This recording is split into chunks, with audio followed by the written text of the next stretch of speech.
Well, welcome to another edition of Time Warp. Ooh, since we did two time warps in a row in the month of August, we're going to do time warps every Sunday until Labor Day weekend. Oh, yes. So I hope you guys join us for time warps. All this every Sunday on my YouTube channel. We're going to have one on Labor Day. But today we're going back to fall of 1987 because we are almost to fall. Stick around. We'll be right back. Whitney Houston, hit it!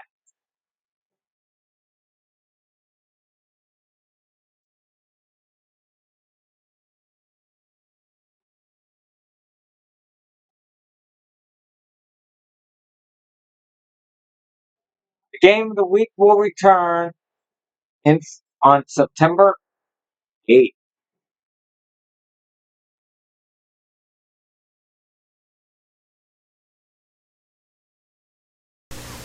Welcome to Burger King.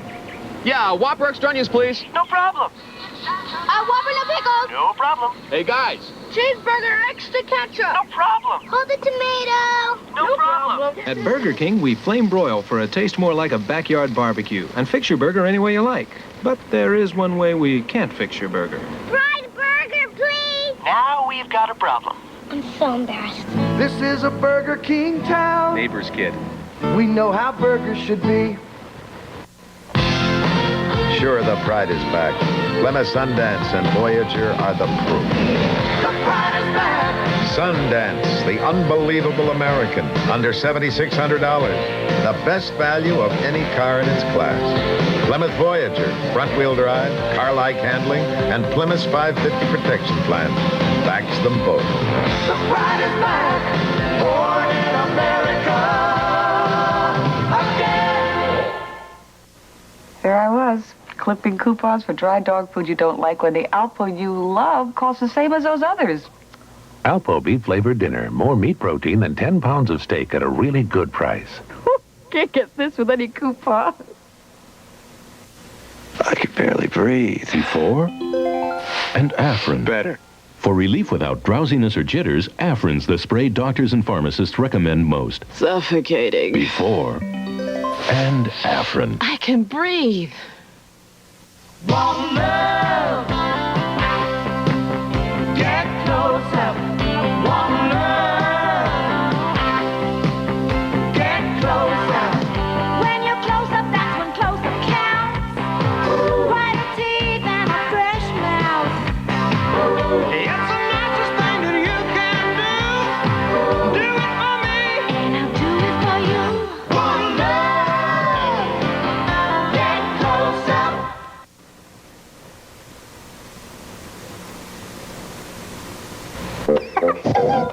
Annoyed hates hot quality pizza.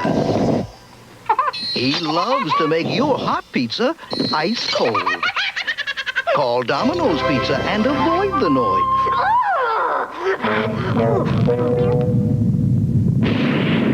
We keep the cold out and all this quality in. So when you want quality pizza hot and delicious, Domino's Pizza delivers. One call does it all.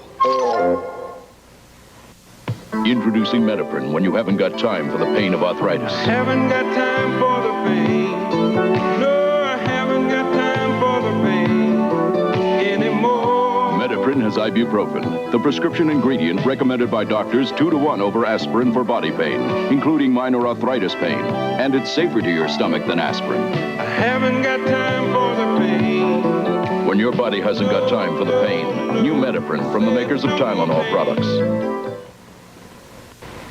This could be a carpet's most damaging enemy, ordinary fruit punch. And it's about to put these two pieces of carpet to the test. One is new DuPont certified Stainmaster carpet. The other a leading carpet with the best known stain guard. After cleaning with just water, the Stainmaster advantage becomes obvious. Unbelievable? Prove it yourself at this display in carpet stores everywhere. Because until you've seen it, you've never seen anything like it. New Stainmaster from DuPont Carpet Fibers. Lucky dog. I'm a lucky dog. Got my own bedroom. Even got my own sweatshirt. Here I And I'm really lucky to own a good person who cares for me with Lucky Dog. Crunchy bone meal on the outside, and inside a taste of real meat. Want to see an instant replay? Crunchy, meaty. New Lucky Dog brand dog food from Purina. Bath time. Oh, my luck just ran out. Make your dog a lucky dog today. We will return to Gone with the Wind, starring Vivian Lee and Leslie Howard.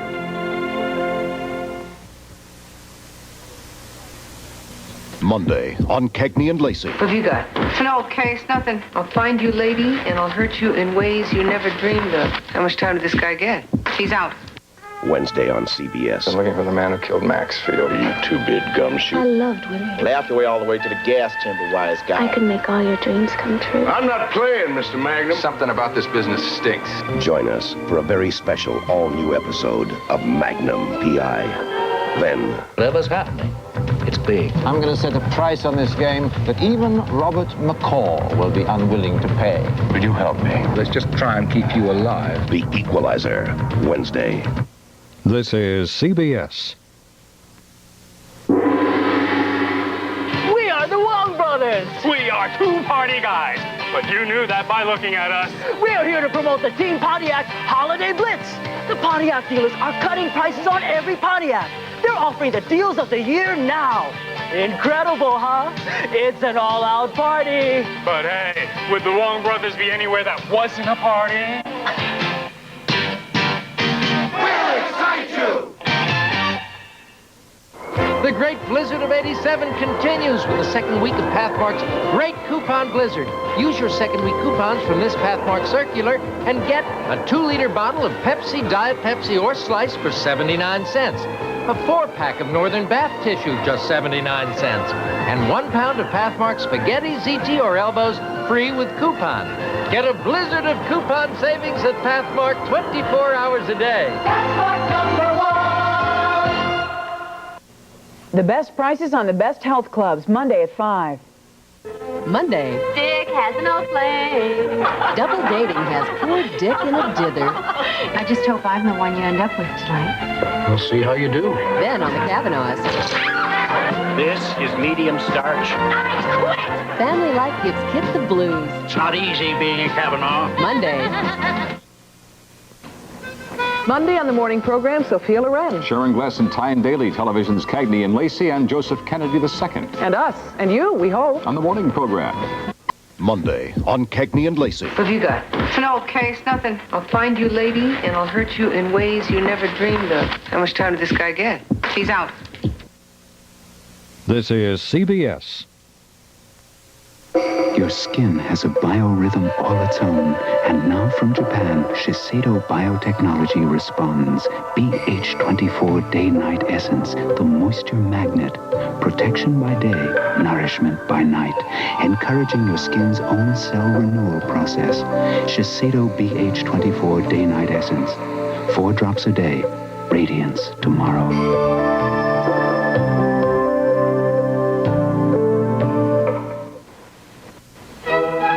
Every time you play the New Jersey Lottery, your dollars help handicapped children, aid higher education, improve geriatric care, and benefit homes for disabled veterans. The New Jersey Lottery provides more than $1 million a day to education and to state institutions. With the New Jersey Lottery, we're helping our garden state grow. NFL playoff highlights tonight on Channel 2 News at 11:15. We're in Boston at world-famous Maison Robert restaurant. And we're secretly replacing Robert's freshly ground coffee with mountain-grown Folgers crystals. Will it be rich enough? it's delicious. It's Folgers crystals. I'm shocked. Why? Because I tell you, he only drinks fresh brewed. He can talk about how great the coffee's been tonight. This tastes like fresh ground coffee. Mountain-grown Folgers crystals. Coffee rich enough to be served in America's finest restaurants. This tastes just like fresh brewed to me. I can't believe it. Don't hate me because I'm beautiful. My hair used to have a mind of its own. Then a few weeks ago, I stopped complaining. I started using Pantene. Pantene is really special. It's got all sorts of good stuff in it that actually gets inside your hair to make it look healthier, stronger. Pantene shampoos and conditioners are serious care. Our Pro-Vitamin B5 complex penetrates your hair to give it inner strength. From the first day, I saw a difference. And every day, my hair looked fuller and shinier. The ends didn't split or look frizzy. No, it didn't happen overnight, but it did happen. You'll see. Pantene shampoos and conditioners. Serious care for beautiful hair. Why are you letting your cold keep you up? Toughing it out alone, shivering and shaking, coughing your night sweats, competing with a nose that runs like a champion, wishing you could breathe as well with your mouth closed as with it open, wondering what it was you did to deserve to be this sick. Why? When there's NyQuil, the nighttime sniffling, sneezing, coughing, aching, stuffy head, fever, so you can rest medicine. From Vicks, of course. And so it begins, the ritual that holds a secret of youth. Quickly, youthful fluids are replenished, greaselessly easing away dryness. The ritual of oil of Olay. It can help keep you looking younger, too.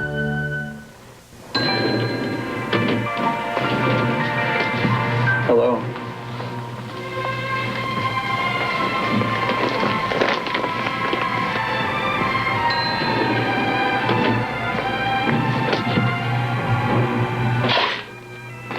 I guess you know I find you extremely attractive. Hey, thank you very much. It's time to change your light bulb. Philips Longer Life square bulbs last 32% longer than ordinary round bulbs. You didn't think was in you gave me something I really like. More satisfaction.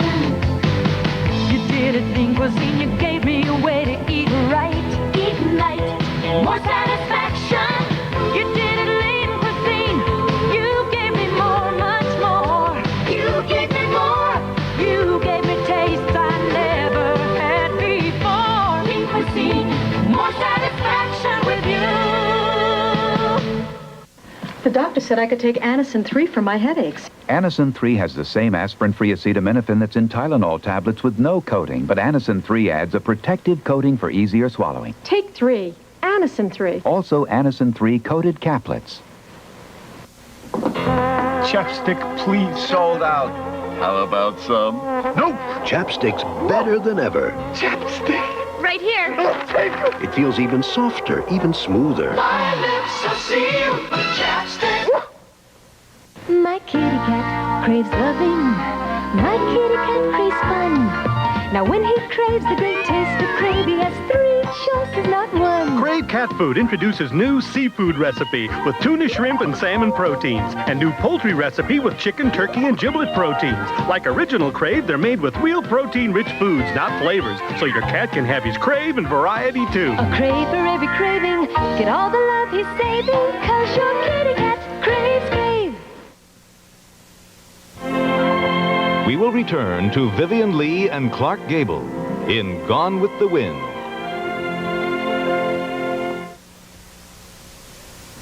Monday, Emma's chased by a lovesick youth. I'd be flattered. I'd be furious. I'd be making out in the gym. Then, will Sam survive her flashback to the 60s? Oh, these are actually my clothes. And on Newhart, double dating has poor Dick in a dither. I just hope I'm the one you end up with tonight.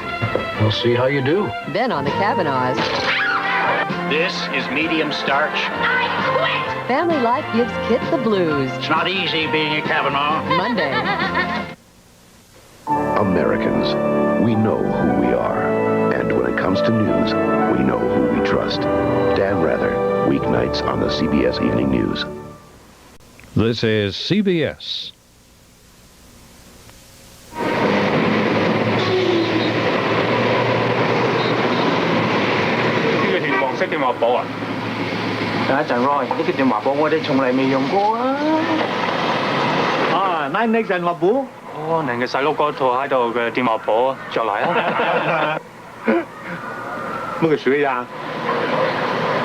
For 100 years, one book's always been there when you've needed it. The 9X Yellow Pages. Don't accept substitutes. McDonald's is throwing a New Year's party for Big Mac. Of course, we can't completely show the guest of honor on TV because that could cause an outbreak of Big Mac attacks. But I can show you the special price. Just 99 cents. Imagine a hot Big Mac for just 99 cents. Oh, can't we just take a peek at our guest of honor? Oh, there are those two mouth-watering all-beef patties, the special sauce, party pickle. Something gives me the feeling this party won't last long. NFL playoff highlights tonight on Channel 2 News at 11:15. On behalf of LaChoy, we welcome you aboard our flight bound for the Orient. We'll be arriving in just 8 minutes. Tonight, depart from the routine. Discover improved LaChoy dinners like savory chicken chow mein. Just eat and serve and you're off for the Orient. Please check to see tray tables are in position. And before that first flight, make sure seatbelts are securely fastened. Improved LaChoy Oriental dinners. A welcome departure. Fuji Videotape presents The Good Stuff. We all grew up with the good stuff on TV. You're traveling through a dimension of sight and sound. Captain, it's the dilithium crystals. To the moon, Alice! Would you believe? Pardon me, ma'am. Coming here with a mind full of mush. The plane, boss, the plane. I'm watching. Oh, radar. Okay, talk. Replay your favorite shows on Fuji Videotape and put the good stuff on the good stuff. Bye. Great party, honey. Oh, I hope there's room for all these leftovers. Bet they finished my world-famous jalapeno dip. Anything's possible. Whirlpool refrigerators are so easy to use because they have adjustable shelves. Even shelves on Whirlpool doors adjust to fit almost anything. Look, there's even room for this full bowl of your world-famous jalapeno dip. Are you sure you put it on the table? We're making your world a little easier. Whirlpool. Jeep Cherokee has just been reborn. It can now be ordered with a 4-liter, 6-cylinder, 173-horsepower engine. Nothing in Cherokee's class even comes close. In fact, with this engine and a choice of 2 or 4 doors and 2 shift-on-the-fly 4-wheel drive systems, you could say nothing's in Cherokee's class.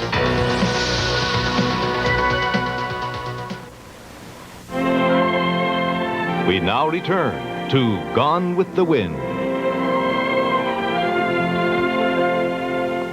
Good things have always come in small packages until now. Because Snickers bars just got bigger. And for satisfying your hunger, bigger sure means better. Because bigger means more peanuts. More peanut butter nougat. More caramel, more milk chocolate, more Snickers to satisfy your hunger for the very same price.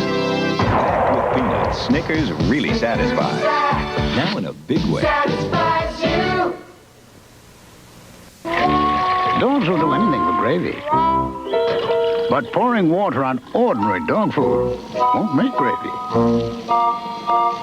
Gaines Gravy Train makes the gravy your dog is craving. Ordinary dry gets watered down. Gravy Train dog food makes thick, delicious real beef gravy. No, ordinary dry won't make gravy. No matter how hard you try. Gravy Train makes the gravy your dog is craving. Do you know someone who's feeling a little down? Send them an FTD pick-me-up bouquet. Its flowers, rainbow coffee mug, and tote bag are the perfect way to get them feeling back on solid ground again. And only your FTD florist has it. X-Lax presents some gentle guarantees. The warm sun, the morning air, and now the peace of mind that comes from X-Lax. Taken at bedtime, it's guaranteed to work gently by 8 a.m. or your money back. X-Lax, guaranteed to work by 8 a.m. When it comes to designing a luxury touring sedan, you continually stress precision. You overemphasize ergonomics and select only the finest leathers. The last thing you do is cut corners. You save that for the handling. The Acura Legend from a new division of American Honda, exclusively at Acura dealers.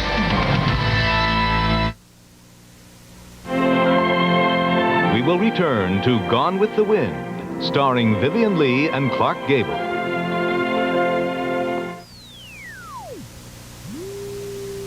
Thursday, Margot Kidder and James Reed are pros at con games, playing the shell game your mother warned you about. Then, can Simon and Simon stop a gang's last job? No. Yeah. No. Yeah. And You're not looking forward to my mother coming here. This is quite an adventure, Matt. Karen comes face to face with Max Past. Knox Landing, Thursday. When this reporter decided to have our first baby, he forgot to tell one person. This whole town is rooting for you guys. Go at it like wild animals in the heat. Build your strength, your power, and then, ba-boom! Margaret Colden and Tim Matheson in Warm Hearts, Cold Feet, next Sunday. This is CBS. Coke 10% blended oil, $1.99 a gallon during ShopRite's Can sale.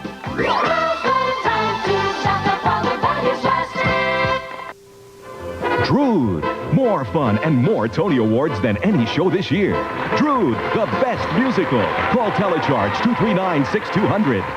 Now there's a new taste in town. Wendy's new chili. And it's just 99 cents. Thicker, zestier, tastier. Wendy's new chili. 99 cents now. This is Channel 2 News Watch. Here is Jane Velez-Mitchell. Good evening. Tonight, long-suffering Giants fans finally have a Super Bowl to look forward to. Their team won their first championship in 30 years by crushing the Redskins. 2 weeks from today, the Giants will be in Pasadena battling the Denver Broncos. It will be the Giants' first Super Bowl. A gas explosion in Cranford, New Jersey demolished a house, injured an elderly couple, and caused extensive damage to neighboring homes. We'll have a complete update at 11:45, so join us.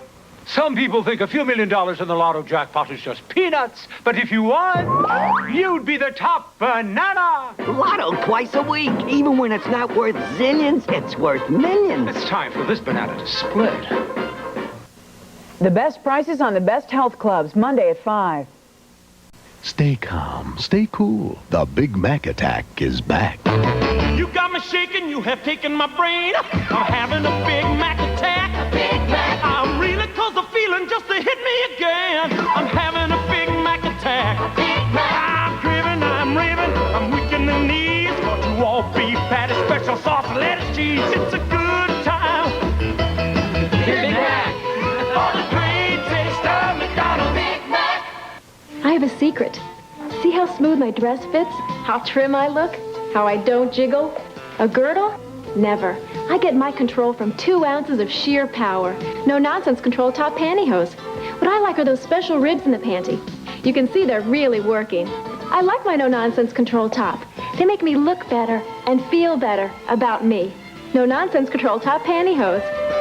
The look, the fit, the feel, that's no nonsense. I raced over 1,000 miles of frozen wilderness to win the Alaskan Iditarod sled dog race. When I'm on the trail, I've got to really travel light. My dogs and everything else I took along with me had to really work, like Alka-Seltzer Plus cold medicine. It helped clear up my head, my runny nose, and ease my aches and pains. I can't afford to let a winter cold slow me down, so I used Alka-Seltzer Plus. All right, gang, let's go. Alka-Seltzer Plus cold medicine. Fast, effective relief for tough winter colds. This is CBS. Engine now at 104%. Challenger, go at throttle up. The schools in Long Island have got to wake up to what's going on. It was snowing pretty heavily a while ago. Now we have freezing rain. No further sales of arms to Iran. For years, New Yorkers had to wait until dark to get today's news. Now the waiting is over. Channel 2 News at Noon begins Monday, January 19th. Italian lesson numero 3. This couple is affamati, but they don't want to cucinare. Introducing Ranzone's Soluzione. 8 new frozen entrees like pasta primavera, ziti bursting with ricotta cheese, vegetable lasagna with all natural ingredients, truly authentic dishes that are molto Italiani. One taste and you'll say, Ranzoni sono buoni! Ranzoni is so good. NFL playoff highlights tonight on Channel 2 News at 11:15. There was one thing that Jenny Cagle didn't look forward to about her dental cleanings. Just the constant scraping all the time with those tools. Oh, brings back bad memories. But then her dentist gave her some very comforting advice. My dentist and hygienist both recommended Crest Tartar Control. To get your teeth free of ugly tartar, a dentist or hygienist must scrape it off. But to help keep teeth tartar-free between cleanings and fight cavities with fluoride, more dentists recommend Tartar Control Crest. It does take care of the tartar. With a Tartar Control Crest, I feel like I've just had my teeth cleaned. I really do. Help keep your teeth tartar-free with the dentist's choice. Tartar Control Crest. I don't dread going to the dentist anymore. When your sore throat is slow torture, Chloroseptic Spray is fast relief. How fast? So fast, she'll feel relief even before we can finish this commercial.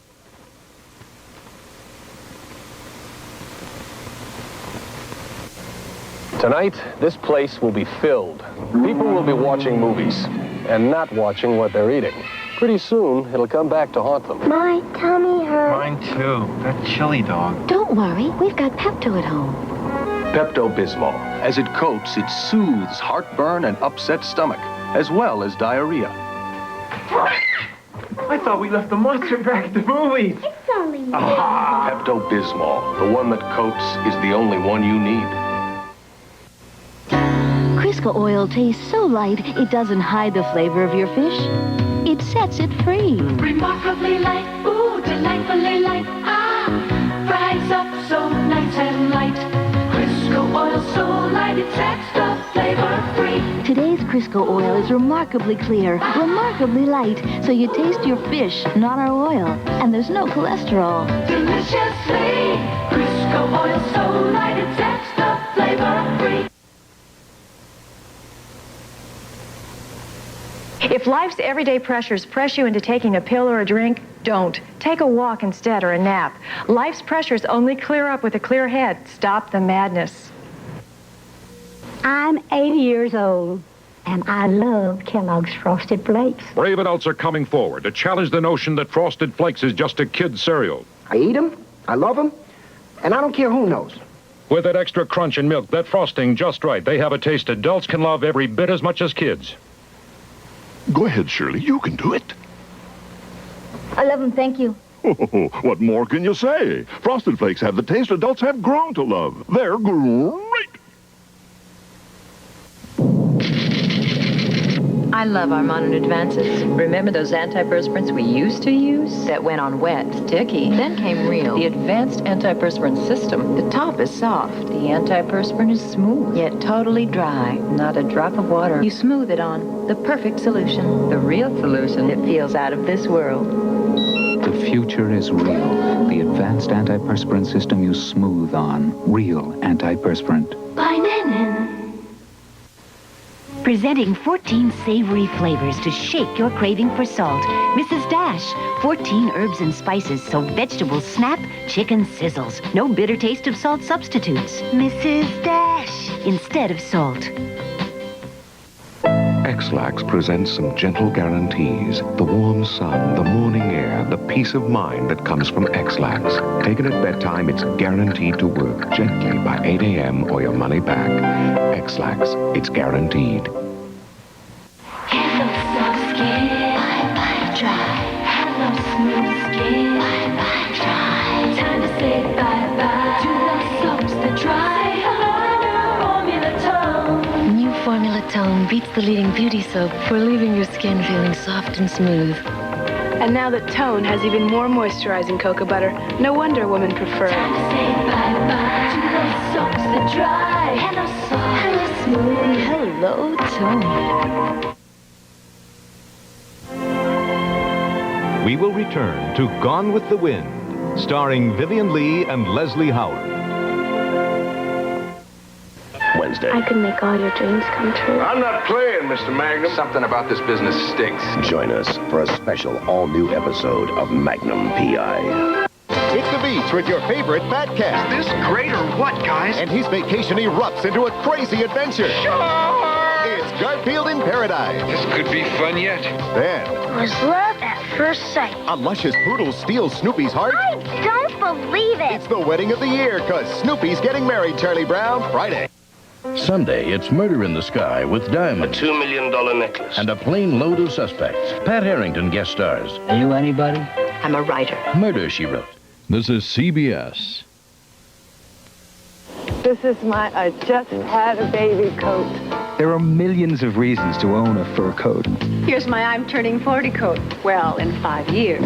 How do you like my I lost 15 pounds coat? There are millions of reasons, and Antonovich has thousands of furs at exceptional prices for each and every one of them. I love my I finally threw him out, the bum coat.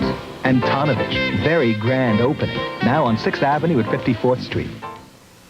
Engine now at 104%. Challenger, go at throttle up.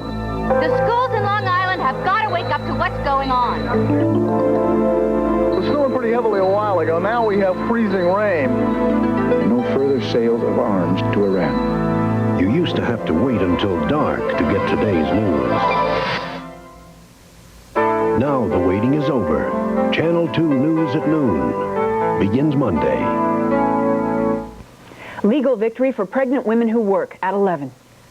Well, with the Super Bowl coming up, you will want to be sure to stock up on the Bartles & James Premium Wine Cooler. It is the perfect beverage for watching all sports activities. Also, as any sport is more fun the more you know about it, Ed has prepared some handy tips. The things you hit with the ball are called pins. When you knock them all down, it is called a strike. If it takes 2 balls, it is called a spare. Ed hopes these tips will help you enjoy the Super Bowl, and we thank you for your support. Come with me. Come see something beautiful. Ultress, Clairol's newest, the only permanent hair color with a gel colorant. Colors are soft, luminous. Look at them. Even Europe never made shades more beautiful. Delicate blondes, not brassy. Subtle browns, black, reds. Only Ultress has extra conditioner. Hair feels soft, wonderful. Be the best you've ever been. With gel formula Ultress by Clairol. You Americans are blessed with life's little comforts. My quest for the world's great chicken dishes requires a sense of balance. And my British passport. Your passport, however, is Tyson chicken entrees, delicious international meals like Tyson chicken oriental, an exotic delight. And Tyson prepares chicken in so many delicious ways. Tyson is the only passport you need for a world of great tastes. I think I've got it.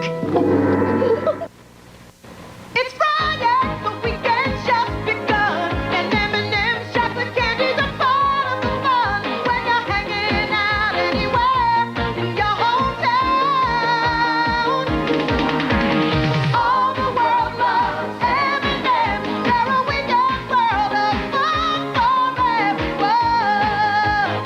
M&M's chocolate candies. The milk chocolate melts in your mouth, not in your hand.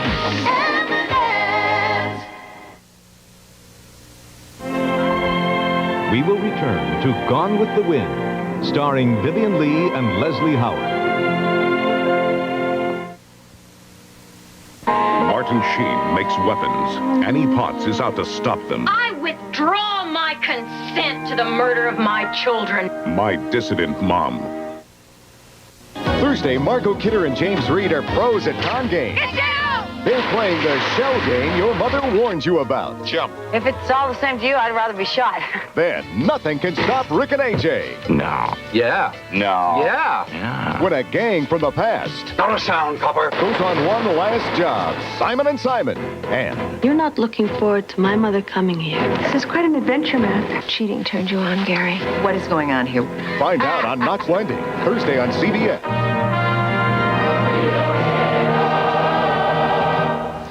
I'm Rear Admiral Richard Caroni, Superintendent of the United States Coast Guard Academy. The idea of a one-man presidency was opposed by delegates who feared that such a concentration of power would result in monarchy.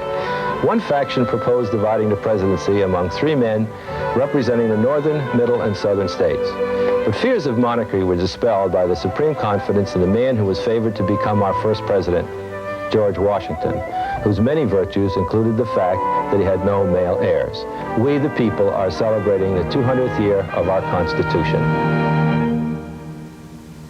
Oh, Oh, this awful cold, congestion, ache, sneezing, coughing. What should I take? Comtrex, that's all, nothing else. Unlike these, Comtrex relieves more cold symptoms.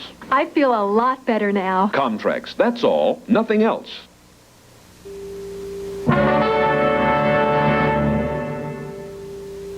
This is CBS.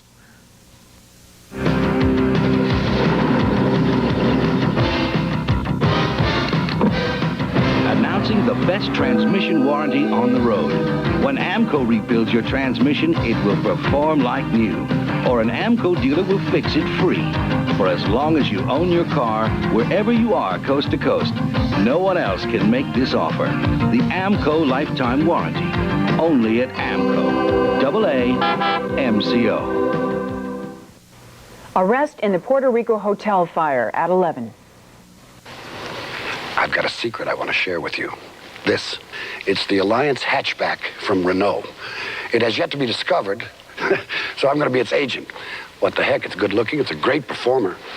Fuel injected, front wheel drive, pedestal bucket seats. The darn thing is a winner. And since the Alliance hatchback hasn't been established yet, it's willing to work cheap.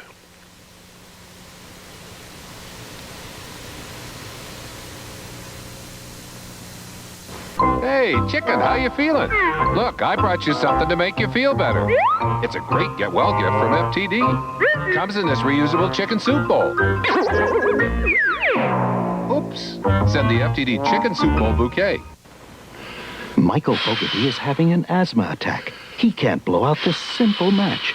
For occasional attacks, try Primatene Mist. In as fast as 15 seconds, Primatene restores free breathing. Primatene Mist, the fastest type relief known. Draft beer. It's always been the smoothest, freshest beer around, poured straight from the tap. And now, there's a true draft beer in a bottle. Miller Genuine Draft. It's not heat pasteurized like most bottled beers. It's cold filtered for real draft smoothness. Ask for Miller Genuine Draft. The Miller with the black label. It's beer at its best. You can't get better than these Nestle Toll House cookies. You know, when I was a kid, I used to eat plates of these. Some things never change. Nestle Toll House chocolate chip cookies. Everything should be this good. So these are Tyson chicken chunks. Mmm, golden crispy outside. 100% tender chicken inside. Mmm, delicious. Tyson chicken chunks. Great tasting chicken in a bite-sized chunk. Everyone knows how great Triaminic is for kids. It's true. I give it to my kids whenever they've got a cold. My pediatrician recommended it for little Eddie here, and look at him now. So this kid takes it too. For generations, Triaminic has been making cough and cold medicine to treat just the symptoms you have. That's why Triaminic liquids have been recommended by pediatricians for years. This family always does what our pediatrician says. Triaminic, exactly what you need for your family. If you're interested in earning more than a paycheck, the Century 21 system announces a week of opportunity. Mark your calendar now for career sessions. Find out why we're #1, the best-known professionals in the business. Find out about our Career Track training, one of the most comprehensive programs in real estate. Call the Century 21 office nearest you and make a date with your future. #1 to work for you. Century 21. Don't miss the Century 21 Career Opportunity Week, now through January 18th. How's your cold? Worse. Well, I brought you some Tylenol. I don't have a headache, I have a cold. No, Tylenol is the cold medicine from the people who make Tylenol products. It will relieve your sneezing and your coughing. My runny nose, my aches and pains. It's from the makers of Tylenol. So you take the Tylenol, and I'll make dinner. Oh, feeling better? Tylenol worked. Let's go out to dinner. Yeah. Tylenol, the one for all your cold symptoms. In 15 seconds, can you tell which nail is wet and which one is dry? This one or this one? Can't tell, can you? CoverGirl Nail Slicks. Color that looks wet, even when it's dry. Imagine your skin with a clean so deep, it tingles. And a radiance so alive, It glows. Medicated Noxzema skin cream. It's the only clean of its kind. I'm about to offend a lot of steak lovers by covering this beautiful sirloin with ketchup. You wouldn't do that, right? Yet you'd pour ketchup on a burger. And isn't that chopped steak? Try A1 steak sauce on your burger instead of ketchup. Its herbs and spices bring out the natural flavor of steaks. It makes hamburgers taste like steak burgers. So don't cover it, discover it with A1. Then save the ketchup for your fries.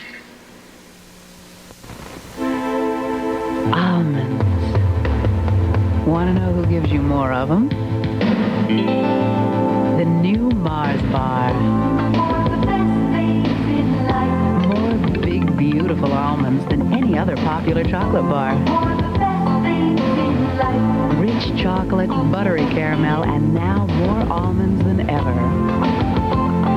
One great little reward just got a little greater. We will return to Vivian Lee and Clark Gable in Gone with the Wind.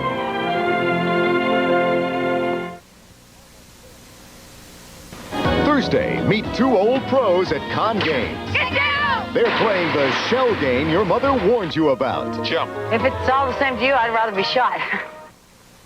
4 generations have hung on here through locusts, drought, Comanches. I bet they thought about leaving, but they didn't. To save his land, a farmer is forced to battle the man who betrayed him. And just stay away from the rest of my customers. You got it? Don't get in my way. Earl Holliman and Wayne Rogers fight for control of an American harvest. Friday.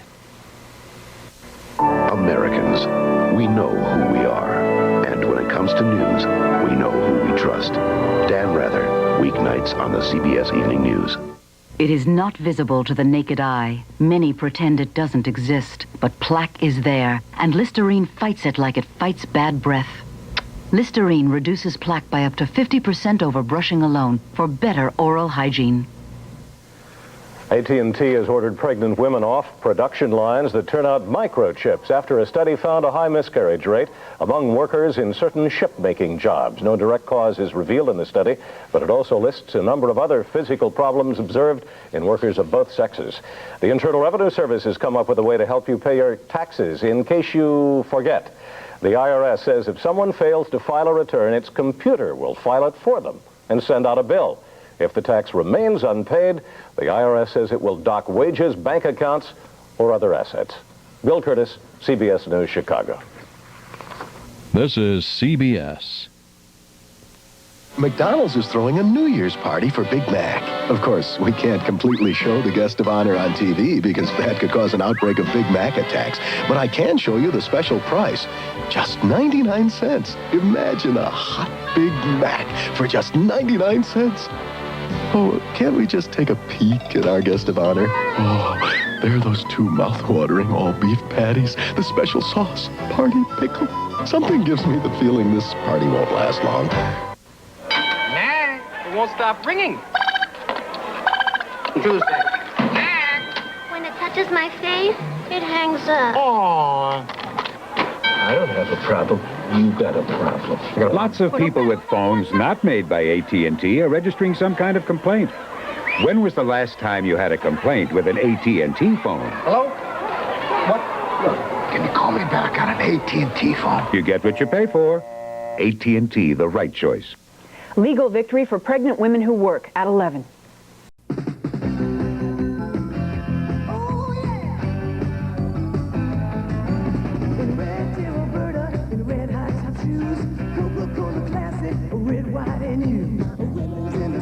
Stepping out on the avenue, Saturday night, out of sight, overriding news. There's a feeling in this country, the real thing is coming through. Coca-Cola Classic, red, white, and new. Red, white, and new, yeah. Red, white. CBS, oh yes. I knew I should have stopped by and picked them up. They could be 400 miles down the road by now. I don't care where they are, so long as they're not next door to me. Oh, thank God. Sissy, are you alone? We're meeting here, and Uncle Gus, too. And Santa Claus promised to show up with the Easter Bunny, Uncle Gus. I didn't find him, did you? I must have hit every bar in town. That means they'll split us up. we'll probably never see each other again. I'll be dragged from the courtroom, and I'll die alone in an orphanage. You wouldn't be alone if you were in an orphanage. Come on, Sissy, cheer up. We'll make it. We always have, right? They can't separate us even if Uncle Gus isn't here to help us. I won't let them. Of course not. I'll save us.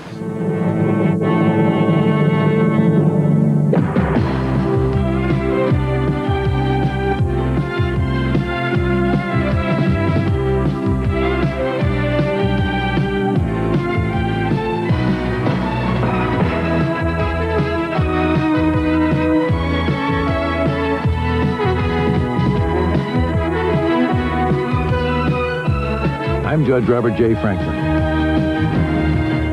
I chose the law as my way of serving my fellow citizens. As an elected judge in the family court, I pray each day that God will give me the wisdom to always temper justice with mercy.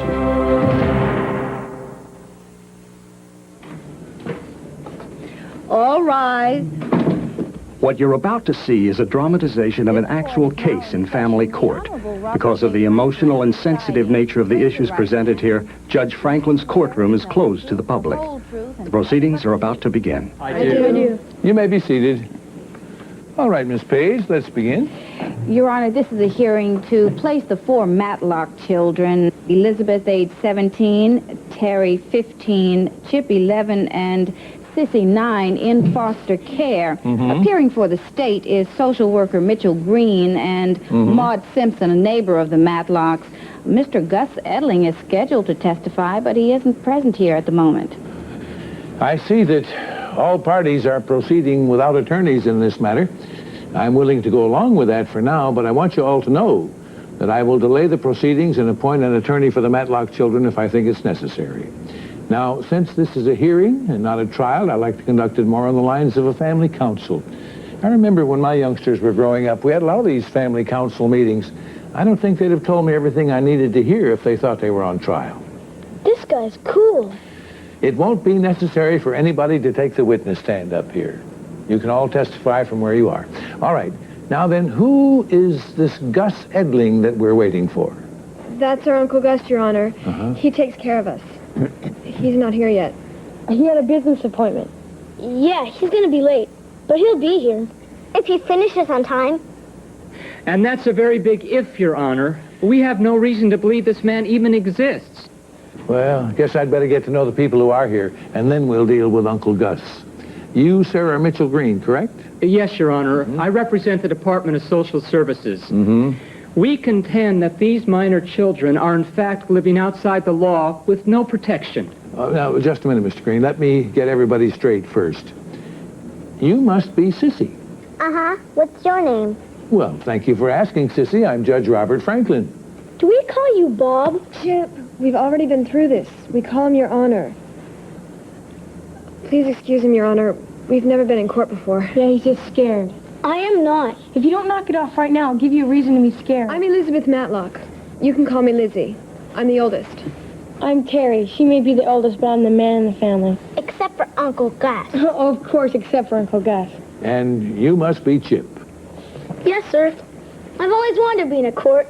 My great-grandfather was a judge in Virginia, back at the turn of the century. Oh, sit down, Chip.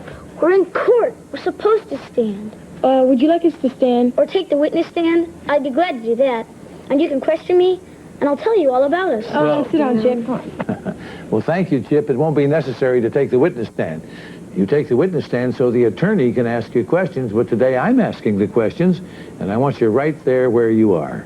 He wants to keep his eye on us. Chip, I mean it, Chipper. That's right, Chip. Plus, I kind of get to relax a little bit, too. Your Honor, if I may, it's because of Chip that we're here today. His outrageous stories in school attracted a teacher's attention, and when Uncle Gus didn't come in for a conference, the school asked us to check on the family. Yeah, so shut up. And we discovered that these 4 children somehow rented a little house and have been living in it with no adult supervision for the past 3 months. We have not. It would be helpful if you were quiet, Chip. Shut up. Your Honor is like Uncle Gus. He needs the quiet. That's right, Sissy. I haven't even met this last lady over here. You're Maud Simpson? That's me. I just turned them off, Your Honor. That's the only way I got to live next door to them so long. Well, thank you, Mr. Simpson, but I can't do that. As a matter of fact, I've got to really open my ears to find out what should happen to these youngsters. Now, Mr. Green, your department feels they should be placed in foster homes. He wants to split us up. Your Honor, I don't want to split up this family, but it's virtually impossible to find a placement that wants 4 children. Well, yes, I can certainly understand that. Now, perhaps somebody had better start at the beginning. Lizzie, do you want that job? Yes, sir. Our parents were killed in a car crash 2 years ago, and we came here to live with Uncle Gus. What's wrong with that, Mr. Green? Oh, it's just fine, except there is no Uncle Gus. There is no adult supervision of any kind. And Uncle Gus is an imaginary person who has been fabricated, probably by Chip, in order to trick the law into allowing these children to run wild on their own. We don't want to have a situation Your under Honor, control. Your Honor,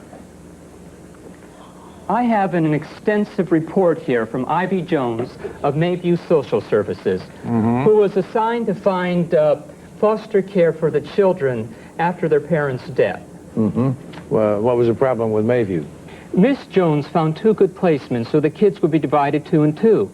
She came to pick up the kids, and they were gone. It wasn't until about 6 months later that they reappeared. They came back to Mayview? No, they turned up in another school district in Bell Park. They came to social services' attention when one of the kids got sick, a high fever, and the family couldn't be contacted. Someone at the school checked the address and found it was an abandoned house filled with runaways, maybe 15 to 20 of them. Your Honor, we lost Uncle Gus's address. We had to live somewhere. But you could have gone into placement until you found Uncle Gus. They were going to split us up. And I knew Mom wouldn't like that. Or Dad. Or us. We'd probably never find each other again. Another caseworker sent out a tracer, found Miss Jones' report, and got social services moving. But once again, the Matlocks disappeared and didn't turn up until 3 months ago in our city, 400 miles away. May I see that report? Of course, Lizzie.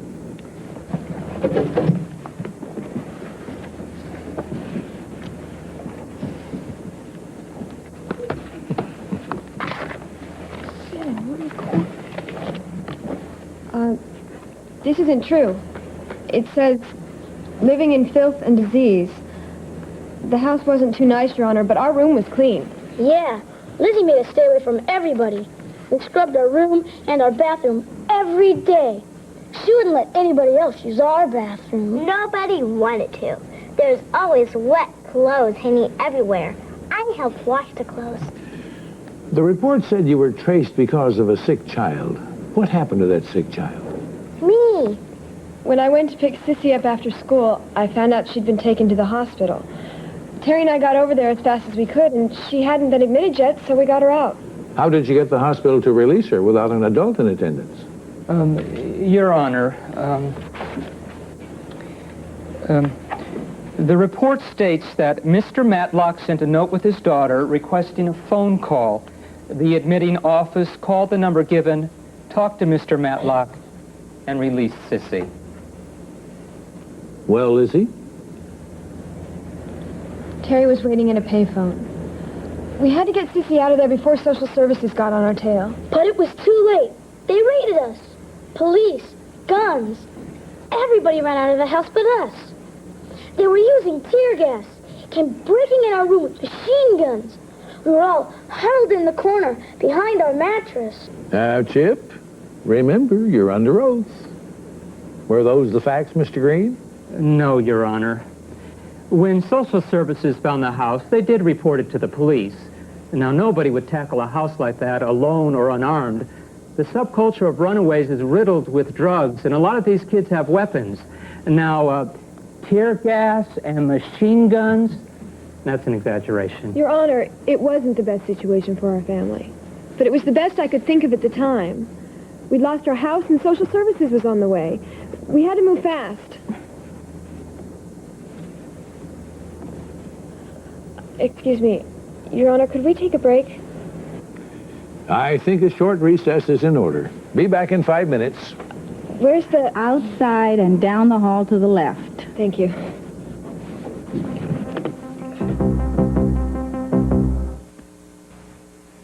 Mr. Green, I think I have a pretty good picture of the Matlocks' life at Mayview and Bell Park.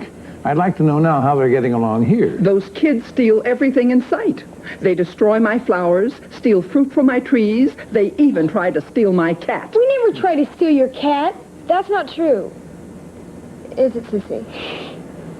Sissy has something she'd like to tell you, Your Honor.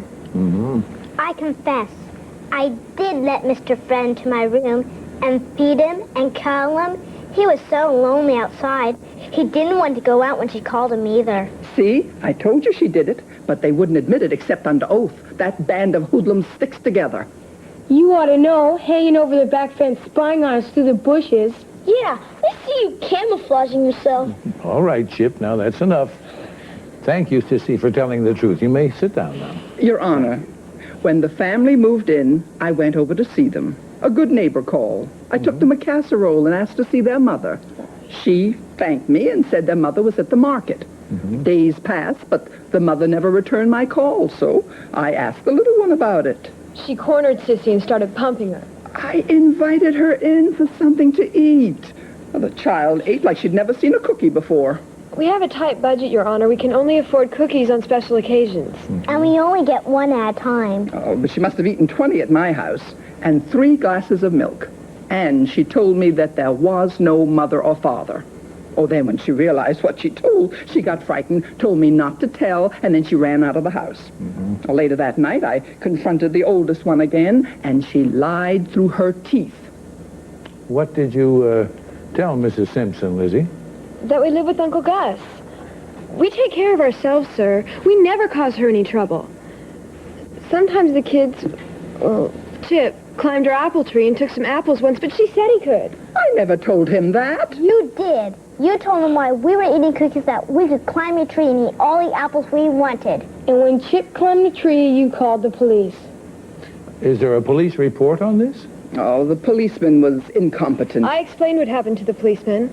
I told him he could come back later and talk to Uncle Gus. And he said, that old busybody calls us once a week. Don't worry about it. Plus, I ate the evidence. There was nothing he could do. They're a public nuisance, Your Honor. I'd complained to their landlord, but he lives across town. All he cares about is getting the rent paid. And having his property improved. Your Honor, the house was a mess. It had been empty for a long, long time. Uncle Gus and I made a deal with the landlord. We'd fix it up for him, and he'd pay for materials. We've painted, we've kept the lawn nice. But I thought you said this was your Uncle Gus's house. Well, Uncle Gus didn't have a house that was big enough for all of us. I see. When will Uncle Gus be here? We don't know, Your Honor. He said he had a business appointment, but he'd definitely be here before the hearing started. If you'd like, I can go out and look for him. Your Honor, this is the same runaround I always get. There's always some excuse for Uncle Gus. He's at the bank. He doesn't feel well. He'll call you back. There is no Uncle Gus. Leave me alone. I'm all right. I've got to get in there. I'm looking for my kids. Bailiff, will you check the hall, please? See if that's Mr. Edling.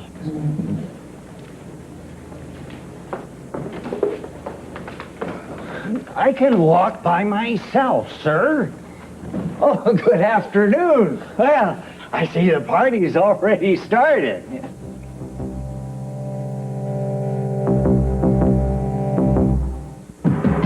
We will return to the judge.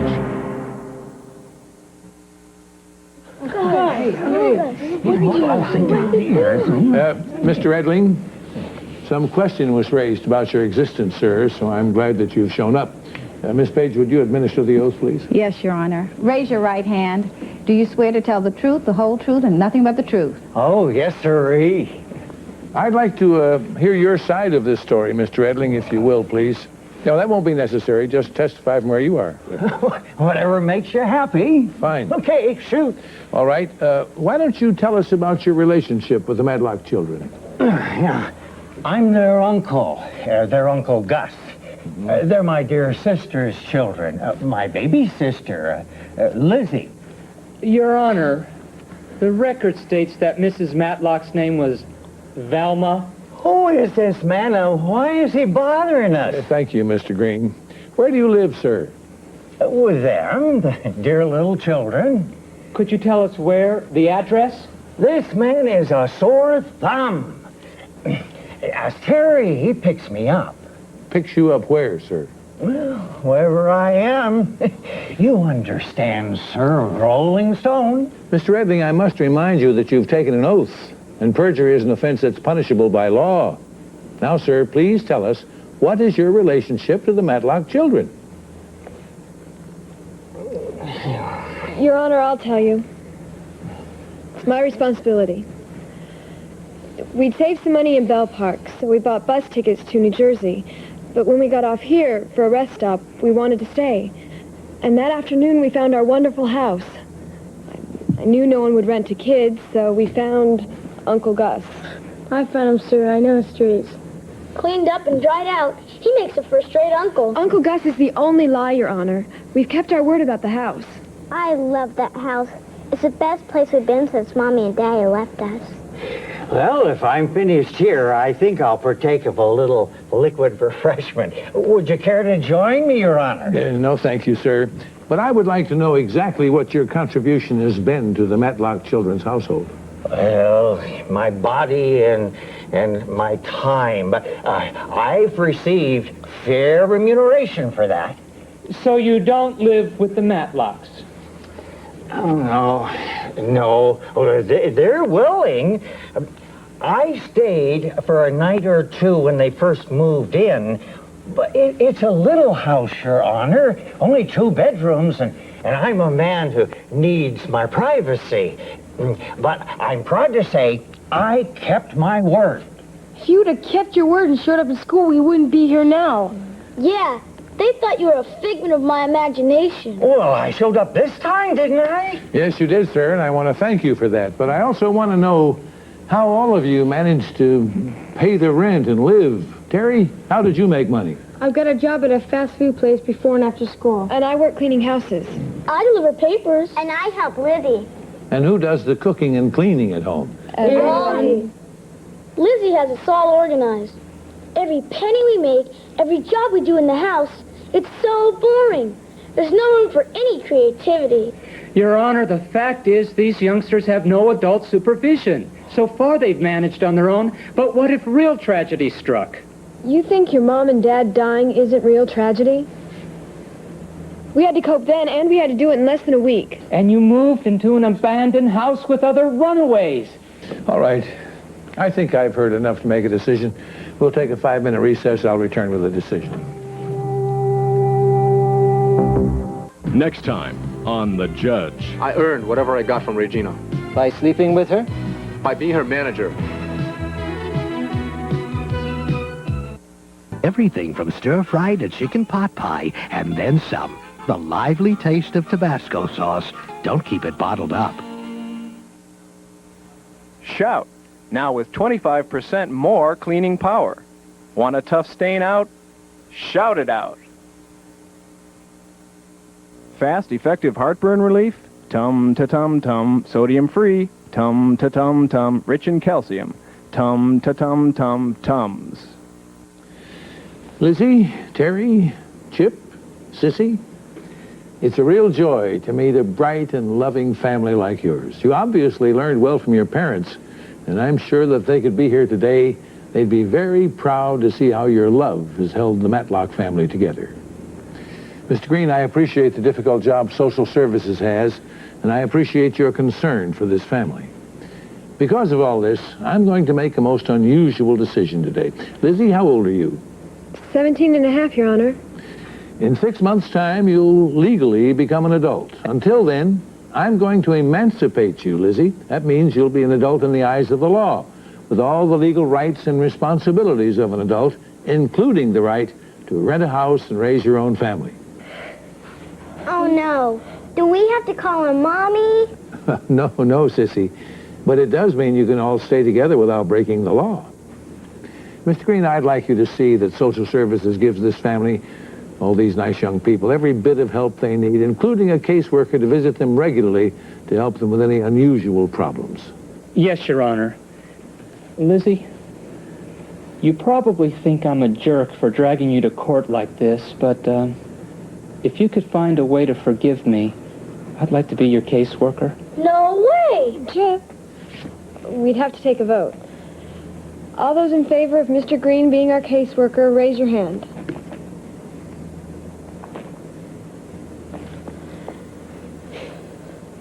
Well, that's settled. Mrs. Simpson, you said something earlier about being a good neighbor. I'd like you to give it another try, if you will. I don't see any reason in the world why you and the Matlocks can't live next to each other as neighbors and as friends as well. Finally, Mr. Edling, I know that you meant well in trying to help the Matlock children, but it doesn't appear that you really considered the consequences. You were lucky this time. The Matlock children are a very special case. But I'd like for you to promise me, sir, that if any children ask you to lie for them again, you will point them toward social services. Oh, I don't want any more trouble, sir. No, you got my word on that. Good. God bless you all. And keep on being good to each other. That's all. This court stands adjourned.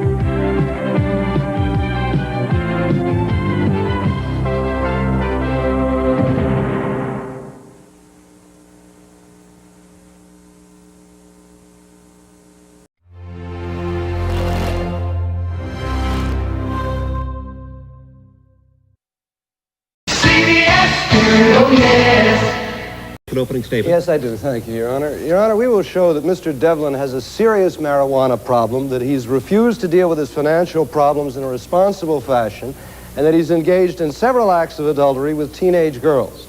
We ask for a decree of divorce on the grounds of mental cruelty and adultery. We ask for 3/4 of the marital assets, the lakefront home, and $300 a month in spousal support. Thank you. Mr. Steele, do you desire to reserve your opening statement or make it now? I'll make it now, Your Honor. All right. Thank you. This marriage suffered from two fatal flaws. The wife cheated on her husband, and the wife nagged and criticized him incessantly. I will prove these two elements in requesting a divorce on the grounds of adultery and mental cruelty. We request that we be able to keep the lakefront home and have an equal division of the remaining assets. Mr. Kane, call your first witness. I call Katie Devlin. Step forward, please. About to testify is the plaintiff, Katie Devlin. Mrs. Devlin, a lifeguard at the exclusive Marina Club, claims that her husband, a pool cleaner, has a marijuana dependency and, in addition, has been having affairs with teenage girls whom he meets through his work. I do. All right, let me hear from the plaintiff. Miss Devlin, I take it you first met your husband at a surfing competition. Is that right? Yes, 10 years ago when I was vacationing in Hawaii. I went there to meet cute guys. That's all I thought about back then. After I spotted Mark riding the biggest wave I'd ever seen, I invited him to a luau, and we saw each other every day until I had to go home. Did you continue to see Mark after you returned from Hawaii? Yes, but Mark smoked marijuana constantly. Some people can smoke pot and they're fine. Mrs. Devlin, I disagree, but go ahead. Well, you're right, because it didn't agree with Mark. It really ruined him. And I couldn't accept that, so I had to break it off. And then 4 years later, I ran into Mark at the lake, and I was really glad to see him. He swore that he gave up smoking pot when he gave up surfing. So we dated for a few months, and then we decided to take the leap. Could you tell us something about your husband's behavior during the first years of your marriage? Well, he was fine until our third wedding anniversary. I went to a restaurant, and I waited there for Mark for an hour. And he never showed up. So I went home, and Mark was there stoned with his disgusting friends, and he was standing on the furniture and pretending that he was on waves and shouting. And so I just left. I couldn't take it. So later that night, I went over to a friend's house, Les Tanner, and we wound up in bed together. I know that just made things worse. Of course. So how did you handle the situation? Well, I came home later that night, and I told Mark everything. He forgave me, and he admitted that he had screwed up, and he swore he was going to change. He talked about how he was going to start up his own pool cleaning business. And he asked me if I'd set up a loan with some of the bankers from the club that I knew there. Well, I did that. Mark showed up stoned, and he just ruined the whole thing. He blew the whole thing. How did you first learn of your husband's infidelity? Last year, Mark started getting all these phone calls from girls. He told me that they were people making pool cleaning appointments for their parents. And then one day, I took 2 of the Perry kids home from the club. Mark's truck was parked outside the house. So I went around to the pool to see him. And he wasn't there. Just his bathing suit draped over a chair and his underwear over a chair. Did you finally find him? Yes. I heard Mark laughing inside the house. So I opened one of the bedroom doors. And there he was. He was stretched out naked on the bed with 18-year-old Chrissy Perry. She was riding him like a bronco. I didn't stay around. I went home, and then when Mark came home later, he was laughing about how he had been cheating all along with these little teenage girls. Now, I tried to make this marriage work, but Mark was just hopeless. No further questions, Your Honor. Cross-examination. Thank you. Mrs. Devlin, wasn't your sex life a failure because you constantly nagged and criticized your husband? If I ever criticized Mark, it was for coming to bed stoned. Mrs. Devlin, did you ever actually see your husband smoking marijuana? No, but I came home plenty of times when that house was full of reefer smoke. At the club meeting with the bankers, didn't your husband turn down the backing money because he knew it was coming from Les Tanner? Les was not my lover. He really wanted to help Mark. After you slept with Les Tanner, didn't you sleep with many other wealthy men from the club, including Tony Lopato? I was never unfaithful to Mark after that first time. Didn't you tell your husband that if he didn't make enough money to keep you satisfied, that you would find somebody who could? No, I only told him he could try harder. I gave him every opportunity to make something of his life and to get a business going. Wasn't it the very next day that you brought home a Jeep, telling your husband, look at what the guys brought me from the club for servicing them? No, that was an old Jeep. It didn't even have a top on it. I got that for being the best lifeguard, and they all pitched in for it. No further questions, Your Honor. All right, you may step down. Let me see counsel here. While Mrs. Devlin leaves the stand, we have time for a break. Three Guys Plumbing. For clogs at their worst. Oh, it's for you. Liquid Plumber is the plumber to call first. No other drain opener cuts through standing water to clear out tough hair clogs better. For clogs at their worst. Liquid Plumber. Never heard of him. Ever hear of Call him? Liquid Plumber first. The cleanser Dave uses to clean his grimy gas station sink is the same cleanser Mary relies on to gently clean her fine porcelain wash basin. Now, what cleanser cleans that powerfully but without harsh scratching? Soft Scrub Liquid Cleanser with its unique mild abrasive formula. From Clorox, of course. If you think the 2 best-selling spray cleaners are alike, you're in for a big surprise. There's really a big difference. One's been improved by adding a powerful, fast-acting grease dissolver that no other spray has. New, improved Formula 409 spray cleaner. Big difference, big improvement.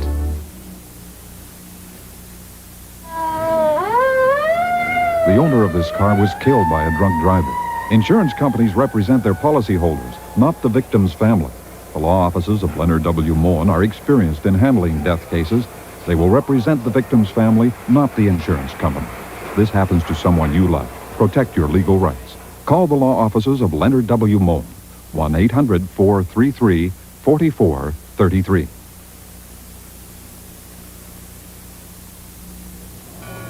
See these?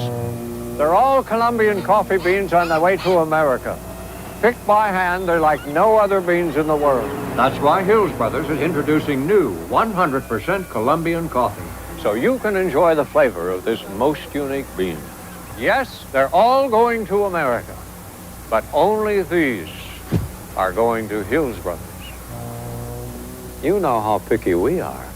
New 100%. We return now to divorce court. About to testify on behalf of Katie Devlin is Greg Hudson, the assistant lifeguard at the Marina Club. All right, let me hear from this witness. Mr. Hudson, will you tell us how you're acquainted with the Devlins? Katie's kind of my boss at work, plus she's a good friend of mine, too. Now, Mark used to be a friend of mine, too, till I saw how badly he treated Katie. Could you tell us about the rather bizarre incident you witnessed at the Devlin home? I drove Katie home from work one day and saw clouds of black smoke pouring out of the house. Mark was passed out in the living room floor. Surfing USA was blasting from the stereo, and there were half-smoked joints all over the place. Now, the smoke was coming from some marijuana brownies that were burning in the kitchen. The whole house almost went up in smoke. And what was Mrs. Devlin's reaction? Well, Katie tried to wake Mark up, and then we went in to look at all the damage. Well, Mark did wake, and he started laughing. And then Katie started crying, and then Mark started yelling at her for bumming him out. I felt very sorry for Katie. Did you have any further encounters with Mr. Devlin? Yeah, Mark called me up one day to discuss a business proposition. He said that he was sleeping with all these chicks, the teenage daughters of his clients. But now that the mothers wanted in on it, he wanted me to handle the overflow. I couldn't believe what a sleazebag he was. I told him to stuff it. No further questions, Your Honor. Cross-examination. Mr. Hudson, didn't Mr. Devlin really pass out during that fire from smoke inhalation and not from the effects of marijuana? He was stoned. It was obvious. I have here Mr. Devlin's hospital reports, which indicate they've previously been marked defendants A, B, and C, which indicate that they found no traces of drugs, just smoke inhalation. How do you explain that? I don't know about that. I just know how Mark is. In fact, all you do know for sure is that Mrs. Devlin told you that Mr. Devlin smoked pot. It was pretty obvious that he smoked from the way he was always acting. Has Mrs. Devlin offered her body to you in exchange for your testimony today? That's ridiculous. I'm testifying because he's a creep. No further questions. All right, you may step down. Call your next witness, please. No further witnesses, Your Honor. Miss Steele, call your first witness. I call Mark Devlin. Step forward, please. Now taking the stand is Mark Devlin, the defendant. Mr. Devlin is employed with a pool maintenance company and was once an amateur surfing champion. His wife has accused him of having a marijuana dependency and of having affairs with his client's teenage daughters. All right, let me hear from the defendant. Mr. Devlin, when did the problems begin with your relationship? 3 years ago when Katie started working at the Marina Club. That's when she started comparing me to all the rich guys she met there. All of a sudden, I was a bum. I wasn't good enough for her anymore. Did you try to talk to your wife about her constant nagging? Oh, yes. She said that she was tired of me being immature, so I decided to clean my act up. Bought really straight clothes, I cut my hair. Katie seemed really pleased. She said she'd help find some backers to start my own business. I was really psyched about having my own business and being my own boss. Did she follow through on this offer? Oh, yeah, she followed through all right, but her idea of soliciting backers was to do it on her back. So the night before our anniversary, I came home early. I heard Katie's sitar tape playing in the bedroom, the one that she always put on to get her in the mood. There she was with Les Tanner, and they weren't exactly meditating. I was so mad that I chased Tanner down the block and only forgave Katie after she told me that it would never happen again. She promised me. How was your marriage after that? It was okay for a while. Then I went to the club again. There she was with Les Tanner. They were in the club's jacuzzi, and he had his hands all over where a bathing suit should have been. I was so mad I locked her out that night. Why didn't you file for divorce then? Because the next day Katie came home, she threw her arms around me and she took me to bed. She said her eyes had finally been opened, that Les was a creep and that his bucks didn't mean anything to her anymore. I know she'd said this before, but this time I thought that she really meant it. Did she change her tune again? Oh, yeah. A couple of weeks later, I started working for Tony Lopato. Katie said that she was dying to meet him, and I wanted to make her happy. So I asked him if I could bring my wife along and help clean this pool. So he agreed. What happened when you got to Mr. Lopato's? Well, as soon as she met him, she invited herself in for a drink. When I finished cleaning the pool, the butler came and he told me that Katie and Lopato were occupied and that I was to leave. He closed the door in my face. I started looking through the windows. Through Lopato's library window, I saw Katie standing there naked, doing things with him that I'd never ever done with her in my life. Did she return home? No, she didn't come home that night or the next day, and then I got the divorce papers. I don't think she ever loved me at all. I was just the guy that she came to in between affairs. No further Makes me feel sick when I think of how she used me. That's all, Your Honor. Cross-examination. Miss Devlin, that day at Tony Lopatos, isn't it a fact that if you were capable of seeing anything, the only thing you did see was your wife talking with a Mr. Lopato in the study? The way she was situated, I don't think she could be doing very much talking. The fact is, isn't it, Mr. Devlin, you were so stoned you don't know what you saw. No, that's not the truth. I know what I saw, and I do not use that stuff anymore. Come, Mr. Devlin, you know very well, don't you, that your wife reluctantly had you fired from the club because you persisted in smoking marijuana. That's not the reason. She had me fired because she didn't want me interfering with her affairs. Do you deny that you were high on marijuana the day you came into the club restaurant, dropped your pants, and mooned the diners? I was angry. They told me that I wasn't dressed properly. I mean, I was not stoned, though. As you say, Mr. Devlin. Mr. Devlin, how often would you estimate you clean your clients' pools in a normal month? About once a week. Now, Mr. Devlin, I have here receipts from last year, numbers 1 to 35, Your Honor. These show that you have been working at these homes for as many as 3 to 4 days a week. How do you account for that? I stopped by during the week to check the water, clean the filters, little jobs like that. How diligent of you, Mr. Devlin. The fact is, isn't it, that instead of serving your clients' pools, you're servicing their daughters? That is not the truth. I've never cheated on her once in my life. That's so. I happen to have here, Mr. Devlin, a quote from a letter that your wife discovered from one of these girls, a certain Chrissy Perry. Miss Perry writes, "I'm so hot for your body, Mark." I'm sure there's a perfectly innocent explanation for that. Chrissy Perry has a teenage crush on me. Nothing happened whatsoever. I mean, my God, we even laughed about it. No further questions, Your Honor. Or you may step down. As Mr. Devlin lays the stand, we have time for a short break. See these? They're all Colombian coffee beans on their way to America. Picked by hand, they're like no other beans in the world. That's why Hills Brothers is introducing new 100% Colombian coffee. So you can enjoy the flavor of this most unique bean. Yes, they're all going to America, but only these are going to Hills Brothers. You know how picky we are. New 100% Colombian coffee. Hooey. All my friends are yuppies. Yup. But I'm just a nopey. They all have VCRs, come here all the time, trade video cassettes. I don't want to be a nopey. I want to be a yuppie. But how can I get a VCR? Renting on the double with no trouble from Primetime Rentals. Now I'm a yuppie too. Thomas, did you rent your VCR from Primetime Rentals? Yep. KST Washington's movies in April will bring chills, thrills, and spills. See 5 of Hollywood's leading men and 3 big nights of leaders in crime. Walter Matthau turns over a new leaf. Billy Crystal shares some human feelings. Don Adams gets smart, and Jack Lemmon plays dumb. See how they made Superman and who made the super band. Merciful heavens, will there never be a respite? Not when you make KST Washington your choice for great movies. These are the faces of success. Their careers are starting at the Art Institute. You work much harder at the Art Institute, but it's a lot more satisfying. When I saw the work of the other students at the Art Institute, I was very impressed, and I knew that that was for me.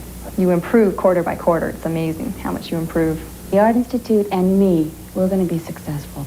We'll help you choose the program that's best suited to your talents and career goals. Call us toll-free, 800-292-1100. Call now, 800-292-1100.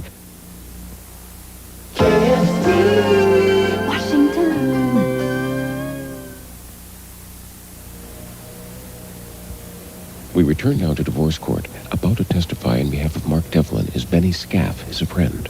I do. All right, let me hear from this witness. Thank you. How long have you known Mr. Devlin? Yeah, we used to ride the waves together when we were teenagers. Mark's the coolest dude I know. His only fault is he hooked up with the wrong chick. Did you ever know Mark to use marijuana? Like, I gotta be honest, right? Right. Well, we used to smoke when we were little dudes. But last couple years, Mark's cleaned up. We went to this party in the valley last year, and, we had a couple of brews. Well, some guy rolled this killer joint and passed it. But Mark said he didn't need that stuff anymore. Did you ever see Mrs. Devlin cheat on her husband? Check it out. I was with Mark that day we found Katie in the jacuzzi with Les Tanner. Well, Katie and Mark got in this gnarly fight, and Katie said if she could have fun, and make money at it too, she certainly wasn't going home with some janitor like Mark. Well, Mark was so mad. He just split, man. Did you leave with him? Yeah, but I went back to tell her off. I mean, that chick was evil. That's when Les Tanner ordered her into the men's locker room saying, if I'm going to support you, you got to earn it. Objection, hearsay, Your Honor. Let's sustain that objection and strike that portion of the answer. I went back and saw Les Tanner in the showers, Starco, man, and Katie was soaping him up. It blew me away. Thank you. No further questions. Cross-examination. Mr. Scath, you rather resent Mrs. Devlin's keeping Mark from associating with you, don't you? Well, it was an uncool thing for her to do. I mean, Mark's my main dude, you know? Yeah, and in fact, you threatened Mrs. Devlin on at least one occasion, telling her you're going to pay her back someday, so she'd better watch out.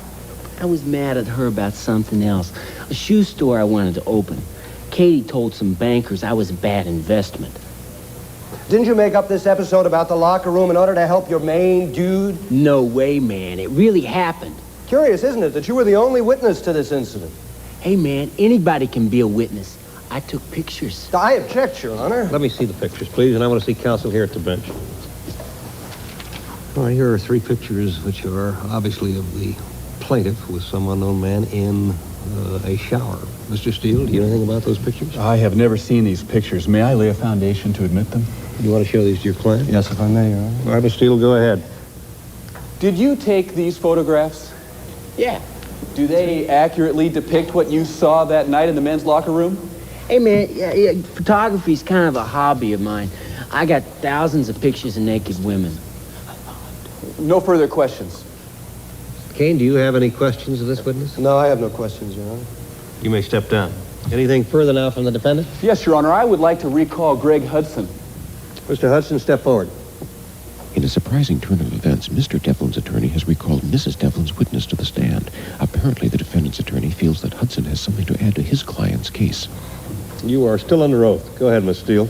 Would you please tell the court why you asked to be recalled to the stand? After hearing about those pictures, I began to realize that I was wrong about Katie. She, convinced me to lie here today. Shut up! Stop! He's crazy. Mr. Devlin, Mrs. Devlin, be seated. Now, go ahead. Let's finish this hearing. I'm sorry, Judge. I couldn't lie in court anymore. Mr. Hudson, have you ever been sexually involved with Mrs. Devlin? Yes.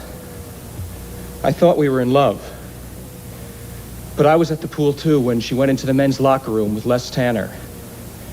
She said they just talked. I'm sorry, Mark. I've been a real jerk. Thank you. No further questions. Cross-examination. Isn't it a fact, Mr. Hudson, that you've been hounding Mrs. Devlin, practically begging her to marry you as soon as the divorce became final? Well, yes, I proposed to her, but I didn't have to beg her. And she rejected you? No. She said we were going to be married. Now I know she was just using me. But in the spirit of compassion and forgiveness, you came forward today to testify on Mrs. Devlin's behalf. Well, yes, but she told me what to say. No, Greg, I'm sorry. The fact is you came here today planning all along to play this two-penny turnaround, didn't you? No! I'm telling the truth now. You wouldn't know what the truth is. No further question, Your Honor. All right, now, counsel's last remark is stricken from the record. The objection is sustained. You may step down. Anything further now from the defendant? Well, Your Honor, will you admit the photos as D, E, and F? Yes, they're admitted into evidence. Anything further? Thank you. I rest. Anything further than the plaintiff? Nothing further, Your Honor. Let me hear your closing argument. Your Honor, we've established beyond a preponderance Mr. Devlin's drug addiction, his adultery, and his financial irresponsibility. Any independent evidence of wrongdoing on my client's part, except for the incident that was condoned by her husband, comes from the mouth of an admitted perjurer. And the photographs, Your Honor, show no evidence of adultery. We ask for a decree of divorce. We ask for 3/4 of the marital assets, the lakefront home, and $300 a month in spousal support. Thank you, Your Honor. Thank you, Mr. Kane. Mr. Steele, let me hear from you now. Thank you, Your Honor. The plaintiff and her witness has given no proof of drug use at all, only circumstantial evidence. In addition, we just had a man admit in open court to committing adultery with the plaintiff here. Admitting that, I believe that the rest of his testimony should be given credence. We request a divorce on the grounds of adultery and mental cruelty, and we request that the defendant be able to keep the lakefront home worth $80,000 and that the remaining assets be equally divided. Thank you. Thank you, counsel. While Judge Keene considers his decision, we have time for a short break. Quick results. That's what you want from a weight loss program. Now there's one that really works. New Fast Finish, available only at the Weight Loss Clinic. Our Fast Finish clients lose 3 to 4 pounds each and every week and keep it off without gimmicks. It's the fastest way to lose weight, start to finish. Call the Weight Loss Clinic nearest you for a free visit. Start Fast Finish at this special price, only $59. Start fast, finish faster and thinner. Call now. I don't need that stuff anymore. I don't need duct tape because I never sold any to the ducks. They didn't care, and no one cares except when you're having fun. It shows. That's why I call the Bartending Academy. The Bartending Academy said to me, you want to be with people that are having fun? You want to be with people that like sports? You want to be with people that like to party? The Bartending Academy. That's the number you should call. It'll help your life. It'll help my life. I can't slow down and having so much fun. Call Bartending Academy now. When people buy a Papa Aldo's fresh, ready-to-bake pizza for the first time, they're a little surprised at how much it weighs. That's because a Papa Aldo's pizza has more mouth-watering, fresh ingredients than just about any pizza around. So when you try your first Papa Aldo's ready-to-bake pizza, don't be surprised. Just be prepared. This week, Papa's large pepperoni is on sale for just $4.95. The $4.95 large pepperoni this week at Papa Aldo's. We'll be back with Judge Keene's decision right after these messages.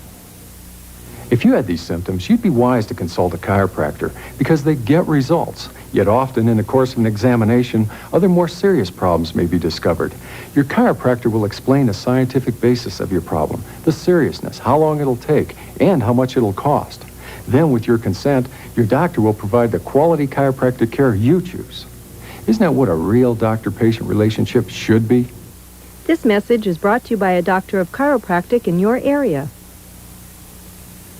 When you clean, do you feel like some places are always out of reach? Now Lysol Pine Action has a dual action top. Squeeze the full strength of Lysol Pine Action's deep cleaning formula in hard-to-get-at places where dirt and germs build up. Or the dual action top lets you dilute it for bigger jobs. Lysol Pine Action with the fresh pine scent. It puts every cleaning job within reach. We return now to divorce court where Judge Keene is about to render his decision. 5 years ago, it was surf's up for the Devlins. And then they rode that Hawaiian pipeline right into this courtroom, a complete marital wipeout. But from the description that I've heard as to their marital lifestyle, the only question that I've asked myself is why it took 5 years to wash in here. This marriage seems to me to have had divorce written all over it from the beginning. Mrs. Devlin got into court first with her complaint charging adultery and mental cruelty, and then Mr. Devlin followed with his cross-complaint alleging the same grounds. They could not agree, or they could agree that the marriage was over, but they could not agree on the division of the marital property, and thus this sordid hearing. Now, proof of fault has a direct bearing on the division of the marital assets, and that proof of fault must be by a preponderance of the evidence. You know, sometimes the question of witness credibility is a close question, but not in this case. Truth has an interesting way sometimes of coming out, and in this case it was by 3 photographs, D, E, and F, that graphically substantiated the defendant's case. When Mr. Devlin denies all of his alleged extramarital activities, I'm not sure that I believe him, but I'm also satisfied that I cannot believe anything that I've heard from Mrs. Devlin in this courtroom at this point. Judgment for the defendant on his cross-complaint, the grounds of adultery and mental cruelty. The Devlins have accumulated in 5 years, a marital estate with a net value of $50,000, with the primary asset being the lakefront home with a $30,000 equity. By awarding that to Mr. Devlin and dividing the balance of the assets, I arrive at an 80%, 20% division in favor of Mr. Devlin. There will be no spousal support for you, Mrs. Devlin. And Mr. Hudson, I will accept your apology, and I will overlook your conduct on the witness stand. This court stands in recess. Divorce court is a dramatization based on cases and issues raised in the family courts of this nation. None of the participants knows the outcome of the case before hearing Judge Keene's decision. The jurisdiction is a combination of laws of all 50 states. Therefore, the laws in your community may differ. The cases are argued by attorneys and presided over by Judge William Keene, who served on the Superior Court of California for 18 years.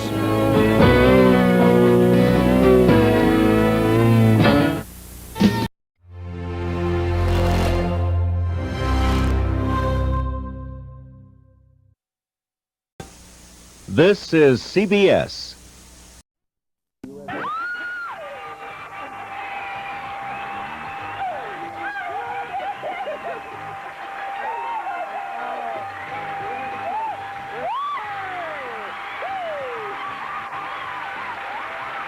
From Television City in Hollywood, this is the $25,000 Pyramid. Today's special guests are from Valerie, Edie McClurg, and from It's a Living, Paul Kreppel. And now here is your host, Dick Clark. All right. Thank you very, very much. The $25,000 Pyramid brought to your attention by the voice of Johnny Gilbert every Monday through Friday. This being a Thursday, we welcome you here once again. Edie, how do I characterize your state of mind this day? Well, it's kind of anxious. This is Mike Shattles, who doesn't do this for a living, that's for sure. What is it you do, Mike? No, I'm a carpenter and a father of two beautiful girls. Their names? Megan and Lauren. Well, they'll be rooting for you, as we will, too. And that's one team. The other team is comprised of Paul Kreppel and Debbie Coucher, whom you've met before. How much money did you win yesterday? $10,000 and a video camera. And you're on your way to more, possibly. Mike, perhaps it'll be yours. Let's hope somebody wins a lot of money in that winner's circle today. These are the subjects. The roar of the grease paint, closing in. Illuminate us. Low score wins. No shoes, please. Clark Cable. Almost misread that one. And we've got the 7-Eleven, of course, too. Edie, where would you like to start? What? No shoes, please. No shoes, please. No shoes, all right? These are things in a Japanese restaurant. Things in a Japanese restaurant. Ready, go. This is the liquid you drink. No, it's, yes. And, chicken? Yes, and a big knife to cut it apart. A big knife. Knife, cleaver. Yes. And this is the little tiny barbecue that you cook on. A Japanese hibachi. barbecue, yes. And this is the kind of sauce, a dark sauce. Dark soy salty, sauce. yes. And this is a little curved seafood. Curved seafood, yes. And this is the dress the lady wears. Kimono. Yes. Yes. Excellent. Good for you. Thank you. A lot of body language and sign language in that one. It was very helpful, too. Paul? Closing in. Closing in. That's the 7-Eleven bonus. Debbie, you can add $1,100 to your $10,000 by getting 7 out of 7 on these things that are locked or sealed. Things that are locked or sealed. Ready, go. You open and shut the door. And a white or a red liquid. Wine. And you have a dresser, and you pull out the... Drawers. And jelly or... Another Jam. word, yeah. And I may write this out if I think I'm going to die, so that my... Will, last will and testament. And this is where you keep documents, and you have a little Safe. combination. And a bird is in one of these Nest. in your house. Cage. Yes. That's it. That's worth $1,100. I like it. Debbie and Mike are tied now at 7-7. Mike, there's your first choice up there. Clark Cable. Clark Cable. Clark Cable. All right. You are to describe these things associated with the word cable. These are things associated with cable, right? Ready? Go. Okay. You watch this square thing in your living room? TV. Mm-hmm. The long word part? Television. Okay, you cross over the blank over the River Kwai, okay. And you send somebody this by a Telegram. Uh-huh. And not the Pacific, the other ocean? Atlantic. Okay. And this is in your car. It's got the cables going to it. It starts A battery. It. Mm-hmm. And you blank your... Plug. Mm-hmm. And I give, and you... Receive. Okay. That's all.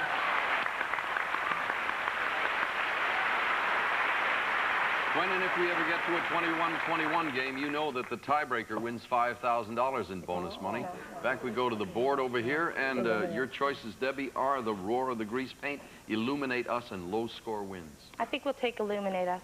All right, describe these things that shine. Things that shine. Ready, go. Not the sun, but moon. These are mine. Your cheeks. On the Christmas tree, it's The silver. lights. It's silver. It hangs. Pencil. Yes. On the back of your car, not the fender, Bumper. but candles are made out of wax. And shiny lip gloss. And you shoot this up when you've had an accident. It a lights. flare.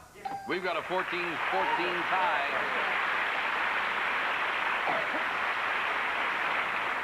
This is going to be it. I can feel it. It's going to be a 21-21 deal. Edie? Roar of the grease paint. And you're going to keep the screen? Yes. Describe these things associated with an artist. An artist. Things associated with an artist. Ready, go.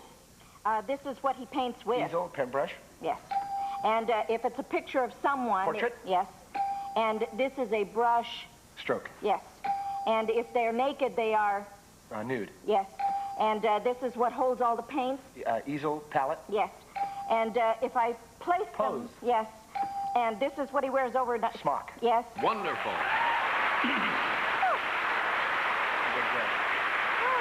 Beautifully played round. Good clues, good answers. Couldn't be any better. Paul, who'll give on your side? I'm going to give. Describe these things at a golf tournament. Things at a golf tournament, they need 21. Right. Ready, go. The thing that you hit. Tee, ball. And if it's not con, it's... Pro. Yes. And you do this to your car? Drive. Yes. A bald bird. Eagle. And what my nose does. Beak. Turns, Yes. curves. Yeah, but you put this on, you put a worm on this, yes. TV host, Jack, old one. Jack Parr. Yeah. And a little tiny hit. Putt. You got it! Yeah!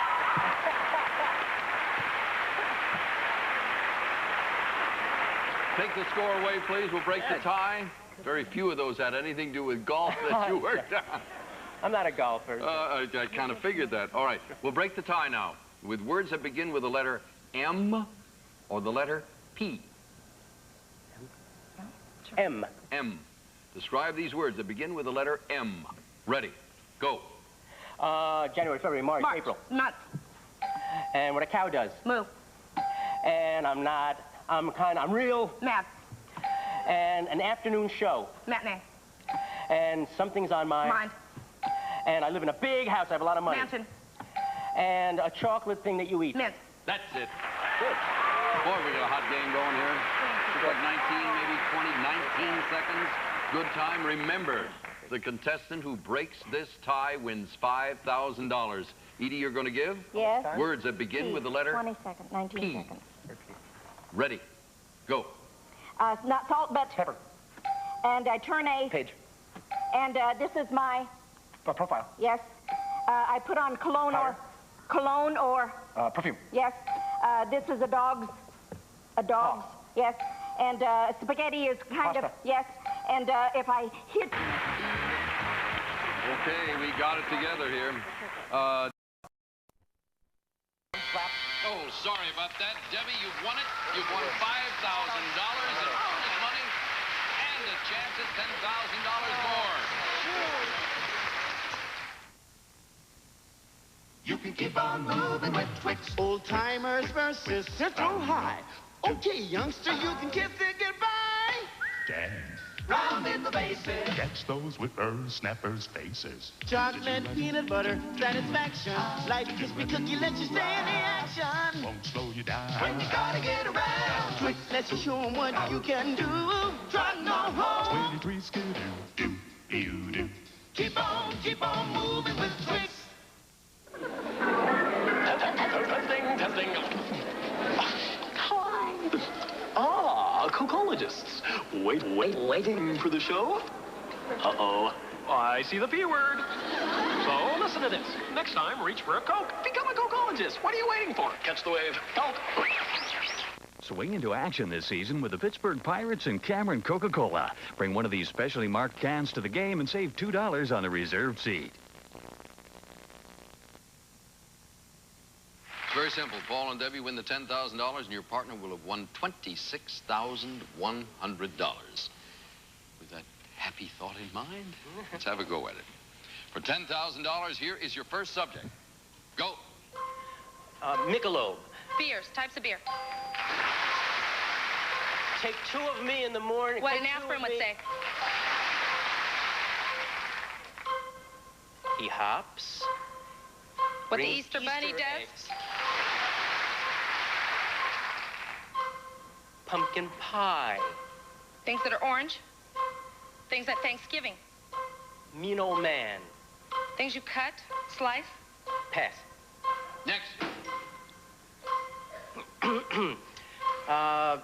An old person. Things with wrinkles.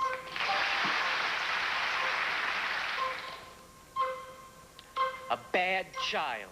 Things you smack, drop. An apple pie. Pies. Desserts. Pies. Pastries. Types of pastries. New made pies. Things that are out of the oven. Things you bake. Doughy pies. Things that are cooked. Old bread. The earth. Round. I was hoping if I got that. I said all bread and Things the with earth. a core, a center. The earth also has what? That a pie has. See a pie. You saw the pumpkin A pie. crust. You A got crust. it. It was The hard. first thing Yes, she it saw was when hard. she saw it, I when was she said thinking about the pumpkin crust. pie, I said just- things that are orange. You just had to keep looking at the rest of The it. pie, yeah. Terrific That's score. why I started to say doughy towards the end, but we were out of time. We have 3, 5, 50, 6, 7, $850. That's a tough one. Nobody can beat that unless they get it all. Not necessarily so, but it sounds good. We'll be back in a second. I tried to give you another angle, but it was hard. Okay, we got it together here. Debbie's just won $850. Bonus money of $5,000 and bonus money of $1,100. That was a very good round for you, my dear. Yes, it was. Pretty doggone good. All right, Edie and Debbie, you'll be partnered in this round. It's the guys against the girls. Paul and Mike, if you will. These are your subjects. Keep in touch. Skinny dips. That's the ticket. You can see forever. Special delivery. Wet and wonderful. And this time, the Mystery 7 is a 1987 Dodge Omni America. So, gentlemen, consult and tell me where you think that car's hiding out. That's the ticket. That's the ticket. Logical one. Wrong, but logical. Describe these things associated with a policeman. Things associated with a policeman. Ready. Go. He shoots a gun, and you get put behind bars in jail. And you commit Crime? Yes. And if you get knocked out, they'll carry you out on Stretcher? And this is what they do. They slap the cuffs on you because you're under Arrest? and they put you in a solitary one. Confinement? Yeah, but one. These are little things. You have a white blood. Cell. Yes. And 65, you're going too fast. You're speeding. Yes. 7 out of 7. Almost going to get in. Wasn't sure about Central. The men are ahead by 7 points. Amazing. Yes. 7-point lead. Ladies, Special delivery. all right, we'll see how long that lead holds up. Okay. Describe these things you see in a TV special. Things you TV see in a special. TV special. Okay. Ready. Go. The group of guys who play the music. The orchestra. Yes. And Anchorage is the capital. Alaska. And Jim Henson and Muppets. and Moby Dick was a Whale. And Outer Space. Yes. And Charlie Brown the dog. Snoopy. Yes. And the presidential Debates. where he Campaign. takes his oath is the Inauguration. Yes. That's it. It's all tied up. Good. Wonderful. Thank you. Gentlemen, your 7-point lead didn't hold up all that long, for about 30 seconds. She's a great player. Where's the car? Keep in touch. Keep in touch. Nope, Not still. the car. Mike, describe these things you do with your fingers. Things you do with your fingers. Ready. Go. Okay. You pinch. Okay.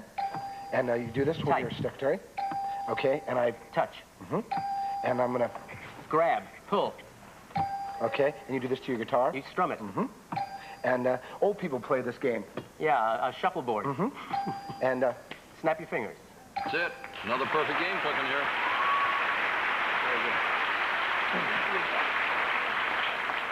No problem. it was a snap. You could be hitting this up for another $5,000 bonus here. Debbie? Skinny dips. Skinny Dips is the one with the Mystery 7.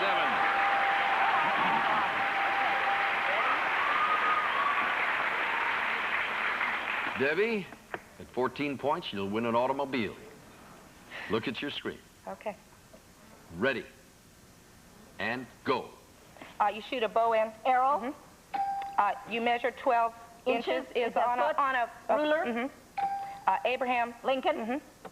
I can't walk. I'm lame. I have to walk with a cane. To get tall, I stand up on these. Stilts. The North Pole. A snake-like thing in the ocean. Eel. That's it.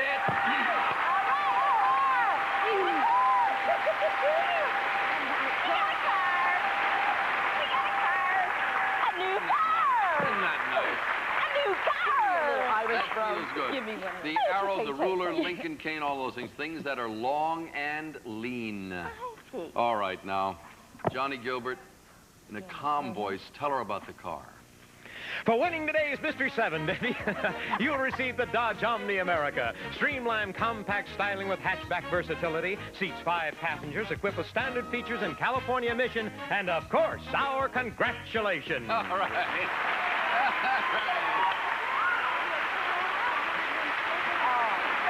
Again, Johnny's a very excitable guy. He was long and thin, by the way, not long and lean. I was just ad-libbing incorrectly there. A 1987 car. Oh, all right. All right, it's 14 to 14.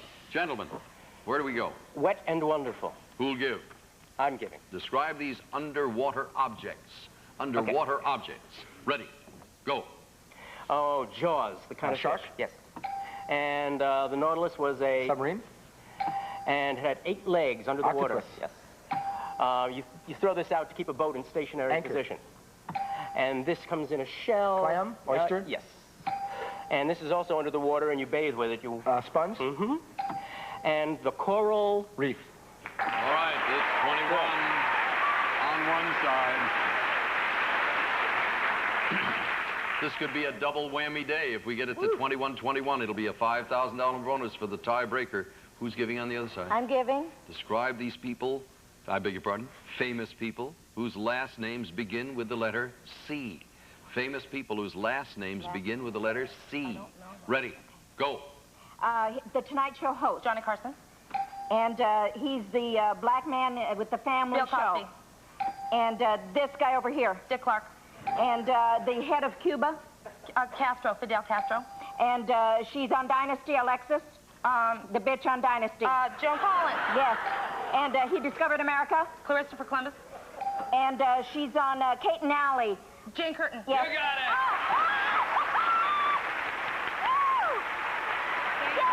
You're the tiebreaker. Wipe the score away. Castro, Fidel Castro. And she's on Dynasty, Alexis. The bitch on Dynasty. Joan Collins. Yes. And he discovered America. Christopher Columbus. And she's on Kate and Alley. Jane Curtin. Yes. You got it.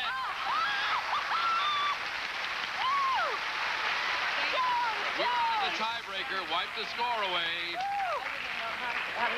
With quick apologies to Joan Collins, we'll move on. She characterizes herself as that. She'd be the first one to say so. Exactly. All right. Describe these.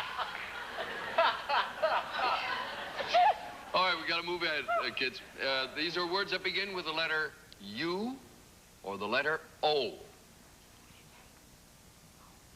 Oh. O. All right. Remember, you want to do this as quickly as possible. Words that begin with the letter O. Ready. Go.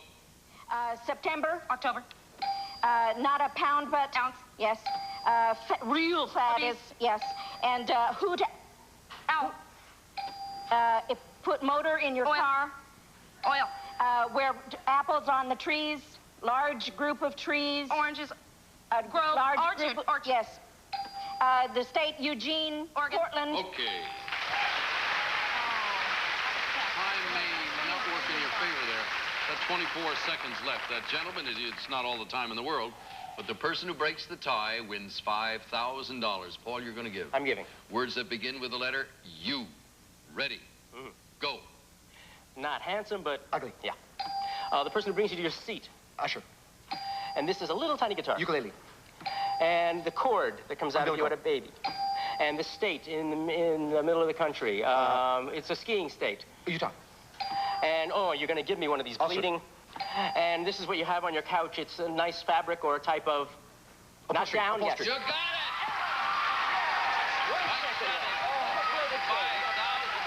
Into the winner's circle.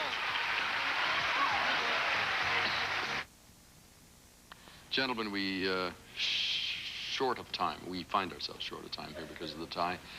Your opponent won $850. You want to match it or beat it? You're going for $10,000. Here is your first subject. Go. A pen, paper. Things you write on, things you write with. Because you're in a Western and need to go from place to place. Why you going to covered wagon? Why you ride a horse? Incompatibility. Don't love each other. Why you get divorced? The truth. A lie. Things that hurt, things that are told, things you tell people. Eisenhower, bombs. Vietnam things, parts of the war. Eisenhower. World War II. An actor's lines. What he reads, what he recites, what he says, what he remembers, what he practices. What he remembers, what he practices, what he recites. Your social security number. Things you memorize. Next to the flag.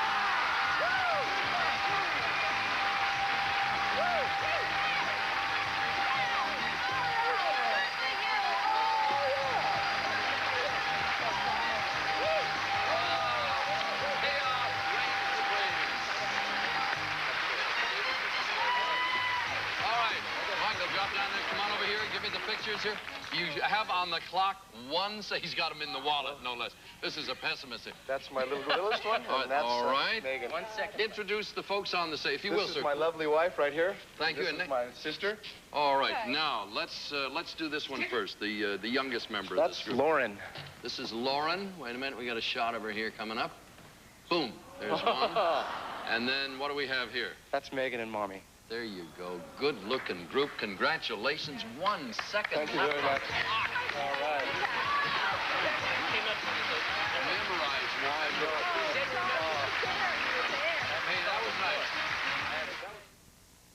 Hitting us up for bonus money. We run out of time. Edie, we'll see you tomorrow. Bye-bye. Debbie, you're leaving us with $16,950, a video camera, and an automobile. Great. Not bad. Thank you so much. Paul, you'll make it on time? Yeah, right here in your chair? The tie. Michael, you've got $15,000 so far. We'll see you tomorrow on the Pyramid. For now, Dick Clark. So long. All of our players will receive a copy of the Pyramid home game, and our departing contestants will receive Kentucky Fried Chicken, new chicken little sandwich. They call...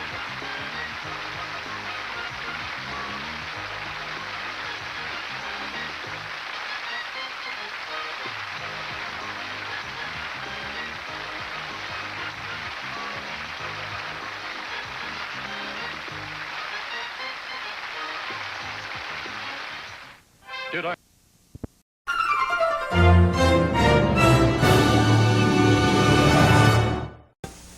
This is CBS. On the turn of a single card on Card Shark. And if you play your cards right, you can win $32,000. And now, the host of Card Shark, Bob Eubank. Thank you very much. You want to know why I'm laughing? Well, let me tell you why I'm laughing is because, you see this little thing right here? Well, I put my coffee back there in a little holder, see? And when this comes around, it stops too quick. My coffee goes... And it just did. Oh, welcome, you guys. Nice to have you with us today. We have two very delightful contestants and two very pretty dealers. So let's meet them right now, all right? They're with us every morning. Here they are. Our dealers on Card Shark are Lacey Pemberton and Susanna Williams. And don't they look special? I like it. I like it. Mert's back. Oh, good. Mert is back. She's our champ, and we'll meet her and Kimberly, and after you deal the cards out and do all of that, we'll get them in here. Come on, gang, let's go. See my mess, Mert? Pardon? Did you see my mess? Shame on you. Oh, I know. It's awful, isn't it? It's not a pretty sight, is it, Mert? Oh, it's all right. Oh, thank you. I appreciate it. No How are bother. you today? How am I today? Yeah. I'm just wonderful. Well, you ought I to be. don't know when I ever felt better. You won $4,700 on Isn't that neat? I never won so much money and had so much fun. Have you ever won that much money in bingo? No. What's the most you've ever won in bingo? I see, about $50, I think. Well, that's not bad. Where do you play bingo? Carmichael. You go up there? That's right out of Sacramento. We live in the suburbs of Sacramento. I got you. And you're married to Macon? Yeah, for 54 years. Yeah, and things are going well. Oh, good. Wonderful. Yeah. Glad. What's He good? minds pretty good. Pardon me? He minds me pretty good. Yeah, well, I've noticed. He'll mind me real good since I got this money. Yeah, that'll work. Oh, Yeah. I'm gonna be... I hear you, hon. Yeah. Kimberly, how are you today, hon? I'm just fine, Bob. My name's Kimberly Otero. I recently married the man of my dreams, whom I've been after for 7 years. You chased him and got him. Yes, and I'm going to be married to him as long as Merck's married to Macon. Well, I bet you he didn't run too hard, believe me. I don't know. He says that he forced me into chasing him so that we could get married, but I know deep down that it was me that decided that I was going to marry him, and so I did. I think I've seen that movie. Yeah. All right, let's pick it up where we left off yesterday. Mert has a slight lead. We're in the middle of the first game and the second question. And Kimberly, the question is yours. And it involves our 10, 16-year-old ladies who are in our studio audience. There they are. These ladies have been with us all week, and they've done a wonderful job helping us out. We really appreciate it. So here we go, Kimberly. Before the show, we asked these 10 girls, would you marry a man who wanted you to work while he took care of the house? How many of these 10 girls would marry a man who wanted to stay home while they worked? Well, I'm the type of person that if I had a career that was going to be more profitable than my husband's, I would want him to stay home and take care of the house. And these young ladies look to me like they're progressive and they're into doing what's best for the future for their husbands as well as themselves. I'm going to say... I saw that movie, too. 5 of them. Yeah. 5 of them? 5 of them. All right. Mert, what do you think about this? She said 5 of the 10 said it would be okay. These 10 girls would marry a man who wanted to stay home while they worked. I don't know. I don't believe it's going to be that high. When they get married, they want to stay home, keep house, and look pretty. Well, them's beautiful girls, and I don't think they'd want to go out and let a man stay at home. So you think it's going to be higher or lower, Mert? Lower. Lower. The actual number of these girls who would marry a man who wanted to stay home while they worked is 4 of them. You're right, Mert. It was lower, but just a little lower. That's really interesting. Which 4 of you girls would do that? Well, I'll be darned. Michelle, we had house husbands on the show this last week, and it was really interesting talking to those guys because they did a lot of strange things. I mean, they got up and squeezed the orange juice for the wife and everything. So, I mean, you'd like that, Michelle? Yeah, I believe I was never born to do menial labor, and since I hate housework, I'd love my husband to do it. You're a real smart lady, you know that. Thank you, girls. Nice to have you back with us today. All right, here we go. It's Mert. Mert, want to change the 8? I want to change it, please. You will. The 8 now becomes a 5, Mert. Higher. Higher than the 5. 7. Higher. Higher again. She's going on. Is it higher? Yeah. Lower. Lower. If it's lower, she wins game number 1. There you go. Just like that, our champ steps up and wins another $100 in the first game, which means that, Kimberly, you've got to win this next game. We'll pause for these words. We'll set up for game number 2. We'll be right back, right after this. Let's continue with game number 1 with Mert and Kimberly. And, Mert, the next question belongs to you. This is an educated guess question, Mert. Oh. What's the longest a person has ever held his breath and lived, you know? Oh. I don't know, about 3 minutes, I guess. 3 minutes. Let's see what Kimberly says. I'm going to say a little higher. A little higher than that. Mm-hmm. Don't try this at home. The longest a person has ever held his breath is 14 minutes. Can you believe that? Woo! That's a long time. Who is it, Kimberly? All right, Kim. All right. You ready? Here we go. First card, King. Lower. Lower than the King. Jack. Lower. I want to go Going on, lower. 7. I want to freeze. Who's there? Sure. Mert's too tough. She's going to freeze right there on that 7. Keep her away from those cards. All right, Kimberly, I got one for you. Okay. This one involves married men. Something you know about? A little bit. Well, let's see. We surveyed 100 married men. We asked them, have you ever told your wife you'd paid the bills when you really didn't have the money to pay them? How many married men admitted that they've done that? Well, I think that in my relationship with my husband, that if it was me paying the bills and I would tell him that I paid the bills and didn't, that's a possibility. And as far as a man doing that and telling the woman to make her quiet, I think that they were going to do that. I think that's going to be a medium number. I'm going to say 45 men said they paid the bills when they actually didn't. Are you telling me that women lie more about money than men do? I'm saying they probably have to. I see. So you say 45 out of 100 married men admitted they've done that. Let's see what Mert says about this. Mert? Well, I don't think Macon would lie, but he forgets to pay a lot of them and thinks he has. Boy, you've got her fooled, Macon, I'll tell you that. She said 45? 45 out of 100 married men admitted that they've done that. They said they paid them and didn't. I don't think it's hardly that high. No, he's going to be a little lower is what you're telling me? Yeah, All right. I'm going by my husband now. Actual number of married men who have fibbed to their wife about paying the bills is 15 of them. Yeah, it was lower. A lot lower. All right, Mert, here we go. First card for you, Mert, the 9. You can change if you want to. We will. The 9 is now a queen. Lower. Gonna go lower than the queen? No, not lower. And Kimberly with a 7, you get a free chance here, sweetie. I'm going to go lower than the 7. Lower than a 7. No, not lower than a 7. So we made no progress at all. And we'll go on to another question. What are you thinking about, Mert? I'm thinking... I don't know. My money, I guess. You think about your money? Yeah, I saw you off in Never Never Land, right did. Mert was faded away. Here, this is an interesting question, Mert. This is for you.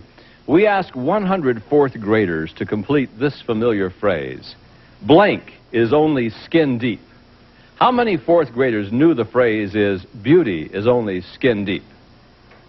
I don't think there's going to be very many. I'll say 12. 12 out of 100 knew the phrase beauty is skin deep. Yeah. Let's see what Kimberly says. I'm going to say that, well, this is a really tough one. I'm going to say it's a little bit higher, Bob. A little bit higher than that? A little bit higher.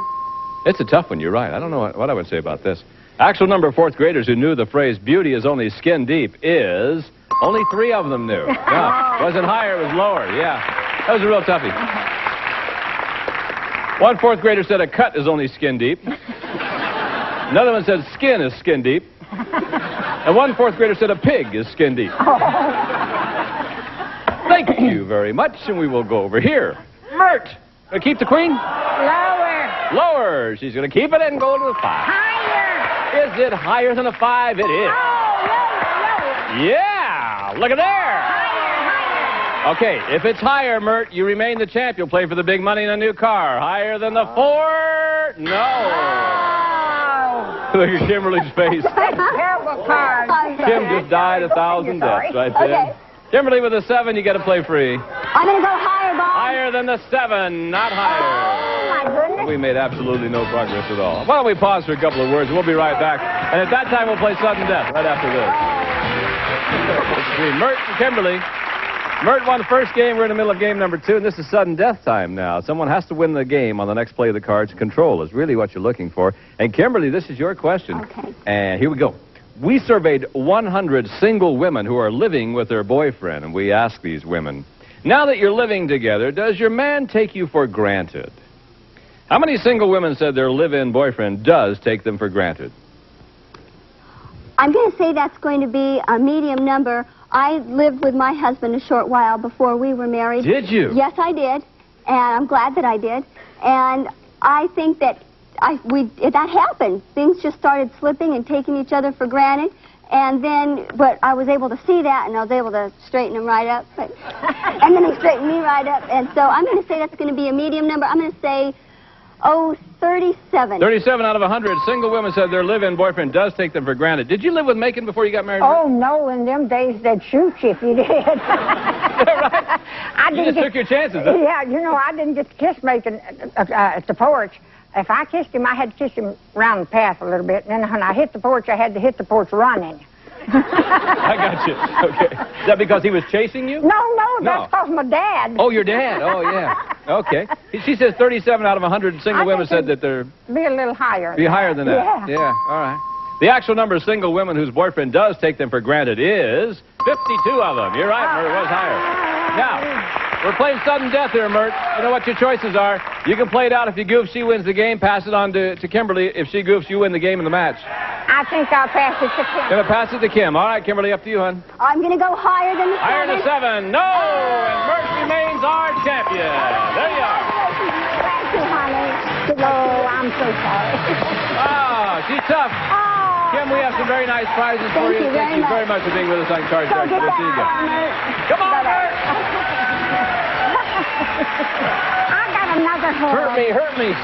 Oh, you ready? Oh, yes, Yeah, bless your heart, we're glad. Here we go again, huh? Now, you know all the rules this time. Yeah, you're an old hand at this. You do watch it every day? I shoot. I turn off that washer. I turn off that Be pot sure and and turn off everything. that washer when you turn us in. Yeah, I Now, just didn't watch it. the girls are going to deal out those cards from a deck you cut earlier. And once again, I'll remind you, as if you didn't know because you won so much money last time, that in addition to all the money you can win, we've added some jokers to the deck. Every time a joker comes up, well, that gives you a chance of winning the new car. Susanna's got a joker for you just for winning the match, so you know you have one opportunity. And I know you need a card to play bingo in, Yes, so let's I see if do. we can't win it.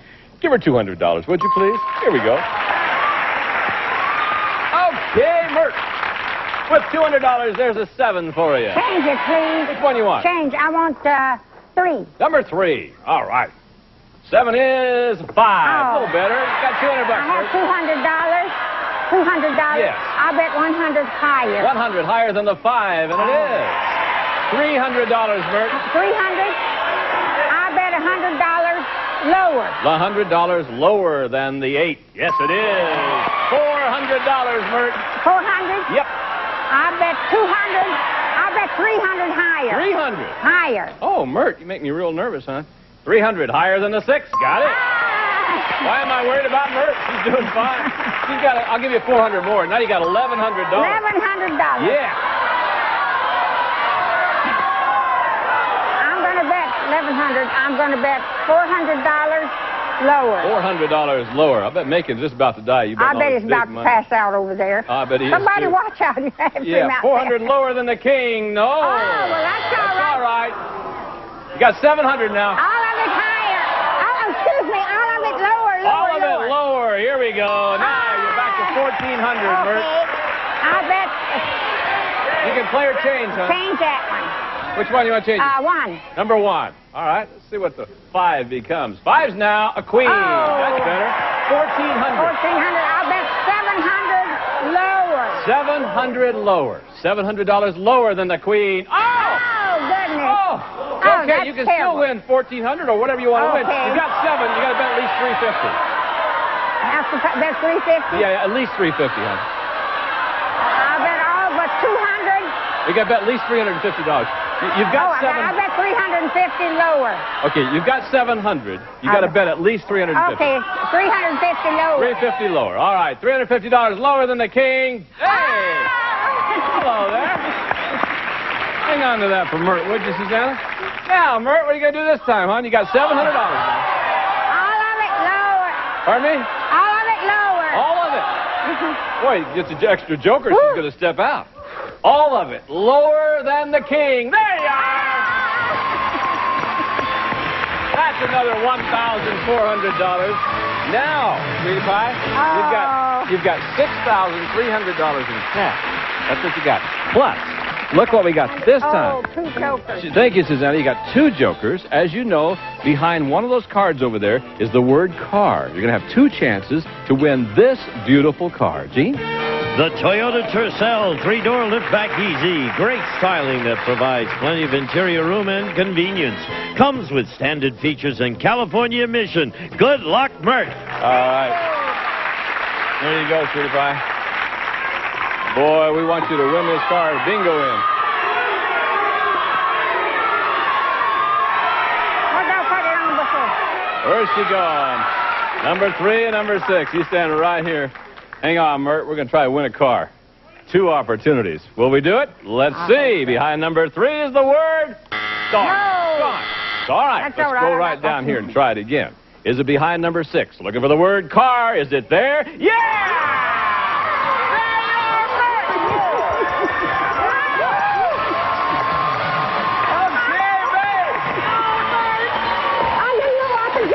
Let's go get your car. Oh, my goodness. Oh, this babe. I never had so much fun in my life. That's just what I wanted. Get in there and you can take the bingo game later. We'll be back in just a moment. Mert's got $12,373 in cash and prize. This about me. I am so happy.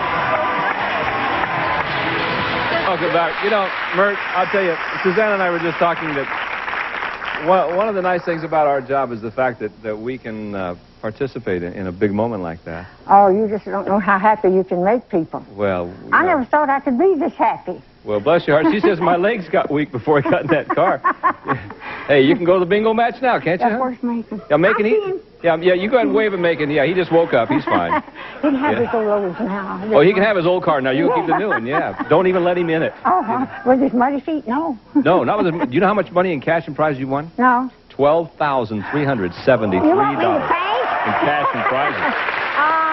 Yeah. And we're not even done. Oh, my goodness. We're going to meet a new challenger right now. You ready for him? Here he comes. Hello, Scott. Welcome to our show. My name is Scott Nell. I'm from Portland, Oregon, and I do a lot of things to keep myself busy, but the most important thing I do is take care of my 3-year-old son. All right. Well, wonderful. Yeah. It's nice you're from Portland. That's a beautiful part of the country. It's gorgeous. I love it. Now, watch out for this lady next to you. I know. I'm a little bit afraid of this woman. Yeah, I mean, she's rich and she's got a new car. I'm kind of confused now. Rich and beautiful. Yes, she's that. Yeah, she is that. Okay, let's get going with this match now. Susanna's got the cards all dealt out. Mert, you all right, hon? Yes, I'm fine. All right, then let's start the game. And we're gonna talk. This question is going to be about our 16-year-old girls in our studio audience again. Okay, so they're back to help us out. Okay. There they are.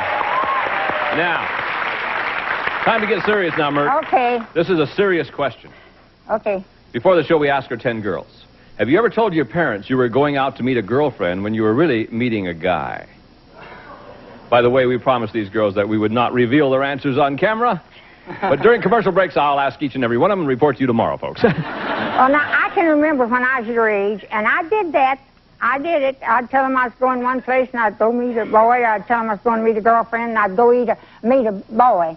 So I'd say that's about 5 of them. 5 of them have done that. You think? Yeah, well, they're girls. They're pretty girls. Scott, what do you think about this? Well, I think if Myrtle back then did it, a lot more of these girls did. I mean, I'm going to guess higher. Definitely higher than 5? Oh, yeah. I can't believe it. The actual number of these girls who have told their parents they were meeting a girlfriend when they were really meeting a guy is 7 of them. Yeah. You're right, Scott, it was.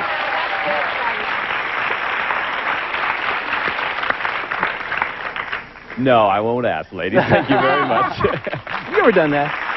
Sure. Oh, yeah. I got caught going out the window. Whose window? My window. Oh, your my window. bedroom window, yeah. I told her I was going to sleep, and I was going someplace It's okay else. as long as it was your window. Yeah, right. Yeah, okay. Oh, Scott. Scott, there's a card for you. It's a 9. You can change that. I think I'd like to change it. We will. 9 out the window. Whoa, Susanna, you racing little. All right. I'll go lower than that, please, Bob. Lower than the queen. Oh. Wow. Good start. Okay, Mert, here we go, babe. Higher. Higher than the 5, yeah.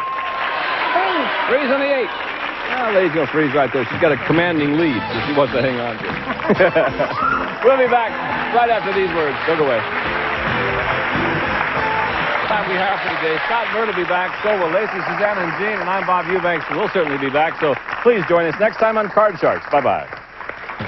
Some of our departing contestants will receive Kids Step Out in Style in quality crafted Fisher-Price shoes, selected from the Fisher-Price family of quality products. Zotos, a leader in salon product for over 50 years. Perms and hair care products available only at fine salons. Zotos.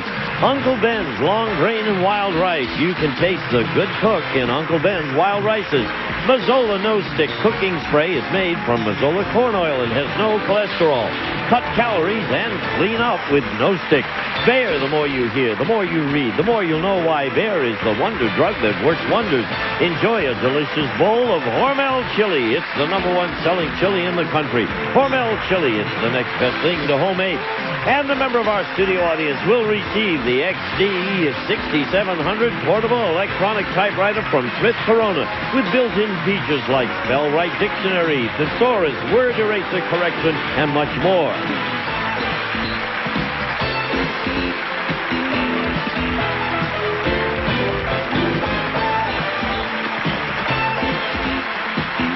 This is Gene Wood speaking for Card Sharks. I'm Mark Goodson. television production.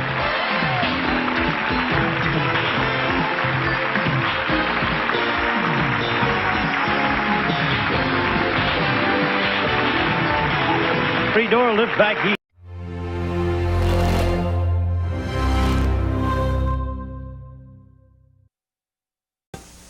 This is CBS. Now through October 25th, Arthur Miller's powerful play, The Price, will be performed by the Lyric Stage Company. You can't take it with you. Saturdays at noon. Television's most exciting hour of fantastic prizes. The fabulous 60-minute Price is Right. Julie Fridelli, come on down.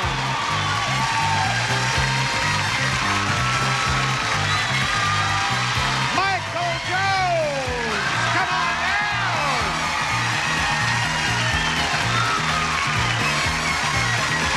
Angela Williams, come on down.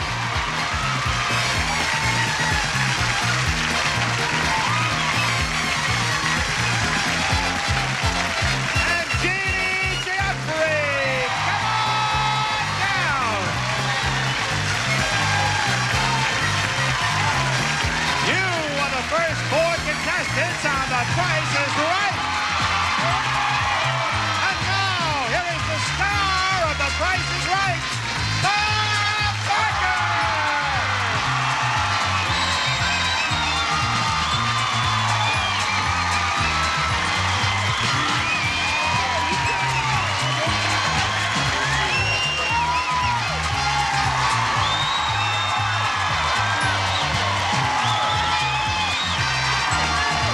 Welcome to The Price is Right.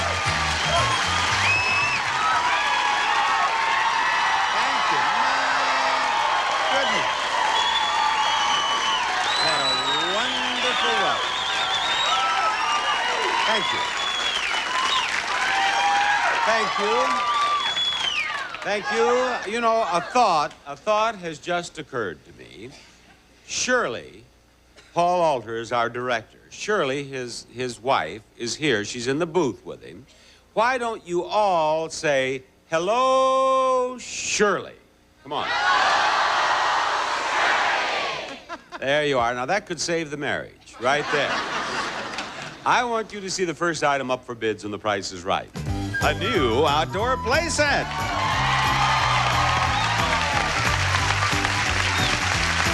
For your children's enjoyment, this challenging custom-made play structure featuring Playhouse Climber, durable Formica slide, monkey bars, rope ladder, tire swing, and glider for 2. And I want you to bid on that in dollars because we round off our retail prices to the nearest dollar, and I want Julie to bid first. $1,100. Her bid is $1,100. Michael? $750. His bid is $750, Angela. $7.99. $7.99. All right, Janine. $4.50. $450. The actual retail price is $12.20, and you win, Julie.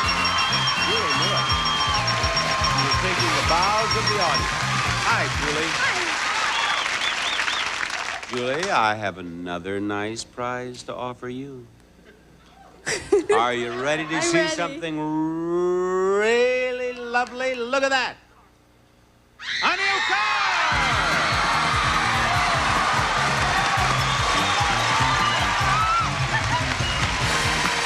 The Renault Alliance DL four-door sedan from Renault, featuring comfort, convenience, and efficiency, comes with standard features, visibility group, and California emission plus 1.7-liter engine.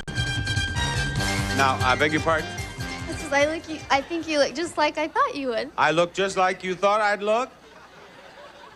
Young, handsome, modest. Counting these, 7 $1 bills. There you are. Now, do you know how to play Lucky 7? Yeah. How do you play Lucky 7? I have to guess the first number and the second number, third, and fourth, and I have to pay you for the amount I'm on. That's right. If you miss a number, you have to give me $1 for each number that you are away from the correct number. Right. Now, what if you miss them by more than $7? What if it were $15 or something by the end? I lose. I know, but then you also have to send me a check from home. I have to have $1 Left to buy the car. That's right. What's the first number in the price of the car? 7. Number 7. Open that door, please. Oh. Second number.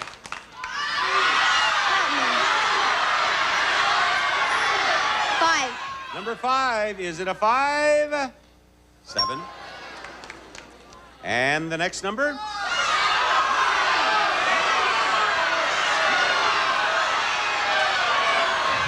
4. Number 4. Show us, please. Oh. Now, how many dollars do you have left?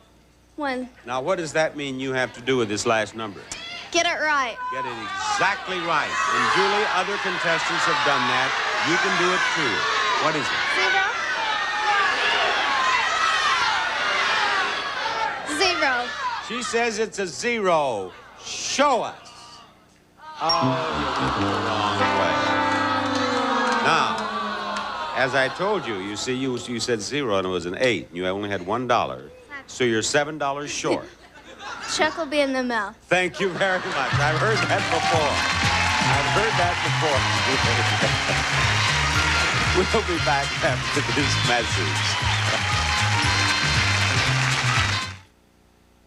When I have a headache, I take Excedrin. But when I have a face ache, and my face aches all over from sinus congestion, pressure on my eyes, my cheeks, my forehead, I take new Sinus Excedrin. Introducing Sinus Excedrin. Extra strength pain reliever plus the maximum amount of decongestant you can buy. And nothing to make you drowsy. If you have a face ache, take new Sinus Excedrin, the face ache medicine from Bristol Myers. Pepperidge Farm distinctive cookies. Everybody thinks their favorite is the best. They're right. Burger medium? There are lots of burgers America goes out for, but there's only one America comes home for. Manwich, the burger with the works inside. Your ground beef and Manwich sauce all simmer together. Manwich, the burger with the works inside. Who is our next player, Rod? Bob, it's Thomas Glasgow, Sr. Come on down. You're the next contestant on The Price is Right. Hello, Thomas. Good day, sir. Thomas, where do you live?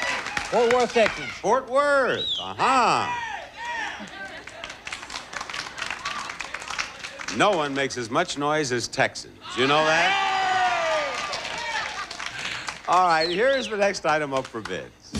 A new range. The crisp styling of KitchenAid freestanding electric range gives you a look that's right in any kitchen. KitchenAid for the way it's made. And the winner of this range goes a supply of Your Life Daily Packs. Vitamin systems with essential minerals and vitamins. Your Life, the no guesswork vitamin system. Thomas, may I have your bid on that range? $795, Michael. $950. $950, Angela. $669. $669. What do you think, Janine? $670. 700? $669. 670? $670. What was the lowest? Now, wait a minute. She hasn't bid. She's mumbling to herself here, and you're confusing these people, and they're lighting up all these numbers. Now, you want to know what they bid? Yes. $795, $950, $669. $670. $670? That's what they had up there. What are you trying to do? Give me a bad time, Janine? The actual retail price is $869, and the winner is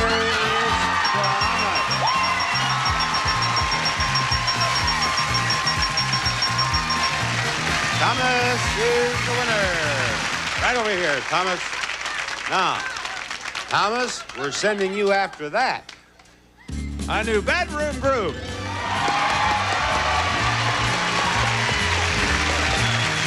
Ashley's Plantation Pine includes triple dresser, Hutch mirror, bookcase, headboard, door and night chest, honey fine finish with mega tough stain protection from Ashley Furniture. And for a comfortable night's sleep, this new mattress set. Wake up to Bemco's best in bedding. The Posture 5 Pillow Quilt features the patented Posture Zone suspension system for maximum center and edge strength from Bemco.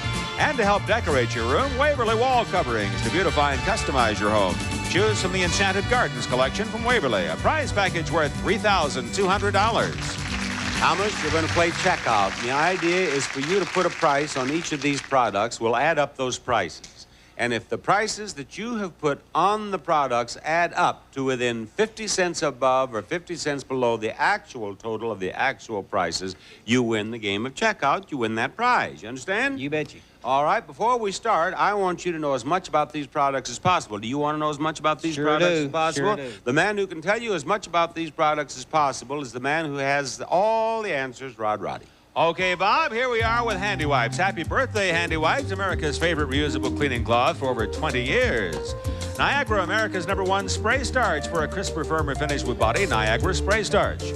Reese's naturally flavored peanut butter chips for greater peanut butter taste in cookies and brownies. Reese's peanut butter chips made from real peanuts.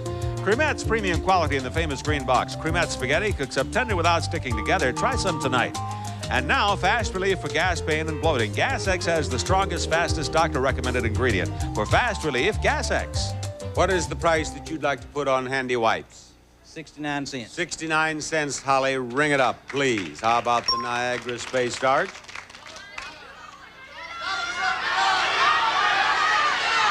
$2. $2 even. Let's talk about Reese's peanut butter chips. $2.25. $2.25. And the spaghetti? 95 cents. 95 cents. And the Gas X? $3. $3 even. That gives us a total of what, gentlemen? A total of $8.89. I hope you're 50 cents above or 50 cents below the actual total. What is the price of the Handy Wipes? Ooh, $1.19. That's more than you put on that. How about that spray starch? $1.29. And the Reese's peanut butter chips are $1.79. We're up to what total? $4.27. Give us the price of the spaghetti, please. 93 cents brings us to $5.20. Okay, the Gas X price is $2.07 for a total of $7.27 and a difference of $1.60. I'm sorry, Thomas, but obviously you have the sympathy of the audience. We'll try to do much better than that after these words.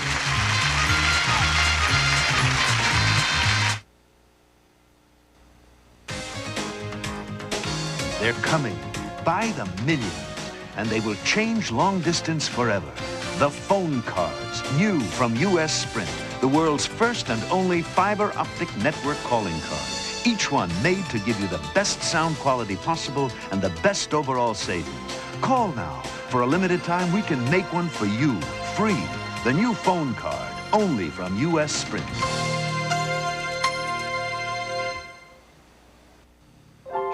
Don't wake him up. I'll take his blood pressure. Fisher-Price presents The Medical Kit, complete with everything a young doctor needs to practice, including a stethoscope that really works. I think I hear something. Oh no, one of his feet is broken. Here's the thermometer. I'll give him a shot. I'll give him a kiss to make him better. I need a hug, too. Oh, Dad. The Medical Kit from Fisher-Price, because you're only young once. Live, dun-dun-dun! Ritz Bits crackers. Mini Ritzes, unbelievable. 3 sizes. They're very tiny. buttery. New Ritz Bits. Every bit as good as a Ritz. These vegetables were the first to go nationwide with a no-salt added line. These were not. These are chosen by Del Monte for their consistent quality. These are not. Does your family deserve anything less? Del Monte, we grow quality. Mom, how does Clarence get his popcorn so light and fluffy? It's a secret. Love that aroma.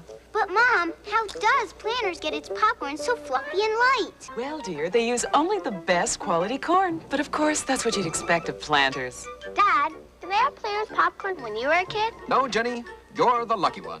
Mom, is it possible for Planters popcorn to be too light and fluffy? Planters popcorn, so light and fluffy you'll get carried away. CBS Spirit, oh yes. Rod, I need another player. Okay, Bob, how about this one? Queen Wallace. Come on down. You are the next contestant on The Price is Right.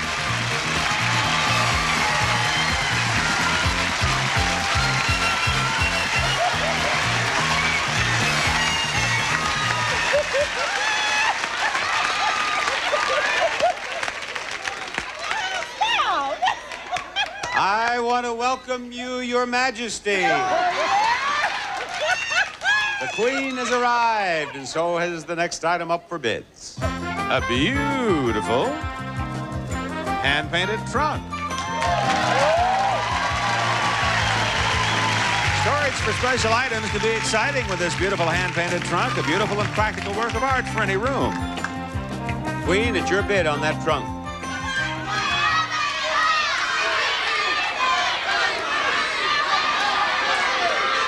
$650. Her bid is $650. What's yours, Michael? $850. $850. Now, Angie. $100. Her bid is what? $1,100. $1,100. Janine? $851. $851. The actual retail price is $900, and you win, Janine, with a good bid. Hi, Janine. Thank you. Let's show Janine a whole parcel of prizes. A lovely dinette, a washer and dryer, a new color TV, and an exerciser. First, you can shape up with a Fitness Master aerobic exercise. It works in all the right places to tone muscles, reduce fat, and strengthen your heart from Fitness Master. Second, a dinette set from Stylette, a Solar Strand indoor-outdoor chip-proof high-style quality dining set with a look, texture, and weight of natural wicker. Never needs painting from Stylette. Next, a washer and dryer. The Hot Point multi-speed extra-large capacity washer with hand wash control system for small or delicate loads, and dryer with automatic dry control and removable upfront lint filter. And finally, a color TV. Zenith System 3 20-inch diagonal color TV monitor with remote control, quartz-controlled electronic tuning, multi-cable channel capability, and on-screen channel number and time display. Bob? Janine, you're a great poker player, aren't you? I try. Have you played poker? I don't know. I haven't been to Vegas yet. Well, you don't have to be in Las Vegas to play poker. People have been known to play it at home. Have you ever played poker? Yes, I have. But you're going to play poker now. Let's have the prices of those prizes out here. See, we don't use cards. So there are no straights and there are no flushes. You're after pairs, 3 of a kind, 4 of a kind, and 5 of a kind. 5 of a kind is the best hand you can get. 9s are high, 0s are low. Make a better hand for yourself, then you leave for the house, you win all 4 prizes. Now, you understand all that, don't you? I think so. All right, pick out a prize you believe has 9s in the price. The washer and dryer? That washer-dryer price is what? $8.98. That's good. That's a pair of 8. That's good. Now what? Color TV. The color television set. Price is $7.99. All right, you have a full house. You have 3 9s and a pair of 8s. These are 8s down here. There we are. Now, Janine, you may not be able to hear me very well because they're shouting so, but I'm going to make you a wonderful offer. I'm going to give you a chance to pass those 9s and 8s down to the... Can you hear me, Janine? Can you hear me? Yes.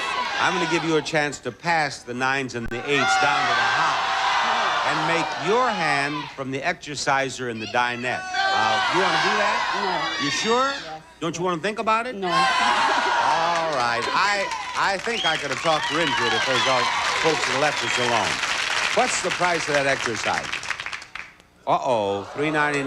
I don't want any more 9s now. No more 9s. What's the price of the dinette? Good. 9s and 0s. You win with your full house. You win. Congratulations. Showcase Showdown #1 after we show you this. From the glitter of Hong Kong, the quiet beauty of Kyoto. From the lovely island of Maui come the inspirations from my new Suzy Wan dinners. Just add your shrimp, beef, or chicken to my long grain rice, unique spices, and special sauces. You create extraordinary sweet and sour chicken, oriental shrimp, or teriyaki beef in just 10 minutes. Let Suzy Wan bring excitement to your table. New Suzy Wan dinner recipes make the ordinary extraordinary in just 10 minutes. Louis Rich breast of turkey. So lean, so light. Slice it for tonight. Wow, turkey. For tomorrow. Wow, turkey. Anytime. Carved and cooked whole from the bird. Its natural shape says it's juicy and delicious. Louis Rich makes turkey so easy, so tonight. Turkey. So luscious. So light.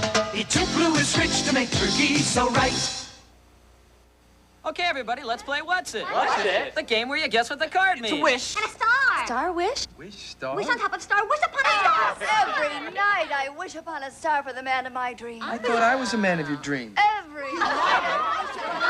Hey, let's What's It again? Come on. Sight. With the heart. 3 sights. The heart's on the first sight. Love at first sight. Hey, we had love at first sight. Now I don't even look.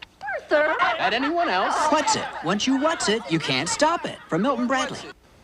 These are the hands of an arthritic, hands that know painful stiffness. This is arthritis pain formula from the makers of Anacin, with maximum strength caplets that give hours of relief from minor arthritis pain.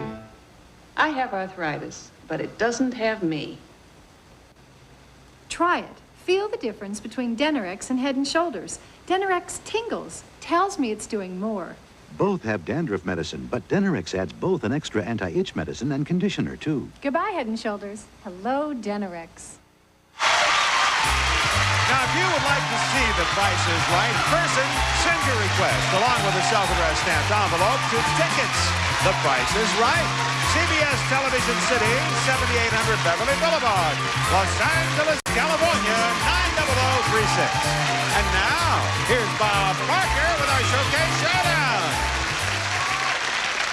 Here we are, folks, the big wheel with which we have given away so much money on The Price is Right.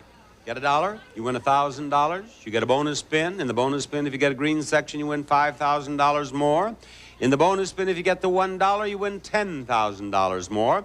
The contestant nearest to $1 without going over is in the showcase at the end of today's extravaganza.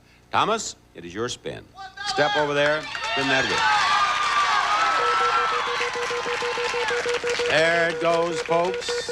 He's given it the Texas twirl here. And it's come to a stop on 20 cents. Do you want to spin again? Yes, sir. I don't blame you one bit. Go. 80 cents, the audience is crying, 80 cents. And to the 20 cents we add 25 cents, total 45. You're the leader. And you, Julie, are the spinner. Julie is trying to beat 45 cents. I wonder, has she? No. Spin it again, Julie. Julie already owes me $7.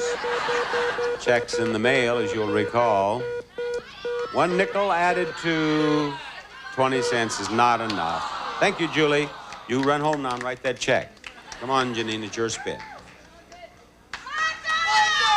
Janine's trying to beat 45 cents. Janine, the poker queen of, where do you live?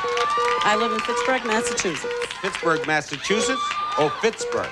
25 cents. Spin it again, you're trying to beat 45. The poker queen of Pittsburgh, Massachusetts. 25 cents to build on, trying to beat 45 cents. And she did it. She has 55 cents. Janine, you're going to be in the showcase at the end of The Price is Right today. Of course, we have more pricing games, and we'll play them after this.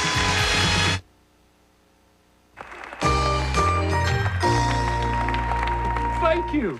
You know, snacking's a big part of that TV football season, so let's kick off that season with some cheese, glorious cheese. Here's how. You slice some fruit, eat it with cheese during a game. Breadsticks, eat them with cheese during a game, or eat cheese plain during a game. Halftime, go to the store, stock up on cheese, eat it during a game. Till next time, I'm the Hasty Gourmet. Bye-bye. Cheese, glorious cheese.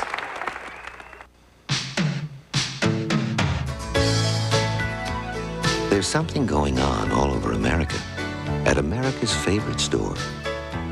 It's Kmart's 30% off outerwear sale, where every winter coat and jacket in every size, style, and color is now 30% off.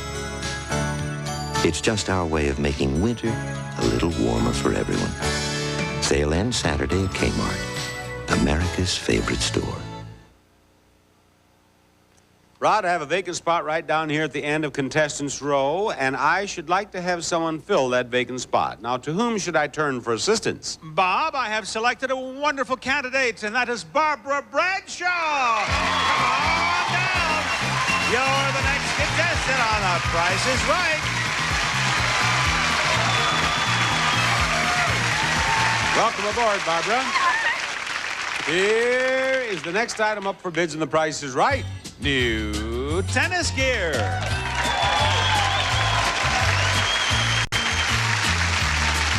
From Fox Tennis Rackets and Sport Bags, the Ceramic Pro WB 210 racket features a 10-angled head shape for greater power and ball control. Designed by Warren Bosworth for Fox Tennis Rackets. Luke got the tennis ball. Does he get to keep it? All right. Luke got the tennis ball. Now, let's see. Barbara, you get the bid. $500. $500. Queen, what do you bid? What do you bid? My bid? Well, would you rather not? We'll just have three this time. Yes, it's your bid. $650. Her bid is $650. Michael? $475. $475, Angela. $450. $450. All over bid. Lower bid is $450. Erase the bids, please. Go lower than $450, Barbara. $375. $375, Queen. $350. $350, Michael. $351. $351, Angela. $369. $369. The actual retail price, the prize is $442, and it belongs to you, Barbara. It belongs to Barbara.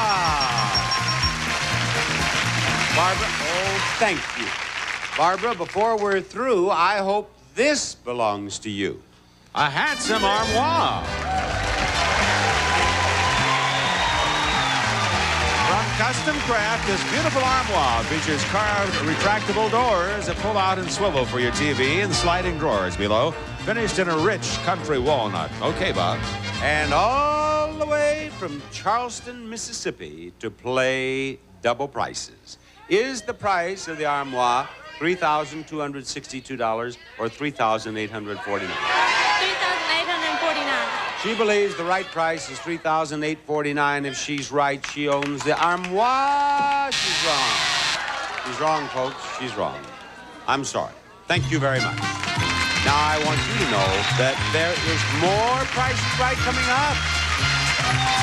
Stay tuned for more pricing games and the fabulous showcases, which are coming up on the second half of The Price is Right.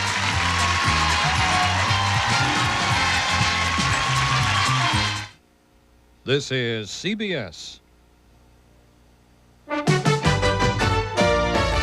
Good morning, everyone. I'm Dinah Williams with a look at some of the stories we're working on for this noon.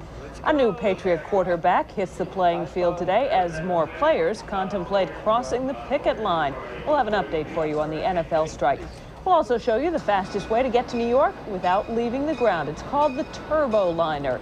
And John Corcoran, our lifestyle specialist, takes a look at the latest fashion trend, mini skirts. That and more coming up at noon. Join us. If you want authentic Japanese noodle soup, but don't want to spend centuries at the stove, try Nissin's Oodles of Noodles, an original recipe of succulent noodles and delicious broth.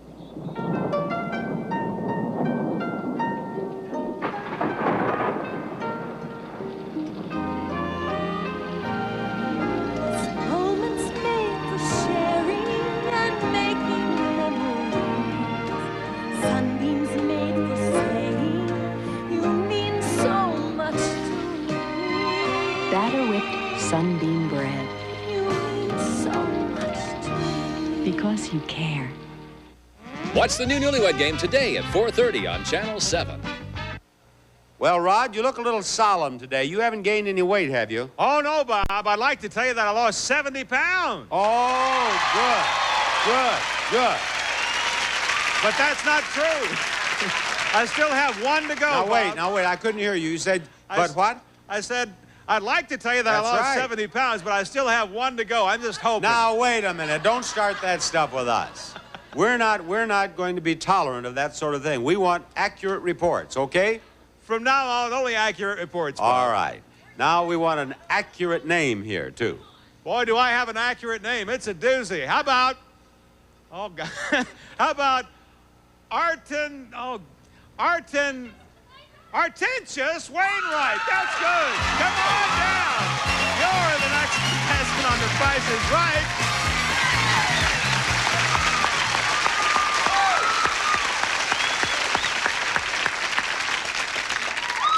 What is your name? Artentious Wainwright. Artentious what? Wainwright. Artentious Wainwright. Yes. Well, that is a lot of name, Artentious. It's a pleasure to have you with us. Here is the next item up for bids, and The Price is Right. A comfortable chaise lounge. This elegant chaise with an alder hardwood frame and polyester-filled pillow seat wrapped in 100% cotton spun Dacron, accented with 4 matching loose pillows, Bob. How about a bid on that, Artentious? $379. $379, and I go to Queen. $895. $895, Michael. $600. $600, Angela. $900. $900. The actual retail price is $1,000, and the winner is Angela. Hello, Angela.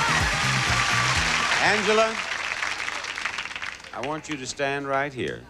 I want you to look right back here and tell me, isn't that a beautiful thing? A new car!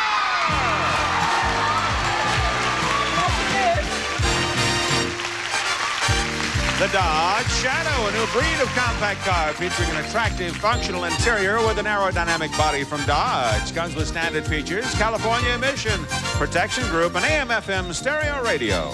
Angela, the game for you is temptation. The numbers and the price of the car are hidden away right there, and we'll look at those in a little while. Right now, let's look at this gift I have for you. Here we have an entry hall stand made of gleaming brass. This hall tree's beauty is reflected in the center mirror. What a beautiful way to greet your guest. Now, may I see the price tag, please? It is $850. Do you want to put an 8, a 5, or a 0 up there? 8 is the first number in the price of the car. And coming out here, we have another gift from Whirlpool. And Rod, please. All right, Bob, here we have a Whirlpool Power Clean Energy Saver portable convertible under-the-counter dishwasher with Power Clean washing system and exclusive in-the-door silverware basket from Whirlpool. And here we have a price tag that says $4.99. Do you want a 9 or a 4 is the next number in the price of the car? A 9. A 9, please. There we have a 9. And here we have another gift coming out here that looks suspiciously like a sewing machine, Rod. Bob, indeed it is. This is Spaff's Tipmatic sewing machine that gives you the versatility you need at your fingertips. A selection of special embroidery stitches for today's woman from Pfaff. It is $799. Do you want a 7 or a 9 is the next? 7. She has her answers ready in a hurry. And one more gift, and another interesting-looking gift. I wonder if that's, what is that? Bob, it's from Portavideo, the ultimate in video cassette players. Compact, lightweight, simple to connect and operate. Portavideo goes where you go. And $300 is the price. Zero. She's put a price of $8,970 up there, and of course you took the numbers from these price tags. If you wish, you may make a change. Do you want to make any changes?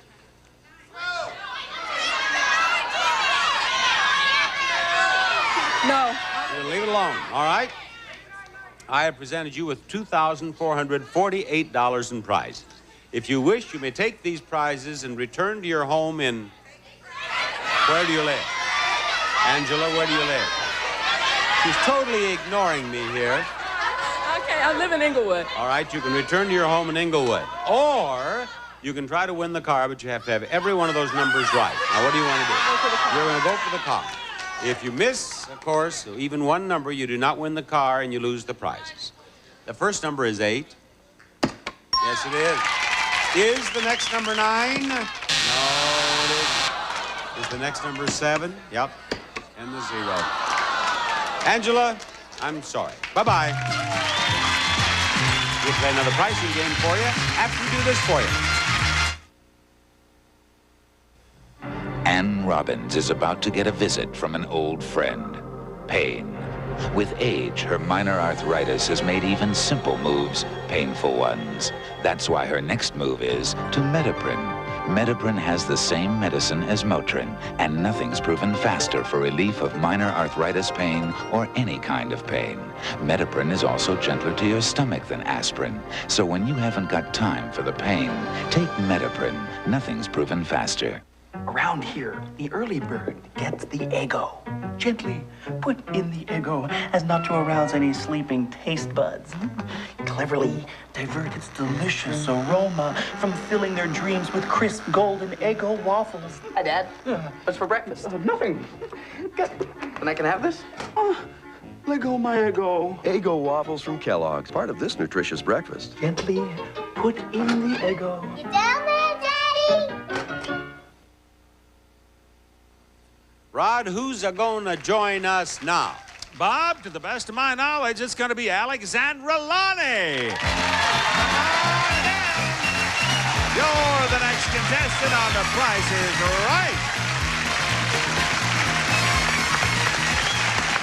Alexandra, it's a pleasure to have you with us. And now, ladies and gentlemen, the next item up for bids. Look at this. A new guitar. Gibson's Flying V guitar designed for the player with a flair for showmanship. Mahogany body equipped with 2 30-finger pickups for sustain and power from Gibson Guitars, case included. Oh, I wish I had known that we were going to do that. This would have been a chance for Michael to make his debut, wasn't it?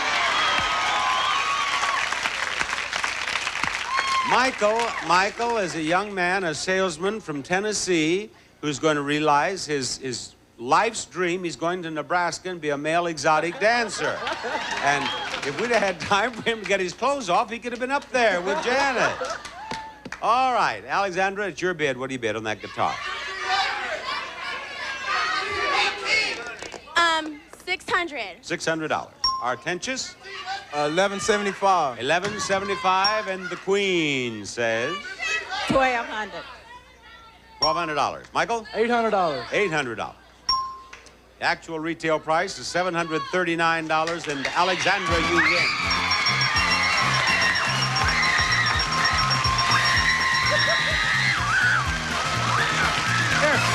Careful. Alexandra. Well, you seem... Oh, my God! She seemed to be a completely normal person. And she has... Look, oh, I see. Her main fuse blew. That's... there you are. What part of you did this come off of? My ear? Your ear on the left side. That's right. There you are. You got plumb excited, didn't you? I'm almost afraid to tell you what we're going to do next. Now, you won't hurt me, will you? I won't. If you really get excited, go down there and slug Artentious. But don't hurt me, all right? Okay. All right. Now, Rod, let me get a little ways away from her. Now, Rod, you tell her, Rod. Tell her, Rod. Okay, Rod, Bob, now you tell her. Now, wait just a minute. See, Rod's going to tell you.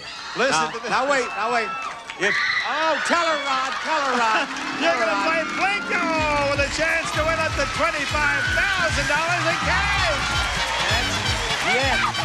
That's right. This is my favorite game in the whole world. The favorite game in the whole world? God. Come on, let's go back here and win money. Yes, now, that scared me. You know, I had my back turned to her, and that scared me. You got me jumpy now, Alexandra, because I really, you know, you're small, but you look strong, and you could hurt a person. Now, You can win $5,000 with that, and she can win $5,000 with 4 more chips. I'm going to give her a chance to win. And what's the prize with the first chip, Rod? Bob, first we have the original Roll-O-Matic mop with the easiest wringing action. Special scrubber and waxer heads, Roll-O-Matic mop, the one with the butterfly. Now, it is not $49, but the 4 is the first number in the price, or the 9 is the last number. Which one do you believe is right? The first number on the prize? The first number is the 4, or the last number is the 9. Which one is right? 9 is what? The first number? Okay, the last number is 9. Okay.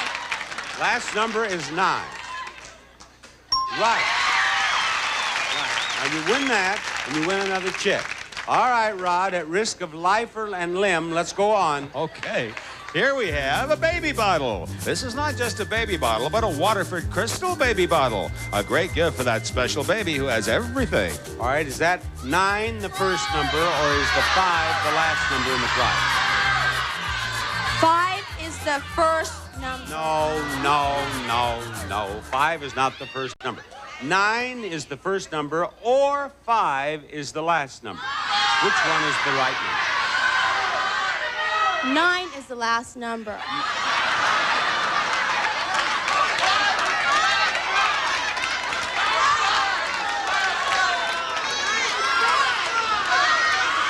don't understand your question. Now, just a moment. I want to hear what this young lady said. What? Okay, can you repeat your question, please? I'll repeat my question if you promise not to repeat your answer. All right. Now, you see that 95? That's not the price. Right. Okay. Now, the 9 is the first number in the right prize, or the 5 is the last number. One or the other is right. Which one is right? The 5 is the correct number. The 5 is the correct number. Let's see. You're right. You know what? I gave 10 years of my life for her to win a baby bottle.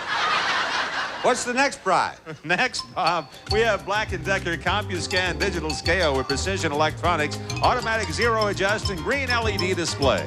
Now, the question is the same. Is the 4 the first number, or is the 1 the last number?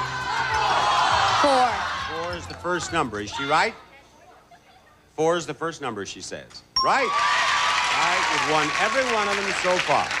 One more, Rod. Finally, Bob, we have this GE automatic citrus juicer. Conveniently prepares fresh squeezed citrus juice. Dishwasher safe with removable parts. And you chose the right word when you said finally. Is the 5 the first number, or is the 6 the last number? 6. 6. Right again. Now, you step right over here, and Diane will give you those 4 chips to go with the one you have. You keep that? Sure you do. Now, you go up the steps. She got you, too. Huh? Look. Diane, she scared her to death there, practically. All right, now take 1 chip, and you can see in the slots the same numbers we see. Hold it flat against the board and release it any place you wish. Anywhere I want? Anywhere you want. Let it go. Here it comes, folks, over there toward the $5,000. Oh, 0. Now, we don't want that to happen again.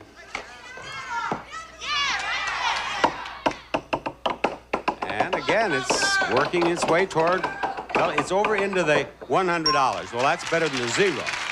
That's better than the 0. Chip number 3 now. Come on, Alexandra. Let it go. Let it go, Alexandra. Oh, can you reach that? Yeah. All right, start it again. $500.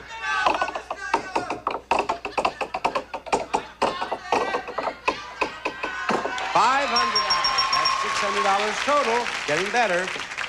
Now, come on, let's go again.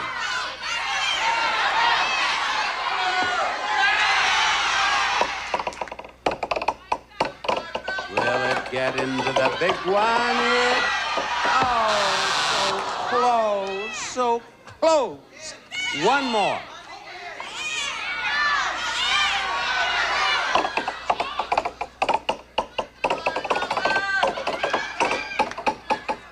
$500. You won $1,100. You won $1,100, Alexandra, and you were a welcome addition to the show. You were a lot of fun. We'll have the second showcase showdown after a little business with you. I have the worst cold I ever had in my whole life. I sneeze so much I think my nose is broke. I coughed so loud I woke up Robin. For all these symptoms, there's Pediacare. Unlike medicines adults can take, Pediacare is made especially for a child's cold, or a child's cold with a cough. And it's measured precisely for your child's age and weight. My cold went bye-bye. I finally stopped sneezing. A child's cold needs special care. Pediacare.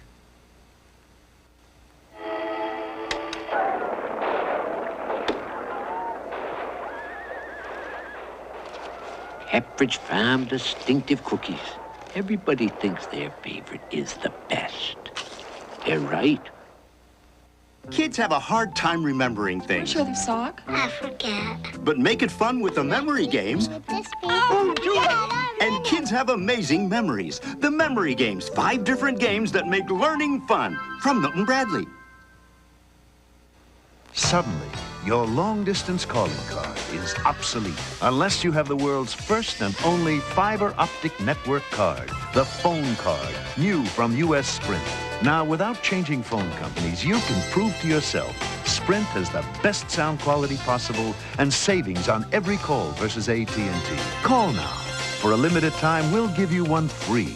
The new phone card, only from U.S. Sprint.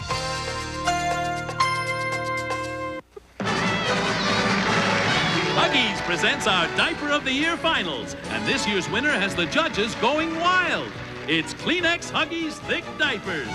Thick Huggies score big with more absorbent padding where babies need it most. And there's a fitted, tapered design. Plus, elastic waistband Huggies snuggle up to help stop leaking. It's unanimous. As our Diaper of the Year, Huggies win by a smile.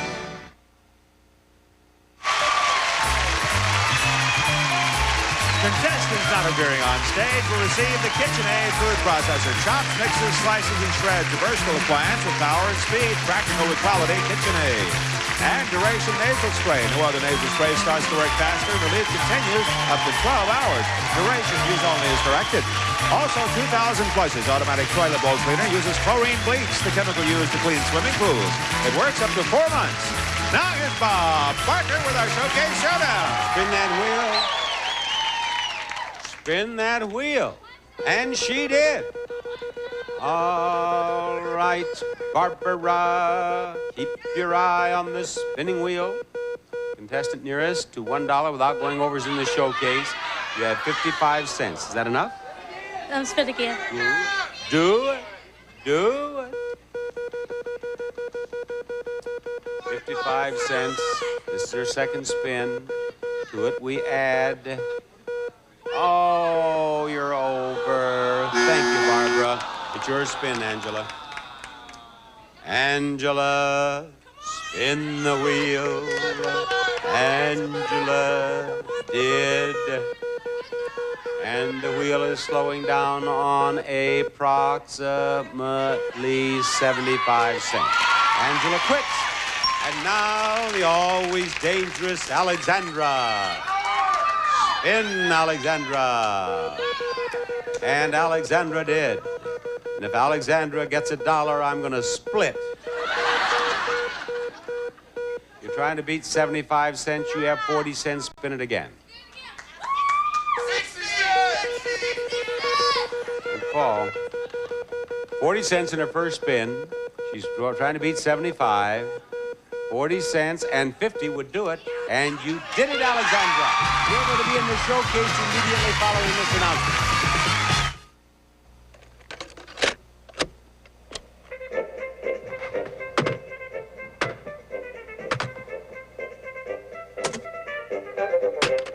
The Fisher-Price tape recorder. You can't knock the fun out of it. Wow, look at that. With the Fisher-Price Micro Explorer set, Wow, look at that. little explorers can make their very own slides or focus on a series of amazing pre-prepared images. The Fisher-Price Micro Explorer set. thank you. You know, snacking's a big part of that TV football season, so let's kick off that season with some cheese, glorious cheese. Here's how. You slice some fruit, eat it with cheese during a game. Breadsticks, eat them with cheese during a game, or eat cheese plain during a game. Halftime, go to the store, stock up on cheese, eat it during a game. Till next time, I'm the Hasty Gourmet. Bye-bye. Cheese, glorious cheese. Triaminic asks the experts about the common cold. A cold is miserable. I guess it's just part of growing up. You feel stuffy, you sneeze, and your eyes water, and you're coughing and sneezing, and your chest hurts. When I go to the doctor, she is very nice. When I get a cold, my mom gives me Triaminic. Triaminic cough and cold medicines. What more pediatricians recommend. What moms trust. Shouldn't you? You're just so happy that the cold is over, you just smile. A romantic world lies just within your reach. A passionate world of more Power for Jill and more heartbreak for Philip and betrayal for cricket and more to come weekdays on CBS. Top winner in the showcase, Janine. Runner-up, Alexandra. May we see the first showcase, please? This showcase contains prizes revealed as we take a pic at some of our models' vacation photos. Last year, Diane spent all her vacation time copying her receipts to give as gifts to her close friends. This year, she'll save time and duplicate everything with this new copy machine. The Royal 1602 MR copier with magnification and reduction in 16 copies per minute. It gives you crisp, clear copies on bond paper, labels, transparencies, and even letterhead. And last season, Holly spent her vacation planting flowers, but the bad weather spoiled them all. This year, she will try again, but with greater success because she'll use her brand new greenhouse. For the hobbyist, the Sunray 8-foot by 6-foot greenhouse with redwood frame, entry door plant tables. All you need are plants and a green thumb. California Greenhouse Controls Corporation. Now, a year ago, Jan fell in love with fishing while catching sardines off a dock. This year, she'll try fishing in deeper water with her new ski boat.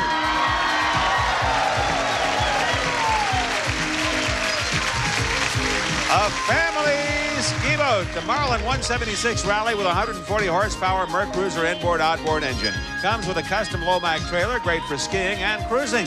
And this showcase, containing prizes revealed as we take a peek at some of our models' vacation photos, can be yours if the price is right. Bid or pass, Janine? We're going to pass. Pass to Alexandra. What's your bid, Alexandra? Give me your bid, Alexandra.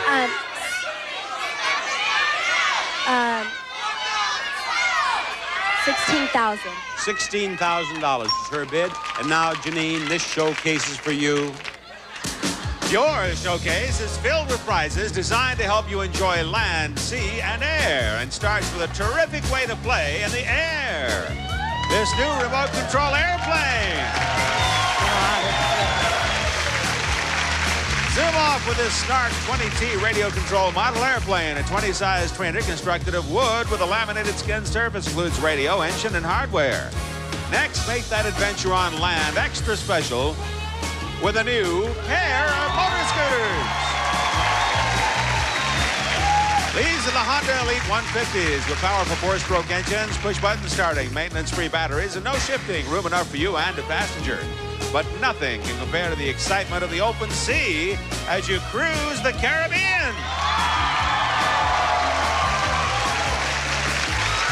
A luxury cruise of the Caribbean for two. You and your guests will fly a round-trip coach from Los Angeles to Fort Lauderdale, Florida, where you begin your 10-day odyssey. You'll visit 6 beautiful islands, including the Bahamas, Antigua, Barbados, Martinique, and the Virgin Islands. And your showcase, filled with prizes designed to help you enjoy land, sea, and air, can be yours if the price is right. What's your bid, Janine? $12,000. $12,000 is her bid. We'll be right back. From the glitter of Hong Kong, the quiet beauty of Kyoto. From the lovely island of Maui come the inspirations for my new Suzy Wan dinners. Just add your shrimp, beef, or chicken to my long grain rice, unique spices, and special sauces. You create extraordinary sweet and sour chicken, oriental shrimp, or teriyaki beef in just 10 minutes. Let Susie Wan bring excitement to your table. New Susie Wan dinner recipes make the ordinary extraordinary in just 10 minutes. Sometimes it seems like every time you look around, your rug is dirty, especially in those places where people walk the most. Well, try new Woolite Spot and Stain Rug Cleaner. It not only cleans up heavy traffic areas, but because it contains the ingredient Fiber Pill, your rug stays cleaner longer than with the other liquid spray. So when you look up, all you'll see is a beautiful rug. Trust new Woolite Spot and Stain Rug Cleaner for heavy traffic areas. It keeps your rug cleaner longer. Here's why these New England fishermen take Alka-Seltzer Plus cold medicine. When I catch a cold, it's a tough one, and the only thing that seems to help me is Alka-Seltzer Plus. I get aches and pains, runny nose, nasally, and Alka-Seltzer Plus works every time. When I get a cold, my head feels like it's 3 feet thick. Alka-Seltzer Plus helps break through, helps me get back on my feet. Alka-Seltzer Plus cold medicine. Fast, effective relief for tough winter colds. In a word, it works. Alexandra, your bid is $16,000, and the actual retail price of your showcase is $19,675, a difference of $3,675. Janine, you bid $12,000. Janine, the actual retail price of your showcase is $8,563. You're over. You win, Alexandra. Alexandra won. Taking it calmly so far, but she may explode at any moment. Here it comes. Here it comes, folks. There goes the wildness. There it goes. She's screaming now. You can't hear her. There's not a mic over there. Bob Barker saying goodbye, buddy.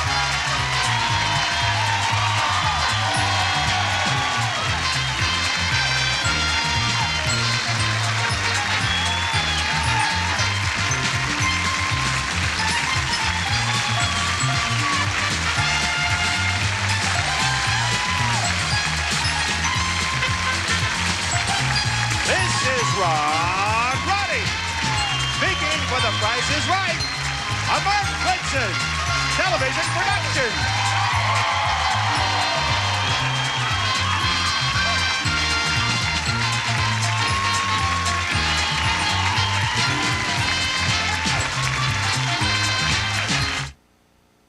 On The Oldest Rookie. I'm not getting any pulse. Murder leads to a strange reunion. You know this guy? I know this guy. We went to high school together. The Oldest Rookie.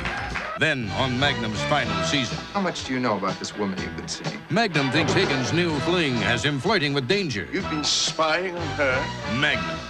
And on The Equalizer. She kidnapped my parents. McCall helps a woman fallen victim to a deadly spy game. This could be dangerous. Stay where you are! Tonight, starting at 8, 7 Central and Mountain. Good day from CBS News. This is Newsbreak. A not guilty verdict today at John Siccaro's New York bribery trial. The husband of former Congresswoman Geraldine Ferraro was acquitted of charges he shook down a cable TV company. The Nobel Prize in Chemistry was awarded today to American scientists Donald Cram and Charles Pedersen, and to a French researcher. They were cited for their work with synthetic molecules. The Physics Prize went to a West German and a Swiss for their work with superconductivity.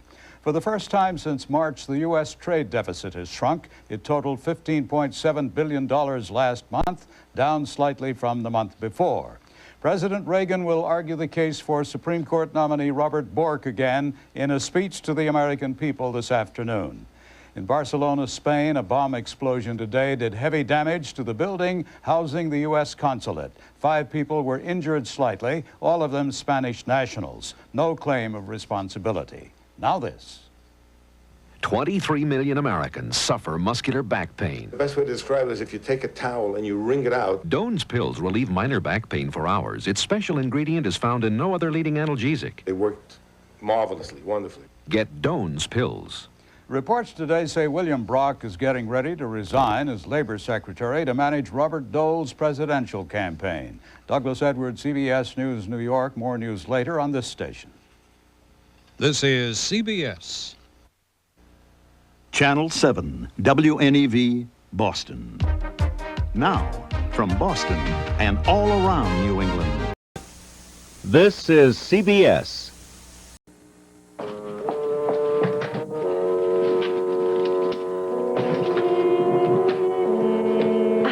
Ah, you're early. I like that. Morning, Alan. Frankie, if this young lady gives her okay, you can go. I thought since I was going to be immortalized in film, I might as well project the right image. It looks nice. Very nice. Thank you, Frankie. You know, you should be able to pick up some business around here today. This young lady is going to shoot the entire executive board, which might not be a bad idea. Thanks, Mr. Spaulding. You're welcome. See you next week. Bye-bye. How about some coffee, Rima? Alan, I need to talk to you. Yes, I heard that you were trying to reach me yesterday. It's about my schedule. Oh, yes? Cream and sugar? No, I don't want any coffee, thank you. Well, what did you want to talk to me about? Kyle's lawyer got a court order. I had to take Mara into Cedars last night for blood tests. Well, no wonder you're a little shaky. It's a terrible ordeal to have to go through alone. Oh, well, I wasn't alone. Ross was with me. But that's another story. Alan, about my schedule. Oh, yeah, well, don't worry about that. Look, why don't you sit down and see if I can help you? No, the blood test has already been done. There's nothing you can do. Reva, there's always something I can do. Would you hand me another one of them croissants? You finished them half an hour ago. They're tasty business. I hear they make real good ones in Paris. Oh, so we're going to Paris, too. Mm-hmm. Mais oui, ma petite. I just can't believe it's sufficient to plan a vacation around your favorite foods. Well, what's so all-fired important about efficiency? I don't want to be punting on the Thames, listening to you complaining about how long you've been away from the company. You know, I just love Chinese cooking. Did you hear me? Alexandra, my gal, Joshua's back at Lewis Oil right where he should be. And I think this might just smooth things over so I'm not looking over his shoulder every 5 minutes. You don't really expect me to believe you are simply walking away from Lewis Oil. Well, when we get back, I might putter around the boardroom a bit between balloon rides. That's what you said the last time Josh worked for you, and look how that turned out. I tell you, Alexandra, darling, I think we both changed. It's almost like we grew up or something. I might believe that of Joshua, never you. Well, you wouldn't want to go flying into the wild blue yonder with some old stick in the mud, would you? I don't think I have to worry about that. That's right. From now on, H.B. Lewis is footloose and fancy-free. Oh, Harlan, I am so sorry we're late, but that traffic was murder. Johnny, are you in there? Johnny, are you okay?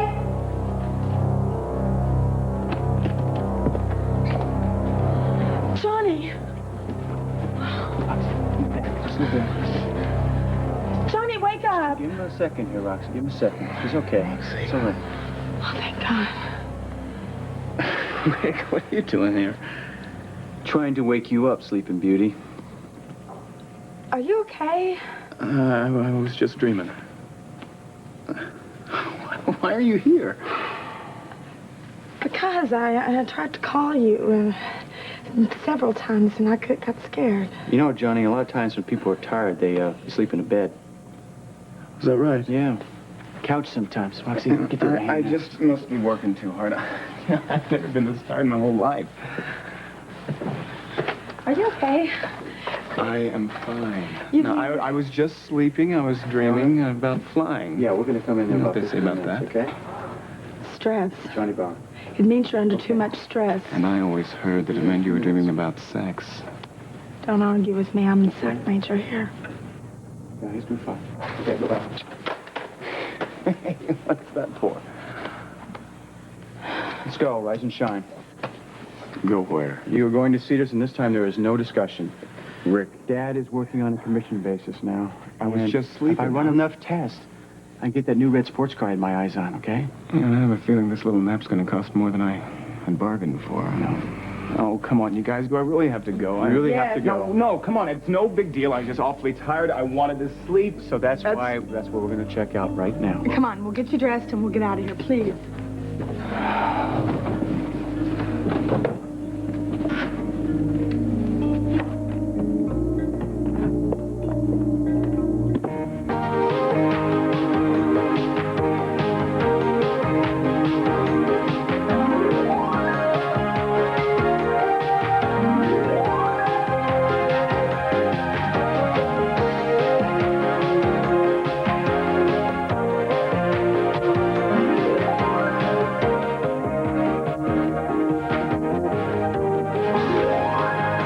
And now, Guiding Light. This portion is presented by Crisco Corn Oil for today's healthy appetites. And by Pepto-Bismol, coats, soothes, and relieves. Pepto-Bismol for most common stomach discomfort. You don't have to do this now, you know. Well, it shouldn't take long. I'm not going to do the formal portrait now. I just want to get some candids. I think you should sit down and talk. No, I want to do this. I said I would. I don't think you heard me. I can still help you. How can you, Alan? The blood test was already done yesterday. People sometimes underestimate what I'm able to accomplish. Well, can you change the blood in her veins? Look, I'm sorry. I shouldn't be bringing my bad mood into this sitting. That's why we don't have to do it now. You know you're not seeing the board until this afternoon. Well, that's the other thing I wanted to talk to you about, Alan. I was wondering if I could reschedule those appointments. Of course. I just figure if I could finish up here this morning, you know, get the basic concept, the lighting and the style. Reva, calm down. You know, we can postpone the project. Your personal problems are more important than the pictures. You know, why don't you sit on the desk now? You could maybe do some work. All right, we'll play it your way. Oh, I'm going to do a good job. I promise you that. Well, of course you will. Not that I don't appreciate your help, Alan. Well, you work for Spaulding now. You're one of my people. I know. It's not exactly the time to be asking for favors. I told you I'd help. Now, if you could have anything in the world, anything at all, what would it be? Well, if I could finish up here... And? And then finish the rest of the project when I get back. Back from where? I need some time off. I'm going to Cross Creek.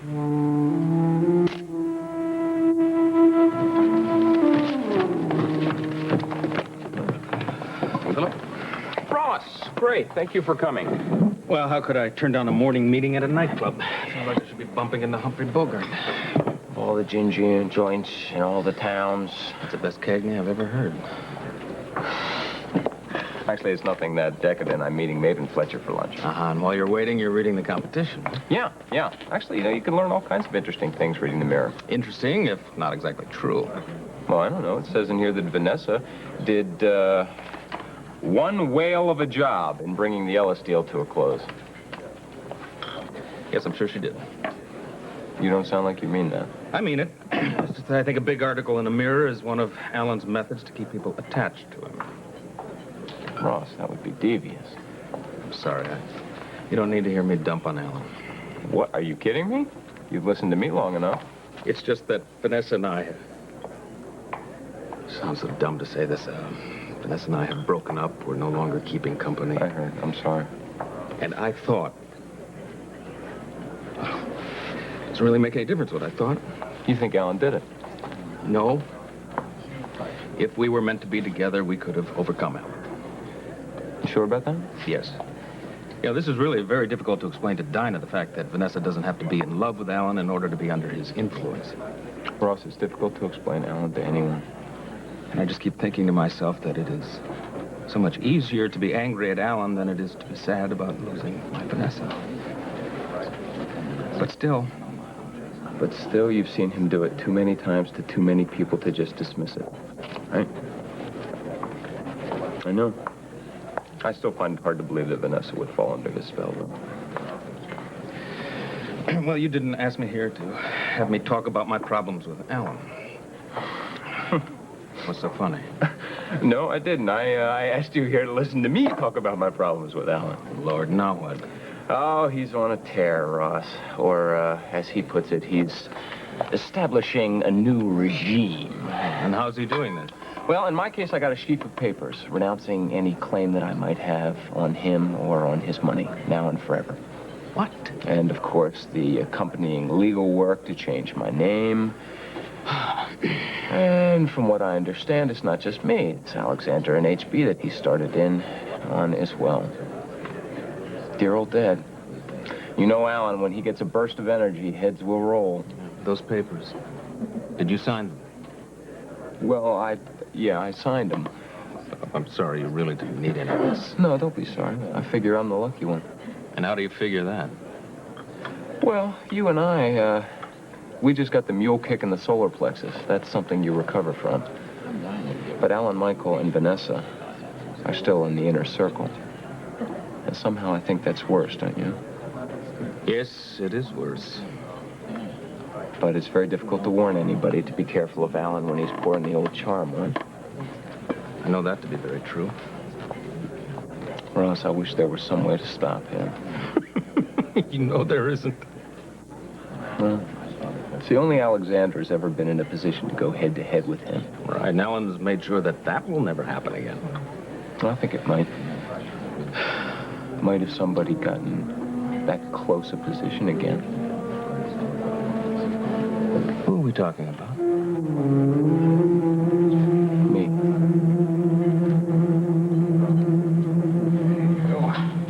I thought nurses usually did this. Make a fist. Do you think I would let some anonymous nurse jab you with a needle? It would be okay with me. What's wrong, Johnny? Don't you trust me? No. You know, I heard this real great lecture one time about these thing called veins. Rick, I've seen you try to sew a button on before. Yeah. That's why they call me Thumbs Bauer. Was that it? Yeah. Look at all that lovely blood. Gary Cooper, right? Johnny, I wouldn't ridicule the impersonations of a man who has a needle in his hand. Tell Roxy what a fantastic job I did. Can I tell her on the way home? What's wrong, Johnny? Isn't this fun? Aren't you having a good time? You do what he says. You need a good checkup. That's right. I need a good checkup. Oh, I can't believe it. Dr. Reed, this man does not like my techniques. Hi, Johnny. Good to see you. Hi, Meredith. How you doing? You remember Roxy? Yeah, hi. What's she doing here? Well, she likes to hang around, learn a few things. Did you order a complete workup? Yes, I did. Would you mind if I had a look? She's too demure to say, can I have a feel? How long have you had this lump? The swollen glands? A week or two. They don't hurt. You know, just by coincidence, we're right next to the x-ray room, and I think we're having a special this week. X-rays for a sore throat? For me, please. I think I'll get things set up. She's not a real chatty girl, is she? Would you like to be in the hands of a privileged doctor like that? Not when I already have you. Boom, boom. Let's go. Yeah.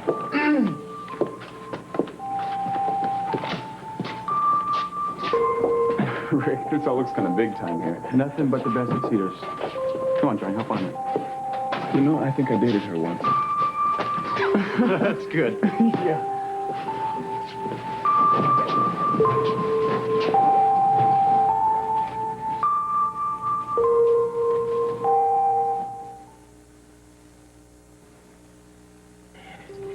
Now, we feel better, don't we, Precious? Never could get over how much equipment one little baby needs. Eisenhower didn't take half as much to Omaha Beach. Well, you just tell us where our room is, and we'll get this all out of your way. Your room? Well, didn't Joshua tell you? Well, tell me what? That he wants us to stay here with you for a few days. Something like that wouldn't slip his mind. Oh, well, I'm sorry. Well, I'll just get these things out of your way, and we'll be off. Whatever for? Well, and don't you worry about us. We'll be just fine. Now, you just listen up. If Joshua wants you to stay here, you stay here. Lord knows we got plenty of room. Yeah, but if you didn't know. Well, what do I need to know? You're here. Everything's fine. Peachy.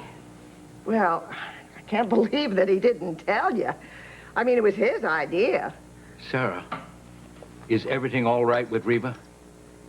Well, I don't know, but if anything's going to help, it'll be Cross Creek. Oh, so that's it. I hate to butt in, but isn't the child a little young to be left behind? Well, Reba didn't want to leave her, but she and Joshua have a lot to work out. Oh, he's going with her? They're leaving this morning. Oh, good Lord, I think that's good news. You know, it's been a long time since I've had anyone as pretty as you just drop in on me. HB? If they need to stay here, you and I could slip away up that the Spaulding retreat is vacant. Why in heaven's name slip away? What could be more fun than the three of us taking care of this baby together? There you go. Good girl.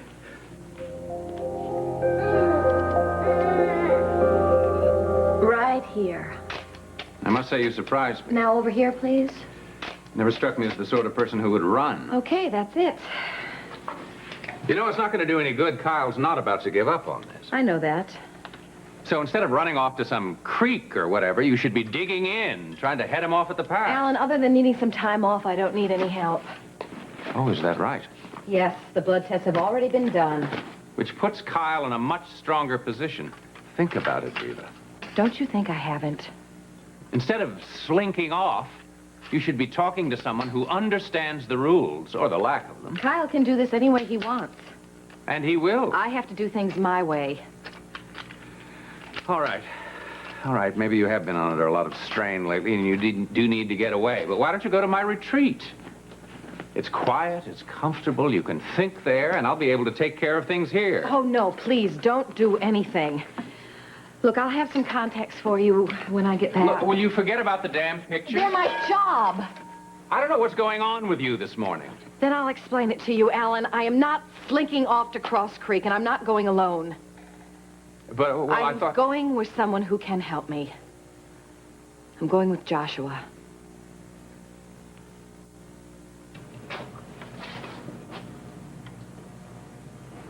What, you want more of these?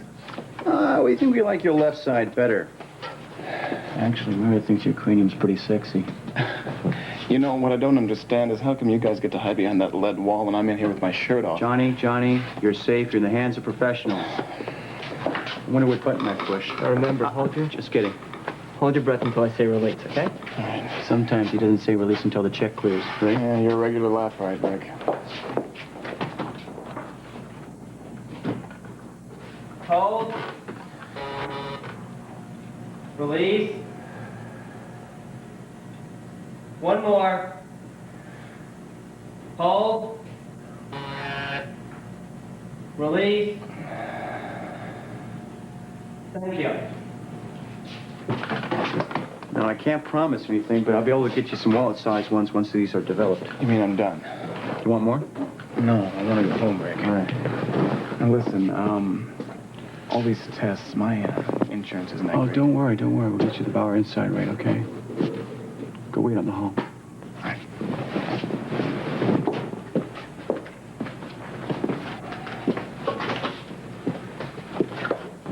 Are you through? Well, Rick didn't say whether I was or not.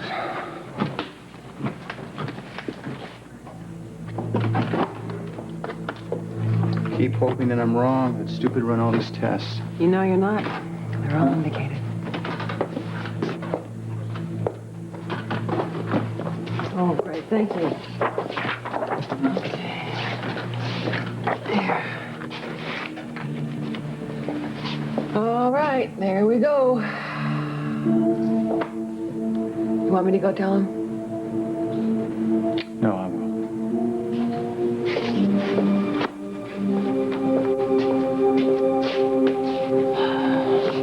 Johnny, let's get your butt back in here.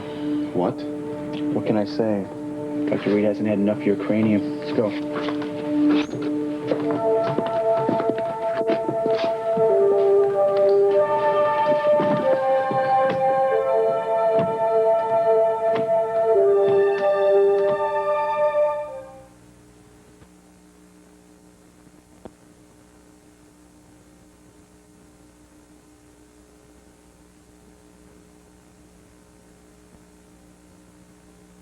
This portion of Guiding Light is presented by Prell Shampoo and Prell Conditioner, the unbeatable bodybuilding system for hair. And by Jif, the peanut butter with the fresh roasted peanutty Jifference.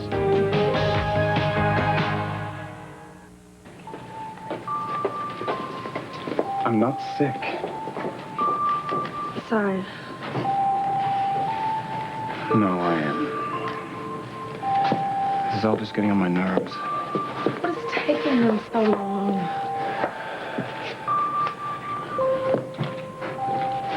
Well, we've got a very good series this time, and you won't be having to take those tests again. Then I can go. No, not quite yet. I have to look over the tests with Dr. Reed, and I want to talk to you soon. Oh, okay. Want me to get you some coffee? Sure. It's mono, isn't it? Roxy, I don't know. I haven't looked at him yet.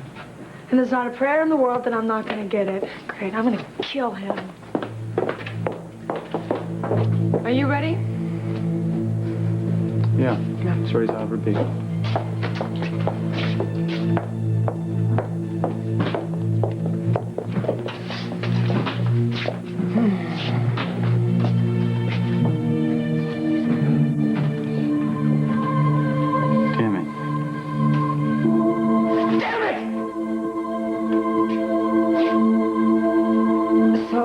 Just talk to your secretary about rescheduling the appointments. Not quite yet. Alan, I'm running late. Oh, I'm sorry if your work is interfering with your personal life. I thought you understood. What, that you and Josh have found your way back into each other's arms? I didn't say that. You honestly think that true love will conquer Kyle's legal challenge? No, it's not that. It's just that Joshua and I need some time to talk about Mara. Isn't it a little late for talk? As you keep pointing out, the blood test was yesterday. Joshua thinks that... And you think that this little idol by the creek is going to change the result? Joshua and I both agree that the best way to fight this is in the open. The Lord knows you've done enough of that. I really don't want to talk about this now. Yes, but could we spend a moment talking about your job, or am I supposed to just wait till you drop me a line and let me know when to expect you I next? thought you said it was all right to reschedule. Well, I thought you were just canceling this afternoon. I didn't realize you were planning a vacation. I'm not planning a vacation. I'm just asking for a couple of days off. And what do I tell Alexandra about postponing this because of your personal problems? You know, she was against hiring you in the first place. Look, you don't have to postpone anything. Here. What's this? It's a revised schedule. Before I came in here, I already took some exterior shots of the building. And I've got all those candidates of you, so I'll still meet the deadline. I'll just give it to the secretary, and she can reschedule. How organized And when you I are. get back, you'll have me full-time, I promise, so you won't have a thing to worry about. No, not a thing. Alan, you understand. I don't have any choice. Reva, one always has choices.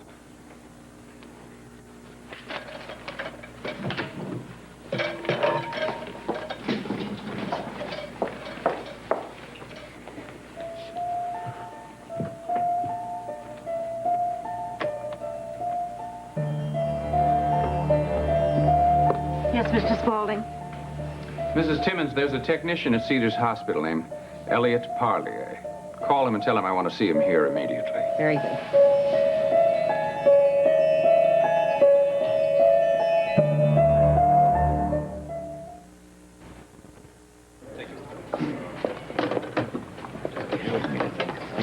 Ross, I'm sorry. I didn't mean to keep you here this long. No, that's all right. I rescheduled my appointment. I wish you hadn't done that. It's not that big a deal.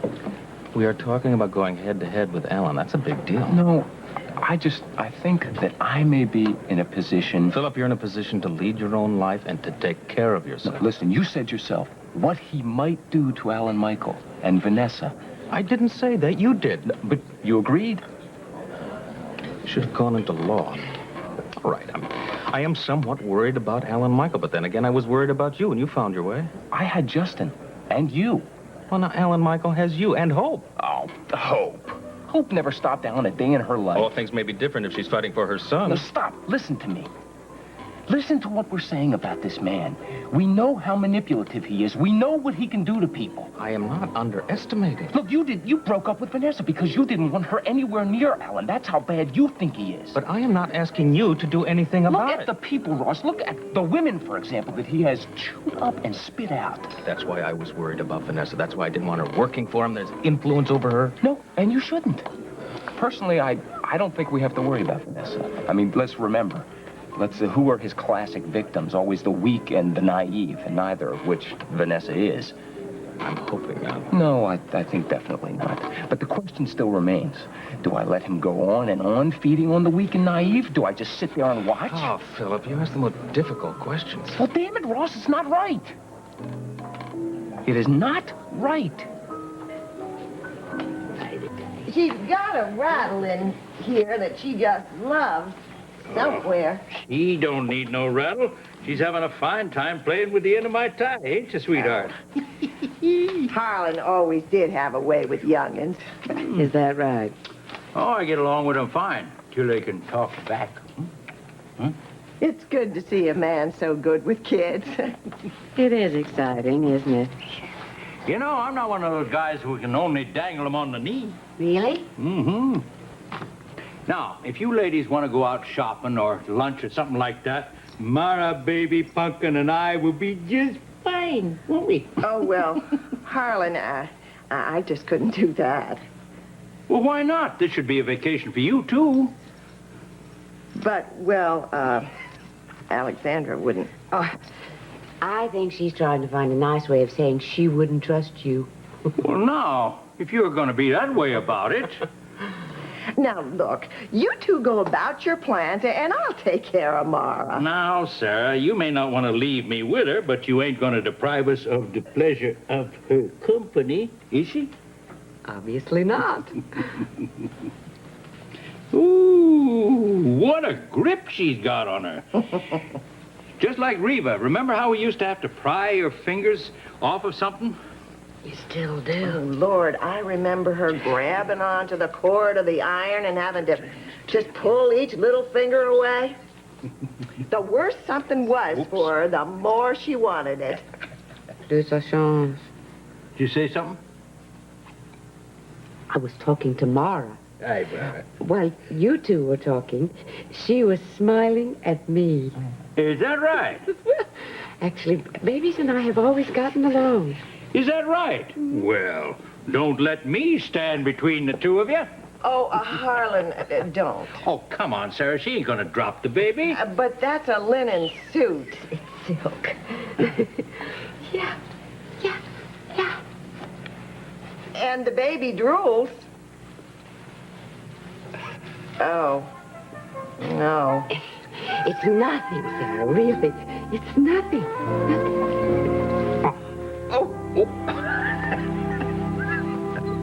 You're gonna have to check that out as well, I think. Yeah. So I guess we should have the sequence run. No, I don't again. think that's a good idea. There's a possibility that we could have missed No, something. Rick, please, let's go forward. Not backward now, okay? Yeah. You're right.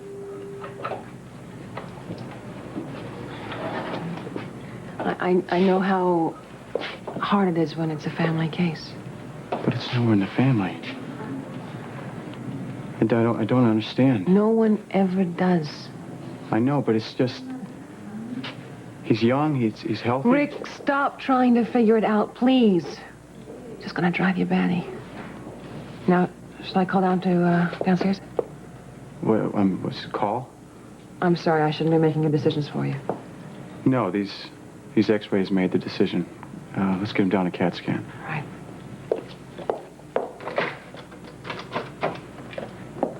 Hi, Dr. Reed here. We're bringing a patient right down.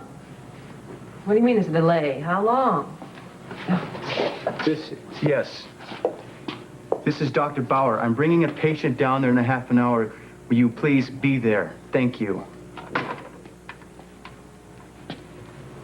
Well, let's go tell the Will baby. you please give me a second? Please.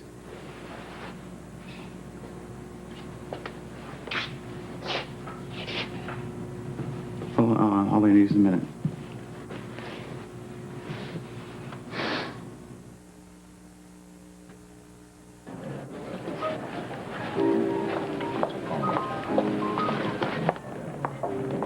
So, are you going to tell me what you think? I don't know. I'm very leery of speeches that start with the phrase, when I was your age. Take a chance. Play it on me. When I was your age, I was in my last years of law school. And naturally, I had a great interest in the news, read the newspapers, followed the radio and television. And in my last year of school, I took this apartment off campus, and it was some ways from school, so I had to take a city bus. And it went through this neighborhood I'd heard about, but I'd never seen before. And I was riding with the people who lived in that neighborhood. And gradually, the news became more than just the news. It was news about the people that I saw every day. And it was then and there that I decided to change the world, at least that immediate part of the world. You see, at that time, there was an awful lot of money coming out of the tenements, and legally a lot of it was supposed to be going back in, but it wasn't happening, so I decided that I was going to go after the people who were making this money and make them change. I was quite evangelical about it. Is this leading up to I shouldn't fight City Hall? No. Let me tell you what Justin told me. He said, if you want to do something, fine, great, do it. But don't waste your time and your energy tilting at windmills or trying to topple the empire. Attempt what you can accomplish, and that's what I did. I did legal aid. I organized and advised tenant groups. Didn't have a prayer at toppling the empire. But I did what I was good at, and it helped. Yeah, but that's the point. You did something. You didn't just sit there. I didn't go after the big guns either. Okay, well then I'm missing the point. What are you telling me? That we should leave them alone? The secret is you gotta work from the inside. Work hard. Correct things when you see things that are wrong. I wish more people were offended at the pettiness and the evil in this world. And I'm very proud of you for hating most of the things that Alan stands for. But the secret is to work from the inside. Get in there, from the bottom up. Undermine the foundation, the building's gonna collapse. Oh, and you know those buildings that I told you about? Today, over half of them, they're tenant-owned co-ops. It's not Shangri-La, but it's a nicer place to live. It is so late, I'm never going to get this day back. But you can see what happens when I start to lecture. I'm going to round up the usual suspects.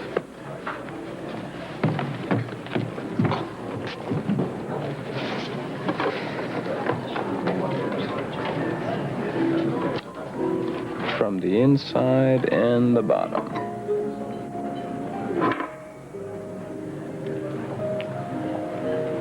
That's how you make an empire topple. These are amethysts, and they're nice, but only semi-precious. You know, you weren't lying. You do fine with babies. I've always wondered if little girls were terribly different from little boys.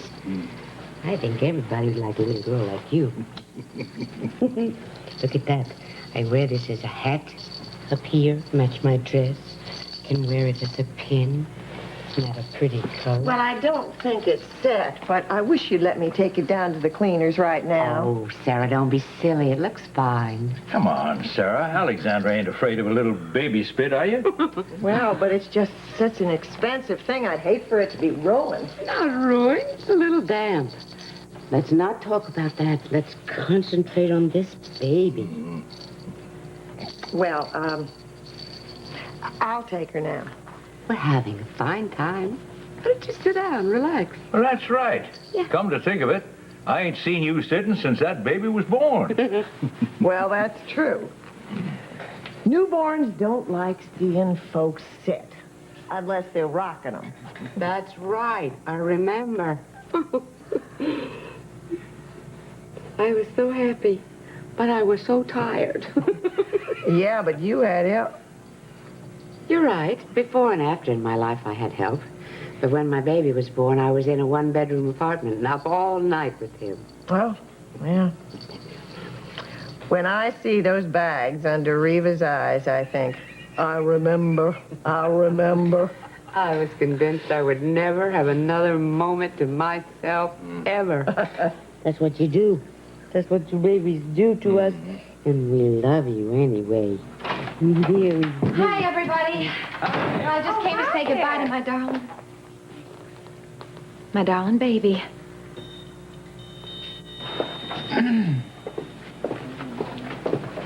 Roxy, this is dumb. If I have mono, then you have it too. I'm not taking any chances. You know you're right. You know, if I have mono, I'm going to have to spend at least a month in bed, reading books, watching TV. And you'll be as healthy as can be. You can work, come and fix me meals, scrub my toes. A month in bed, huh?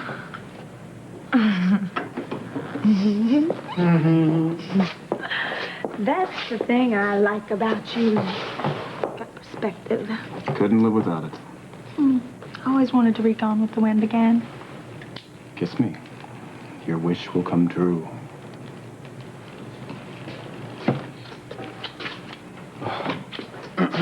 You know, he doesn't look like Rick anymore. He looks like Dr. Bauer. Actually, I'm stuck with the same old song. How about some more tests? More? I'm gonna have to go back in there? Actually, I'm taking you downstairs. Ooh, down to the basement. The laboratory. It's a more sophisticated X-ray department.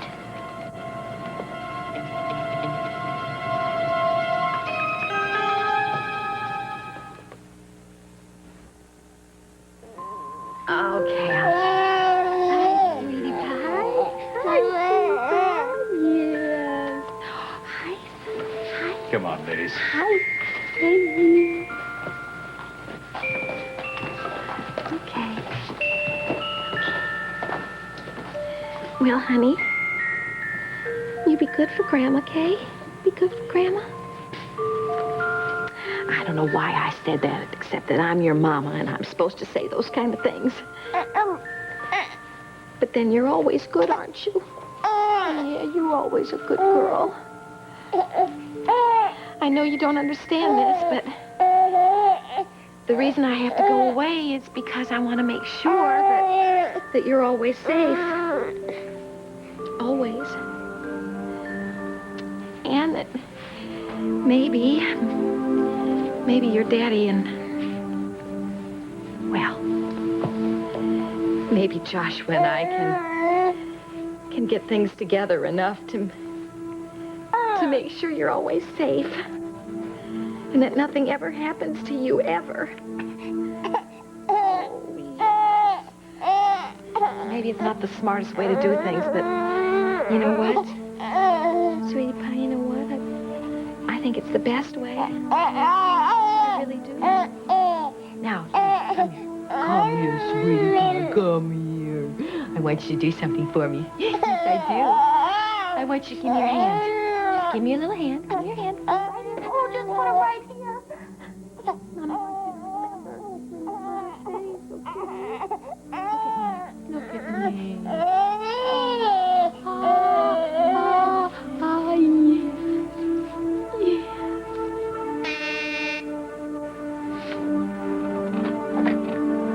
Yes. Send him in. You wanted to see me, Mr. Spaulding? Yes, come in, come in. I got your message. I ran that HLA test as soon as that lady came in. That is why you wanted to see me, isn't it? Yes, that's right. I was just curious to know when you might have the results. Well, like I told Mrs. Shane, it'll take a few days. I really can't speed it up. Oh, no, I understand. She's real nice. I can see why you want to help her. Yes. I mean, after everything you've done for me and Dad... Oh, don't mention it. It's hard not to. I mean, there aren't many gardener's sons who get the chance I got. Thanks to you, I wouldn't be now, here. Look, you've worked hard, Elliot. You've deserved an opportunity. Paying 4 years' tuition seems like more than just an opportunity. Well, you see, it paid off. Here we are working together. Right. Well, if there's anything I can do, I mean, if you decided what you want done with results... No, not yet. Just let me know when you have them. Okay, yes, sir. So you don't want them altered? Well, I thought I did, but I'm not so sure anymore. CT scan. That sounds pretty serious. Well, like I said before, it's a more sophisticated X-ray process. You'll be getting a shot of iodine contrast. What's that, Rick? Well, Fox, you would like this stuff. It makes you glow in the dark. But seriously, Johnny, other than a little metallic taste in your mouth, it's painless. You think this is really necessary? Oh, come on, let me play with my new toys. Okay. On one condition. What? I get you back up in that plane.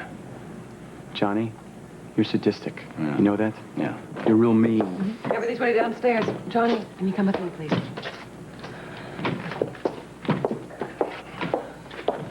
Rick, aren't you coming? No, I fill out your chart. I'll be there in 5 minutes. A long flight. Maybe in a rainstorm. Watch yourself. All right, Rick, why are you doing this? Roxy, it's like... Rick, tell me the truth. Roxy, please, don't start any trouble, okay? Know what you're doing? Looking for trouble?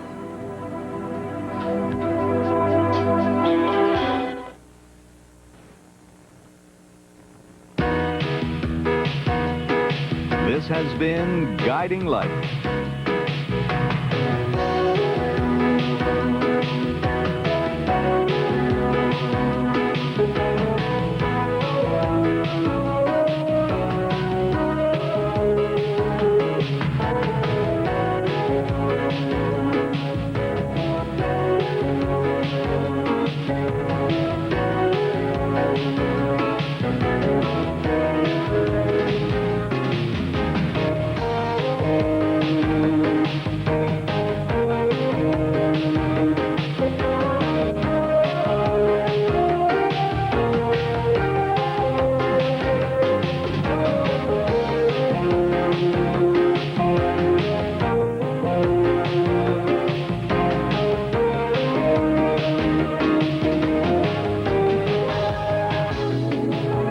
Jewelry by Monet.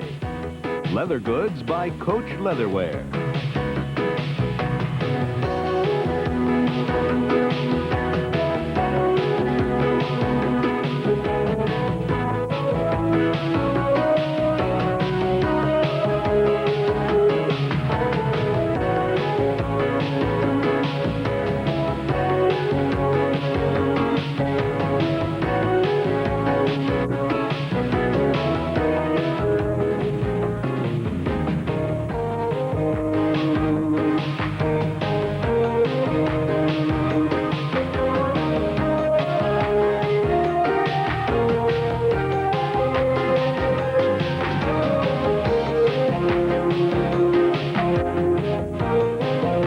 Be sure to be with us Monday for another full hour of Guiding Light.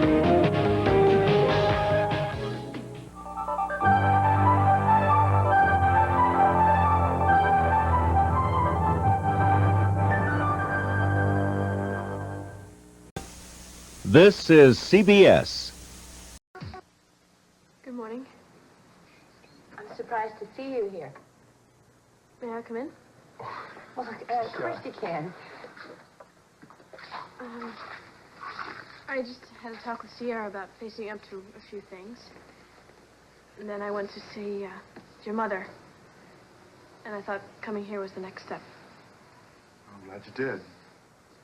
We missed you. I miss being out here, too. I can't tell you how grateful we are, Lily, for you paying off the back debts on this farm. You know what a relief that must be for Mama and for all of us, really. And I want you to know we will pay you back as soon as we can. I don't want you to pay me back, really. Iva,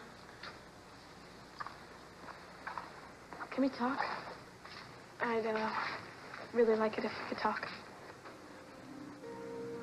Yeah, I'd like that too. From now on, every morning, I close my eyes and memorize how you feel, 'cause it's so long to the beating. And once again, I'm holding you for real. From now on,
Come now.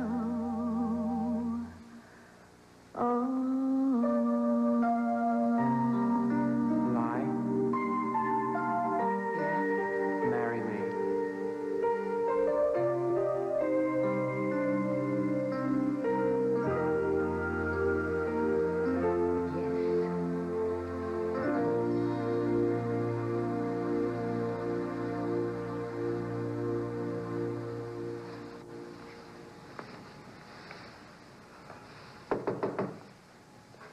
Who is it? Meg Reyes? Mrs. Reyes. Oh, I'm sorry. I was looking for my husband. I called the office and at home, and I knew you worked late, and I was just wondering if he was here by any chance.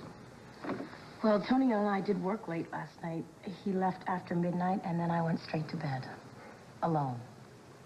You're welcome to come in and check if you'd like. Oh, no. No, I'm sorry. Is there anything else? If not, I'd like to get dressed for work. No. I'm sorry, really. Thank you very much. Thank you. All right. Sorry.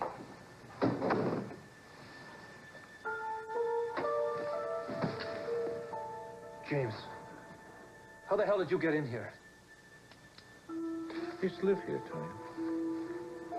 What do you want? Well, I have a job for you to do.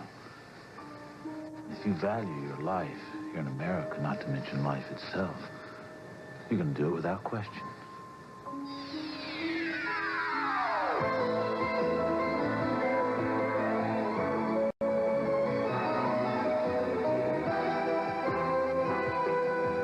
The Emmy Award winner, As the World Turns.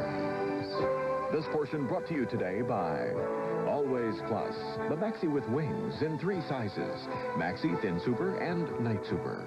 And by Comet. For your modern surfaces, today's Comet. As safe as a liquid, as tough as Comet.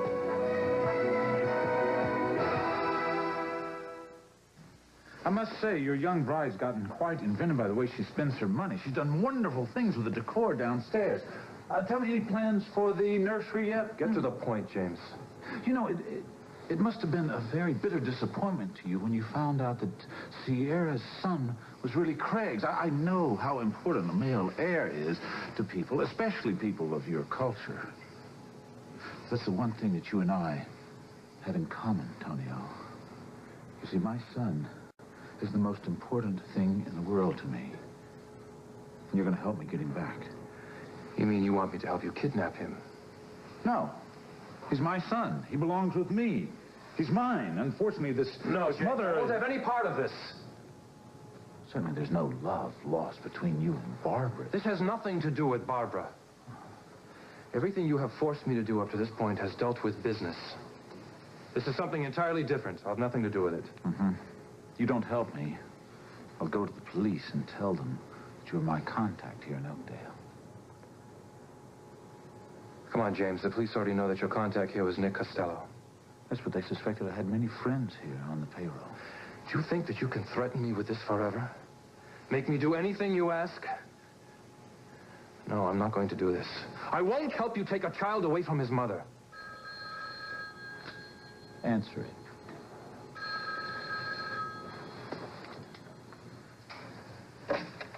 Hello? Oh, Tonya, where have you been? Where do you think I've been? I've been here. Well, I called her this morning from the farm, and no one answered. I was exhausted when I got home last night. If the phone rang, I just didn't hear it. Well, I really think that we should talk. I'm going to come on over there now. No, Meg, I'm on my way right to the office. I think we should have a talk. I'm on my way. I expect you to be there. Meg, no. Listen. Meg. All right, Meg's on her way over here. I think you should leave. Not until this matter is settled. This matter is settled. I'm going to have nothing to do with it, James, and don't threaten me again. One phone call to the authorities is all it will take for me to put you in prison for the rest of your life, and I will do that if you come anywhere near me. I'll tell you something, Tonio. I'm not going to be in Oakdale much longer. if you don't help me, I'll be forced to go to the police and tell them about all the dirty pies you've had your fingers in. So, I suggest you enjoy what little free time you have left, amigo. Unless, of course, you decide to help me.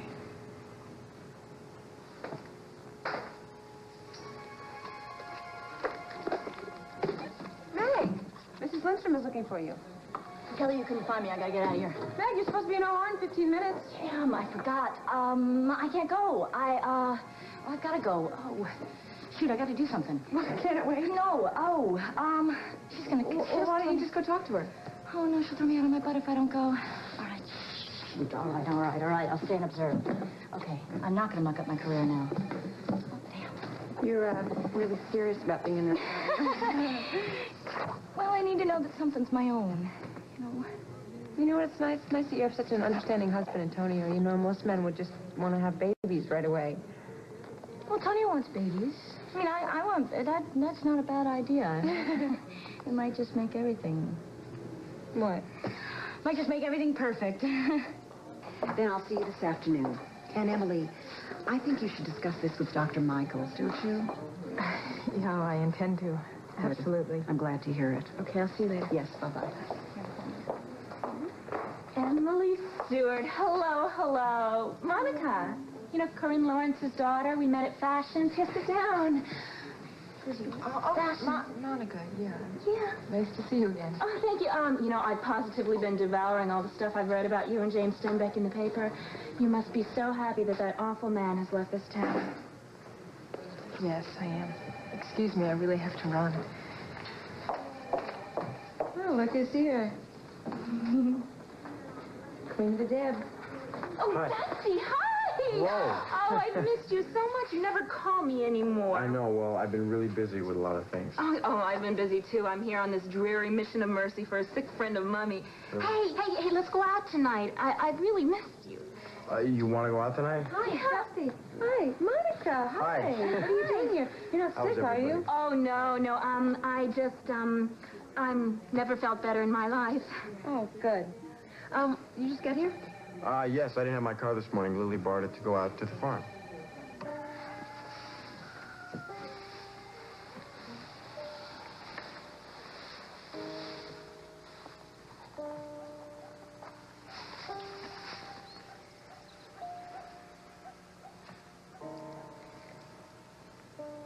Well,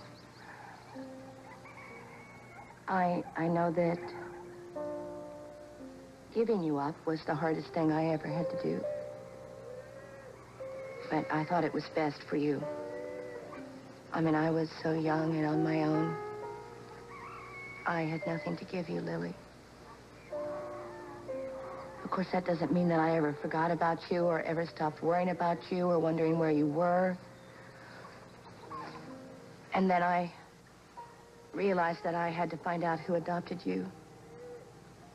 Not to get you back, but just to see if you were okay and if you were happy and if you were with people who really loved you. And you found out that Martin Guest and Lucinda illegally adopted me. And that Martin Guest murdered the lawyer who arranged the whole adoption and then killed himself.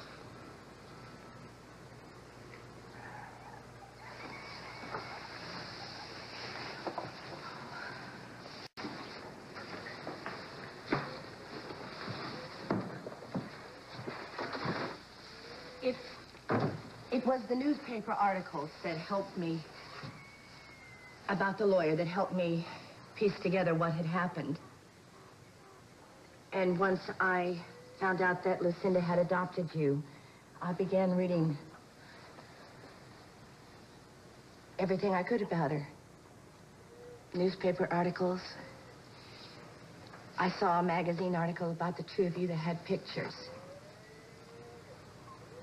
And I cut them out and I got them in a scrapbook upstairs.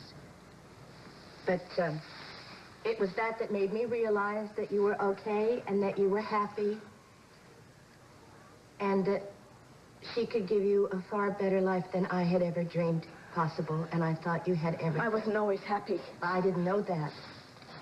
It wasn't until I came back all those years later and I saw you for the first time and I knew something was wrong. Well, then why didn't you tell me then? I couldn't have. And just come in and totally disrupt your life? I had no right, Lily. Why didn't you tell me the truth? Why didn't you just tell me the truth from the beginning? It would have been a whole lot better if you just told me the truth. I know that now. But it wasn't entirely my decision to do that.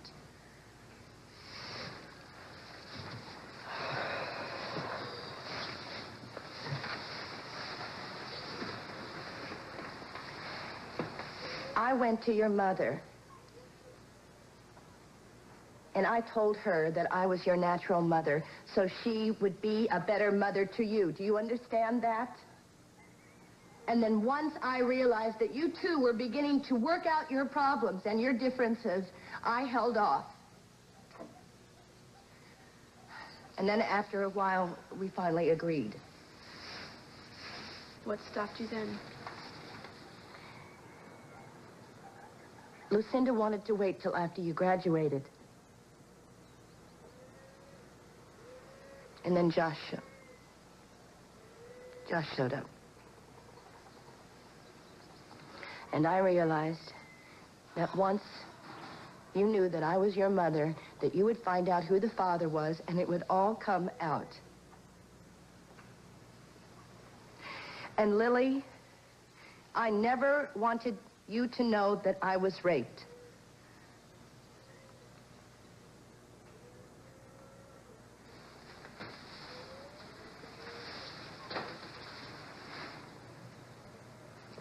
I didn't want you to know that.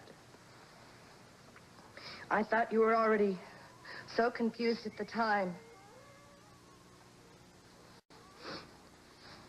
And I didn't want you to hate me because I didn't think I could live with that.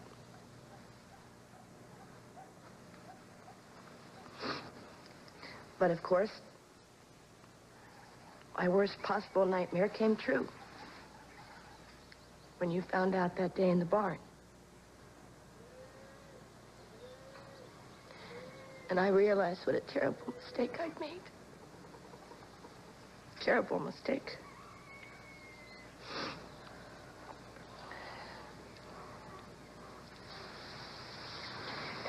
But you know, Lily,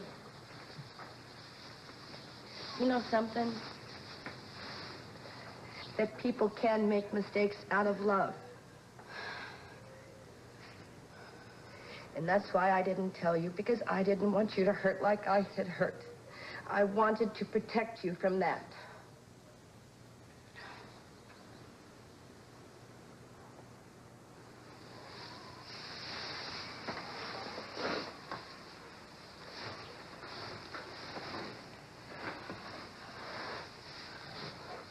So,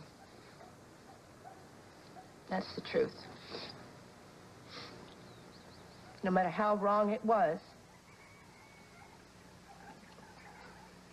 that was the only reason, because I loved you.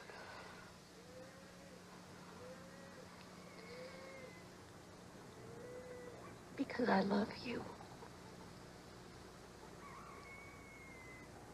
Now, I'm not asking you to forgive me, Lily.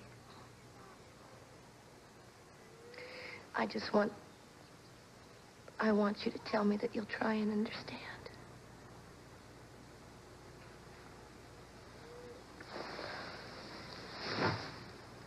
I do. I really do. But accepting it, that's going to be the hardest part. Right now,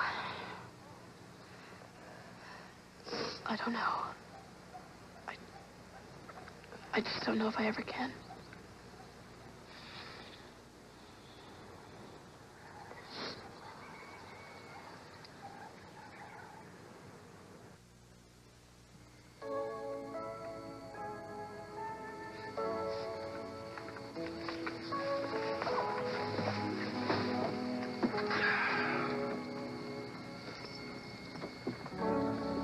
This is a mistake. I was supposed to take an earlier flight. This was the only seat that was available. Fine, then I'll take another flight. We have been cleared for takeoff. Please fasten your seatbelts and extinguish all smoking materials. Well, that's a tough break. If you won't do the decency of switching with someone, then I will. Marco, fasten your seatbelt.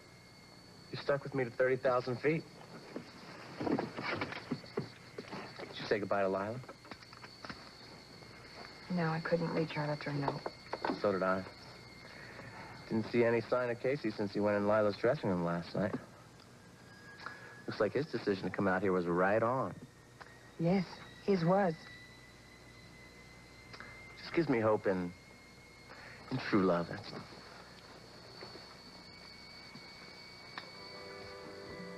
Oh, you have made me the happiest man in the world, Lila. You know that? Not as happy as I am. You know, I tried to reach Margaret to tell her the very special news, but she had already checked out. I wonder how things went with Tom. Well, I hope he was half as lucky as I was. So when are we getting married? Anytime you say. How about today? Except for today. I mean, we have to get blood tests and licenses. Well, how long can that take? Come on, I want to stay on as long as I can. I want to root you on from the front row, Mrs. Peretti. Excuse me. Lila Montgomery. Yeah. I'm Dominic Marino, the owner here. My brother-in-law is Johnny, the new owner of the Bonsoir. My wife and I were there last night and heard you sing. You were wonderful.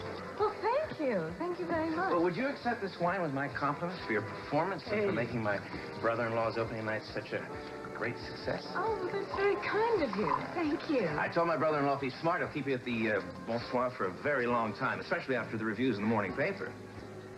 Oh, my gosh, the reviews. I never even picked up a paper. I don't I have them all in my office. Don't worry, I'll show them to you. Believe what they say. You have a very big future ahead of you. New York, Hollywood, who knows? All doors are open, you know. And I love you for saying that, Uncle Earl. Oh, and listen, tell Lisa that I'm going to call her later to talk about renting out my suite on the yacht. Okay? I love you, too. Ciao. Ooh, I know that look. You're still against my having the Halloween party, aren't you? Wholeheartedly. And what's this about you giving up your suite? Well, my darling, I wanted to talk to you about that earlier, but you've been so... But... Harriet? Oh, well. Where have you been? Oh, here and there. I called your service the minute I came in. They said you were out here. Hello, Harriet. You're as welcome as a ray of sunshine in a gray Scottish winter. You look wonderful. Well, excuse me, you two. I imagine you have a great deal of catching up to do. Now, what do you mean here and there? Oh, I've just been traveling about. Yes. Fundraising for the Corbin home. Oh, where? Oh, various cities. What cities? Okay. Atlantic City, Vegas. Harriet Corbin, if you have lost all of your money. Oh, contraire, as you would say. Listen, this time I quit while I was ahead. Oh. I had a ball, and I brought back a bundle. Great. I missed you, too. Your timing couldn't be more perfect. Why do you say that? Because we're planning a little Halloween party. No. Yes. No, you count me out. You know, people die at your party. Well, nobody's going to die at this one. We're having it out here. Oh, that's very reassuring, Shannon. Must be nooks and crannies in this old castle even you haven't discovered. You remember last Halloween when Lucky Dolan got very unlucky and fell into the moat? That's so funny you would say that about nooks and crannies because I saw a little door in the hallway ceiling that I'd never noticed before. I have no idea where it leads. And Harriet, you're just in time to help me find out. Come on. Okay, Sabrina, then I'll see you then. All right. I love you, too. Okay, bye-bye. Where's Lily? Down in the orchard. She needed a little time to herself. I think that her and Iva had a good talk. I hope so. Iva went into work. She took Aunt Elizabeth with her so she could see Mama. Look, Seth, I know what you're going to say, all right? Tell Lily the truth, right? I will. It's just not a good time right now, that's all. Well, that isn't exactly what I was She's very going to say, shaky. but- She's very confused about a lot of things right now. I'm not just trying to put this off. Seth, I never thought that I could love anybody as much as I love Lily. It's like I feel more for her than I do for myself. There were so many nights in Wyoming when I wanted to make love to her, but it was like she was so vulnerable. And it would have been like taking advantage of her. So I didn't want to pressure her into anything. Well, sounds like you did the right thing then. Here. Holden. Since you've been back, you haven't asked me about why Franny and I called off the wedding. Well, I figured you'll tell me when you're ready to tell me. Meg doesn't know either, and I want to be able to tell the two of you at the same time, if that's all right. You know, I'm worried about Meg. I think that her and Tonio are having some heavy problems. You know, I talked to her after you told me about that weird phone call she made to you in Wyoming, and she swore to me it had nothing to do with Tonio. But if he's not responsible, then who is? Well, there you are. Tonio. I thought you were coming home. Oh, well, I forgot. I was supposed to observe an OR, and then I had to... What? You told me to wait there. I've wasted the whole morning waiting for you to come home. I'm sorry. Do you think maybe we could have lunch now and talk? No, Meg, we can't. Now I have a meeting. Tonio, please. I really... Hello. You'll need these contracts for your meeting with Mr. Crandall. All right, thank you, Eve. Look, why don't you join us? I'd like you to meet Mr. Crandall. Oh, all right. I'll wait for you outside. I'll be with you in just a moment. Excuse me. I know what you're thinking, Meg, and I'm getting tired of your paranoia. Why don't you come home for lunch, and then it can just be the two of us? All right. I'll get there as soon as I can after my meeting. Thank you. What a day.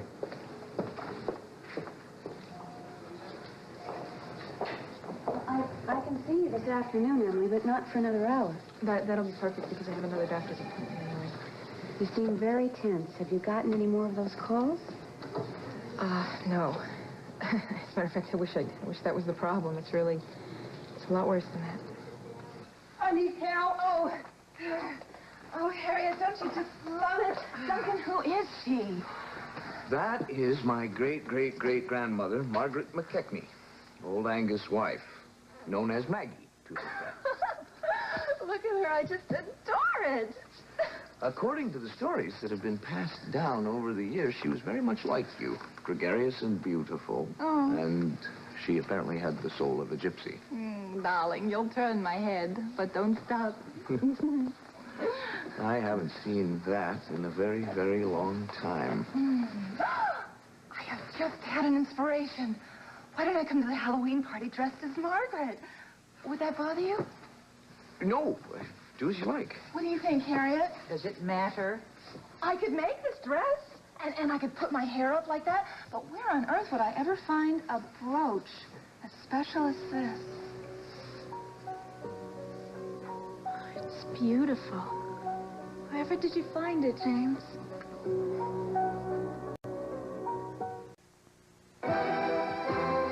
This portion of As the World Turns has been brought to you today by Crisco Vegetable Oil for today's healthy appetites, and by new April Fresh Downy, now bursting with a new fluffy softness.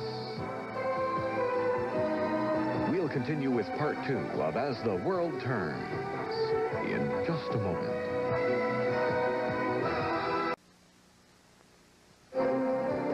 And now part 2 of As the World Turns.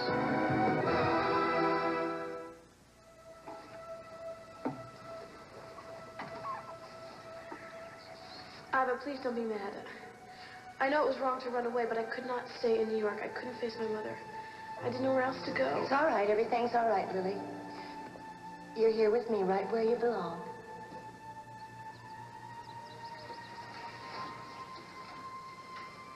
It's so strange. When I was most scared, well, I thought I was getting here, to you. Well, that's not so strange. I mean, you once told me that I was your best friend, right? And who else do you turn to when things are tough? I thought you were supposed to turn to your mother. Lily? I'm up here, Holden. Hi. Hi. I was wondering where you went, Oscar. This place holds so many memories. I was just thinking about when I ran away from New York, when my mom was there. Lucinda, coming out here to see Iva. And thinking about talking to her today, knowing what I know now. Well, do you understand now why she kept it from you? Yeah. I know she thought she was protecting me. But just thinking about her, lying to me, knowing the truth, and lying to me day after day after day, knowing how much I loved and trusted her. And it is lying, Holden. Keeping something like that from me. I don't know. I don't know if I could ever think of her the same way again. Well, from what I can tell from the examination, Meg, there's no reason at all why you can't become pregnant. Oh, really? Oh, thank you, Dr. Samuels. That means a lot. Well, I'm glad it makes you happy. Yeah. Maggie, I want to talk to you. Why? Well, I wanted to let you know that I believe what you've been telling us all along about Josh.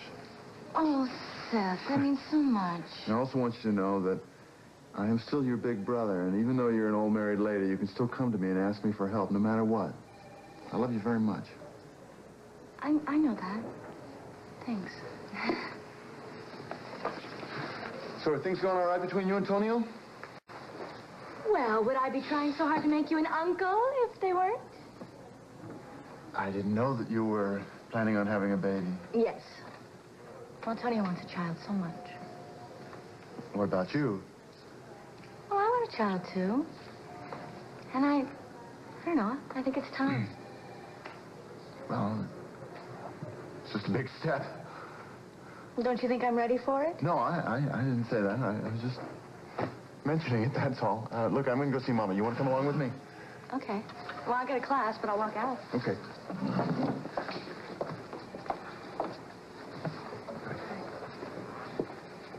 I want to see you very soon, Emily.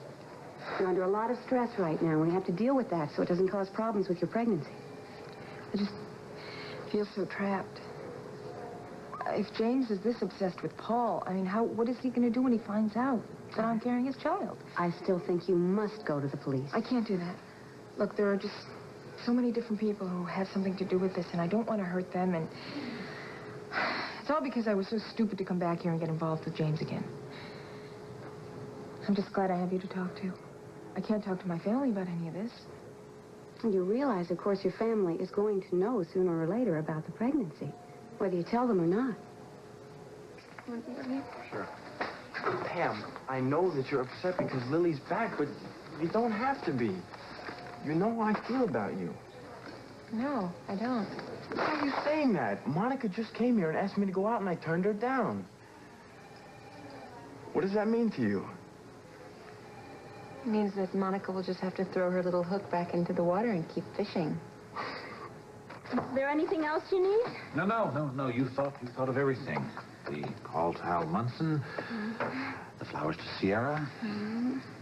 Listen, are you still keeping up appearances with Dusty? I tried, but I think he's got his mind on someone else these days. Oh, yeah? Who? Well, I think he's still hung up on Lily Walsh. Now that she's had her triumphant return to Oakdale. Ugh, she is so lame. Oh, by the way, I ran into Emily Stewart at the hospital. She was acting like a nervous wreck. I tried to be pleasant, but... Yes, well, Emily's a very, very high-strung girl. No doubt she was there seeing her shrink. And now, I need to be alone. James. Yes, I have a lot of calls to make, and as soon as I finish up here, the sooner we're off to Greece. Finish up what, James? I still have I'll no idea explain what it all in due time. James, when am I going to see you again? Very soon. Very soon. Now, trust me.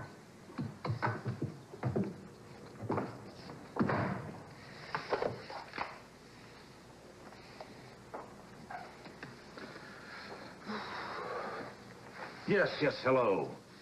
Listen, I didn't have any luck with Tonio Reyes. No, I am not leaving Oakdale without my son. And I have this backup plan that will leave Lucinda Walsh no choice but to help me.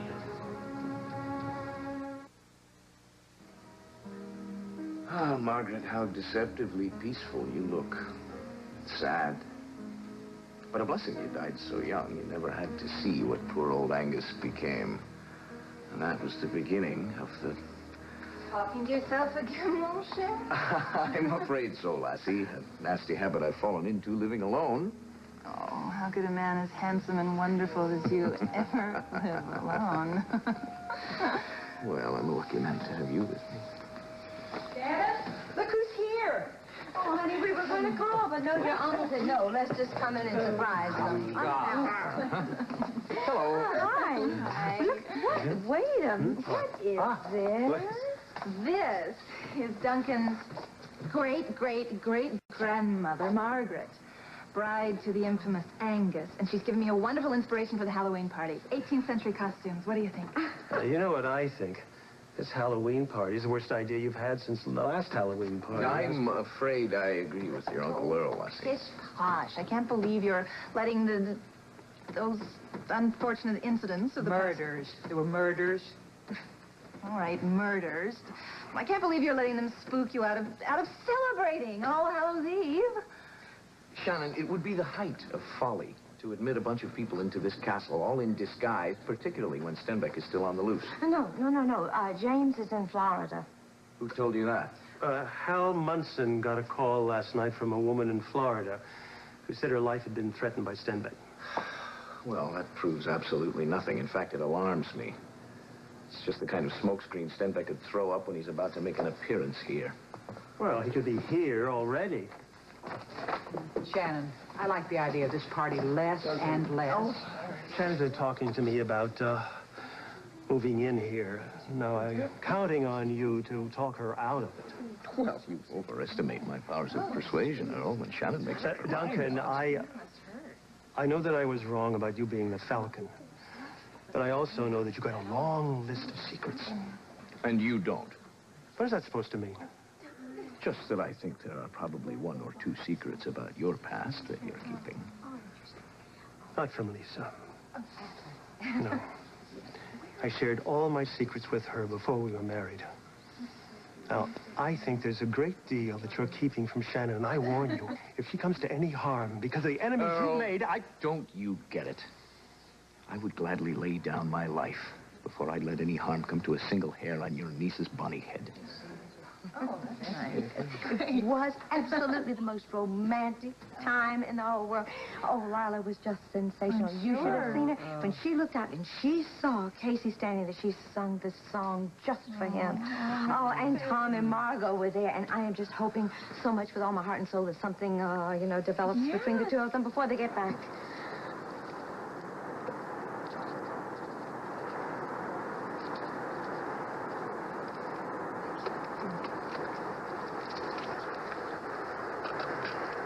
Thank you. What is it? I don't know.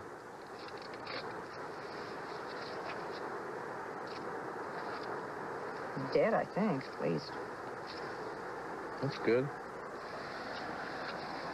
Mine's burnt to a crisp. You know what? It looks vaguely familiar to me, and I can't figure out what... You're not moonlighting as a galley cook on this airline, are you?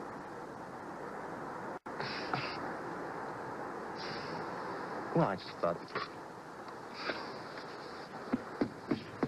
Ooh, rock and roll all in one.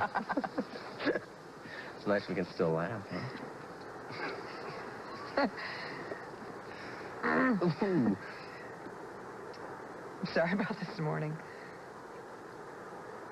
No, I'm sorry. I was way out of line. I used a memory of the great time we had once to try to get through to you, that's all. You know, it's funny. All I remember are the great times. Despite all we've been through, Listen, I know you don't have your car at the airport. How if I try? No, Tom. Come on. No, I don't think so. Have I misbehaved on this flight? I mean, did I try to throw my raincoat over your lap or anything like that? Ooh. No. You've been a perfect gentleman. So come on, let me drive you home.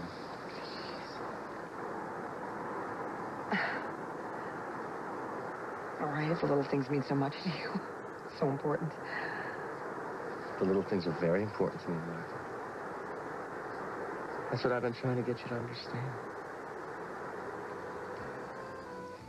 But the high point of the evening for this reviewer was Mrs. Montgomery's rendition of a new song from now on, which her voice richly captured. Oh, please, please, Casey. What? Am I making you blush here? I'm only reading about the songstress of my dreams. Come on. Lila! Otis, how did you know I was here? The owner called the bonsoir to say that Lila Montgomery was in his restaurant. Baby, you don't know how big you hit last night. Have you seen the review? Yeah, we're only reading it here for the 50th time. You know? This is just the beginning. The bonsoir was to extend your run indefinitely. Well, Otis, I don't know about that. Yeah, I don't either. I don't want you tied down. Look, we've got a lot to talk about. There's interviews, the songs for your new album. I've got offers from Vegas, Atlantic City. You've got a lot of decisions to make. I think you hit the nail right on the head, O.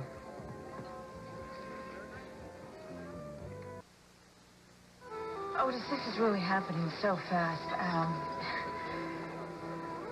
Well, that's how it is. When a singer's career takes off like a rocket. Yeah, but I mean, it's not only that. Well, since Casey has come into town. Listen, why I don't haven't you two had talk time alone? to I'm going to go wait at the bar, okay? No, please, come on, sit down, please. Otis, remember when I was slightly hysterical in trying to get ready for the opening, and you said that there were lots of girls waiting in line to replace me? Wait a minute. I don't like the sound of this. How long would it take to get a replacement to finish my run? Lila, you can't be serious. You are hot now. It is all happening for you. You may never get another chance like this. I really appreciate everything that you've done for me, and believing in me and giving me all the opportunities, but... But what? I promise I'll finish the run. It's just that I got an offer earlier today, which I can't refuse. And it's a much longer run. Look, I know it's difficult, Emily, but you're not the first woman who's had to face this situation. I think you should bring the father in and we can all talk about it together. I can't do that. That's out of the question. Why not? Well. Hello, Emily. Oh, there. Meg, come home. Where are you? I'm in the bedroom.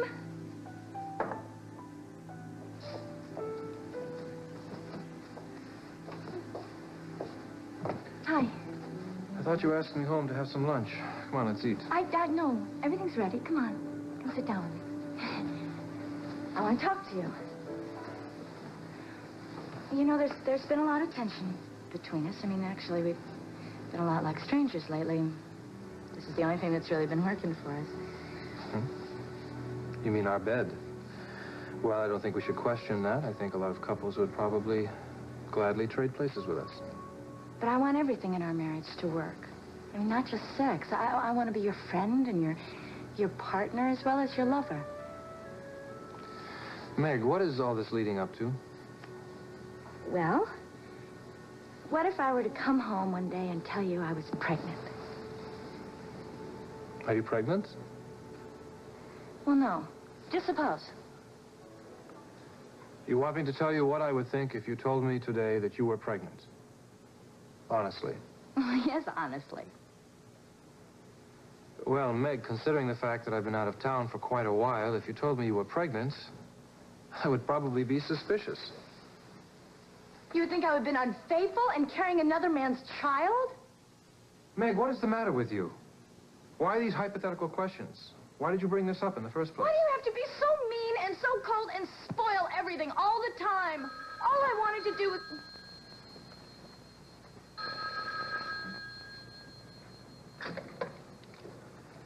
Hello? Yes, may I ask who's calling? It's for you. It's a man. He won't leave his name. I'm sure it's just one of Shannon's workmen. Hello, this is Mrs. Reyes. Well, in case you've forgotten, Mrs. Reyes, we recently spent a wonderful night together in your bedroom. This is James Stenbeck.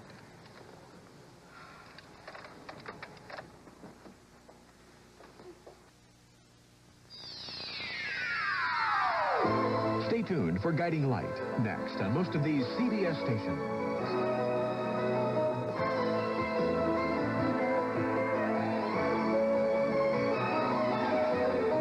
Women's Fashions by Regina Porter.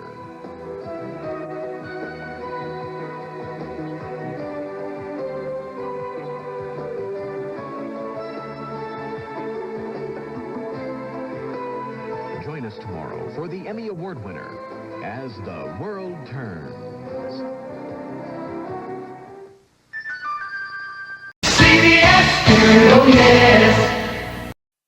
Service only at Safeway.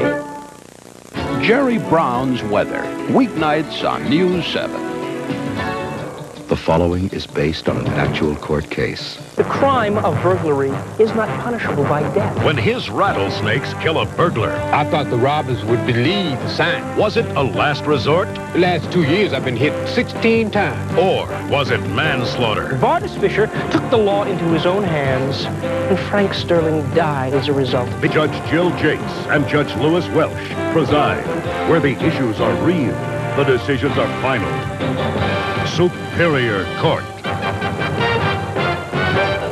We understand the community has raised money for Mr. Fisher's defense. Is that right, No Counselor? comment. Mr. Fisher, do you still feel justified in what you did? You bet I do. We'll have a statement for the press after the trial. Thank you. Ms. Bernard. Mr. Bernard, why is the DA's office prosecuting Fisher when the people in his neighborhood want to hang a medal on him? Well, take a seat and listen. And when you hear how Frank Sterling died, you won't have to ask why we're trying Fisher for manslaughter. Please come to order. Superior Court is now in session. The Honorable Jill Jakes, Judge presiding. Be seated. The jury is impaneled, and I believe we have disposed of all preliminary motions, so let us proceed with the case of State versus Fisher. Mr. Bernard, your opening statement, please. Yes. Your Honor, ladies and gentlemen of the jury, I'm Morgan Bernard, the Assistant District Attorney. There is no principle more firmly established in American law than the one regarding trap setting. You are not allowed to defend property by setting a trap that will take the life of another. And yet, on December 11th of last year, Vardis Fisher let loose 4 large, deadly diamondback rattlesnakes in his auto parts store. A few hours later, Frank Sterling died from the bites of those snakes.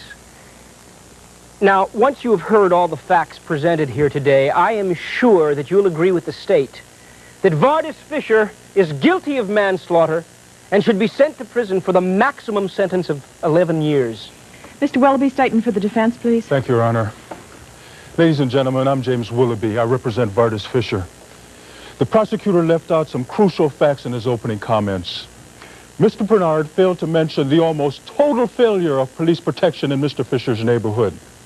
He left out the number of times Mr. Fisher's store had been robbed and burglarized.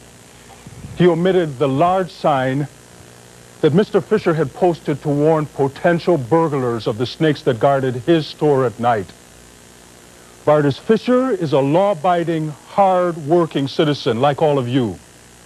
He did not intend the snakes to be a trap, else he would not have advertised their presence.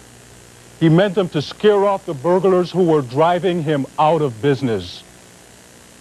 We will prove that Frank Sterling knew about the snakes, yet had broken into and was burglarizing Mr. Fisher's store when he was bitten. Frank Sterling is the criminal in this case, not my client. The state has begun its case by calling Detective Sergeant William Mays to the stand. Last December the 11th, Mr. Mays? We got a anonymous call at 11:45 p.m., burglary in progress at Fisher Car Parts. We hit the lights, but not the sirens, because we wanted to take these guys, because Fisher had been hit 5-6 times. Yes, what did you find at Mr. Fisher's store? Forced entry in the back and the whole front window lying in pieces on the sidewalk. Did you enter the store? No, sir. We were about to, and we saw that sign, deadly rattlesnakes loose inside at night. We decided to call the owner before entering. You knew the owner? Oh, sure. Vardis Fisher had been in business there as long as I'd been on the force. No time he comes barreling up to the store and tells us not to go in until he gets the snakes caught. Did you then enter the building with the defendant? No, sir. Diamondback don't care if you're wearing a uniform. Besides, while he was looking for the snakes, the loop sticks to catch them, we got another call. And what was the nature of the second police dispatch? Emergency at 1921 Nass Street, about 3 blocks away. I left Tim at Fisher's place and drove down there. I found this black girl screaming and moaning and holding on to this guy who's all cut up and bleeding. Please tell the jury who the young man was who was dying on the steps of 1921 Nass. Night Boy Sterling. That's Frank Sterling, the snakebite victim. If that's what you want to call him. The victim was twitching and frothing from the mouth and bleeding from about 10 places. Did Frank Sterling live to see County General? Nah, they were carrying a corpse. When I got back to Fisher's place, he'd rounded up the snakes. Inside, we found Pelvis Pritchard stuck up on a shelf, sniveling like a little baby. He said he wouldn't come down till we turned on the light so he could see the snakes were gone. That is Elvis Pritchard, right, Sergeant, with the street name Pelvis? Did you take a statement from Pritchard? Right after I read him his rights. And what did he say about the snakes? Objection. Mr. Bernard's asking for hearsay. Sustained. Mr. Pritchard is on the witness list. We'll hear from him directly. Well, then that's all I have for this witness, Your Honor. Cross-examination, Mr. Willoughby? Sergeant Mays, is there an unofficial police designation for Mr. Fisher's neighborhood?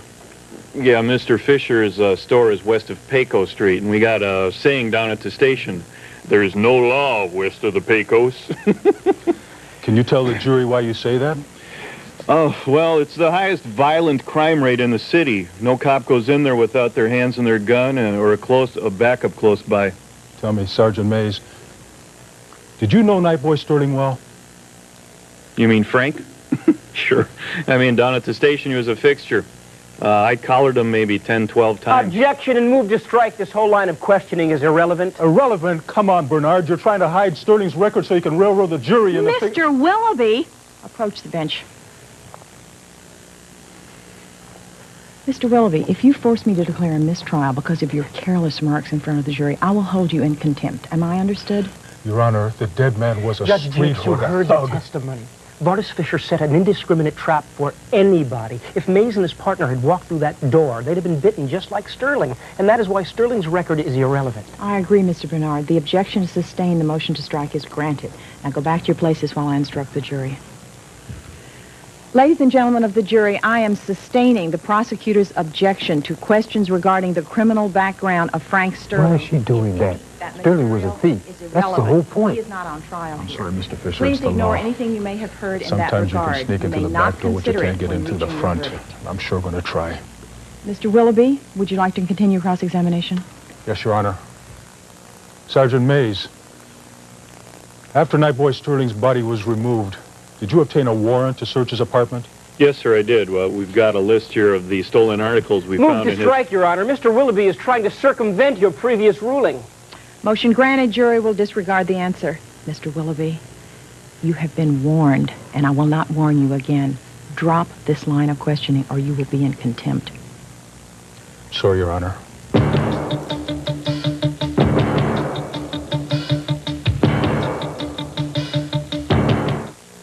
Are you going to be job hunting forever? Take charge of your life at WSS. We'll train you on the latest IBM and WAG office equipment. We'll teach you important skills that can get you ahead. WSS can help you with financial aid if you qualify, and we even offer job placement assistance. Classes begin monthly, so get started on your business career today. Call 457-1818, the Washington School for Secretaries. This pasta will stay good for a year in your freezer. This dried linguine will outlast most marriages. And this will probably survive the next ice age. On the other hand, Contadina fresh pastas and sauces won't last very long at all. We make them fresh, and we keep them fresh, which naturally gives them a great fresh taste. Contadina fresh pastas and sauces. Our days are numbered, but we wouldn't have it any other way. Rolex and Fleischer's Jewelers of Maryland and Hyattsville, your official Rolex jeweler, present a unique opportunity to own the ultimate timepiece, a Rolex. See one of the largest selections of Rolex watches in the area at Fleischer's Jewelers in Maryland. All Rolex timepieces come with a warranty backed by 8 decades of Rolex experience. So for Father's Day, graduation, or any special occasion, it's your official Rolex jeweler, Fleischer's Jewelers of Maryland in the Queens Chillum Shopping Center in Hyattsville. I'm not perfect. I don't look perfect. I'm not 21, or what our ideal is as 21. But if you exercise, you're going to reach something that's very satisfying. You're going to see a change in your body, and then you're going to want to do it more, and then you're going to see more changes. So you might not reach perfection, but it's a growing process. You're always working. You're always getting better. And if you're always getting better, how much more can you ask for? Join Holiday and get this special 4-month membership. Call Holiday today. Assistant District Attorney Wogan Bernard is questioning Leatrice Sterling, the common law wife of the deceased Frank Sterling. Yeah, I went down. And there was Nightboy bleeding and twitching. I thought he had gotten himself cut in a razor fight till I seen all them holes. Was Frank able to tell you what had happened to him? Objection. That calls for hearsay. Overruled. Ladies and gentlemen, ordinarily a witness is not permitted to quote the words of another person. That's the hearsay rule. But the words of a dying person are an exception. The words of a dying person as to from whom and how he sustained his injuries are presumed to be reliable. So you may answer, Miss Sterling. Well, he was choking on this phone out his mouth, but he said, me and Pelvis hit that tire store. They got snakes in there, big snakes. They done bit me all over. Did he say anything else? No. That pig, that cop came. And I told him to call an ambulance, but it was too late. Nightboy never said nothing else. He just died. Thank you. That's all, Your Honor. Cross-examine Mr. Willoughby. Mrs. Sterling, where did Nightboy Sterling work? Work? Is that a foreign word? How was Nightboy able to support you and your baby? I don't know. But he always had a little.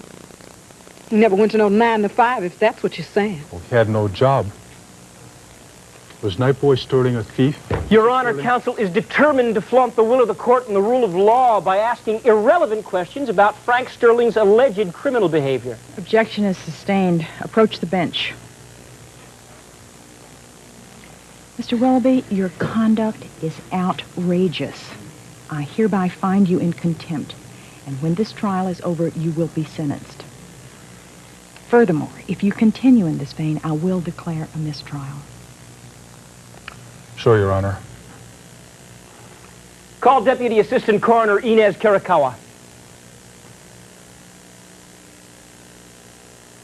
Dr. Kirikawa, what was the conclusion reached after reading the autopsy on Frank Sterling? That the subject has sustained 9 bites from one or more large poisonous reptiles.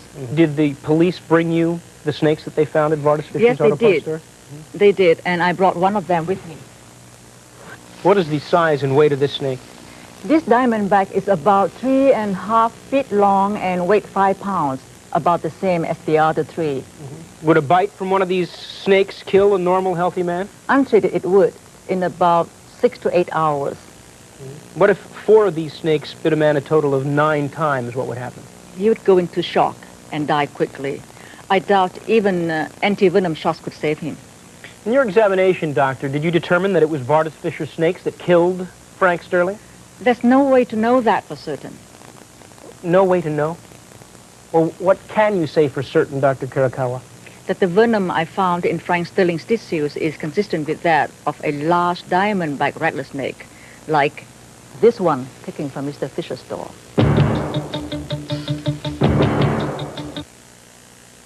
Have you ever watched people at the market? They all think they know how to pick the best orange.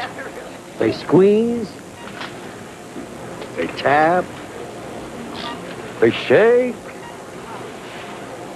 I have no idea what she's doing. But all they have to do is twist the wrist. If it says sun-kissed, you pick it. Hey, always read the label. Fresh sun-kissed oranges now available at Basics and More. Don't wait for the sun to lighten your hair. The summer might end before the highlights are there. Get natural-looking highlights as soon as tonight. Let a little sun in, do your hair right. Let's gentle for softness, a super for flair. A new natural lemon puts sun in your hair. A little spritz does it, the sun does the rest. For natural-looking summer hair, sun in's the best. Don't wait for the sun to get your hair bright. Get natural-looking highlights as soon as tonight. Put sun in your hair, do your hair right. Brick and concrete, sewers and digging, roofing and guttering. Johnny, be quick. window replacement, electrical wiring, carpentry, paneling. Johnny, be quick. Bathrooms and kitchens, painting and papering, tile and carpeting. Johnny, be quick. Hot water heaters, air conditioning and heating, sewer and drain cleaning. Johnny, be quick. And, of course, all kinds of plumbing. Call Johnny, be quick. 277-6969. 277-6969. Looked for a job lately? Employers wanting experience only? Maybe it's time you looked into a career as a medical assistant at the National Education Center. This phone number is a good place to start. What are you waiting for? Stop drifting. Call for a brochure on careers in the medical field. Call 1-800-722-7337. 1-800-722-7337. Elvis Pritchard, who was arrested at the time of Frank Sterling's death, has been called as the state's final witness.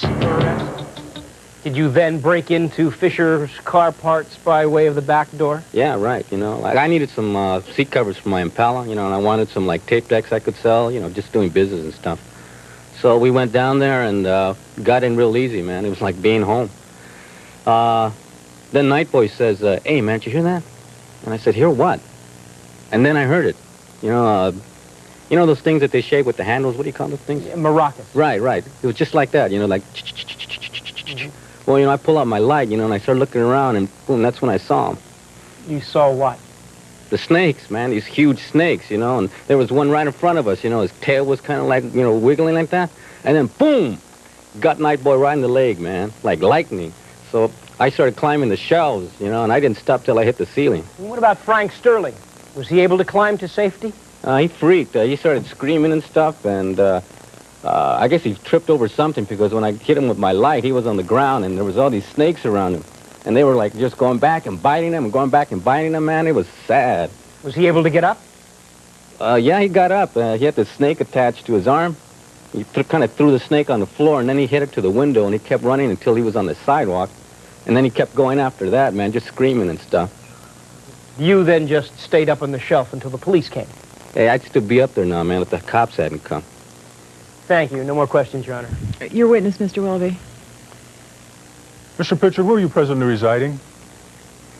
I'm a guest of the state. Free room and board. 3 to 7 B&E. 3 to 7 years in state prison for breaking and entering. Did you ever turn over a place where they had a guard dog, Elvis? Yeah.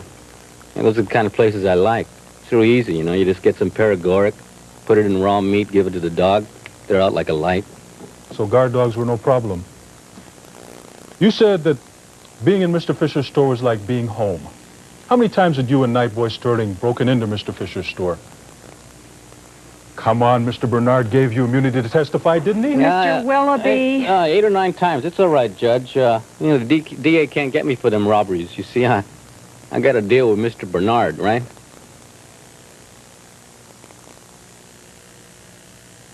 Judge Jakes instructed the jury to ignore Elvis Pritchard's testimony about previous break-ins.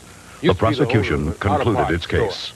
Attorney James Willoughby then called Bartis Fisher, the defendant, to the stand. Fisher Auto Parts store. What happened? The robbers and the burglars, they finally drove me out. 40 years I was there. 40 years, earning a living, taking care of my family, selling parts to people who couldn't afford to take their cars to a shop. Now, during those 40 years, how many times were you robbed and burglarized? First 20, I never was touched. Then after the late 60s, once, twice a year, then more and more. The last 2 years, I've been hit 16 times. What was the value of the merchandise that you lost?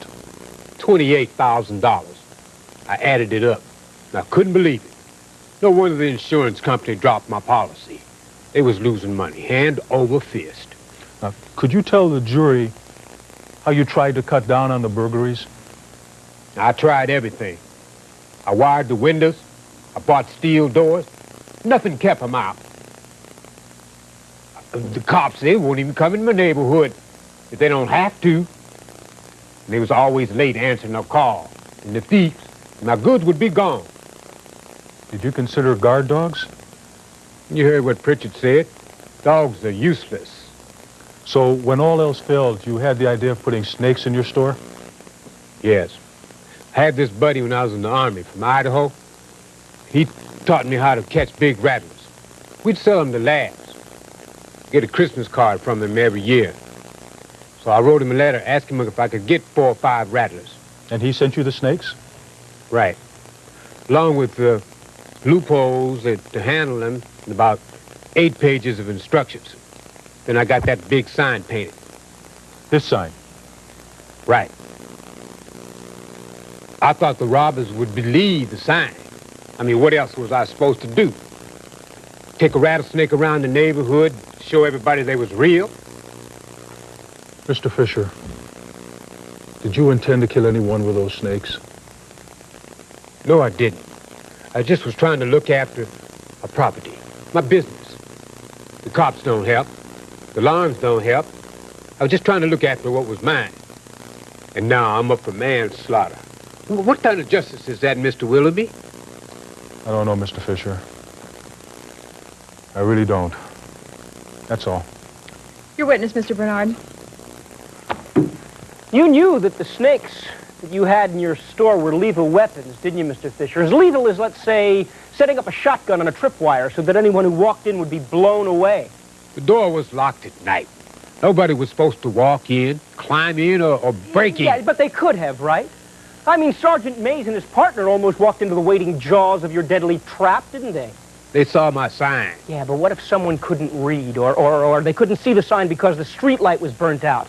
Your deadly trap couldn't discriminate between friend or foe. The trap that killed Frank Sterling almost killed 2 innocent police officers. Objection, counsel is arguing with my client.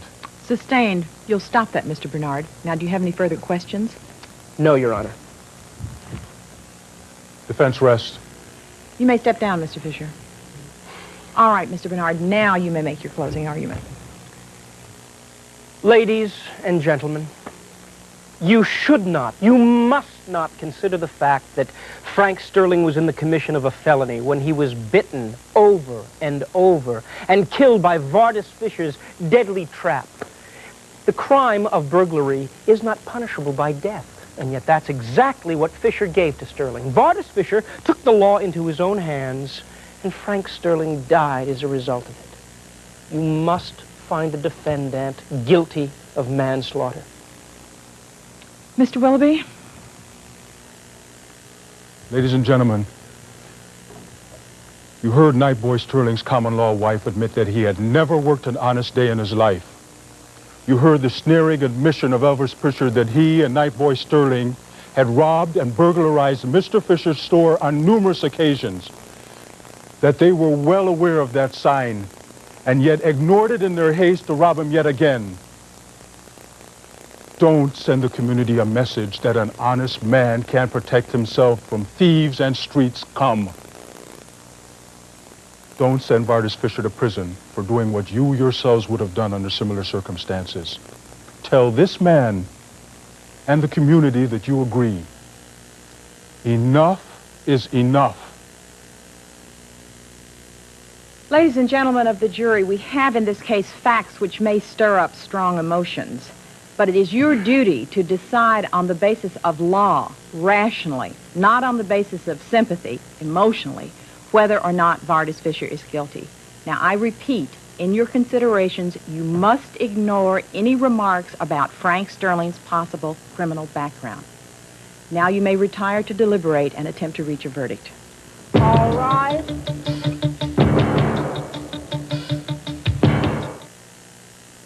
In home accidents last year, over 3 million people were disabled. 100,000 either suffered permanent disabilities or died. There is no second chance when help arrives too late. Should you ever suffer a bad fall or other emergency, prompt help can be as close as a tiny radio transmitter you wear around your neck or on your belt. When you're alone and can't get to the phone, it takes just a press of this button and seconds to alert the Life Call 24-hour manned monitoring center. Help is promptly on the way. There is no second chance when help arrives too late. The Life Call medical alert system can now be leased and is affordable to anyone. Get a free booklet and the vital facts on the Life Call push-button life-saving system. Call 1-800-554-3000 for your free booklet. The call is free. 1-800-554-3000. That's 1-800-554-3000. 2 days ago, my husband was in a bad car accident, and it wasn't his fault. Doctors say he'll be in the hospital for 3 weeks, and out of work for 12 more. Now tell me, what are we supposed to do with the hospital bills, lost pay, and total cost? I ask you, who's going to pay for all this? Call the law offices of Greenberg and Betterment at 589-2200. The first consultation is free. Call Greenberg and Betterment at 589-2200. They'll make sure you get everything you're entitled to under the law. The majority of people in our gallery think that the storekeeper, Vardis Fisher, is not guilty of manslaughter. The jury's verdict in 1 minute. Grandpa Redenbacher, I've got it. Got what, Gary? The snack idea of the century. Take America's favorite microwave popcorn, yours, and add the flavor of cheddar cheese or sour cream and onion. Like this? Orville Redenbacher's new cheddar cheese microwave popcorn. Or sour cream and onion popcorn. Fresh, hot, and the snack idea of the century. And it's his. Who else? 2 hot new microwave snacks from Orville Redenbacher. The birthday party's over, but look at this grape juice stain. Resolve challenges your carpet cleaner. Liquid Resolve against the leading foam. On top grape juice, Resolve cleans better. What a difference. Resolve, the carpet cleaner that really works. It starts with a twinge, and soon the contractions begin. This isn't labor pain. It's the start of your monthly cramps. The process is similar. Midol 200 helps block the source of these cramps and relieves the pain. Midol 200.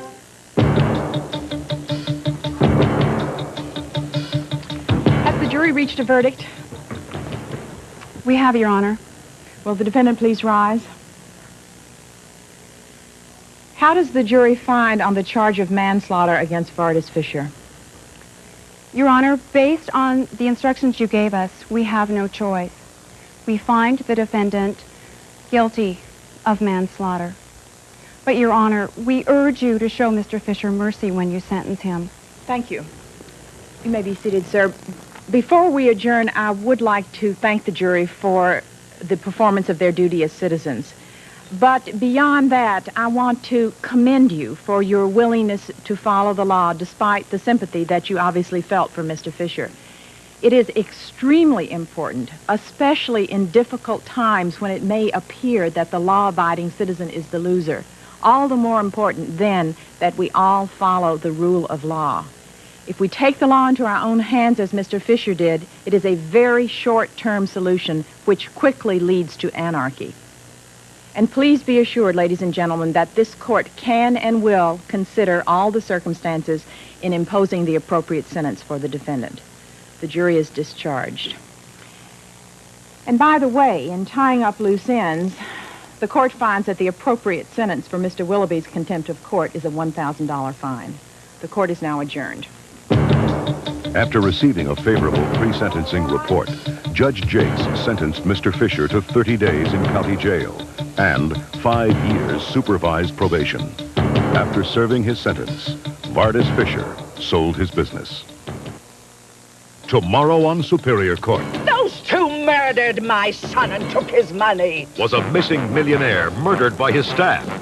He just disappeared. Or did a guru's teachings show him a better way of life?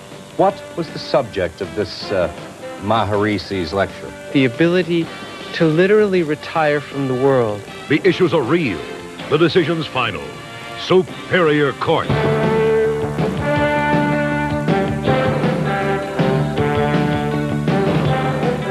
Superior Court is a Ralph Edwards Stu Billett production in association with Lorimar Telepictures. Good morning. Sure is quiet. Wonder how long that'll last. Not long enough. My turn. How is he? Poor guy. Everything's soaked.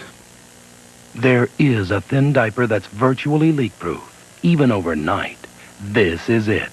Love's Deluxe, with the Night Guard system to guard against leaking. Watch. The first time your baby wets, both diapers can absorb. But with the Night Guard system, Love's can quickly distribute wetness throughout the padding. So as your baby wets through the night, Love's can still absorb without leaking. He's a pretty special guy. He sure is. Especially when his diapers don't leak. Those things are great. Yeah. A year ago, I didn't know a diaper would be so important to me. But I didn't know he would either.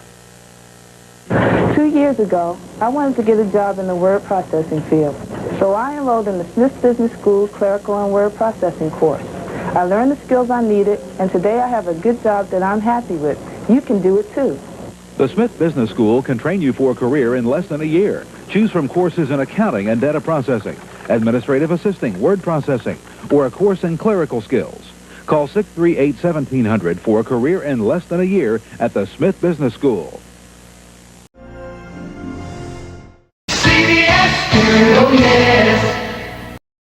That's it for us. I'm Bree Walker. Thanks for joining us today. Up next, Jim Jensen and Carol Martin with Channel 2 News at 6. Here's what's ahead. This is Mike Schneider on Wall Street. The stock market suffers its second worst loss in history. We'll explain what happened here today. I'm Josh Mankiewicz in Long Island's financial district, where it looks as if brokers and investors are headed into another frantic, bruising week of stock trading. A star witness in the Howard Beach case wraps up his testimony against 4 old friends, but his life may never be the same. I'm Mary Murphy in Queens. I'm Dick Oliver in Manhattan, where Mayor Koch throws in the towel in a bitter battle with a crusading priest. Maury Alter here at the Posh Sale to benefit the Lighthouse for the Blind. Whose is this? This dress is Raquel Welch's. You'll see that and more coming up. Now, Jim Jensen, Carol Martin, Wonder Wolf, Dr. Frank Field, and the Channel 2 News team. This is Channel 2 News at 6. Everything you need to know, because anything can happen in New York. Good evening. There was no rest for the weary at all on Wall Street today. Another brutally bearish session which left the market shaking, the frustration spilling over into a deadly confrontation in Florida. As the Dow Jones was heading toward its second worst day ever, down 156 points. A big loser in the stock market fallout opened fire in a Miami Merrill Lynch office. Police say 53-year-old Arthur Kane shot and killed himself after murdering the office manager and critically wounding another executive. The distraught wife of the injured broker was brought to the scene and given the troubling news. Her husband had been shot. Authorities say the gunman had been asked to cover heavy debts arising from losses on Wall Street. Instead of settling his account, he pulled out a gun. A customer of the brokerage firm, an Arthur Kane, 53 years of age, came in, opened fire on 2 vice presidents of the company, killing one of them on the scene. Mr. Kane then turned the gun on himself and took his own life. The surviving broker was airlifted to a nearby hospital in critical condition. Office workers just could not believe what had happened. My manager? I don't know what to say. I really don't. All I know is I just want to go home. One official at the office located in a fashionable shopping center said violent crime there was unheard of there. Said the man, "I'm sick, I'm crushed." Well, today's shooting in Miami is perhaps a symbolic bubble of stress and anxiety that simply burst. A bubble that has been expanding ever since last week's Black Monday. Channel 2's Mike Schneider is live now at the New York Stock Exchange with reaction. Mike? Carol, we referred back to Black Monday. They're calling this Black and Blue Monday here on the Stock Exchange today. The numbers are down, and they're down quite a bit. A lot of people had expected some sort of decline today. They didn't feel that just because Friday came and went and Monday arrived and it was a brand new week that things would get dramatically better here in the market. Not by a long shot, especially when they got the early returns in, that things had gone very bad on the overseas exchanges in Tokyo and London and Hong Kong. But today they really weren't quite prepared to see it decline nearly as much as it did. 156 points. That is the worst, second worst decline in history by a sheer number standpoint, and the 8th worst in terms of percentage. It closed at 1793 today. The volume was 308 million shares, so another bad day. And once again, we should remind you that the session was shortened by 2 hours again. The market once again closing at 2 p.m. My colleague John Slattery is joining me right now, and I understand, John, they're going to close it at 2 p.m. throughout the rest of the week. That's right. It's something they're going to have to do in order to handle the huge volume. The reaction from brokers here today to what happened here on Wall Street can really be called a mixed bag. Some felt that with the Dow down so far, it was merely as expected. but others feel that we're really far from out of the woods. Yet as you look at the floor this afternoon, which last week at this time and all last week was pretty much still littered with people doing work at this hour of the evening, tonight very light activity as brokers begin to take a breather. This afternoon's closing bell at 2 p.m. was a welcome relief to most traders, many of whom had to work this weekend in order to process all of last week's trading. We really needed the weekend very, very much to help us out and straighten us out of this thing.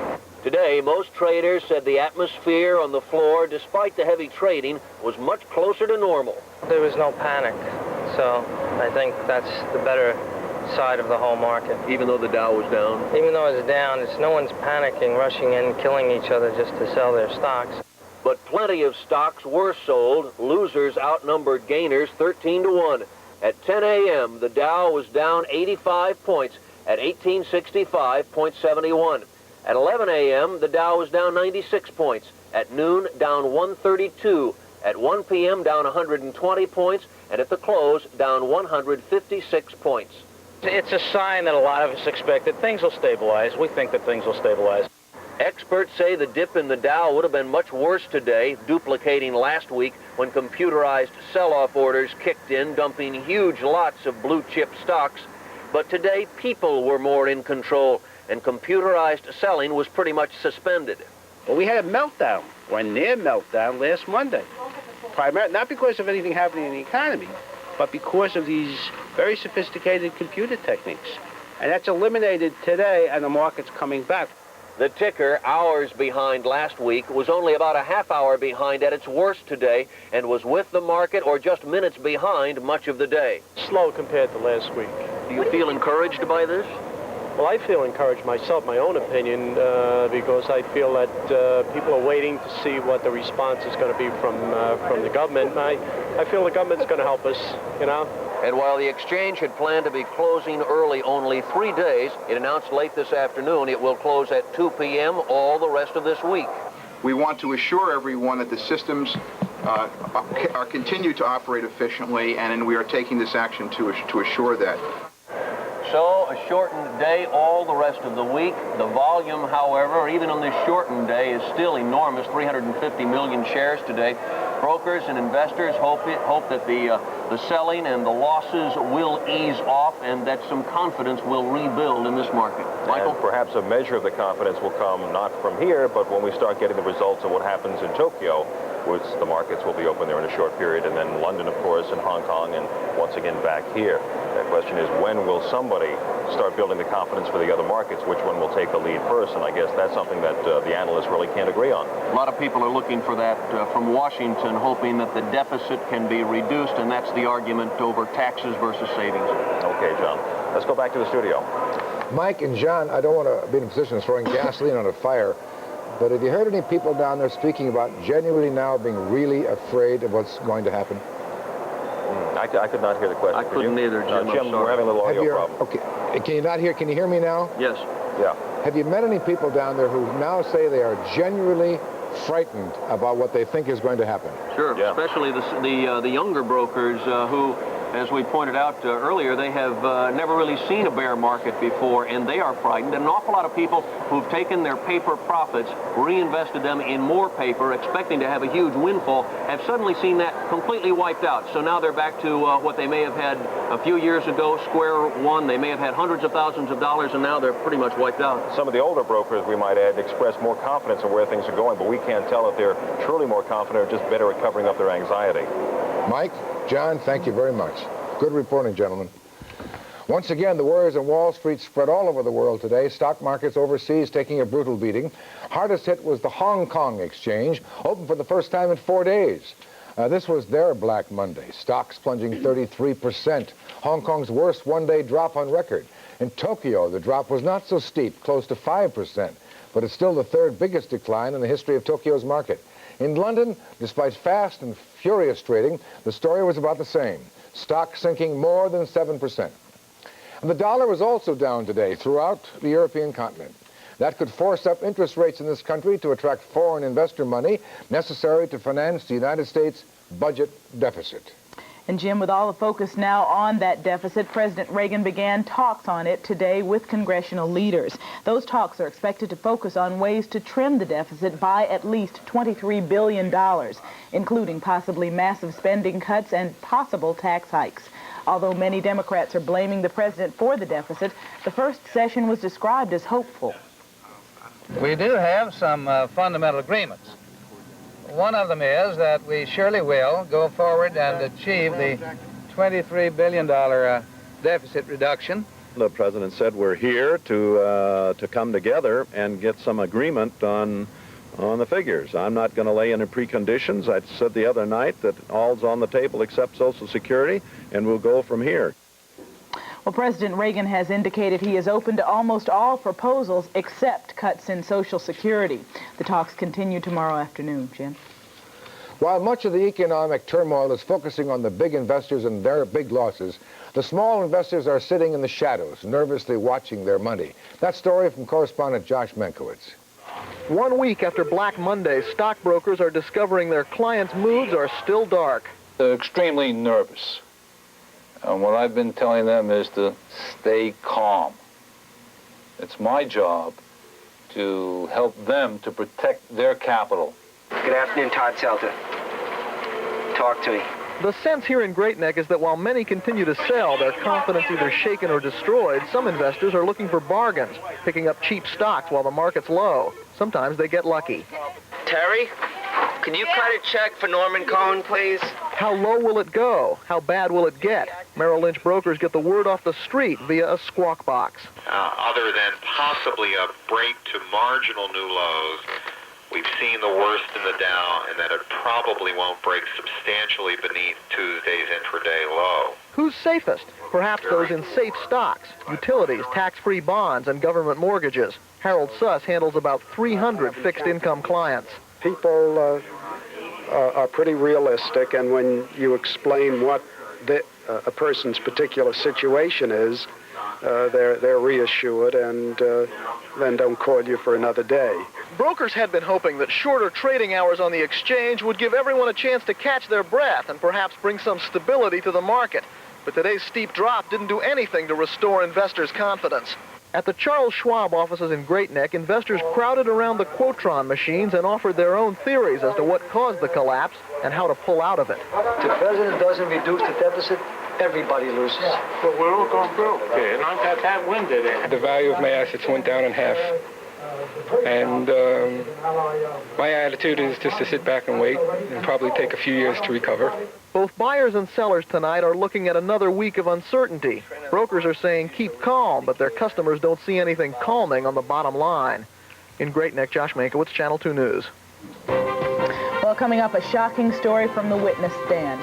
When Channel 2 News at 6 returns, a star witness in the Howard Beach trial finds himself in the hot seat. Plus, we'll have this report. Know anybody who takes the Lincoln Tunnel to work? Well, if you do, they could be in for a much longer or a much shorter commute, depending on whether they take the car in or ride the bus. I'm Jane Bellis-Mitchell, and I'll explain. It's all part of a controversial new proposal. You've got style. You've taken the best and refined it. A lot more. You want a car with a lot of breeding. A car already recognized as pick of the litter. The all-new 88 Corolla sedan. It all starts at your Toyota dealer. He'll help with a deal that makes sense for you. Great car, great deal, but you gotta go see him. Now, when you step out, you'll come alive. So head to your Toyota dealer and ride with the best. Quality GE appliances, exclusive GE features, and big savings. Now during the GE National Appliance Sale. Stop in and save big on a wide assortment of selected GE refrigerators, gas and electric ranges, dishwashers, washers and dryers, and microwave ovens. And your satisfaction is guaranteed or your money back with the GE 90-day money back or exchange option. For the premier dealer nearest you, call the GE Answer Center service, 800-626-2000. Now a beam of light can end your hemorrhoidal suffering. At Laser Surgery Care, a physician will use the light of a laser to remove your hemorrhoids effectively. Recovery can be quicker, easier, and with less discomfort than other treatments. And normally there's no hospital stay. Why wait? Call Laser Surgery Care now. There's no more need to suffer in silence. Call 212-OK-LASER. That's 212-OK-LASER. Call today. Until now, only a few gourmets knew about Melita Extra Premium Coffee. But the news is starting to filter down. Rich, full-flavored Melita Extra Premium. Coffee so smooth and mellow, it could make the competition bitter. Melita makes it all so easy, because Melita makes it all. Ah, Melita. This was the last day of testimony from the star prosecution witness in the Howard Beach racial trial, and when the questioning was finished, one defense attorney was calling him the best witness for the defense. Correspondent Mary Murphy has the story of a day of detail concerning the night of confrontation. Robert Riley completed his mission for the prosecution ducking in a back door, while upstairs, his old friend, Michael Perrone, charged with manslaughter in the death of Michael Griffith, marked his 18th birthday on trial. I wish I wasn't here. I wanted everything to be over with already. Today, Perrone's controversial defense attorney, Stephen Murphy, set out to blast Riley off the stand during cross-examination. Murphy accused Riley of making up stories about the attack after striking a deal for leniency with the prosecution. Murphy shouted, "Did you testify last week you left parts out?" Riley answered yes. Murphy boomed, "So you lied." That brought an objection from the prosecution. But Murphy continued, finally getting Riley to admit he saw two black men with knives during a confrontation outside the New Park Pizza Parlor before he noticed defendant Scott Kern with a bat. Murphy boomed, "What did you see first, the bat or the knives?" Riley answered, "I see knives." The knives were out. The young white men weren't moving forward. They weren't doing anything. I believe that the jury will infer that they were afraid and they were just standing there. It's only when Riley takes the bat that he moves forward. Nobody else moves forward but Riley. At the core of this case is just how far the white teens chased Michael Griffith. Did they literally force him onto this Belt Parkway exit ramp, chasing him across 3 lanes to his death? Or did Michael Griffith have options, as the defense claims, of where he could run? Riley completed his testimony this afternoon, telling the jury he agreed to cooperate to correct the wrong that took place that December night. He pleaded guilty to assault and could receive probation or 4 years in prison. Do you think the jury will be affected by the deal that Mr. Riley made? The jury will consider the agreement that Mr. Riley made, and that will be that will certainly bear on his credibility. And Hines may subpoena court officer Dominic Blum later this week, the driver of the car that hit Michael Griffith. Blum was cleared of wrongdoing, but the defense may portray him as the intervening factor in Griffith's death. I'm Mary Murphy, Channel 2 News. A British barge pulled into New York Harbor today. It's destined to become this city's latest floating jail. It's called the Bibby Venture. It once held troops who fought in the Falkland Islands. In about 3 weeks, it will house some 400 inmates who will be transferred from overcrowded Rikers Island. New York is leasing 2 barges for 5 years, and a permanent dock site should be ready at Rikers in about 8 months. A refitted Staten Island ferry is already being used as a floating jail. Mayor Koch says he's throwing in the towel. Up next, the story of a priest who makes a habit of fighting City Hall. Also, the story of a new plan for the Lincoln Tunnel running into gridlock. We'll have a live report on a new way to ease the rush home. Plus, why AIDS patients are being made to suffer. A special report later on Channel 2 News at 6. Potemkin does it again in 1988. We'll beat your best deal on any new 1988 Mitsubishi, or you get the car free. Choose from Prius, Montero, Starion, or the incredible new Galant Sigma. And Potemkin has hundreds of brand new Mitsubishis in stock. It's a fact. Nobody will beat a Potemkin deal, and we're so sure if we can't beat your deal, you get the car free. Now what are you waiting for? Doesn't it seem just when you're getting used to summer, fall is upon you? Now Toro has an easy way to keep up with fall. The new Toro Rakovac, a powerful blower that blows leaves off patios, from under bushes, lawns, anywhere, then vacuums, shreds, and bags them. For a fast, easy cleanup, use the Toro Rakovac before the next season is upon you. Factory rebates up to $10 at Pergament.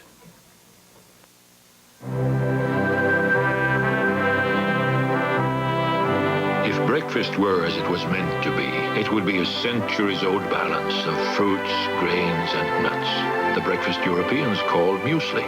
Now muesli comes to America as Kellogg's Mueslix. Oats, wheat, rice, corn, barley, raisins, dates, and hazelnuts. Kellogg's Mueslix. 5 grain or bran. What breakfast was meant to be. One of New York City's most well-known priests is finding out once again you can fight City Hall. Father Bruce Ritter, a force behind a home for runaway teenagers, went right up against the powerful mayor of New York, and as political correspondent Dick Oliver reports, he may have won. The battle was over this place, the Maritime Union building at 17th Street and 9th Avenue in the Chelsea section of Manhattan. A building coveted by this man, Mayor Koch, who wants it to house 300 homeless men and 900 convicts on work release. But this man wants it too. He's Father Bruce Ritter of Covenant House, who wants it for runaway teenagers who come in off the city's streets. It became clear today that Ritter won the public relations victory. Facing the likelihood of defeat by the priest, Koch threw in the towel, but not before accusing the clergyman of foul play. You know, the golden rule, which we all should live by, which is do unto others as thou would have others do unto you, was not observed by Father Ritter. Appearing on television yesterday, Father Ritter said Koch was the bully. He's using all the enormous power and authority of his office and of the city of New York to intimidate a private citizen. The dispute boils down to this. Koch says the city had a handshake agreement to buy this building for $27 million. Father Ritter stepped in and upped the ante to $30 million. But if it had been reversed, if he had had a handshake deal for $27 million and the city had come in and offered $30 million, wouldn't everybody condemn the city for not having observed the cardinal golden rule? Whether Father Ritter broke the golden rule in winning this building is for others to decide. The fact is that he beat Koch with another rule, a rule of business. He was fastest with the mostest. In Manhattan, I'm Dick Oliver, Channel 2 News. A city shelter exclusively for homeless veterans, believed to be the first in this country, opened today in Queens. It's a 275-bed facility offering special counseling on Vietnam veterans' benefits, in addition to meals and medical care as well. It is hoped this shelter will inspire volunteers from the veteran community and also help boost the self-esteem of the vets. A veteran organization feels stronger that another veteran that needs help. Okay, now we serve this guy, and we don't help him, who else going to help him? Because remember how the Vietnam War was, with a lot of people against the war. And so they don't know who to trust anymore. Some still feel that way. Really? They feel at home with... They feel home here. City officials estimate there are roughly 3,000 homeless veterans in the city shelter system right now, and more are living on the streets. As many as 1,500 may be Vietnam-era vets. Tired of the chill? Well, don't complain. Because Dr. Frank Field is saying it's going to get worse. Rain's on the way, too, when Channel 2 News at 6 comes back.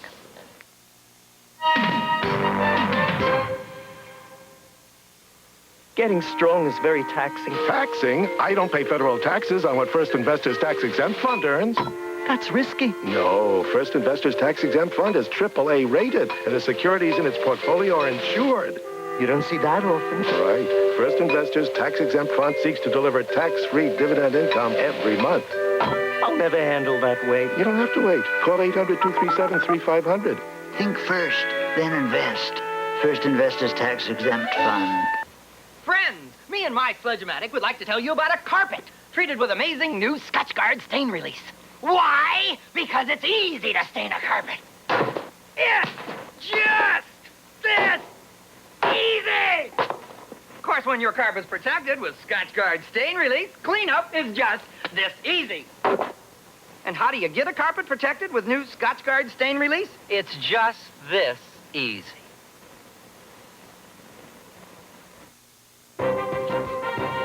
On tonight's CBS Evening News, the Dow Jones average plummets nearly 160 points as foreign markets also take a stunning dive. President Reagan works with congressional leaders on the current financial crisis.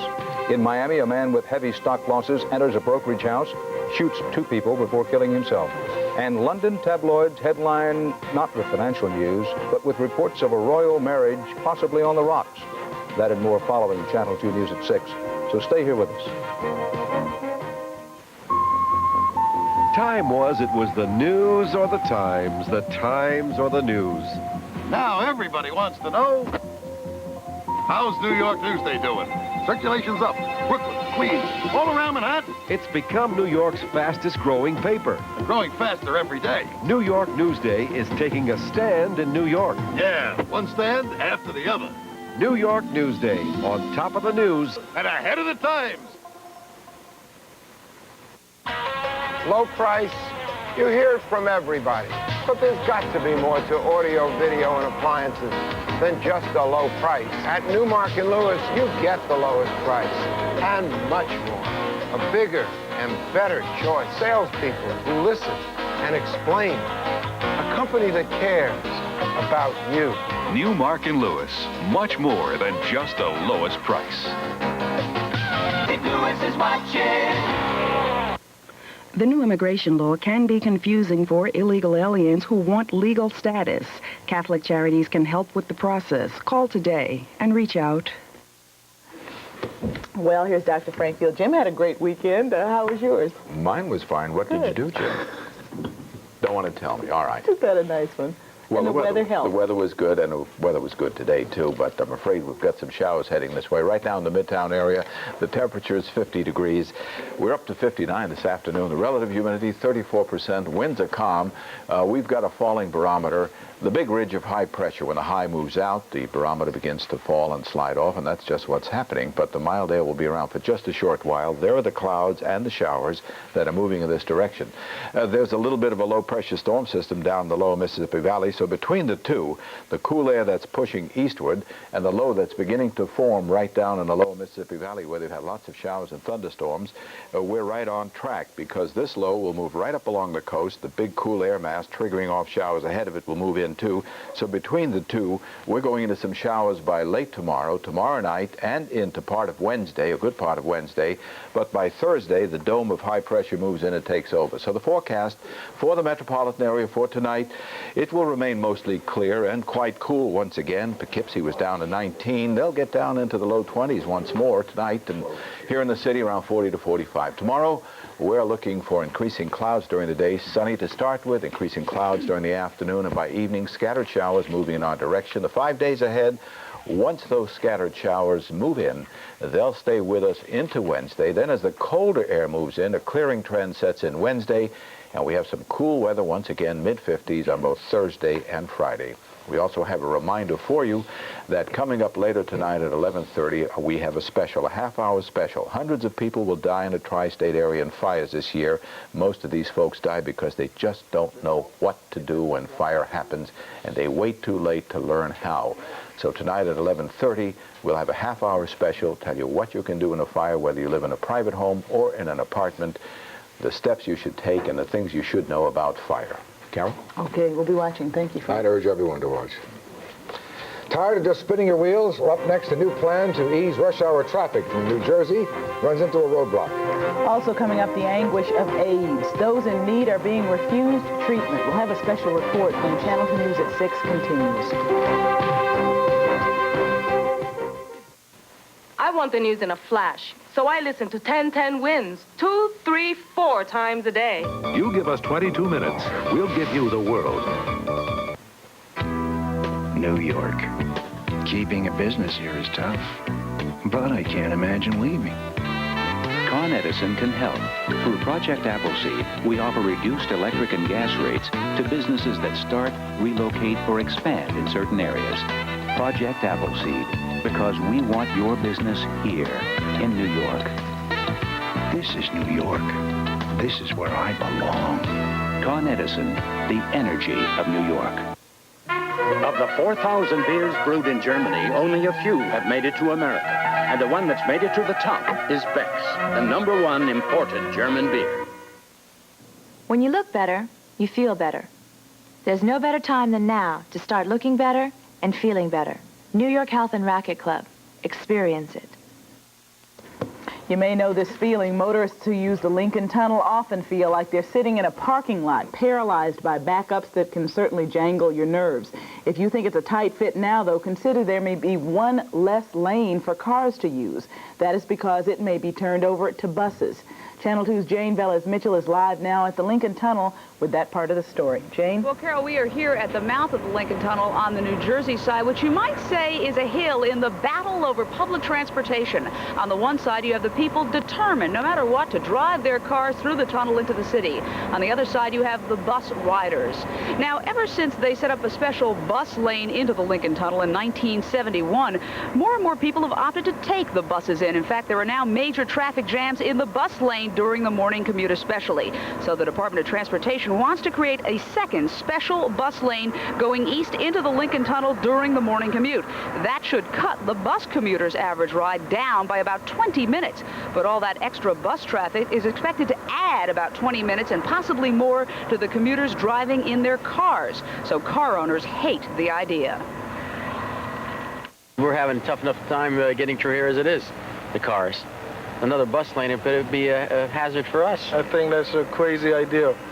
It takes us an hour to get in the city from 7 o'clock to 9 o'clock every day. I think that would be crazy. There's got to be another way. I don't know what it is, but there's got to be another way.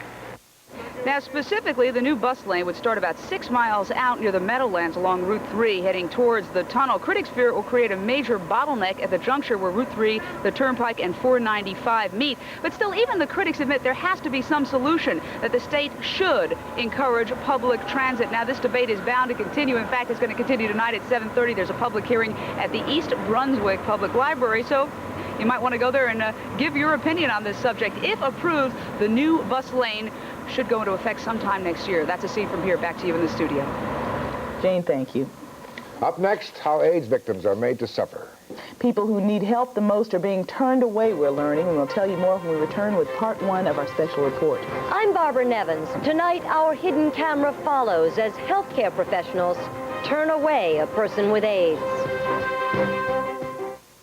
Explore TWA's solar system. Now TWA gives you the hottest deals under the sun, so you can discover the beautiful beaches of Florida. Explore Hawaii on a TWA vacation package. Or enjoy a vacation that lets you see the many sides of Puerto Rico.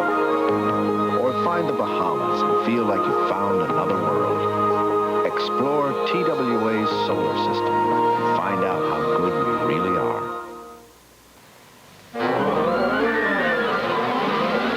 We make more paint than anyone else in the world. Enough to paint fleets of jumbos and 10 million houses.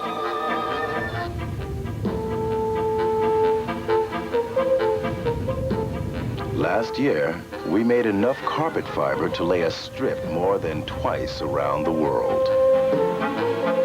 And we supply plastics to all the biggest car manufacturers in Europe. Thanks to our dyes, last year a huge 286 million pairs of jeans were blue. But perhaps more important than all that, 4 million hearts rely on our drugs. We manufacture in 40 countries, and we sell to over 150. ICI, world class. Where can you get your best year-end deal on Nissan? The name is Auto Plaza Nissan, Westbury, Long Island. #1 in Nissan car sales in the USA. That means the lowest prices anywhere. Look, 87 four-door Sentras with automatic transmission, $79.95. Stanzas, $93.95. Maximas, $14,295. Get yours before they're gone. Auto Plaza Nissan, Old Country Road, Westbury, Long Island. Open Sundays. The disease AIDS has been called a living death, but the emotions, the fears, the reality of living with death, it is something almost impossible to really understand, unless, of course, it's actually happening to you. Now, thousands of people wake up to that reality, the reality that the end of their life is staring them right in the face. This evening, correspondent Barbara Nevins has the first of her two-part report, what it's like to have the shadow of death as a companion. Why me and why you? Why not we two? Jay Farrar's rich baritone blends smoothly with the chorus of voices. For years, Jay Farrar himself quietly blended into the community of young homosexual men in Greenwich Village. But last spring, he became a New York statistic, one of the nearly 12,000 with the deadly AIDS virus. Immediately, he had two fears. How much time I had, left to experience many of the good things in life, and how people would react to me. It's no secret that reaction to a person with AIDS is frequently fear and revulsion. With the help of Jay Farrar and an undercover camera, we discovered that health professionals are not immune from the panic. I have AIDS. Would that be any problem with me being treated now? Yes. It's not no offense, No offense, she says, with simple phrases of rejection like that. The little time people with AIDS have left is frequently turned into a humiliating, living nightmare. There's a widespread outbreak of discrimination based on fear, misinformation, and outright prejudice. Discriminating against people with AIDS violates state and city law, yet our investigation reveals doors quickly close on the person with AIDS. A hidden camera followed Jay to 3 dental offices where I had made appointments for him. The Northern Dispensary Dental Clinic in Greenwich Village turned him away. We're not able to take anyone with AIDS. Why? That's just a rule. I don't break the rules. The director would not talk to us on camera, but said the clinic doesn't treat people with infectious diseases. At the Smile Center on West 72nd Street, a dental hygienist would not clean Jay's teeth. The hygienist that you were scheduled with, she can't see you. But the other hygienist, she has a patient now, but she will see you, but she can't see you today. Because of my condition? Right. The Smile Center's owner wouldn't talk to us on camera, but said his 2 offices regularly treat people with AIDS. At our 3rd stop, Smile, New York, not connected to the Smile Centers, Jay was refused treatment. As he persisted, he was told a physician's letter might get him treatment. He was also referred to another dentist. The doctor's name is Dr. Mario Andriotto. He doesn't go by referrals. Yeah. If you want to, drop in, call up the office. Mario Andriola directs the AIDS dental clinic at St. Clair's Hospital. He talked with the Smile dentist on the phone. I explained that his referral of the patient here to me was dumping and abandonment, and he should be very careful as to what he said to the patient, and that the patient might bring charges against him. The dentist who owns Smile, New York, told me it was all a misunderstanding. I don't refer any patients. Since it's my office, they weren't following my instructions. Health officials say masks and gloves should shield from AIDS-contaminated blood. But nationwide, 12 healthcare workers, including a New York dentist, have contracted the virus on the job, and there is worry. A lot of the problem has to do with ignorance. We don't know ignorance of the disease. We don't know all the facets of the disease, and we don't know how easy it ultimately is for us to catch the infection in the office setting. No one knows how many dentists and doctors turn patients away, but the fear is spread throughout the healthcare community. We zeroed in on Queens County. Jay Farrar, at our request, went down a list of doctors. I have AIDS. I'm having a dermatology problem right now. I don't think it is related. Would you be able to help me? The doctor. No, I don't treat that. I have AIDS. Would you be able to help me? The doctor. Give me your number. I'll call you right back. I'm very busy right now. I have AIDS. Would Dr. be able to help me? The receptionist. No, I'm sorry. He was even rejected by a psychiatrist. And we're looking for a psychiatrist in Whitestone. Could you possibly help? The doctor. I really don't think so. The United States Surgeon General warns the failure of health professionals to treat people with AIDS threatens the, quote, ethical foundation of health care itself. The New York City Human Rights Commission is investigating complaints against doctors and dentists who allegedly discriminate. But it's believed there are far more cases of people being denied treatment than there are complaints. Jim, Carol? Wouldn't it seem that it threatens not just the ethical foundation of the medical field, but the ethical condition of the entire society? I would think so. I would think so. What is the logical extension? But, you know, you have to have some sympathy for the doctors and nurses and healthcare professionals who really worry, who don't believe the caution that masks and gloves will protect against infected blood. Health officials say the only way you can get AIDS is through... Well, if they don't believe it, how needles are the laymen and blood going to believe it? and semen. Well, that's exactly right, and that's what's so confusing. But health professionals we've found are very, very frightened. This afternoon, a nurse called me up and said, I don't want to have a job if I'm going to die. There's no point in me being a nurse if I have to worry about dying. What do you say to someone? You know, on one hand, you commend Mr. Farrar, was that his name, for announcing that he has the disease, but sometimes you wonder maybe he should just go ahead and, but that's as duplicitous as the other. That's correct. Well, many dentists and doctors say that that may be the case. There may be people who come to them who don't say that they have the virus or they have the disease. Barbara, thank you. Part 2 tomorrow. Part 2 tomorrow. There's a lot more still ahead on Channel News at 6 tonight. Warner's up next with the return of the Giants. Plus, it was all in the cards for the Twins. The new champions paint the town red when we return.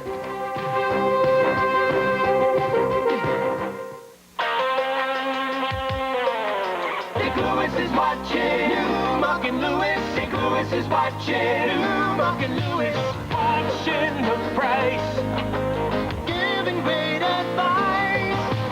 Watching the star to save you so much more. New Mark and Lewis. We always beat the competition. St. Louis is watching. I know what you're thinking. You're thinking this guy is never going to get to the bank today. Wrong, because I've got a phone. And I've got the George Money Management System from First Jersey National Bank. With George, I can check my balance, apply for a loan, even pay my hospital bill, all from an ordinary touch-tone phone. You can't beat the George Money Management System from First Jersey National Bank. If you can get to a phone, you can get to the bank. This tastes like Carvel ice cream, but it really isn't ice cream. Darling, that's a contradiction. And it's made fresh at Carvel. Tell me more. And it only has 18.5 calories per fluid ounce. Well, you gonna give me some? Comes in lots of flavors and even in cake. What is it? Feed me, feed me. It's Thin-y-Thin, a dietary frozen dessert, and I got it at Carvel. Thin-y-Thin? Yeah, Thin-y-Thin, for fatty fats like you. Now, come on, give me some. Okay, here, it's all yours. Hey, you finished it.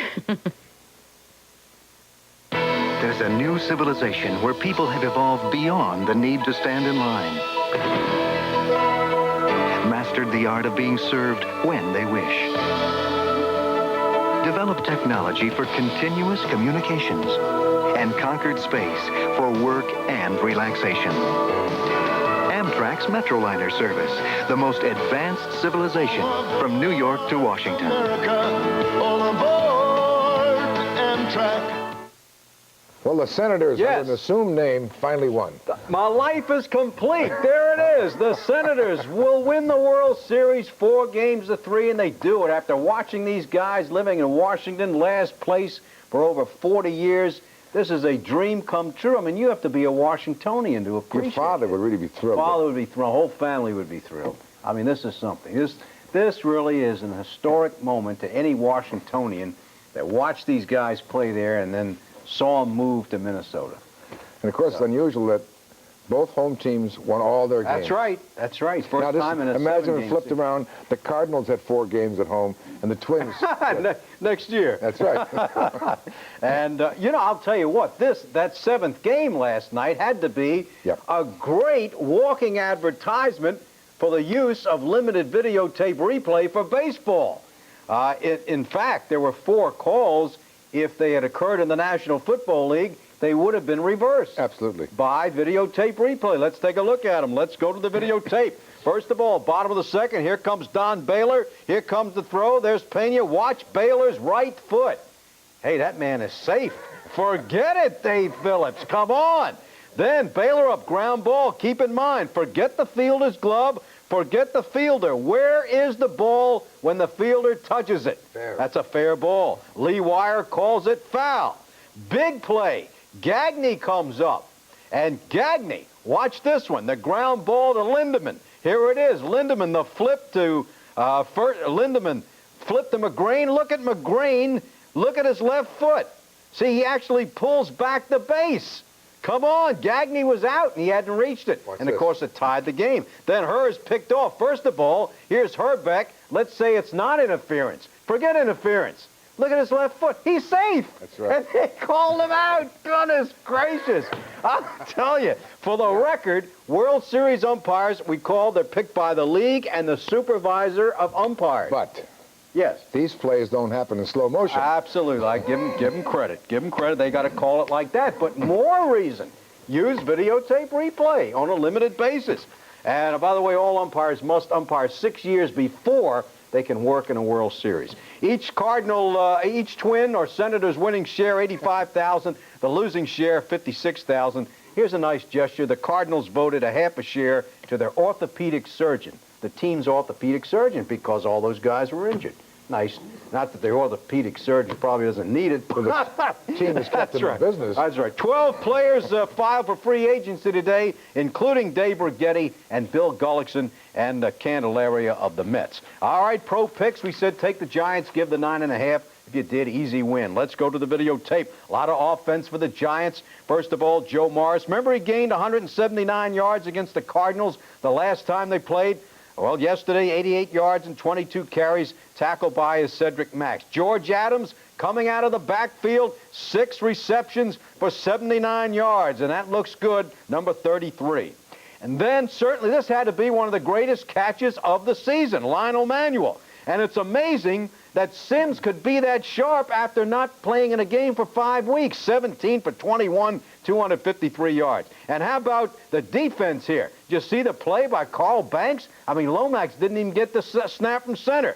And if there was a home game yesterday, the Cardinal fans would have been saying, bring back the replacements. This was Earl Farrell, wrong way Farrell, and then Vi Sikahima on the punt return, tackled by the Phantom.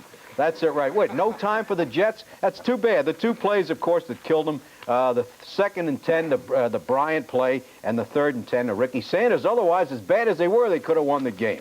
And the Houston Oilers, who said they were going to move to Jacksonville, no, they just signed a new lease. They will stay in Houston because they're going to build 72 luxury sky boxes worth $30,000 apiece.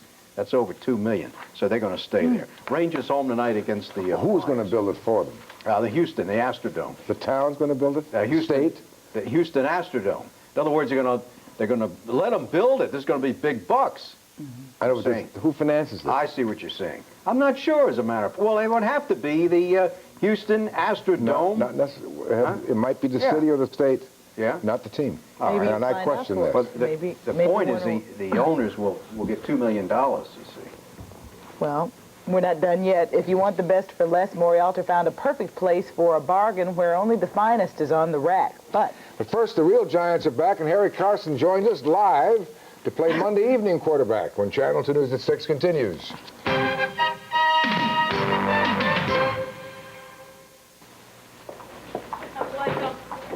Slam the door on drugs in our schools. Call 800-541-8787 to find out what works.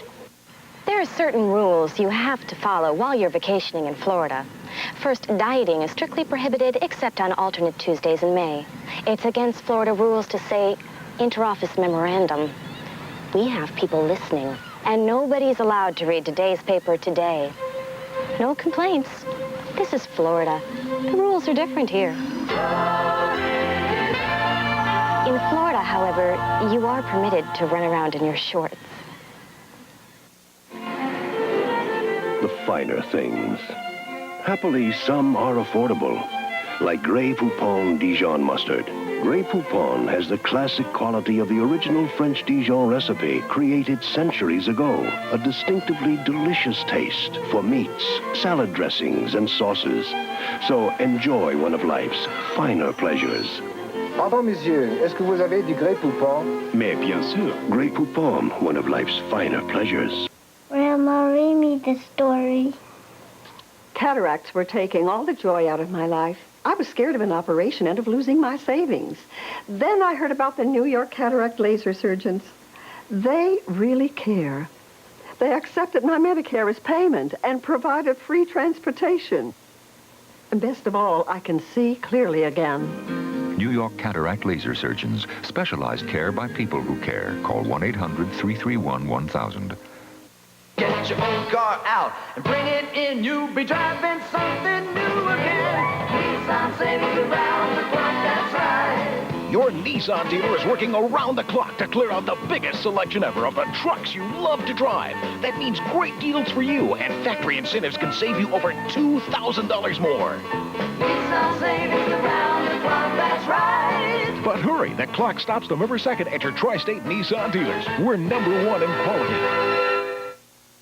Well, the Giants have finally taken a step, a small one albeit, but a step towards salvaging a football season scarred by a strike. Giants won their first game yesterday, as you know, 30-7. By the time the Cardinals and the Giants, Harry Carson is here to talk about that. Harry, first, congratulations. Thank you. Thank you. Wonderful game. It's good to come in here after a win, I tell you. I bet it is.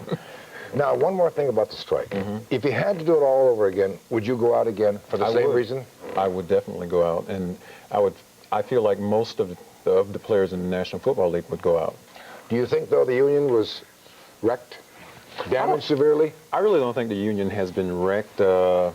We know what happened during the strike. We were put through the ringer, so to speak, and a lot of players really didn't appreciate it, and they have to understand that that was just business. Is there a wider gulf now between you and management? Well, as far as the players and management, there's a little gulf. Is it wider now than it was? I think so, yeah. It's strained? Very much so. Now to the game. What was it like yesterday in the locker room? Because you had a couple of guys that went across the line. And then on the field. What was it? Well, in the locker room, it was really no big difference. Okay. We all had to put our differences behind us, and we needed to win a ball game desperately. Yes. So whatever differences we had, we just put them on the back burner. How about in the field between the two teams? Since the Cardinals had a lot of guys across the lines, right? No problem. It was no problem. There was no... It was just two regular teams going about the game. We went out with the purpose of winning. It really didn't matter whether they were the Cardinals or the Cowboys or the Bears or whomever. You looked awfully sharp yesterday. The whole team looked sharp. Didn't we? Yes, we really did. Because we worked so. out. Surprised me. We worked out during the strike. We stayed in condition, and we worked out as a group in practice. Because offensive linemen, I mean, it's really tricky because the timing is so intricate, and everybody was off the ball at the same time. Well, we have some new guys. Penalties. We have some new guys in there. Damian Johnson's new. Bill Roberts took over for Carl Nelson, and both of those guys did a really good job yesterday. And the defense is, as usual, great stuff. You've been able to stuff the run now for years, and you're still doing it. Well, against Chicago, we gave up some big plays. We lost the game to Dallas that we should have won. And I think the defense had a point to prove yesterday. That was a nationally televised game. We wanted to look sharp. And you did. In that game. We tried to play giant defense yesterday. Notice Joe Morris changed the way he runs. I start to his right and then cut back across the grain. He's a great cutback runner. He was doing well yesterday. He will start to one side, pick a hole, and just turn it up. The guys did a good job blocking for him, and he just... Now, can you play with the same intensity for 9 more games? Well, and that efficiently? We're going to have to. Every week we're going to have to turn it up a little higher, because as the season progresses, we're going to have to give it our best shot. And every week people are going to shoot for us. And if we don't turn it up, we're going to be sitting at home the first of the year. We have no intentions of sitting at home. We want to be in the playoffs. Well, again, it was a great job the whole team did yesterday, you included, of course. Thank you. And I got a hunch you're going to continue doing this. I hope so. Good luck, Harry. Thank you. Talk to you next week. Okay. Carol. Okay, thank you. Looking for something wholesale, maybe? Well, coming up, Maury Alter found a place where the best is for less, and it's all for a good cause, so stay with us.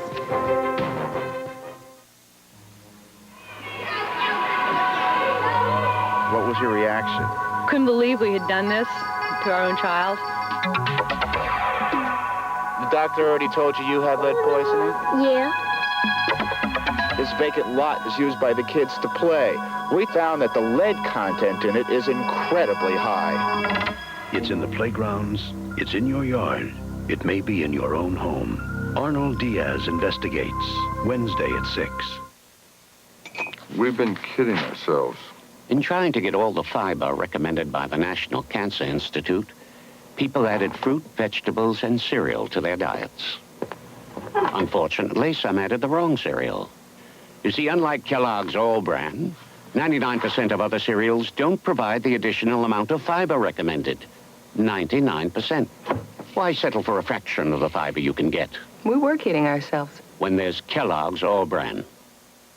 Imagine a new car on the road with a hint of fine European luxury cars, but with an aerodynamic styling all its own, with low wind resistance, front-wheel drive, and a fuel-injected V6 engine for driving performance. Introducing the 1988 Buick Regal. Even with all these features, the best feature is its affordable sticker price, making the 1988 Buick Regal the right car, the right price, right now. At your New York, New Jersey Buick dealers. Now for a look at some of the stories we're working on for Channel 2 News at 11. Bree Walker's in the newsroom. Bree? Tonight, Carol, we'll have the fallout from today's plunge on Wall Street. Coming up at 11, tallying up the losses from another grim Monday on the market. We'll have complete coverage of the heavy trading and the latest on a shooting at a Merrill Lynch office in Miami. And investors' desperation turns to violence. Plus, President Reagan tries to calm the shaky market by tackling the budget deficit. Tonight, we'll ask some senators where the budget talks may lead. Is the answer higher taxes? That and a lot more at 11. Join us. Finally, this evening, there was this big sale today, top-name items that didn't carry top-name prices. And all that showy stuff was all for a good cause. Maury Alter has this tale. I know what you're thinking, Bloomie's or Macy's or somebody must be having a sale with this line. You're right, there's a big line. You're right, it's a sale, but it's not a department store. Can you believe this line? What's so good about this particular sale? Well, it's spectacular things. There are things donated by the movie stars, and there's furs, and there's jewels, and it's just a thrill. It's just an adventure. It is the 16th annual Posh Sale at and for the benefit of the Lighthouse for the Blind. Benet Venuta's in charge. All the proceeds go to the Lighthouse. Gently used designer clothes, furs, costume jewelry, a little of everything. And Benet told us you can get all kinds of unbrand new, brand name stuff. And stuff worn by folks with big names. Hi, we have on Raquel Welch's sequin dress, Raquel Welch's costume earrings, and Raquel Welch's necklace. Oh, yes, we have a bathrobe that was given to us by Henry Kissinger. His initials are on it. This is a lovely designer's jacket. Sells for $2,500. But today it's $500. Oh, wrap it up. Of course, sequins won't keep Madame warm on those cold New York nights. And for a fraction of retail, the Posh Sale lets her think mink in the city or home on the ranch. Even at pre-owned prices, those prices can range up. I hope those folks weren't all in line for the chinchilla boots. They only had one pair. We have a mink coat, the exact same color. That'll go with your new chinchilla boots. Now, what did these sell for new? They sell for $1,000 new. And you paid what? $100. A piece? No, for the pair. Congratulations. Thank you.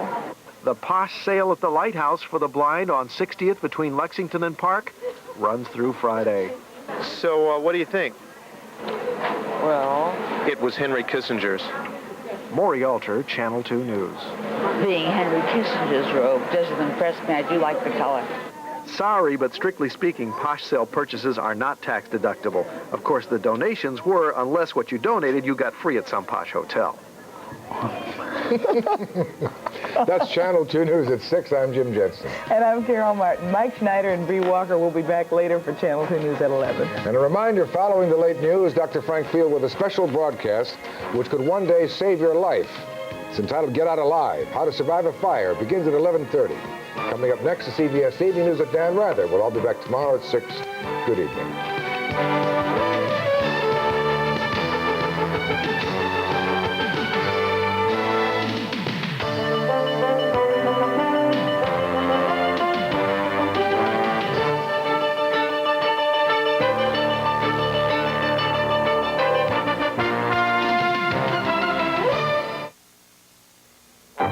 Here with the opinion of the management of Channel 2 is editorial director Leslie Crossan. Earlier this year, lawmakers in Albany had a chance to pass a law allowing public financing of major political campaigns. They chose not to.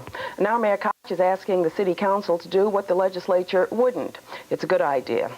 The public financing bill would require candidates for citywide office to raise a set amount in contributions from a large number of people before they qualify for matching funds.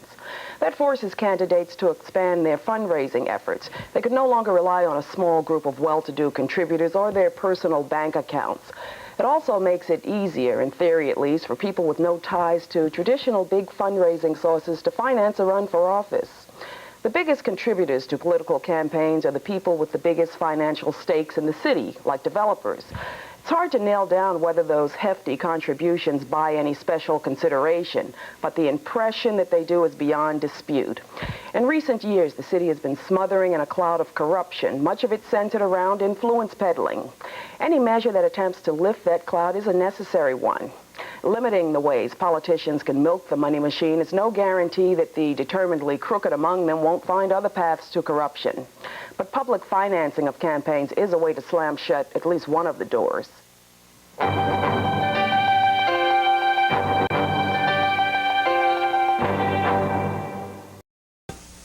This is CBS. Good evening. This is the CBS Evening News. Dan Rather reporting. CBS News correspondent David Martin reports tonight that a U.S. warplane has fired at what it thought was a threatening Iranian aircraft. It happened in the Persian Gulf, and word of it came after another ship was hit by a mine outside that Gulf in what had been considered safe waters. Our coverage begins with Doug Tennell. The Texaco Caribbean was fully loaded with Iranian crude oil and sailing alone to a deep-water anchorage just outside the Gulf when an explosion ripped a gaping 12-foot hole in its port side. Oil poured into the sea. A cloud of gas fumes filled the air for miles around the American-operated crew flooded the decks to prevent a fire. The captain radioed shore that he had struck a mine. The Texaco Caribbean had become the latest victim in a new phase of the tanker war, the mining of the oil lanes. It was unforeseen by the U.S. Navy and even by some of the most experienced Gulf mariners as well. What is unusual is that the incident occurred outside the Gulf in waters that had been considered almost 100% safe, an international anchorage for tankers where only a few days ago U.S. Navy warships were forming up the second convoy to Kuwait. 500 miles away, the three Kuwaiti tankers and their American escorts in the convoy stopped short of Kuwaiti waters yesterday, where more mines were reportedly discovered in the channels of the northern Gulf. With the supertanker Bridgeton still waiting today for its orders to begin the return trip out of the Gulf, it seemed America's plans were everywhere at the mercy of mines and those who planted them. They pose an anonymous, random threat, especially to Navy warships like the American guided missile cruiser Fox, which sailed into the Gulf earlier today. The Fox was on a little-noticed mission, escorting the tanker Alabama through the Strait of Hormuz. A second ship from Saudi Arabia followed close behind. This informal convoy cleared the strait without incident. Navy Warship 3-3, this is CBS News on board Bravo Oscar. How's it going today, over? Roger, CBS, this is Navy Warship 3-3, routine day, over. It was also a routine day for the U.S. ships just standing by at sea for the arrival of a fleet of helicopter minesweepers still a day away. But for the Texaco Caribbean, it was anything but. Doug Tennell, CBS News in the Gulf. To underscore and put in perspective what's happening, let's go to our special CBS News relief map of the area. Iran, Iraq, Kuwait jammed up next to the war and those warring nations around the Persian Gulf. This is the area that has always been considered the most dangerous. Indeed, the Bridgeton, the tanker hit early on by a mine, was roughly in this area. Now, what's so important about what happened today with the second mining is that it happened so far away. It wasn't in the Persian Gulf. It was all the way back down in here, outside the Strait of Hormuz, in the Gulf of Oman, which in turn opens into the Indian Ocean. The Gulf of Oman was considered so far away, more than 500 miles from where the Bridgeton was hit, outside the Strait of Hormuz. Everybody considered this safe water. Nobody expected any ship of any nationality to be hit in there. As for the most recent developments, the three Kuwaiti tankers, which are now moving again in the Persian Gulf up toward Kuwait with the U.S. Navy escort, are in the most dangerous area, the Persian Gulf. And the incident with the Iranian aircraft is presumed to have happened in and around the Persian Gulf and the Strait of Hormuz. For details on that, we go now to our defense department correspondent, David Martin. David? Dan, the U.S. has fired its first shot in anger in the Persian Gulf. Administration officials tell CBS News that a U.S. Navy warplane fired a missile at a radar contact it believed was an Iranian jet. The American plane thought the Iranian jet was preparing to attack an unarmed Navy patrol plane. However, the missile did not hit anything, and U.S. officials are now in doubt whether the radar contact was real. The incident occurred over the weekend as U.S. Navy warships did convoy duty for 3 Kuwaiti oil tankers passing through the Strait of Hormuz. The U.S. ships were using for the first time a state-of-the-art Aegis cruiser to track Iranian aircraft. The Pentagon is saying almost nothing about this latest escort in accordance with a memo signed by Defense Secretary Weinberger warning that loose lips sink ships. It may not have dawned on some of you, but to talk about, report on future operations of these ships, about the tactics and other details, is very much a situation that could endanger someone's life over there. We're not going to contribute to that. Even Democratic critics of the administration's Persian Gulf policy appear to agree the less said, the better. Given the fact that we're going to be there a while, reduce our profile, reduce our high visibility in the thing so that we're not sort of strung out there as the big Satan for the Iranians to attack. We will probably never know for certain what happened in that air incident over the weekend, but it is the most dramatic indication yet of the hair trigger in the Persian Gulf. Dan?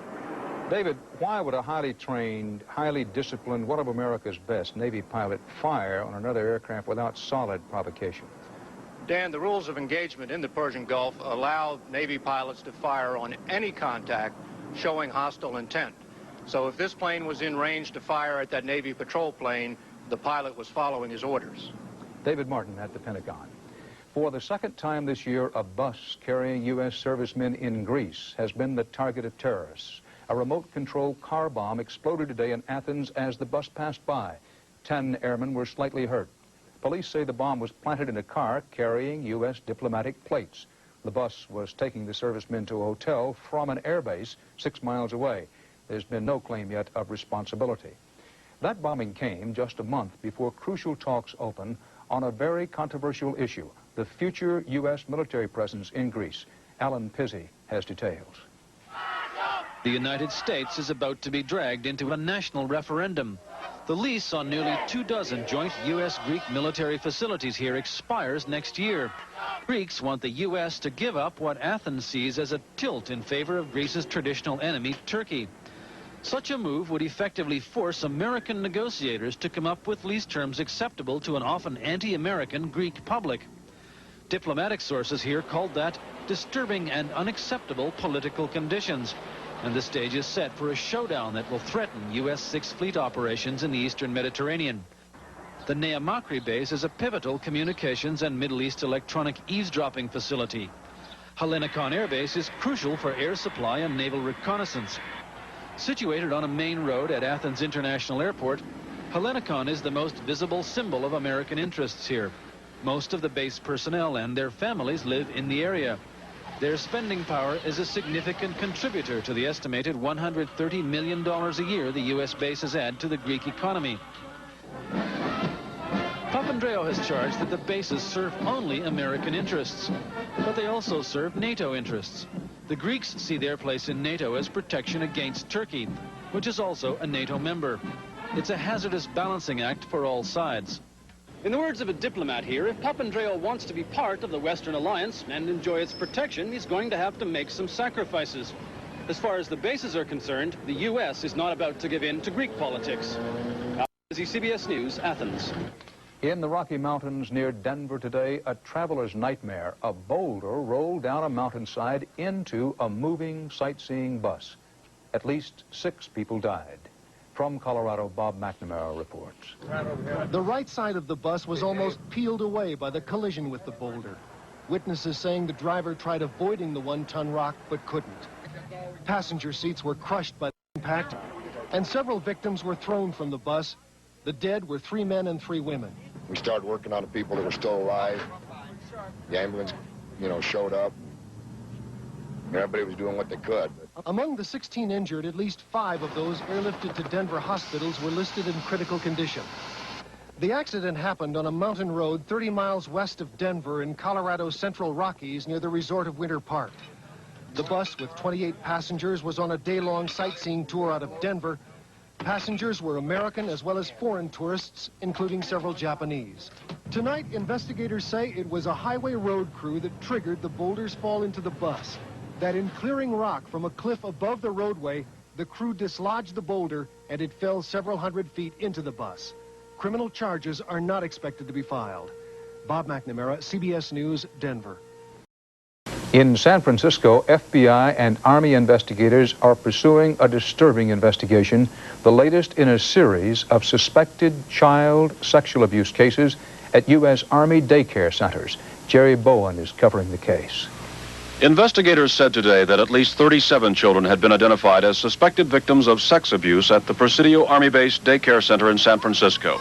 Incidents that allegedly began over a year ago, resulting in 4 children being infected with chlamydia, a sexually transmitted disease, and 1 child giving conflicting results on tests for exposure to the AIDS virus.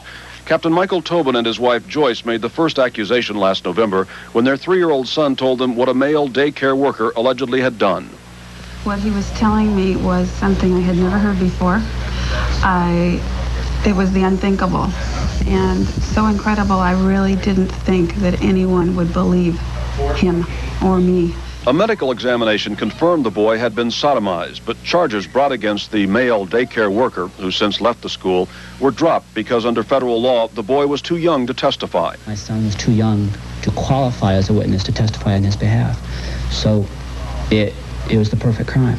The Runyons suspect their 2 young daughters were molested last summer. The tip-off was a radical change in their behavior. First reactions are to go ahead and get your pound of flesh and gain revenge.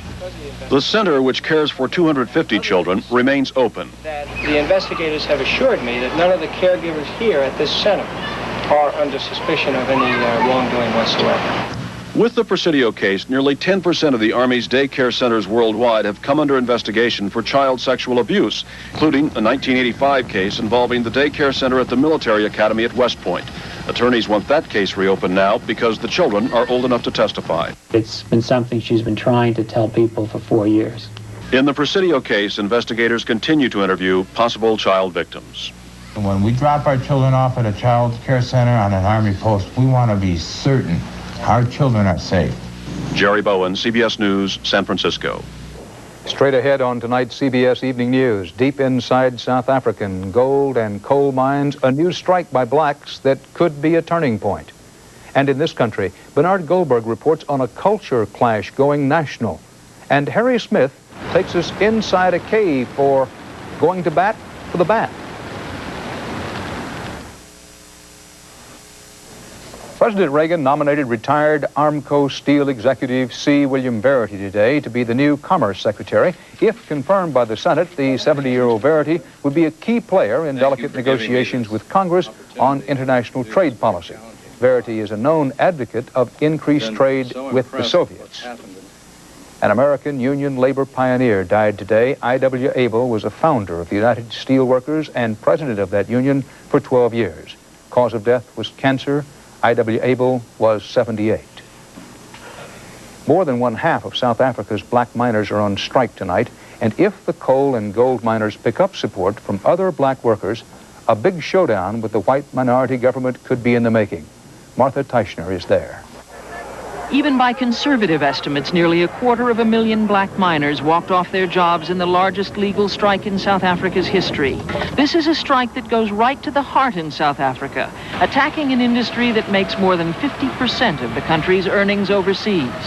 CBS News smuggled a cameraman into the New Denmark mine east of Johannesburg, where miners argued all last night about whether to strike or not. This morning, their decision was translated into the languages members speak, not to work, but also not to leave the mine. While these workers wavered, union leadership stood firm. Mine workers are determined to show the Chamber of Mines and whoever else that they are prepared to mount a bitter and protracted struggle. It can take some time to persuade the 40% who have gone on strike that they're busy with a futile exercise. The strikers are demanding a 30% pay increase. Management has offered a maximum 23%. On one level, the strike is a straightforward fight over money. Black miners average $150 to $250 a month. White miners make at least $750. But on another level, the strike is a politically volatile form of muscle flexing for South Africa's increasingly militant black trade union movement, and could easily escalate into a major showdown with the South African government if it turns violent and security forces are called in. Today, the security presence at mines was deliberately low-key in an effort to prevent confrontation, and striking black miners danced in the streets as if they had already won the battle that could change the face of South African industry forever. Martha Teichner, CBS News, Johannesburg.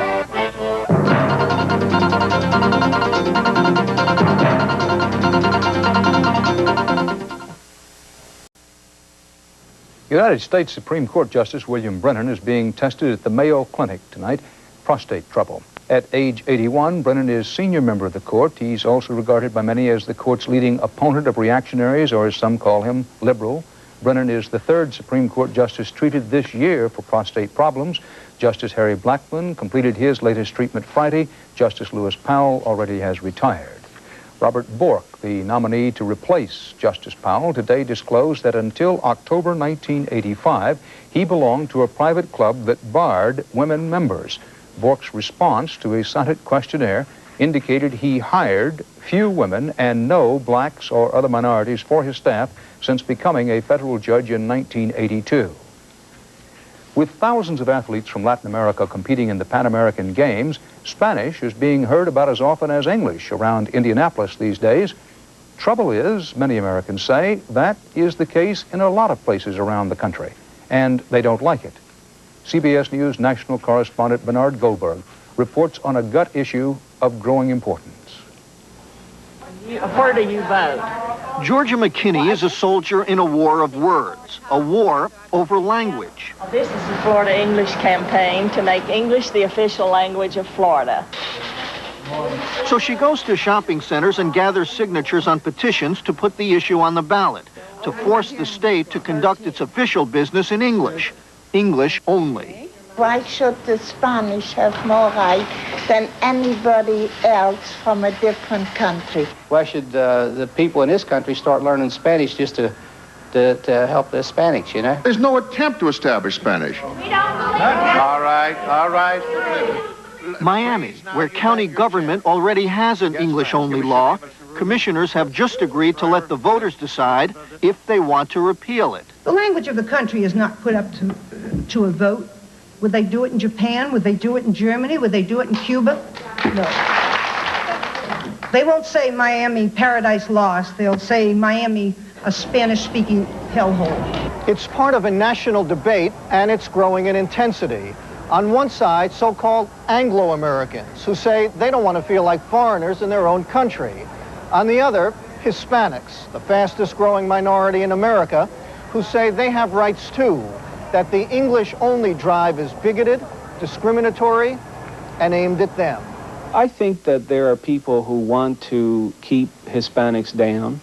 They don't like for us to maintain a separate identity or a separate culture, if you will. And it only bothers them because of the numbers, because we are talking now about maybe 20 million people and growing. So far, 13 states have declared English their official language, meaning government can't do business in any other language. 5 states acted this year alone.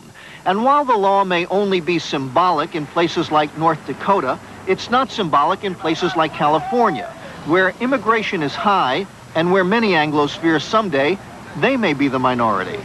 We need to have a common language. We need to have a bond that unites us all. And English should be it. I believe in the theory of the mosaic, not of the melting pot. Some of us are Catholic, some of us are Protestant, some of us speak English, some speak Spanish. And I don't see that we have to have an obsession with making everybody fit into the same cookie cutter. I mean, we can all be different kinds of cookies, if you will. Muy buenas noches. Un helicóptero de la Marina. They have their own TV, their own banks. Advertisers know how to speak their language. And so do politicians. Soy el Senador Al Gore del Estado de Tennessee.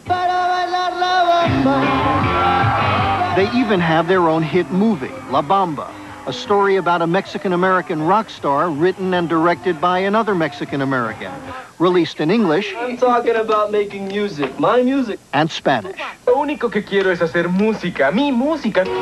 Because of their clout, many Hispanics believe they'll be able to stop the English-only drive. But the other side says it won't stop until English is the official language in every state in the United States, symbolic or not. I believe it will be successful, but we won't stop. Bernard Goldberg, CBS News, Miami.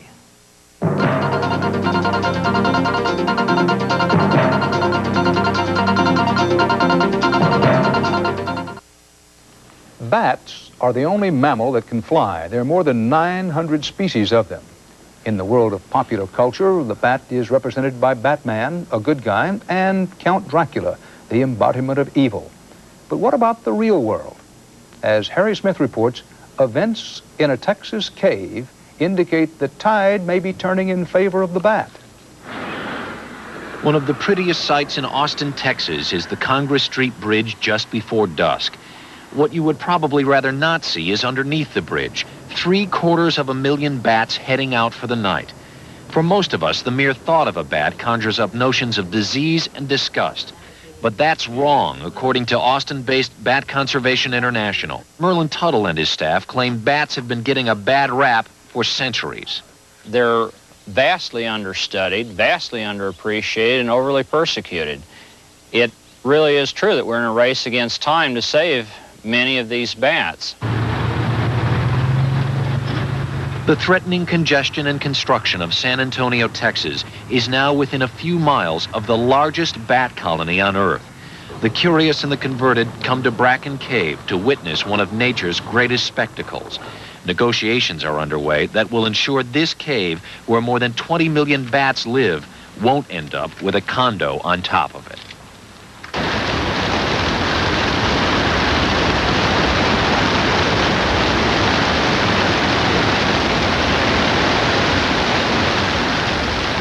It's very exciting.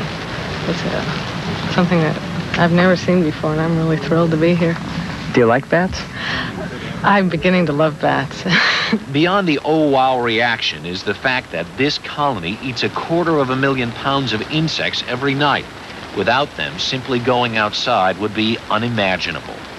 Whatever we think of them, we need them around. And every time we lose another colony of bats, we jeopardize the health of an environment we all must share. If your uncle told you bats are blind, get tangled in your hair, will attack on sight and give you rabies, your uncle, like everyone else's, was wrong. Bats are among nature's most gentle creatures. They really have more to fear from us than we have to fear from them. Misunderstanding of bats has led to their widespread slaughter. Many species are already extinct. Bats are competing for conservation dollars with baby seals and bottlenose dolphins.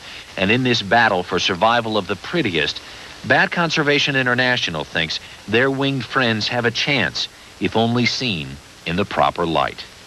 Harry Smith, CBS News, San Antonio. And from inside what Arthur Willie Morris once called the Big Cave, New York City, that's tonight's CBS Evening News. Dan Rather, see you tomorrow. Good night.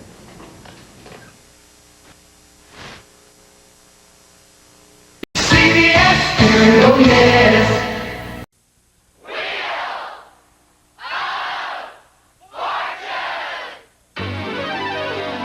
Look at this studio filled with glamorous merchandise, fabulous and exciting bonus prizes, including a complete home away from home, this 23-foot wide body motor home. Or you might choose opulent jewels, this diamond and emerald choker.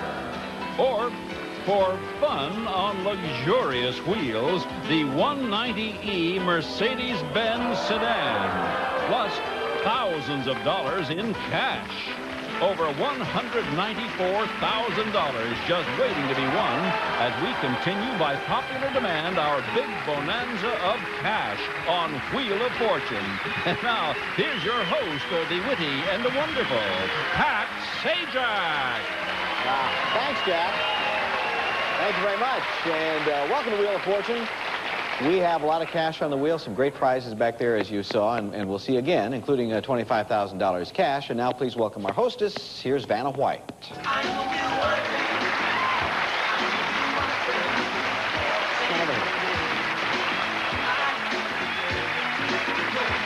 And now we're going to meet our three players for this show. Hi, Katha. Hi. Katha Manis from San Antonio, Texas. Tell me about yourself and your family and job and all that. Yes, I'm a civil service secretary right now. I'm working on a degree in computer science. And I have two lovely girls. And when I have time, I decorate cakes and spend time with them. All right, lots of luck on our show. Thank Here's you. Kevin Burke from New York City. That's Kevin, correct. I tell live us in about Manhattan, you. and I work for the New York City Department of Finance. Yeah? And in my spare time, I like to read, garden, and listen to music. Okay, good luck to you. And Thank this you. is Diane Jezierski from Warren, Michigan. Diane, what do you do back there?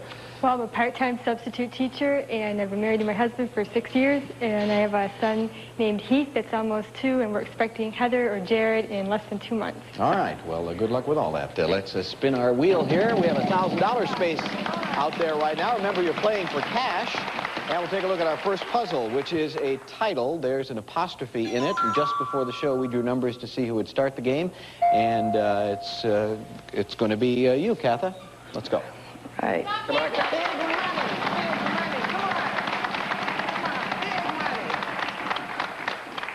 Whoops, sorry. Kevin.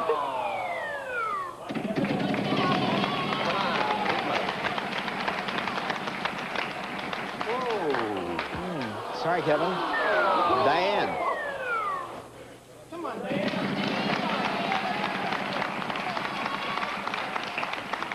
$200. Tea, please. Yes, 1 T. Great.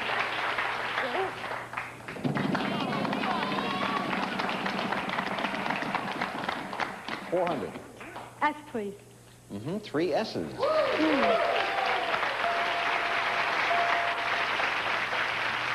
And I'd like to buy a vowel. Okay. An O, please.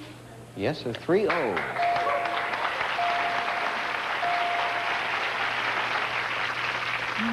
I'd like to spin.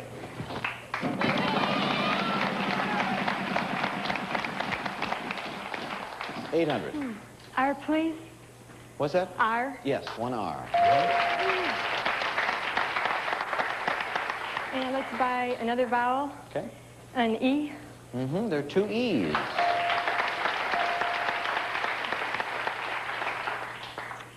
I'd like to spin one more time. All right.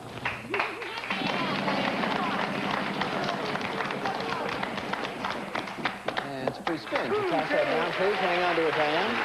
Thank you. For your turn.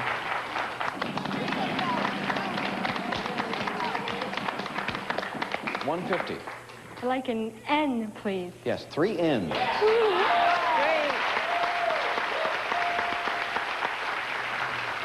And I'd like to solve the puzzle. All right, go ahead.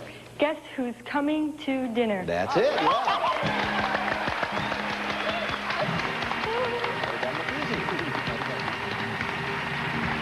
That's $2,150 in cash you have. You also have that free spin. Watch out for that. And for our next round, we put a $2,500 space in the wheel and a nice prize, too. Jack? Especially nice, Patrick, as dazzling diamonds, they add drama to this pair of white gold cufflinks. One of our players might choose these with a gift certificate from Fred Joliet. $4,100, Pat.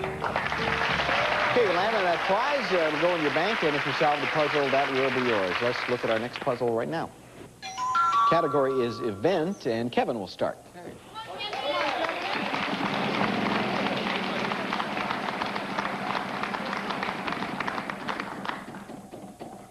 $200. N? No, there's no N. Diane.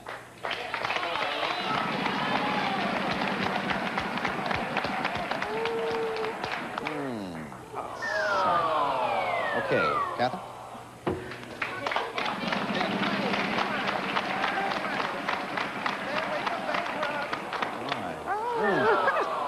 Next time. Yeah.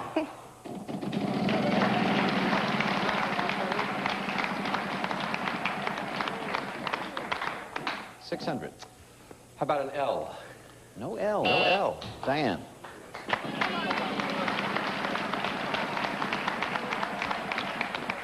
400. R, please. No, there's no R. Catherine.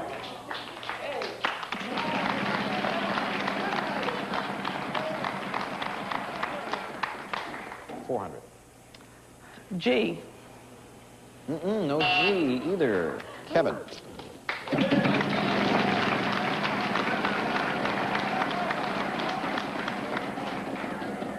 $200. S. Yeah, one S. I'll spin again.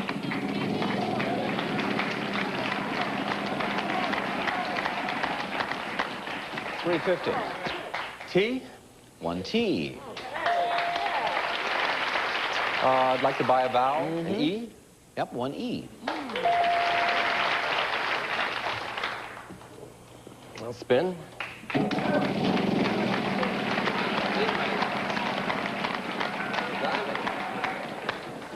$250. How about a P? Yeah, 3 P. Okay. I will solve the puzzle. Go ahead. Puppet show. Yep, that's it.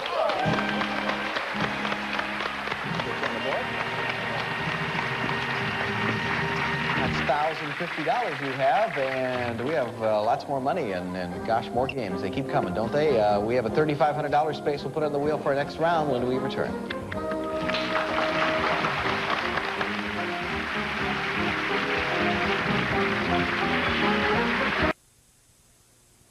Third round, we have the $3,500 space on the wheel, and the category this time is phrase. There's an apostrophe in the puzzle, and we will ask Diane to start this round.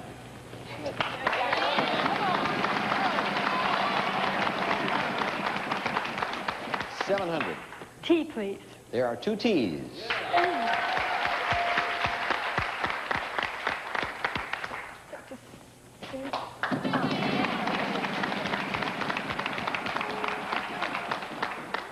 $200.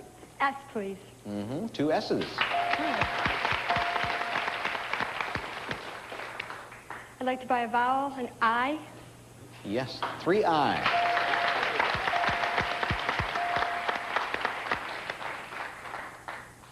And I'd like to spin.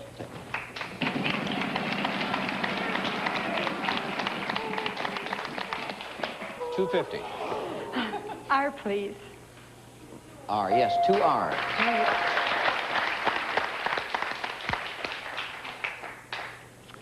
And I would like to spin.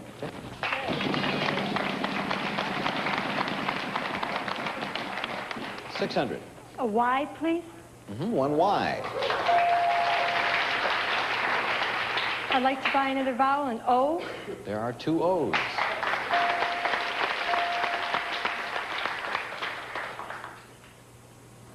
I'd like to spin.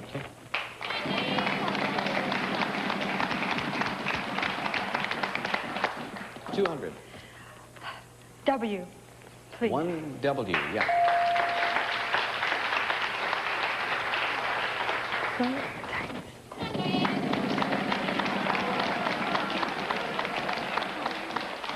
I would like to use my free All spin. right, pass it in. What do you want to do? I want to solve the puzzle. All right, go ahead. It's your word against mine. Yep, that's it.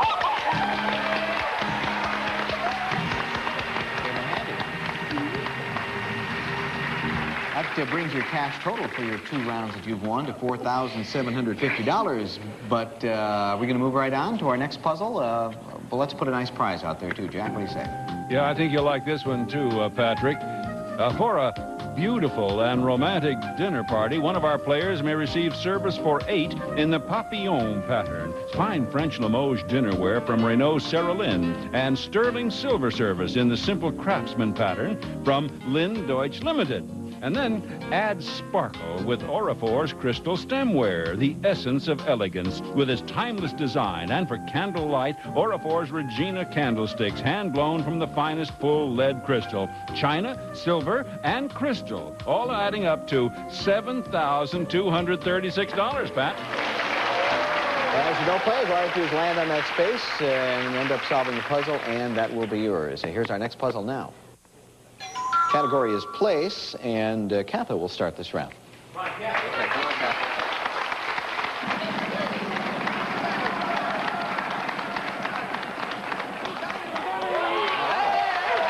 Pick that up and put it in front of you. That dining set will be yours if you end up solving the puzzle without hitting a bankrupt, of course, before you do. 150 under there. Pick a letter, please.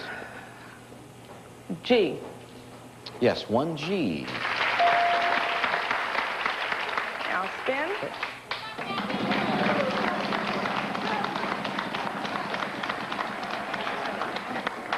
300. W. No, no W. Kevin.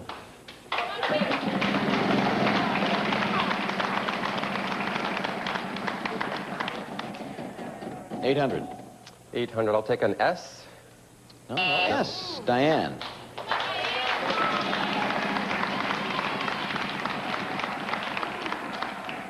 $500. R, please. One R.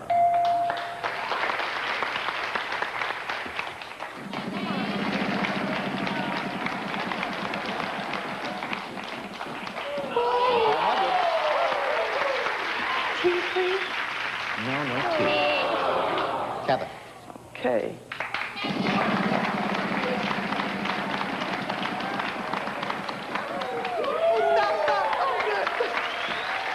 I'd like an N. Yes, there are two N's.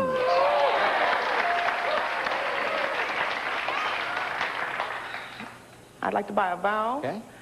An E. Two E's.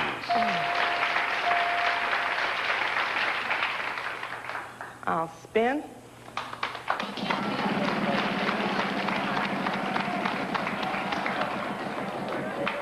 $900. A D, please. Yes, one D. I'd like to buy another vowel. Okay. An E. Oh, I'm sorry. We have to go with the first thing you said. I know you didn't mean to. Kevin.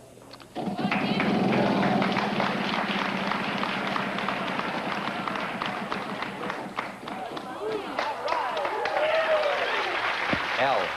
Yes, 3 L's. I would like to solve the puzzle. All right. Liverpool, England. Yeah. Telling you that. Well, just that one letter worth $10,500 to you. You're up to $11,550, all Great. cash. And we have a $5,000 space, which we'll put on the wheel when we come back.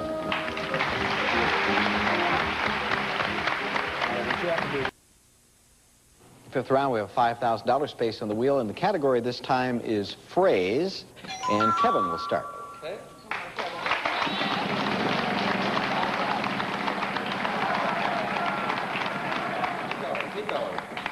600. Good.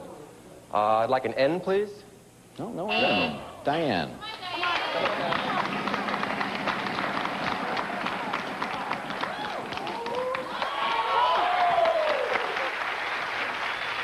T, please. Two T's.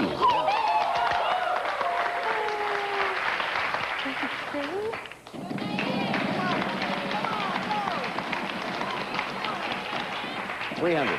H, please. Yes, one H. I would like to buy a vowel, an Okay. E.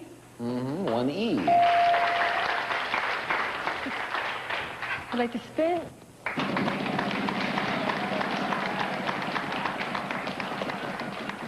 Ooh. Sorry. Katha. Okay.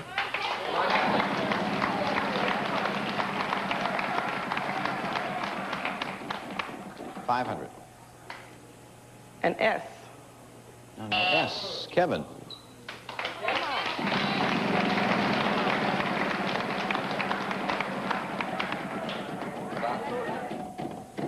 $800. How about an F? Two F's. I'd like to buy a vowel. Okay. An O. One O. How about an A? One A, yeah. And I'll buy also an I. One I. I will spin. Okay.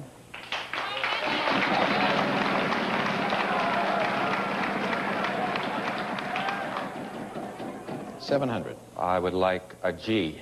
Yes, 2 G's. And I would like to solve the puzzle. Okay. The gift of gab. Yep, that's it. That's another $2,250, which brings the total to a very impressive $13,800 to this point. But we're not finished. We're going to go right to our next puzzle. Category this time is thing. We don't have much time left, though, so I will give the wheel a final spin. Then I'll ask you to give me a letter. If it's in the puzzle, you'll have 5 seconds to solve it. Vowels worth nothing. Consonants are going to be worth $400 apiece. Thing, the category. And Diane, it's your turn to start. A letter, please. T, please. 1 T. 5 seconds. Thing.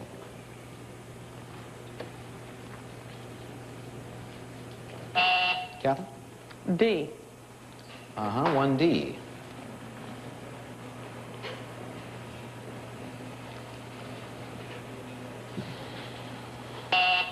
Kevin? N. 1 N. Thing.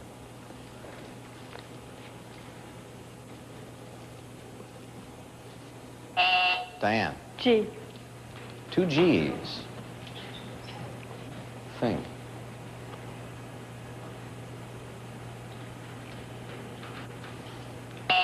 Kath?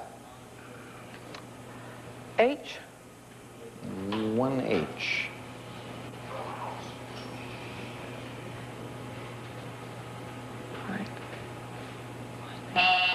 Kevin? L.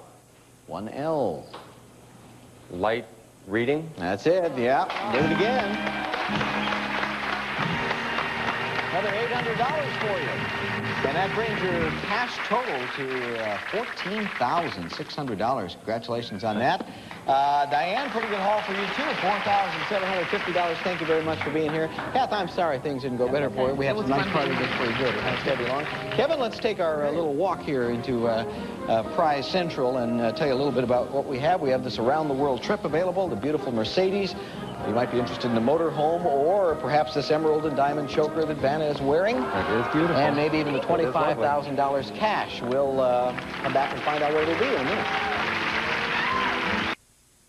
Quite a total here, $14,600 cash. What do you want to play for now? The cash. Of course, that's even more, Jack. Seems like a trend, Pat. Yes, Kevin, you solve the puzzle and you win good old American cash. And that adds up to $25,000. Good luck.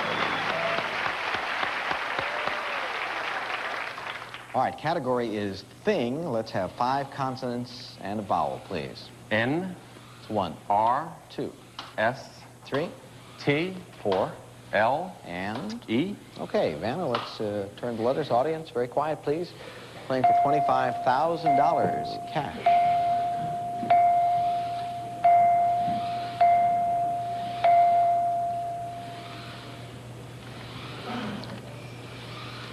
Okay, it's a thing. You have 15 seconds. Good luck. Valentine. Scene.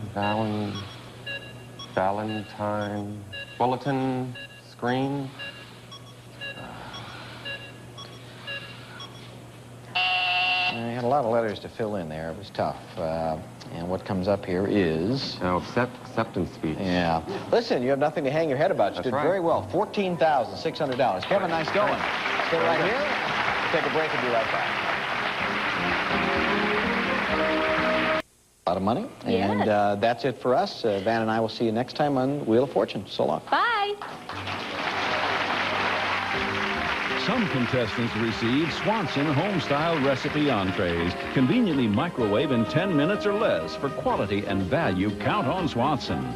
And Lee Sculptured Nails, professional and permanent like salon nails you can do at home. Lee Sculptured Nails. And the International Design Series, the latest member of the Mr. Coffee family of fine coffee makers. Mr. Coffee, the #1 name in coffee makers. And Contact Nighttime Cold Medicine, effective relief with a taste preferred 2-to-1 over the leading clean nighttime liquid cold formula. And dry skin can be sensitive skin, so now there's new fragrance-free Curel. Most women agree Curel ends dry skin and eliminates spelling errors forever with Franklin's amazing new spelling ace. It checks and corrects the spelling of over 80,000 words instantly.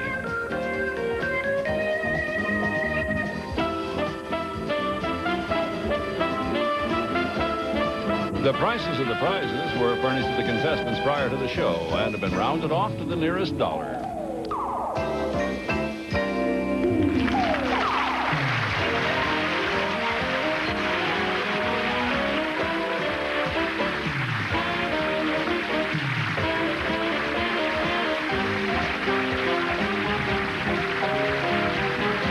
Wheel of Fortune is produced by Merv Griffin Enterprises, distributed by Columbia TriStar Television.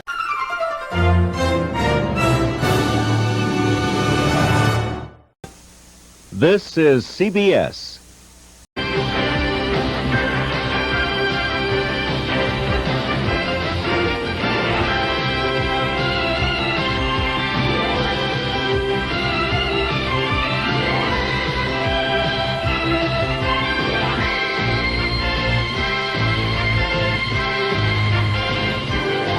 Tonight on the CBS Saturday Movie.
Cold, Brian? Can I get you something to put on? How about a candy? Hey, you like the mango? See, if you take the mango, I get the tangerine one underneath.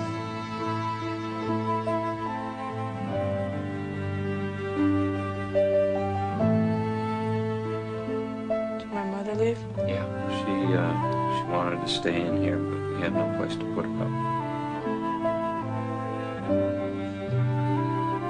How long will I be here? Just overnight. Tomorrow they're going to transfer you to juvenile hall.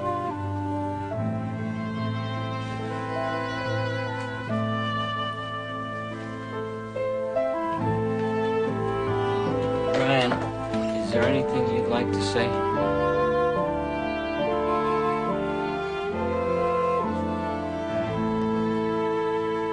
Brian?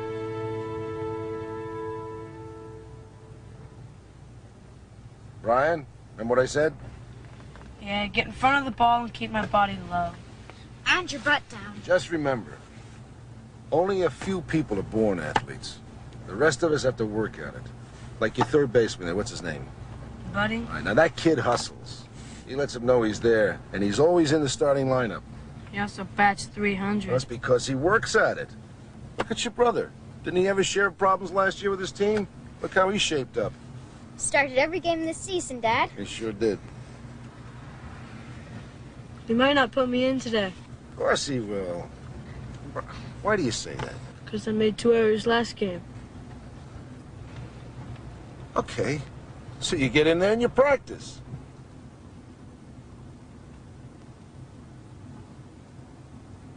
Good afternoon, folks. Welcome to Mary C. Davis Little League Park. Big game today for both the Yankees and the Giants. The Yankees are on top of the division, but Okay, Yankees, bring it in here. they're only one game back now. Come on, team, gather around. Okay, Joe, you're catching. Punkin, first base. Vaughn, second base. Gill, shortstop. Buddy, third base. Josh, you're pitching. Jessica, left field. And the Yankees take the field. DJ, center. Armando, right field. Okay, Yankees, come on, let's play ball. Okay, bottom of the first. Yankees up by a run.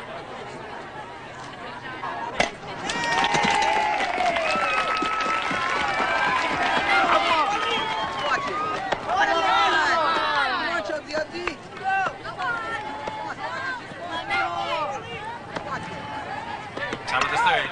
Tie score, 2 apiece. Giants are threatening. 2 on, 1 out.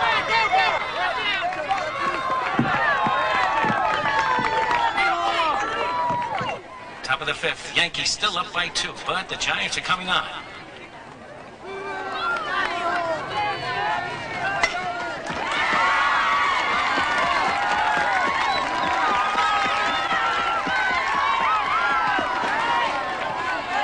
And on second and third, 1 out. Okay, Brian, going in for Vaughn.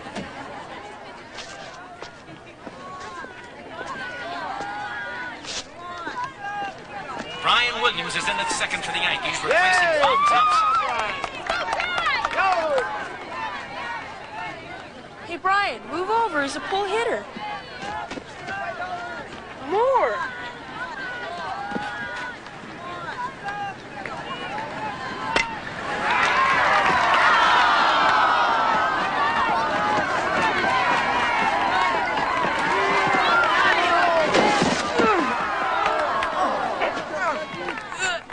Williams is hurt.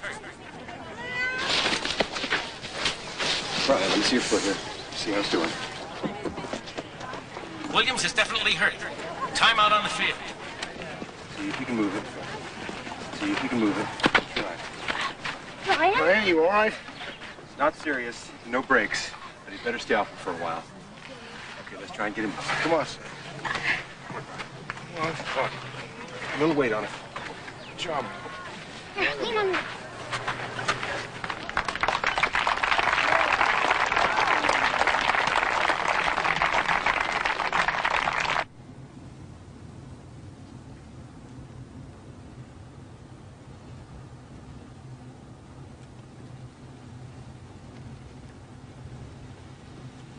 The ball took a bad hop. Yeah, but you could have got it if you would have moved in towards the plate, like Dad said. I did, dummy. No, you didn't. You waited for the ball to come to you.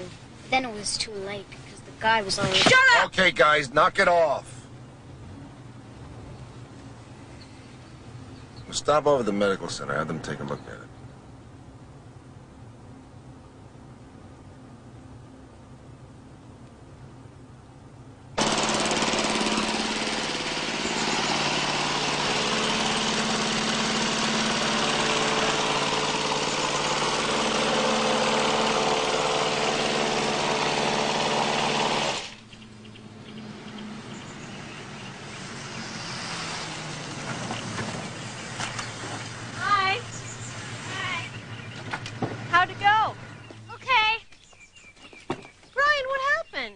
He's okay, honey. I took him to emergency. It's just a sprain.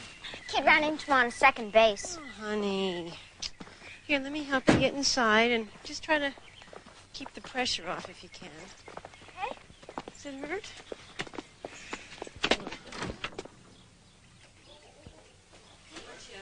Okay. I'm going to make you a nice pack. You okay? Oh, Brian, I'll fix your place over here on the couch. All right? I want to go up to my room. Come on, you'd be much more comfortable here. I'll put on the TV, order in some pizzas. I'm gonna go upstairs.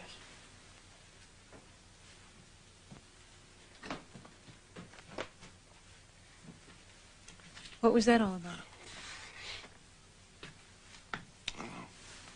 He takes everything so hard. Does it hurt? No, And why were you limping? because I was. Well, did it hurt when you fell? Keith, will you lay off? I was just asking a question. Stop asking stupid questions. Keith, will you leave those earphones alone? Bri, think you'll be able to play next week's game? I don't know, Keith. Will you give me those? You're gonna break them. Here, hand them over. Give me them. Well, if your foot's not better, you know. Okay. Okay, take your dumb earphones. Who wants them anyway? Hey, Keith, come on, we gotta get to work on that car. Okay, Dad.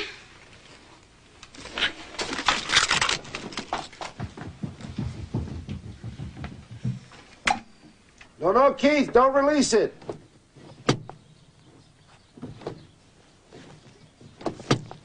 Keep your foot on the brake. You're letting air back in the line. Okay? Yeah, that's got it. How about a bacon and tomato sandwich, honey? Sound good? Dad's mad at me. Oh, why do you say that?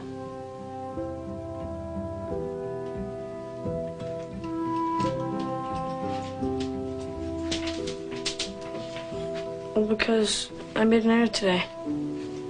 I don't think he's angry with you. You know your father. He just thinks you guys are special. He wants only the best for you.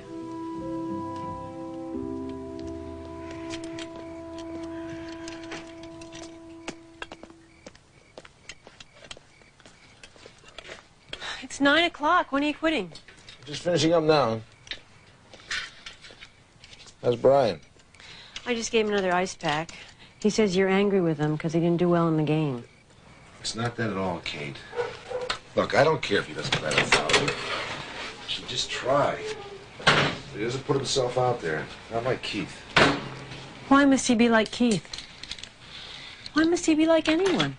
Kate, it was a simple ground ball and he let it slip right through his legs. He gave up.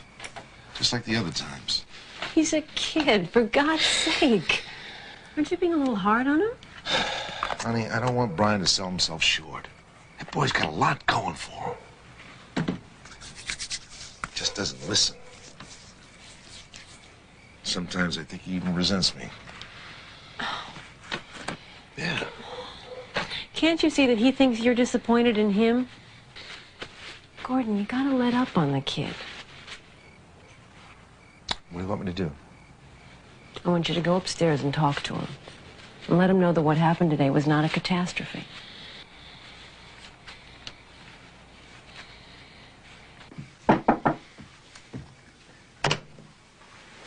Hey, big guy. How's the ankle? Okay. Doesn't hurt. Looks like the swelling's gone down a bit. You'll be on your feet in a few days. Listen, Brian, I want to talk to you about something. You know, that error you made today, and I know the pressure was... Dad, I just don't think I'm good at baseball. Now, how can you say that? You remember a couple of weeks ago that line drive you caught? That was sensational. But I'm not in the starting lineup. Because you don't work at it. You got to work at it, Brian. Listen, no one promised it was going to be easy. But I lost the game for us Come today. on, what the hell is that? Look at your brother. You never hear him talk that way. Look at him now. Top ranking in his league. Dad. At least I show an interest, Brian.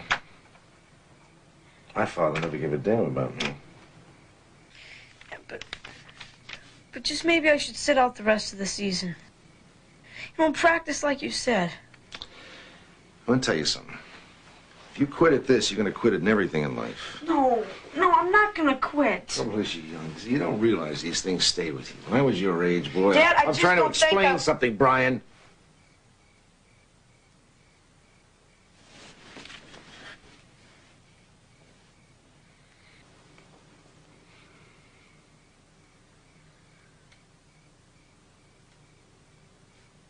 What is this?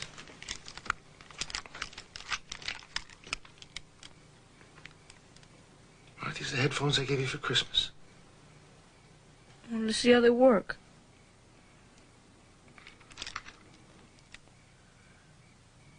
I could put them back together. Yeah, sure.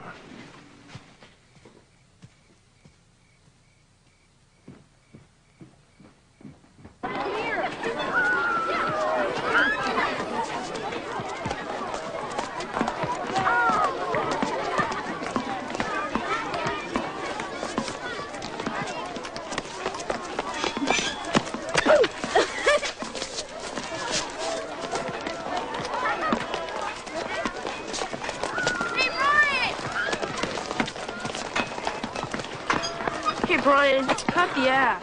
What act? I hurt my leg, dummy. Loney. He did too. He's just trying to make us feel sorry for you because let the ball go through your leg. He's a better player than you are. Yeah, he's so good he lost a game for us. So what? So cut the act, phony.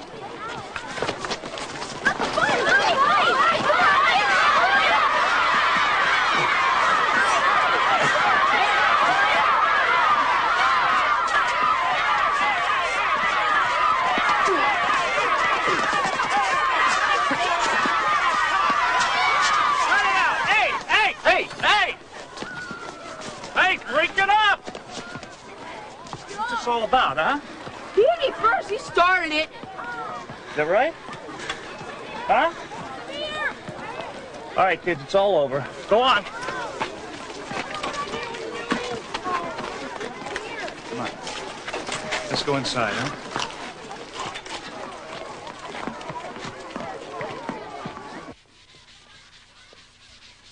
You want to tell me about it? Come on, kid, let it out. Obviously, he said something that upset you. Doesn't help to bottle it up, you know. I hurt my ankle. Gil said I was faking it. Well, that's his problem. You know you did. I do. I believe you. Are they ever gonna report me? To who? The FBI? You don't look that dangerous to me. Besides, I'm not going to turn in one of my best students. Who else can I count on to ask me challenging questions in class? Hmm? Keep me on my toes.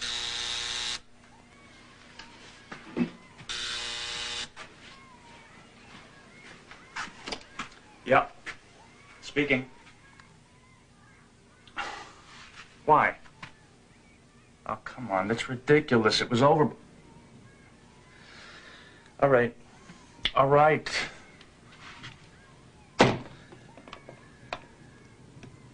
Principal wants to see you. Gil reported the fight.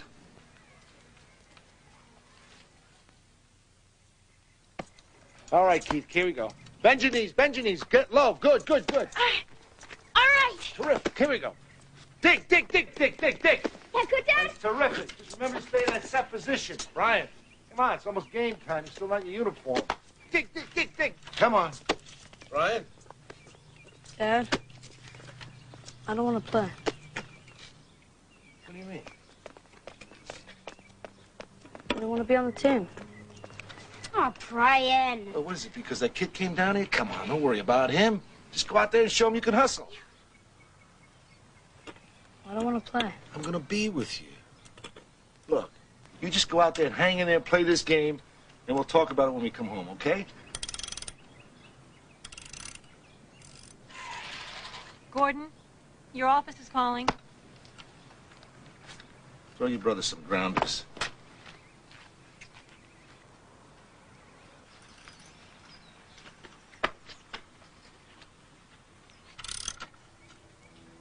Brian? You're never gonna play again? Why aren't you ever gonna play? So if the deal falls It's through, not going to fall through. if this completely safe deal falls through, they could foreclose and take the house. Come on, Kay, the bank's not going to foreclose. That's idiotic. You just said they could. All right. Conceivably, they can. It's not going to happen. Don't you think we should have discussed this? That's the way my business is, Kate. You know that. There are times you have to make an immediate decision. That's what I did. You could have called me. A simple phone call. I made the best choice I could. It's important to me you believe that. I'd believe it better if you hadn't done the same thing 3 years ago. When are you going to stop beating me up for that? 3 years ago it was different, and we didn't get hurt, did we? No, but we could have, and you know it. Well, then, if you're not going to talk, throw me some practice balls. Leave me alone. But Dad said that he wants... I said lay off! I'm going to tell him!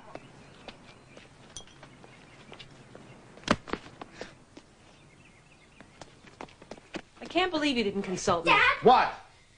Brian hit me. He did what? With the ball. He hit me in the back. Brian? Why did you hit your brother? I'm talking to you. What is going on with you? I don't know. Don't you ever pull a stunt like that around here again. Do you understand? Look at me! Do you? Yes.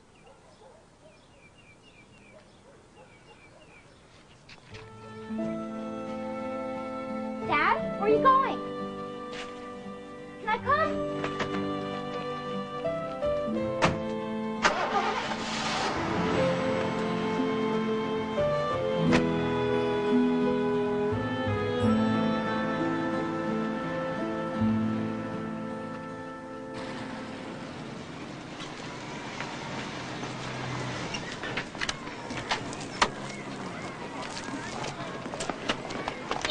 Coming through.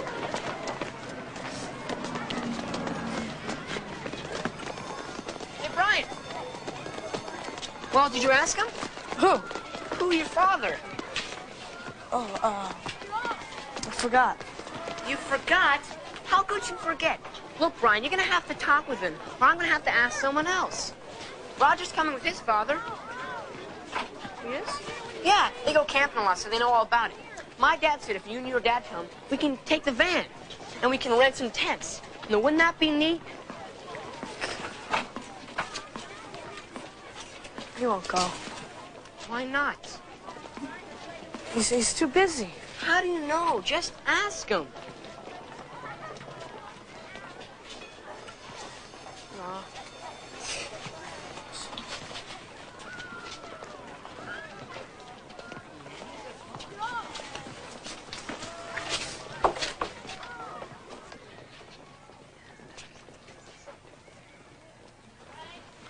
Hi, Brian.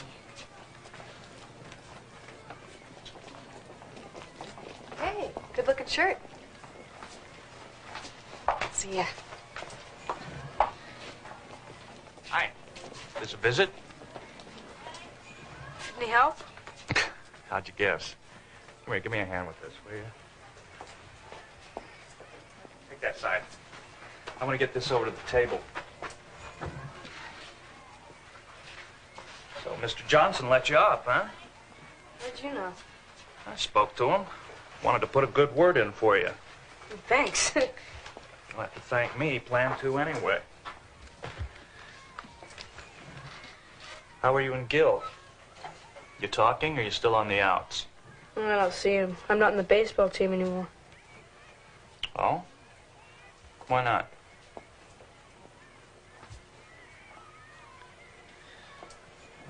Brian. Anything wrong? No. Sure. See, I get the feeling there's something bothering you. If there is, maybe I can help.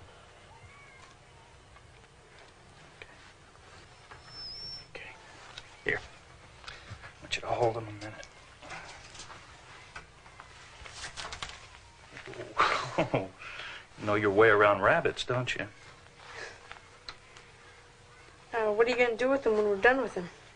I don't know. I haven't figured that out yet. You want him? Can I?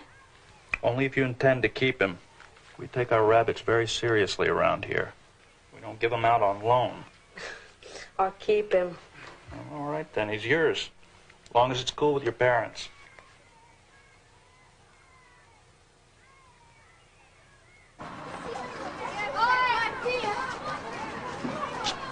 Wow, where'd you get the rabbit? Mr. McMahon gave it to me. Well, what are you going to do with him? I'm going to take him home. Mr. McMahon's Are you going to keep him? Yeah. Oh, Brian, you can't. Remember when I wanted a rabbit? Dad said not in the house, they're dirty. I'm not going to keep him in the house. I'm going to keep him in the shed. My dad hardly ever goes You mean in you're there. not going to ask him? Oh, Brian, you got to ask him. What if he doesn't want to keep him? Well, my teacher gave him to me. Brian, no, you can't. Well, do you want him? I mean, because he's yours, too. I mean, he'll belong to the both of us. But Dad's going to find out. No, not if you don't tell him.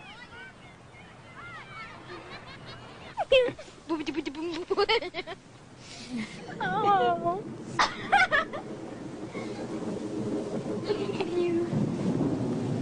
It's going to rain. We better get him in. He's going to be afraid, though, alone in the rain. Think so?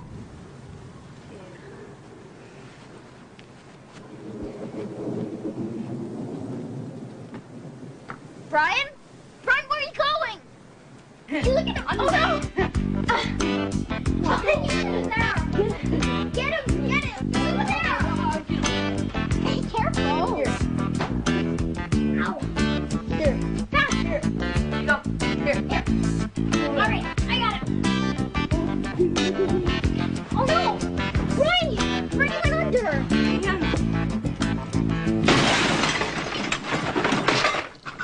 You broke it.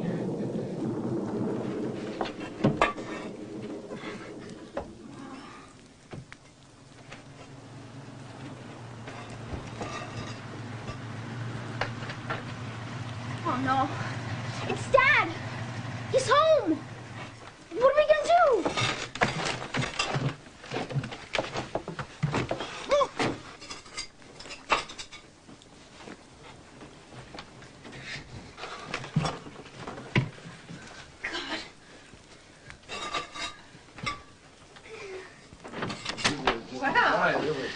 Unbelievable.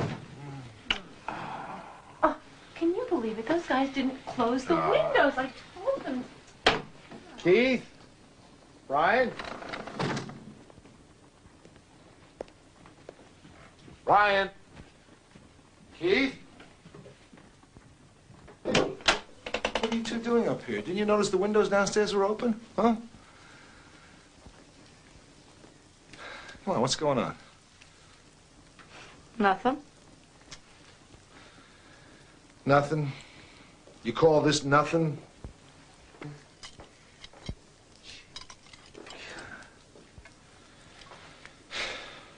Dad, I told Brian. Told him what? What are you talking about? What's wrong? Look at this. I didn't do it, Dad. Didn't do what?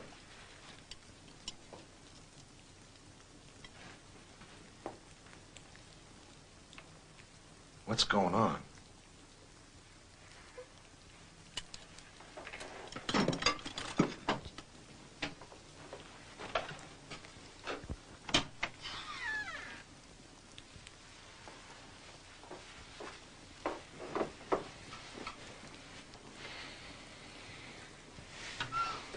Where'd you get him, Brian? My teacher. When? When?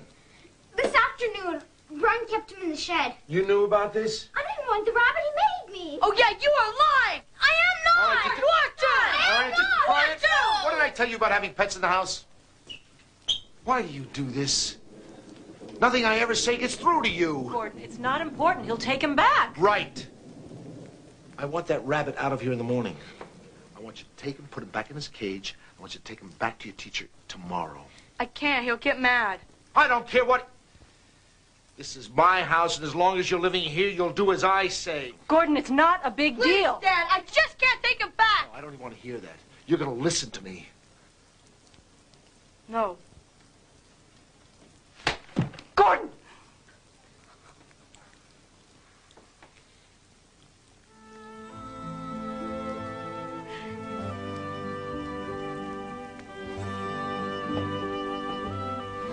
You get rid of that thing. I want it out of here by the time I get home tomorrow. Do you understand?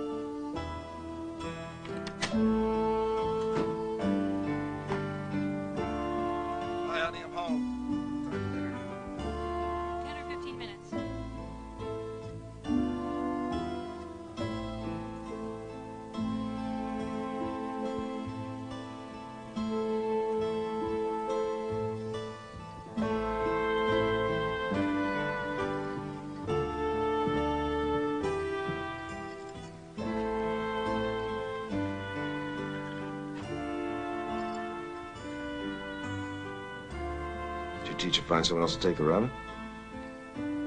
No. Well, did you explain to him why you couldn't keep it, son? I didn't give the rabbit to my teacher.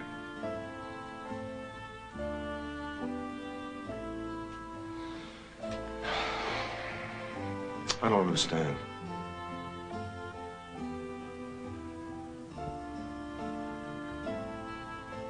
Brian? Where's the rabbit?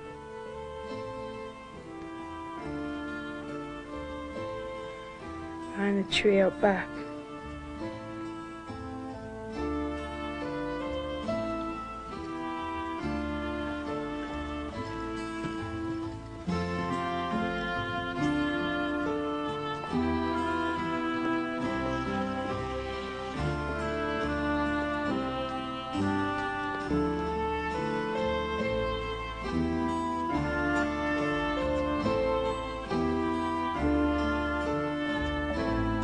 Brian!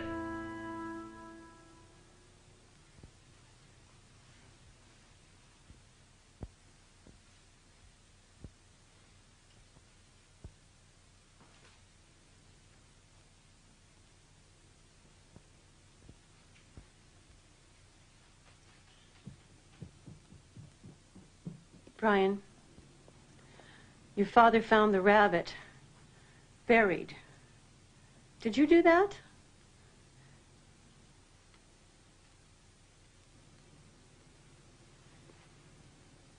Do you realize what you've done? You told me to get rid of it. I didn't say to kill it! Spite. That's all it was, spite. I don't know yet how I'm going to deal with you, but right now I want you to go to your room and you stay there. You're not to leave. Is that clear? You'll go to school and that's it. The rest of the time I want you to stay put in this house.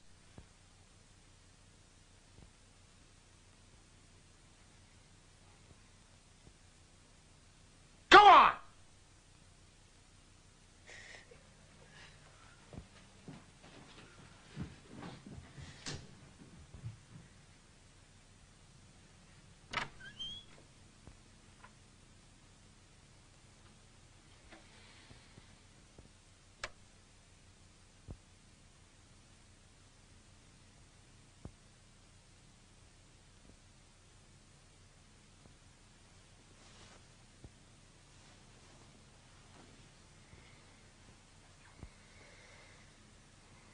Gordon, I'm scared. I know Brian is a complicated kid, but what he did with that rabbit was so terrible.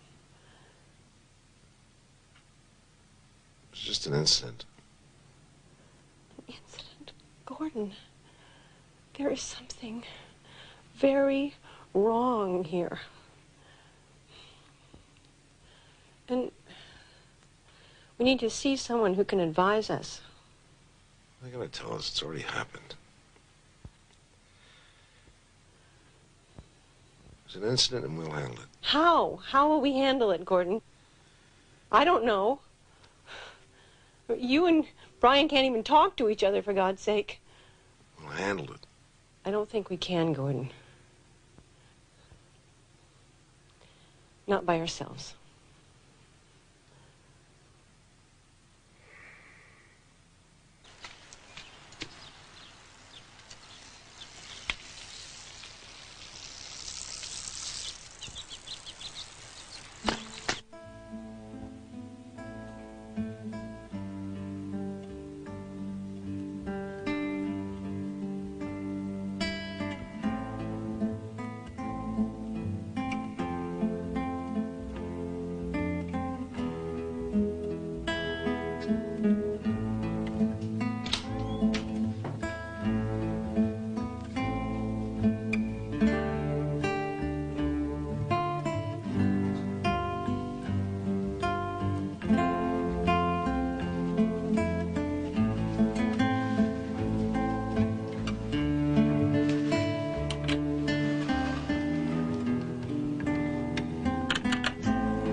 Well, it's been hours, and he should have been home long before now.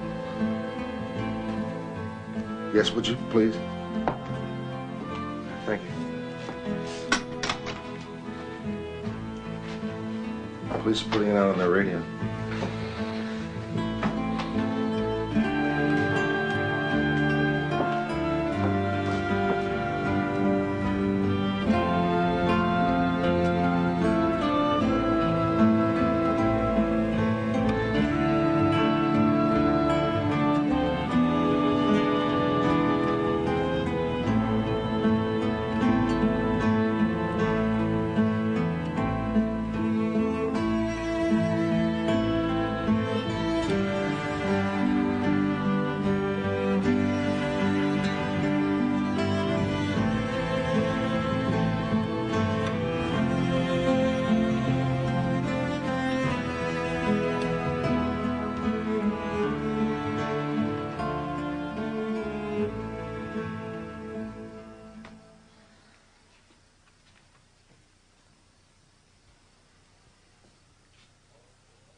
Is Brian gonna come back? Yes, of course.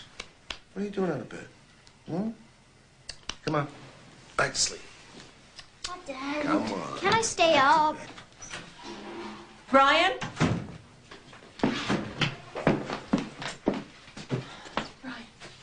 Where were you? Are you all right? You had us scared to death. We have the whole city looking for you. Where were you? The train station. What? What for? I was going to run away. I don't want to live here anymore. I don't like it here. Oh, you want to go, big shot? Huh? Go ahead, go. Gordon, don't. Go ahead, pack your bags. No one's stopping you. You want more money? You didn't steal enough from your mother, huh? Okay, here's some more money. Here, go on. Come on, take it, damn it, and I'll help you pack. Stop it! Come on! Gordon, stop it! Come on, Gordon. big shot. Gordon, Come on. stop! This is insane! Go pack, huh? Well, what's the matter? Let's go. You want some help? I'll help you. Here. You want some more shirts? Huh? You want some more shirts? Here. Want some underwear? Stop it! Gordon, Huh? you've gone crazy! Well, what's the matter? I thought you wanted to leave. I don't have any place to go.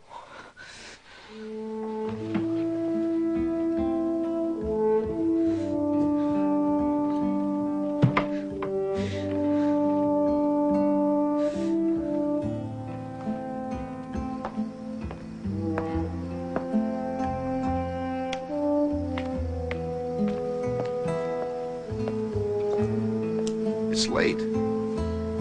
Come to bed. What you did was horrible.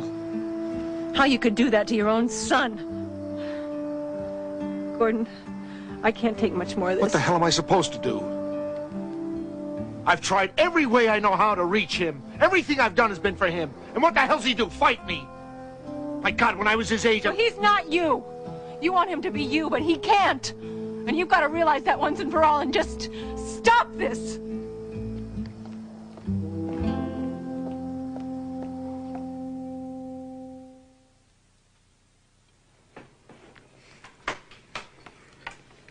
I think tomorrow might be a good day to take you guys out and get you some summer things.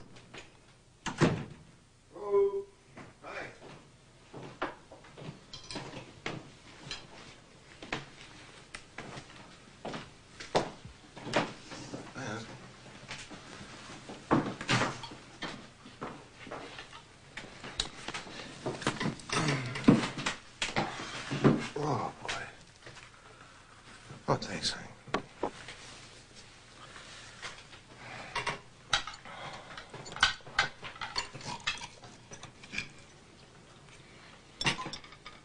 Kate, that's delicious.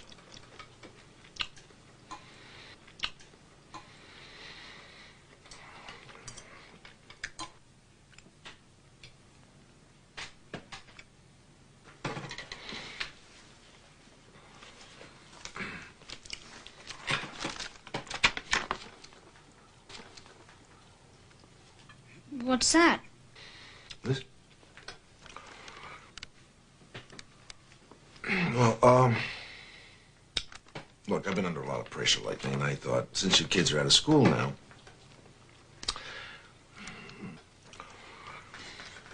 well, anyway, I called, and they said it was a little late, but that they still had a few cabins left up at the lake. And I thought, what a perfect opportunity for us to get away, just the four of us. Great! It's okay? Great. Huh?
Dad? Are those our boats? Yep, the speedboat and the skiff.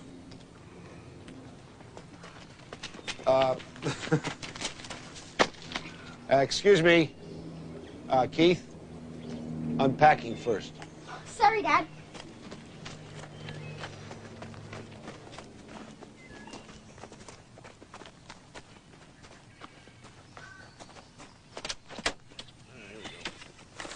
Can you handle this? Yeah, I got it. Got it?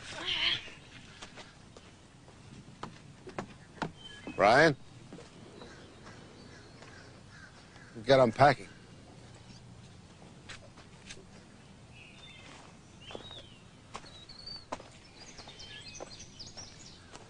Brian, look. Look, I know we've had some rough times, but let's put that all behind us, okay? Let's have a good time. What do you say? Come on.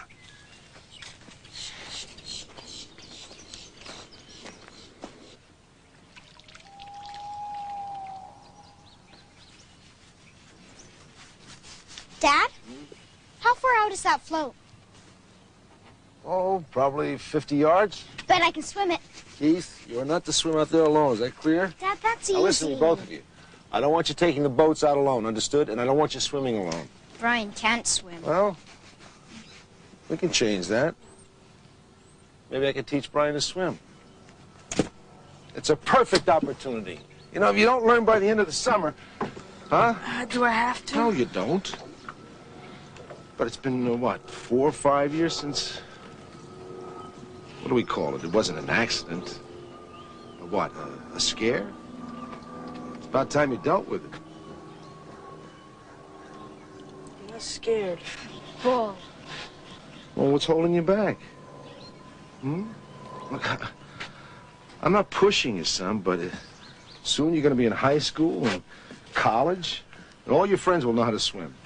Brian, I can teach you. Want me to teach your you? business. What'd I say? All right. I said. Who cares All what right, you all right, said? you guys, knock it off, knock it off. Come on, what do you say? We could start this afternoon. Nothing big, just a short lesson, just to break you in. You remember when Keith started? My God, we couldn't get him to stick his toe in the water. He was so afraid. Dad, I wasn't afraid. Sure you were. Now look at him. 5 minutes in there and a team of wild horses couldn't pull him out. Come on, what do you say?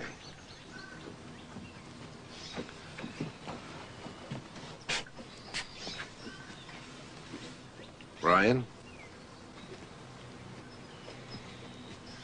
No.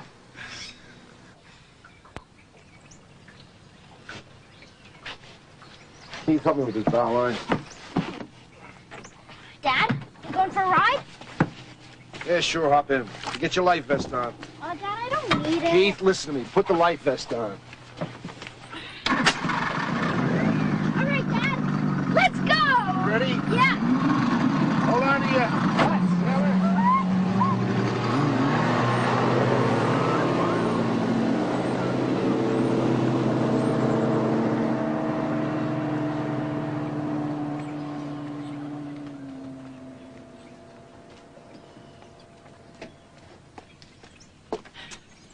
Where are they going? For a ride.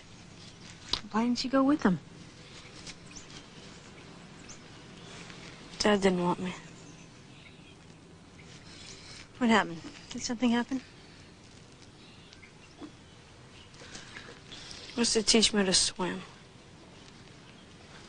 Mom, tell him to stop.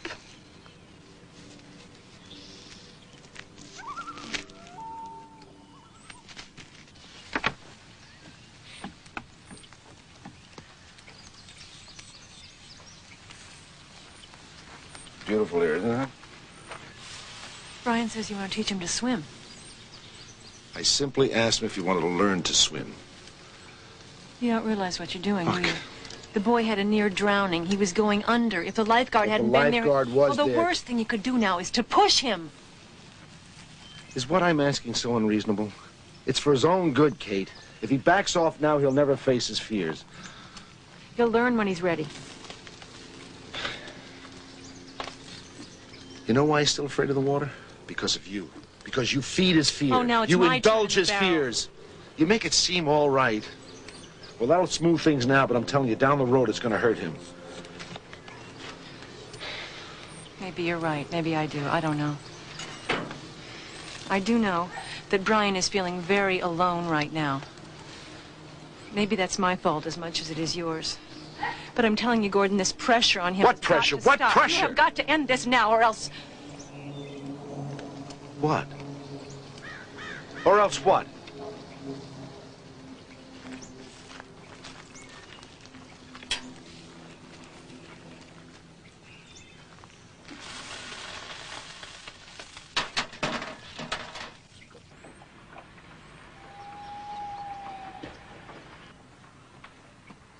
I'm coming with you. We need to talk this out. Mom? We're just going into town to get some stuff for dinner. We'll be back in a minute. Okay. Dad, give me a surprise. Maybe. Oh, will ya? We'll see, Keith. Okay. Bye-bye. Bye.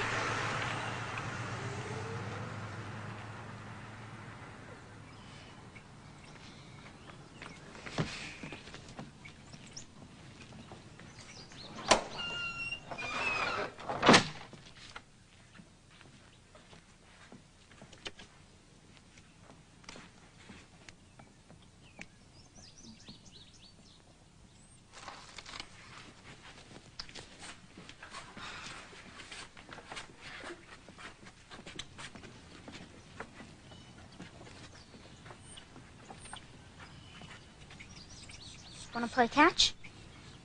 No. Mr. Lewis said he's going to put me in the starting lineup next season. Well, want to ride bikes? No.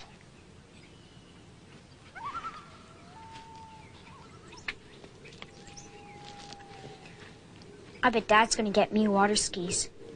He's going to teach me to water ski. But not you, because you can't swim. Well, you're not so great. I'm better than you. I'm not afraid of the water.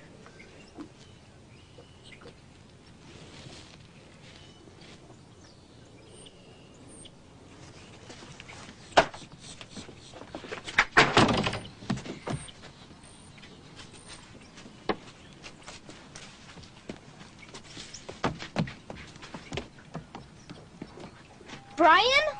What are you doing? What does it look like? You can't take the boat out alone. Brian, Dad said you can't take the boat out alone. He's gonna get mad. What's the matter? Are you afraid of Dad?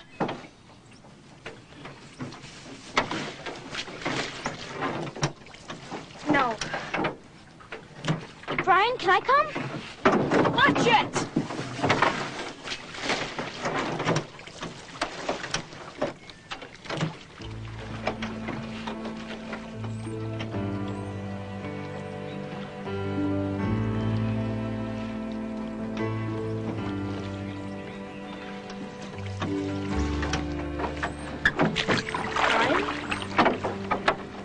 Where are you going? Better not go too far. It's gonna get dark soon. Brian!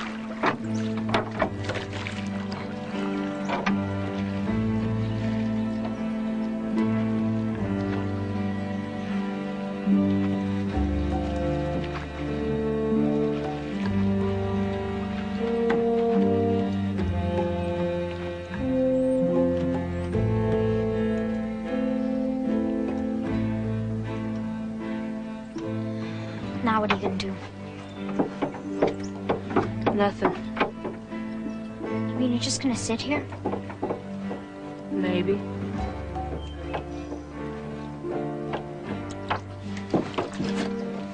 Keith! Hey, are you gonna stop? Afraid? No! Yes, you are.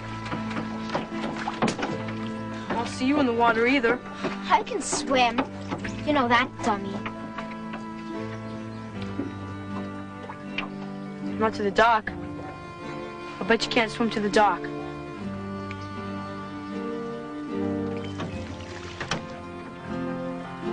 What's the matter? Afraid? No. Well, let me see you do it. See, you are afraid.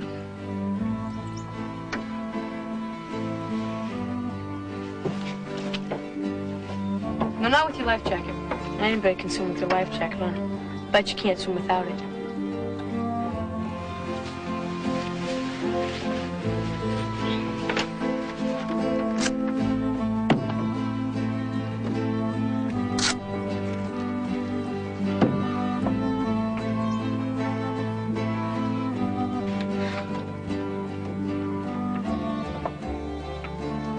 Will you stay with me, okay? In case I get tired. Okay? Okay.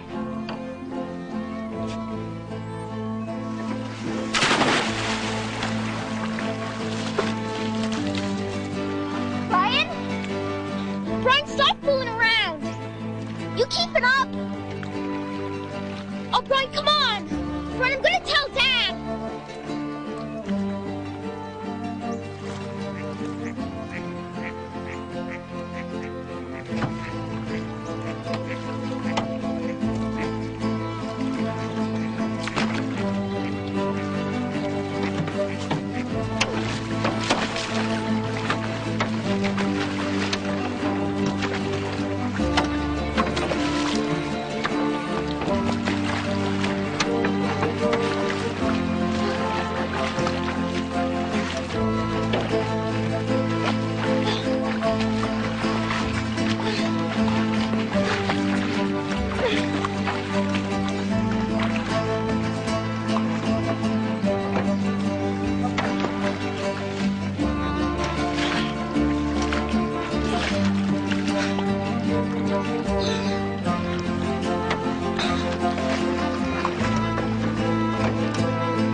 Oh, Brian, throw me the life jacket. What's the matter? You said you could swim. I can. But we're too far out. Throw me the life jacket. Brian! See, you're just a bunch of talk. Brian, stop fooling around. I'm really tired. Liar. Brian! Brian, throw me the life jacket. Brian! Brian! Come on, Keith, stop kidding. Brian, help!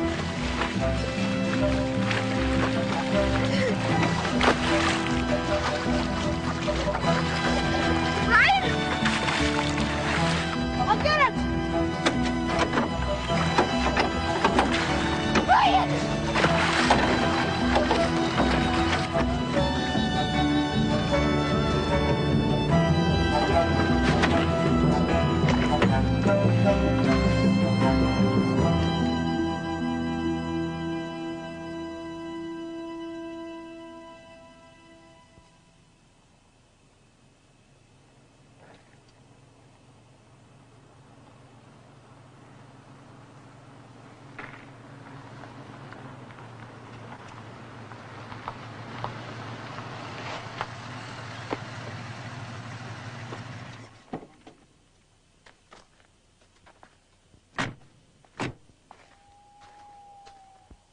Keith? Brian?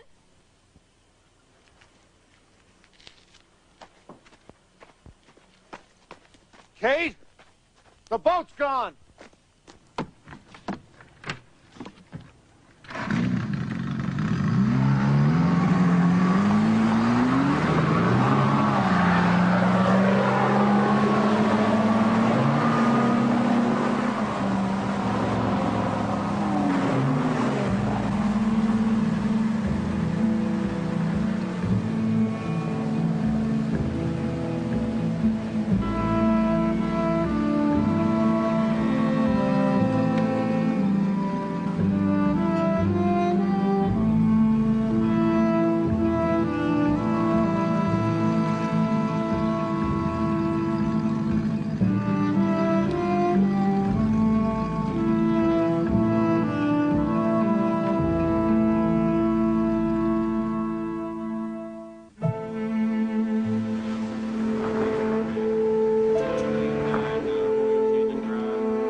Get the boy inside.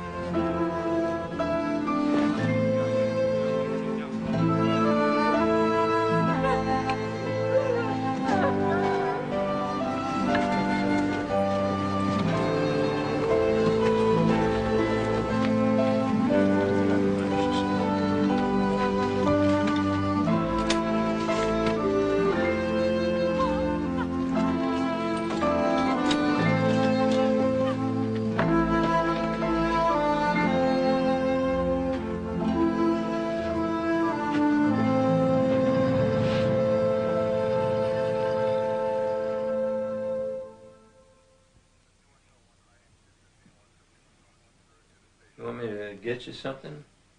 Glass of water or something? Look, Brian, I know that this is a rough time, but we have to ask you a few questions.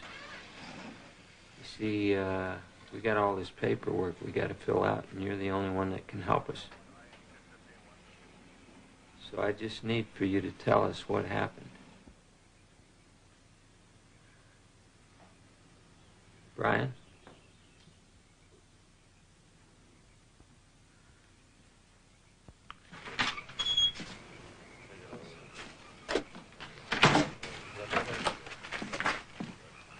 Stay with the boy. I'll be right back.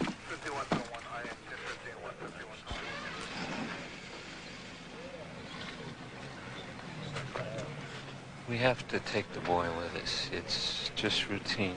But as material witness to the accident, he'll need to be questioned further. Now? Why now? He can't answer your questions now. We'll go easy. It's standard procedure. Why can't you question him here? I'm sorry. We'll get him out of there as soon as we can, but we do have to take him in.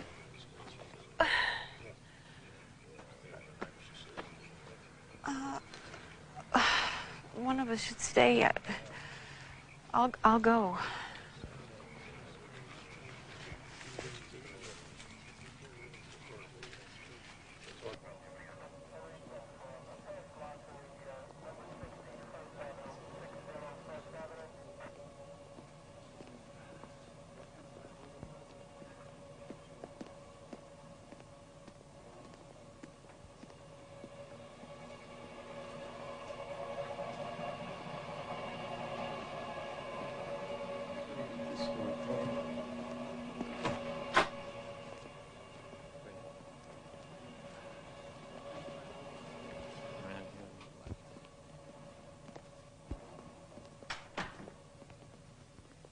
Your son has the right to speak to an attorney, of course, and have an attorney present during the questioning. Why would he want a lawyer? He doesn't need a lawyer, for God's sake. He's a kid. All right, we can get on with this then. Want to come in here, Brian?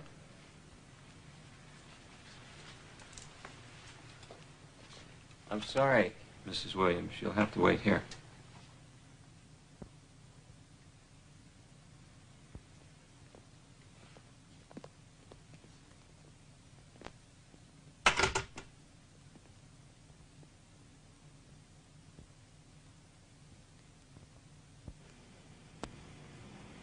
You said that Keith was tired, and he asked for the life jacket, and you had it in your hand, and you were about to throw it, but you held back. Why? Oh, I don't know. Well, how long did you wait before you threw it to him? 3 minutes? 5 minutes? What would you say? I don't know. Yeah, but then finally you did. You threw him the life jacket. Why? He was yelling. He was scared.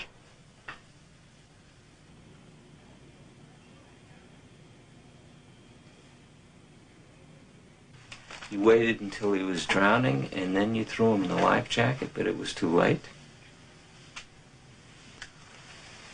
Or did you wait until after he had gone under, after it was over? Is that it? You realized what you had done, you were scared, and you threw the life jacket in the water? to cover yourself? Is that what happened?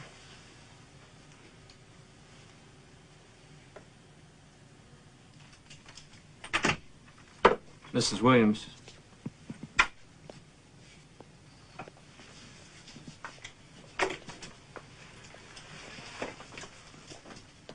We're going to have to keep him here. What do you mean? Overnight? He's being booked on voluntary manslaughter. What are you talking about? I'm sorry, but I'm afraid that Brian was involved, at least in a contributory way, in your son's death. Do you realize what you're saying? There's possible evidence that Brian withheld the life jacket from him.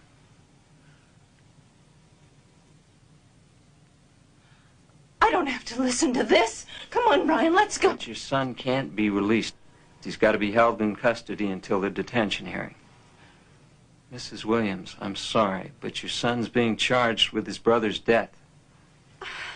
No! You make this insane accusation against my son, and you expect me to stand here and listen to you? Your son admitted it.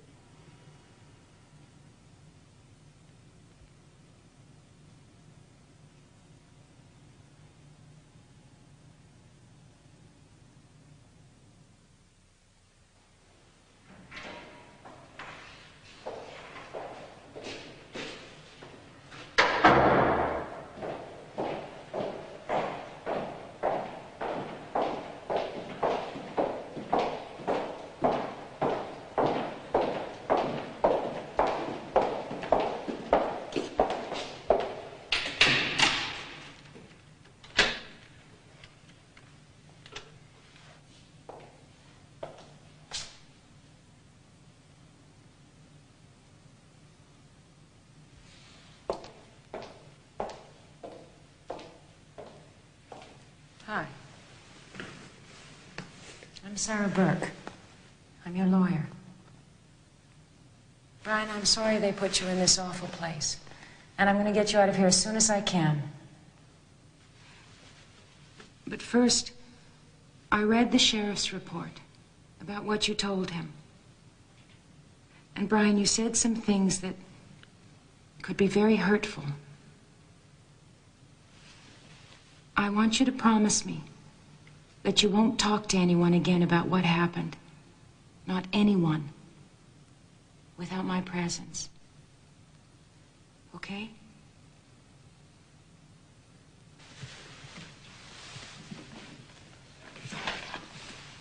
Now, we have to go over the statements that you made to the sheriff. Get things straight. According to this, you threw the life jacket into the water after your brother went under. No. What do you mean, no? No, I threw it in before.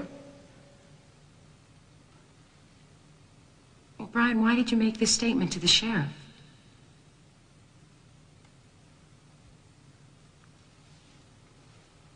Brian?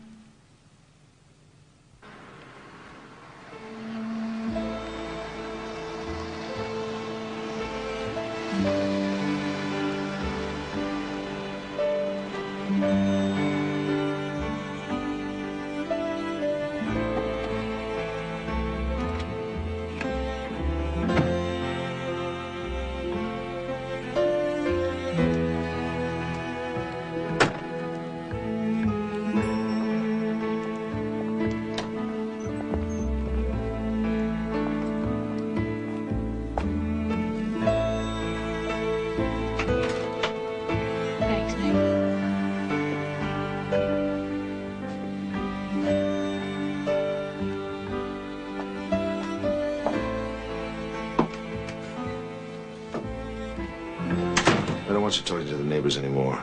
This is our private business. What are you talking about? Peggy's my friend. She wants to comfort me. We just buried our son.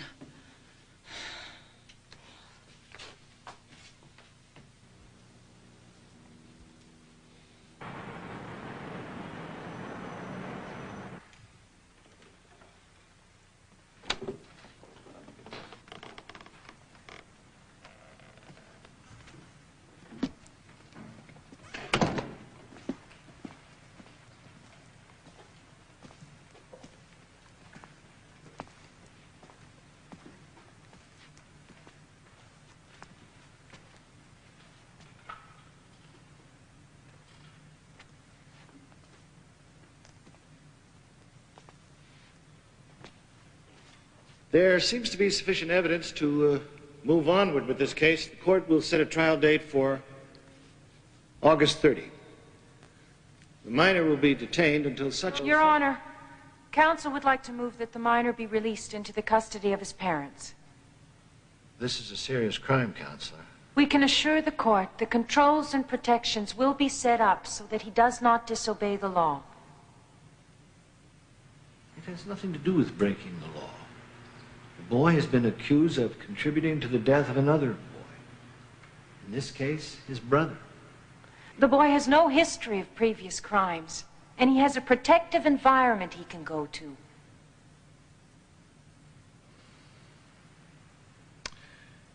Court is willing to consider the minor be released home during this interim period, but on condition that the child enter into a program of therapy and that his family cooperate by participating in the treatment as well.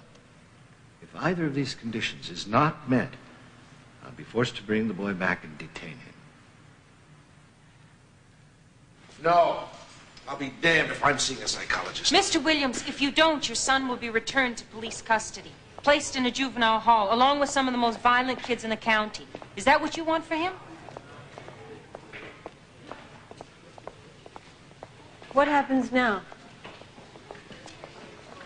There'll be a police investigation into the What charges. kind of investigation? Probably question neighbors, friends, anyone who's known the boys to determine what kind of relationship Oh, they they're gonna have. bring the whole world in on this, aren't they? Make it a public exhibition. Put us on display. Is that it? I'm sorry, there's nothing we can do about that.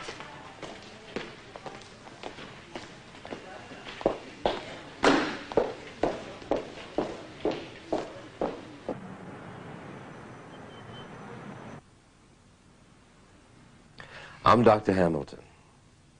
I thought we could just get to know each other and take it real slow, okay?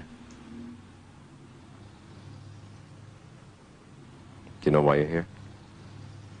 Because the judge said I had to come. Yeah, that's true. But more than that, I'm going to try and help you feel better. How do you feel about being here? A little scared? Let me tell you what I think. You look very unhappy to me. I mean, that's just how it looks, okay? But if you are feeling unhappy, maybe I can help it go away. My brother's dead. Yeah, I know. And I'm real sorry. You want to talk about it?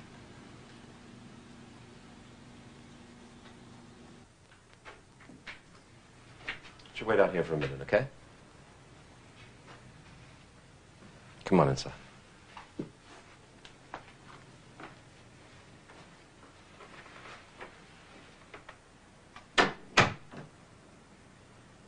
Considering the enormity of what happened, it's going to be tough to get your son through this.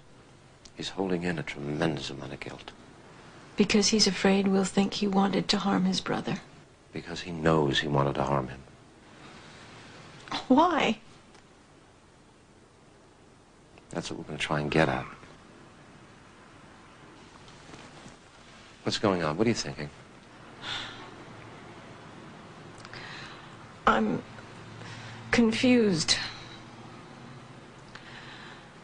I thought after a few weeks I'd feel differently. But I can't help it. I'm still so angry with him for what he did. Sometimes I look at him and I hate him. And he's my son. Mrs. Williams, what Brian did, it came out of jealousy and anger, and it went farther than even he ever imagined. And right now he is shouldering all the blame. But it's not just Brian. The guilt is a family guilt, and that's why it's very important. We've got to get your husband in here right now. He won't come. I've got to make a status report in 2 days. I'm required by law to inform the court of your husband's decision.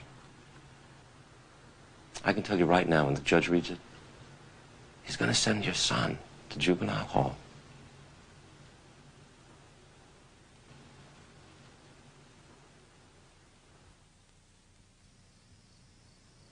Brian and I went to the psychologist today. There's something I haven't wanted to face, Gordon. And I was able to with Dr. Hamilton's help. We knew what was happening. And we could have stopped it. And I'll never forgive myself.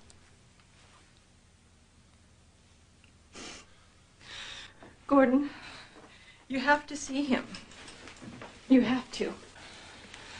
If you don't, Brian could be taken from this home and put into an isolation cell. Well, that's where Dr. Hamilton said they put boys that are charged with voluntary manslaughter. And if you don't cooperate, it could influence the judge's final decision. I'll never put Brian in prison.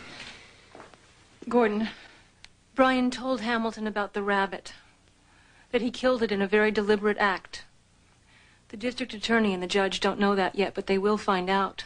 And Hamilton says when they do, it will destroy Brian's defense.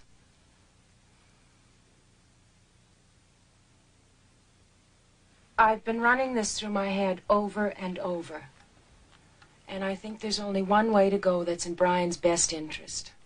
We've got to avoid a trial. I want to plead him. What does that mean? Plead him to a lesser charge. Involuntary manslaughter. But if we plead him, they'll put him away. It'll be nothing compared to what he might get if he's convicted of voluntary manslaughter. They could ship him off to a youthful offender facility. Keep him there till he's 18. You want to risk that? I don't want Brian facing that judge. He already hung himself once. He agreed with the sheriff that he threw the life jacket in after Keith went under. So you think we stand the best chance by pleading him? All things considered, yes.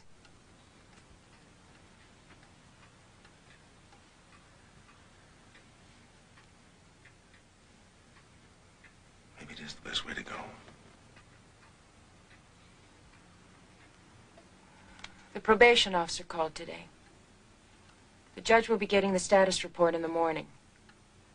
We still have a chance to keep Brian out of juvenile hall if you start seeing Dr. Hamilton.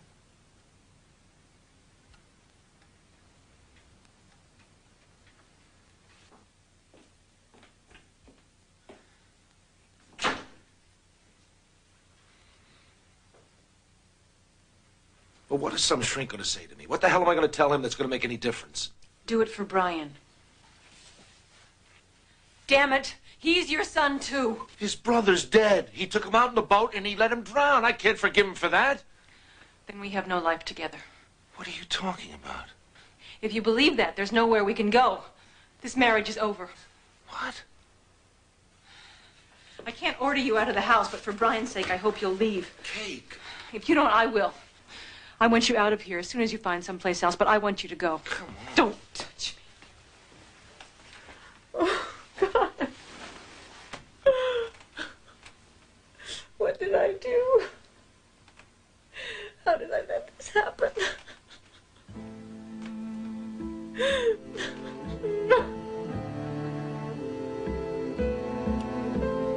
Where did he go?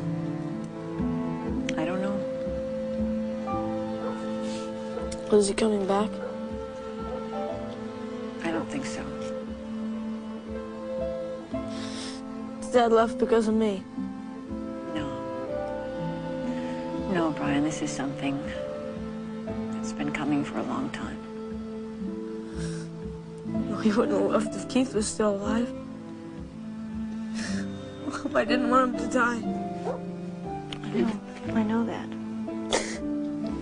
I loved him. I know you did. He's dead and Dad's never coming back. It's all my fault. All my fault.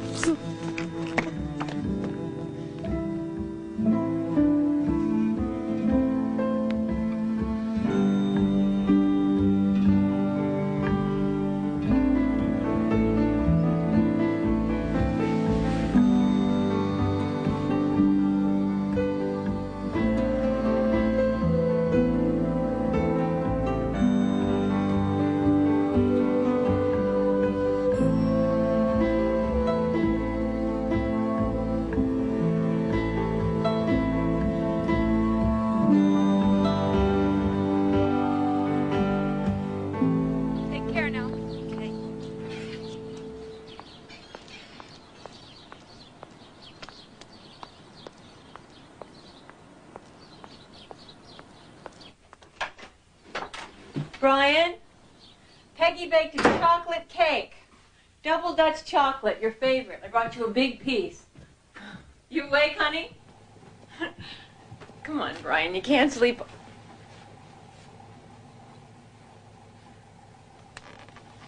Brian?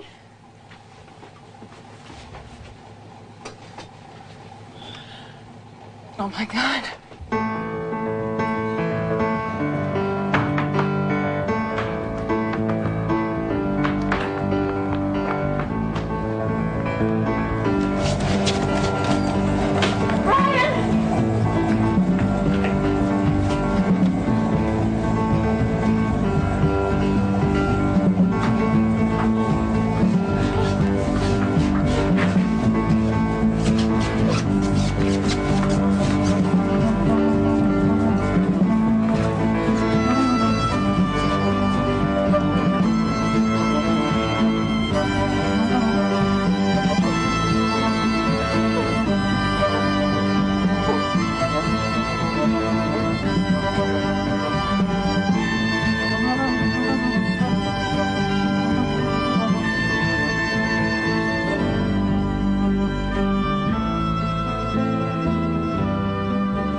How is he?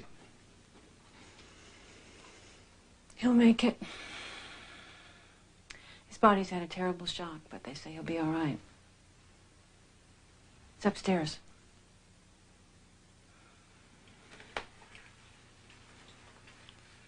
I don't know what to say to him, Kate.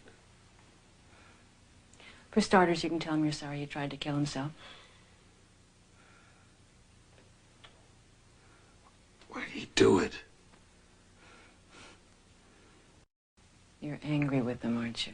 Even for this. I don't know what I feel. God. You feel manipulated, Gordon?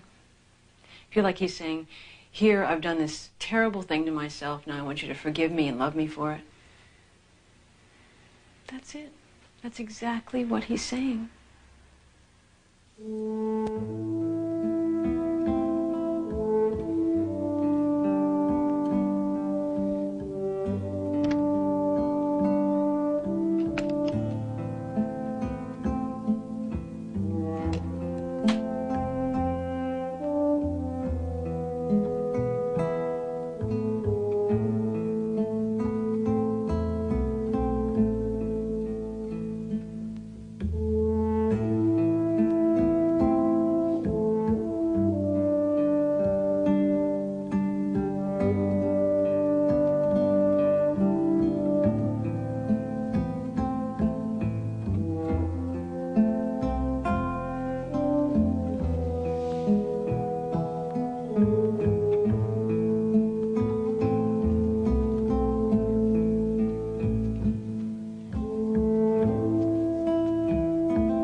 Look, I want you to know I don't believe in any of this.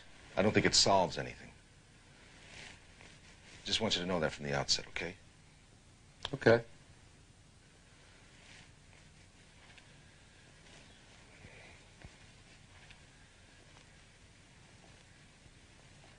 Look, I know my wife has talked to you and Brian, so you know about this whole ungodly mess. And I know you know she wants a divorce. 14 years of marriage. Never unfaithful. Gave her everything she ever wanted. And this tragedy hits us and she wants a divorce. Do you want a divorce?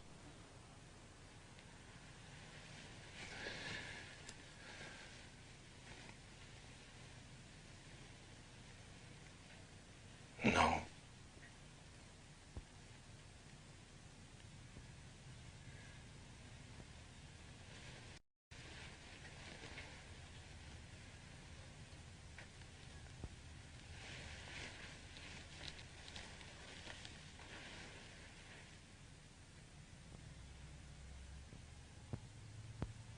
I love Keith.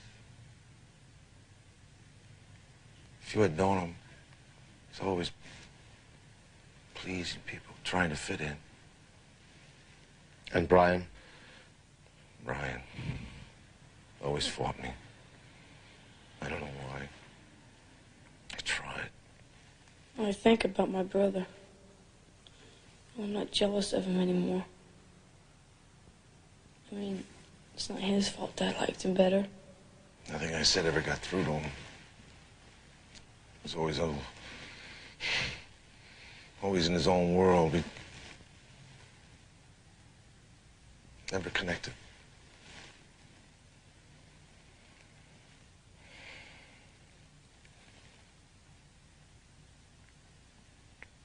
God, I feel terrible about that.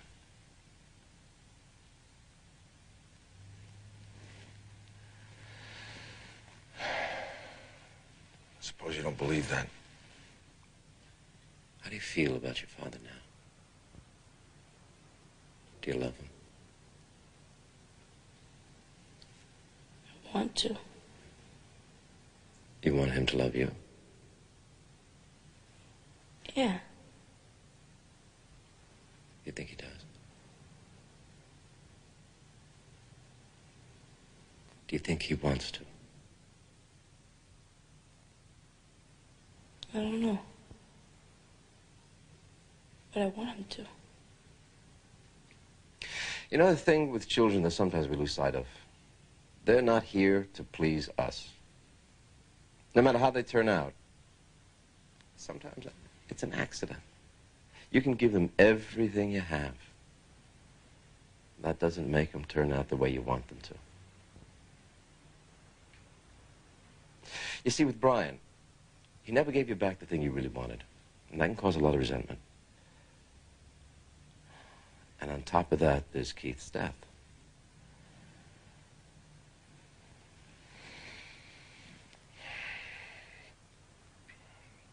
I don't know if I can ever get past that.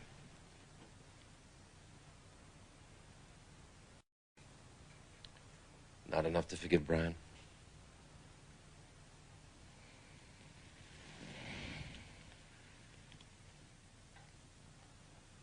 I know he's in a lot of pain. And I want very much to stop that pain.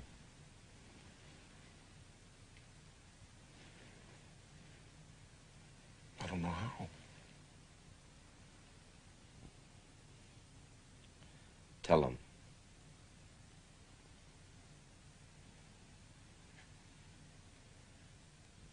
I've been through the reports of the probation officer and the psychologist. Now, what happened was a tragic thing.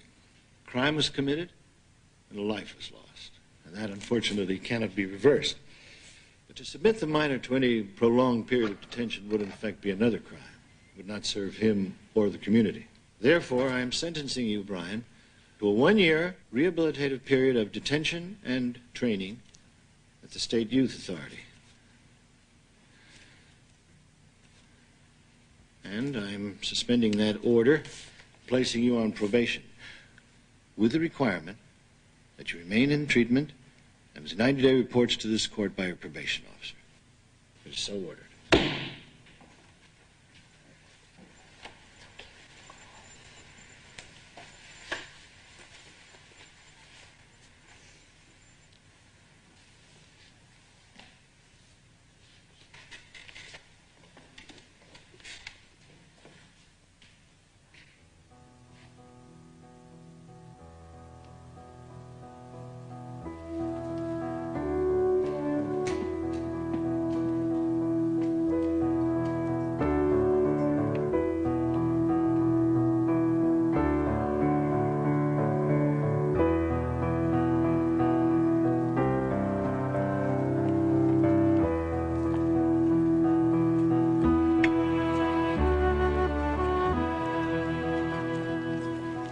Brian?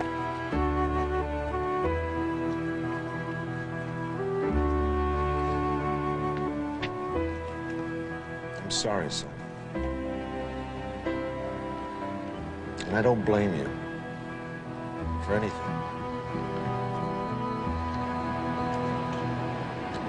And I love you.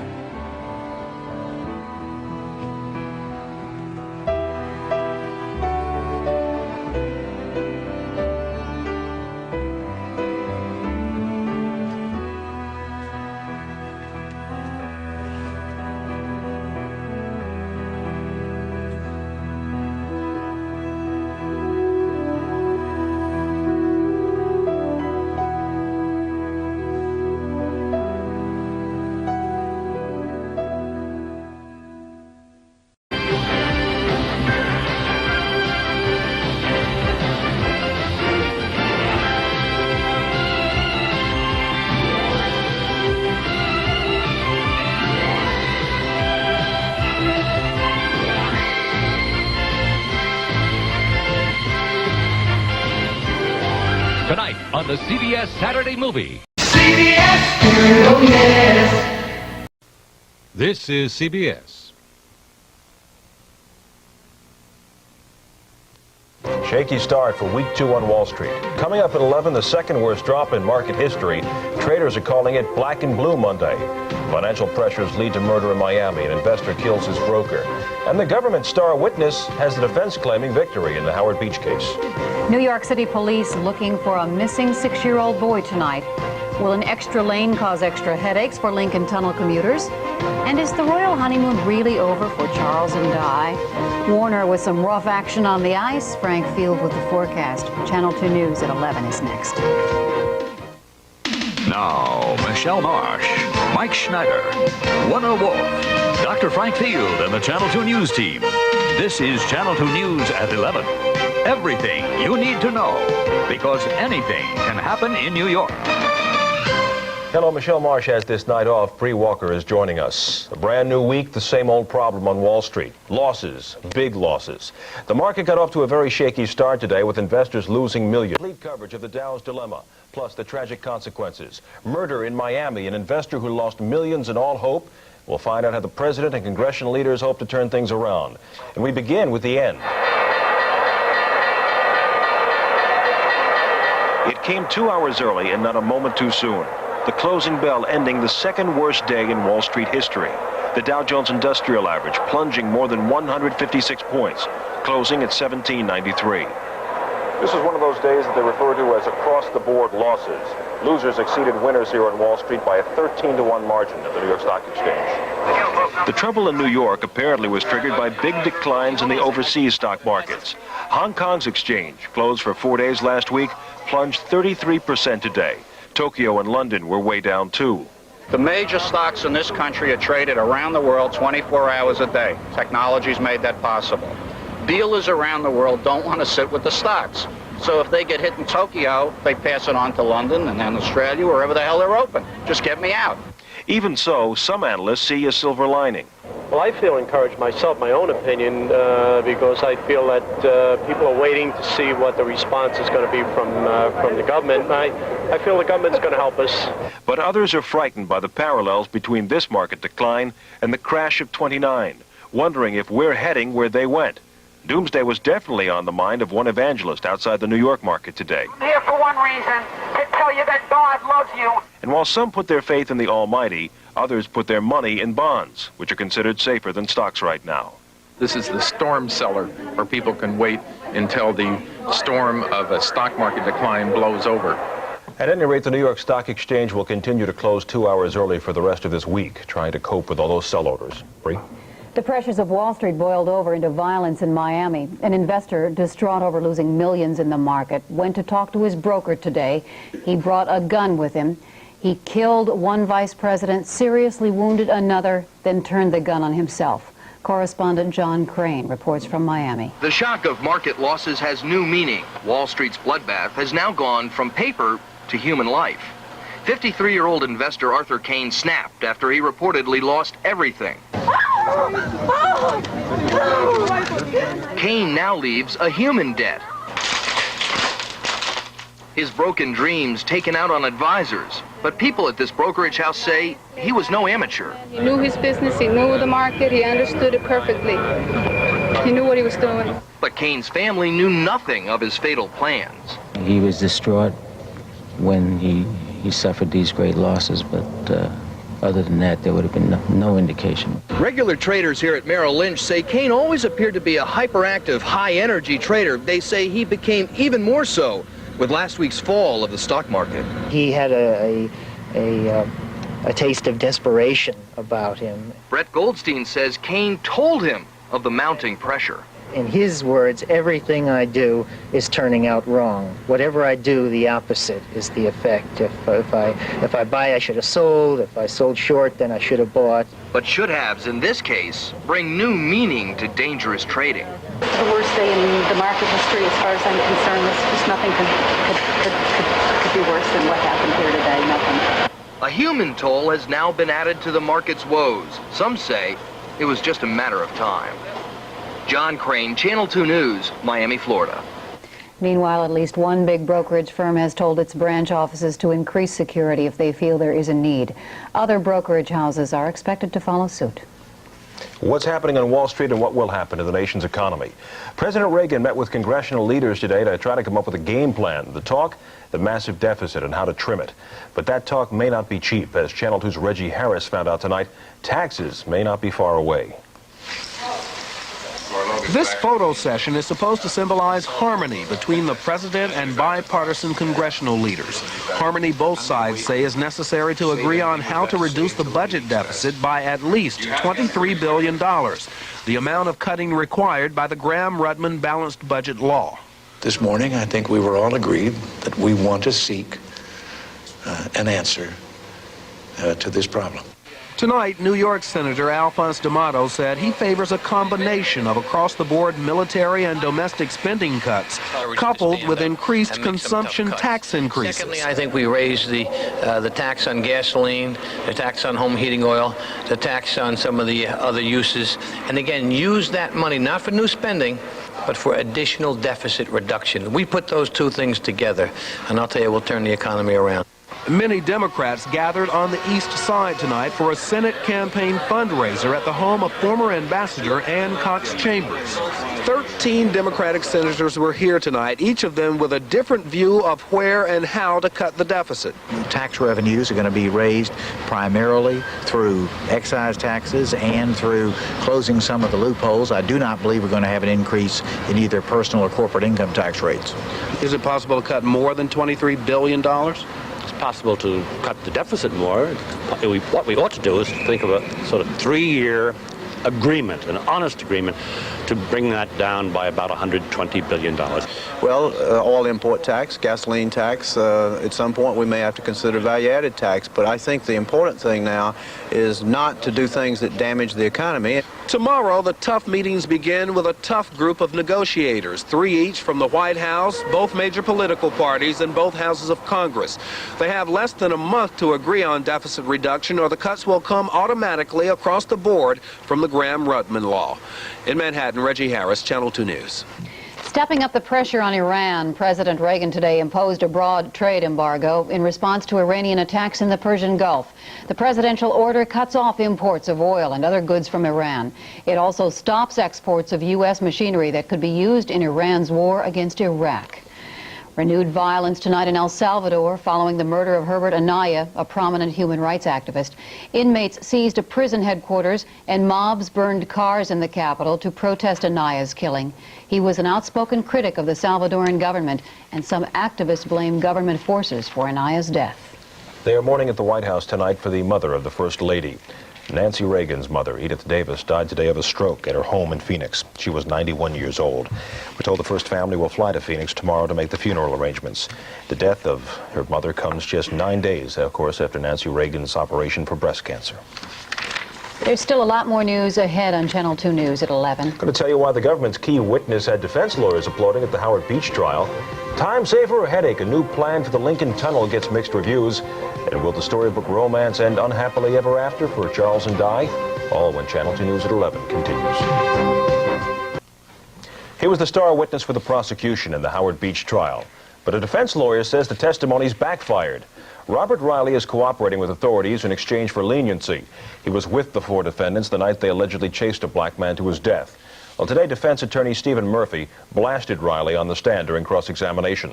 Murphy drilled the witness about the initial confrontation that December night outside a pizza parlor. Riley admitted he saw 2 black men with knives before he noticed a defendant with a bat. The young white men weren't moving forward. They weren't doing anything. I believe that the jury will infer that they were afraid and they were just standing there. It's only when Riley takes the bat that he moves forward. Nobody else moves forward but Riley. Murphy says Riley has actually been the best witness for the defense. Police are looking tonight for a 6-year-old boy who's been missing for 5 days now. Kareem Daoud Thornton Bay was last seen in front of Le Marquis Hotel on East 31st Street in Manhattan. Witnesses say he was with a red-haired man with a mustache in his late 20s. The man drove a 1979 red Monte Carlo.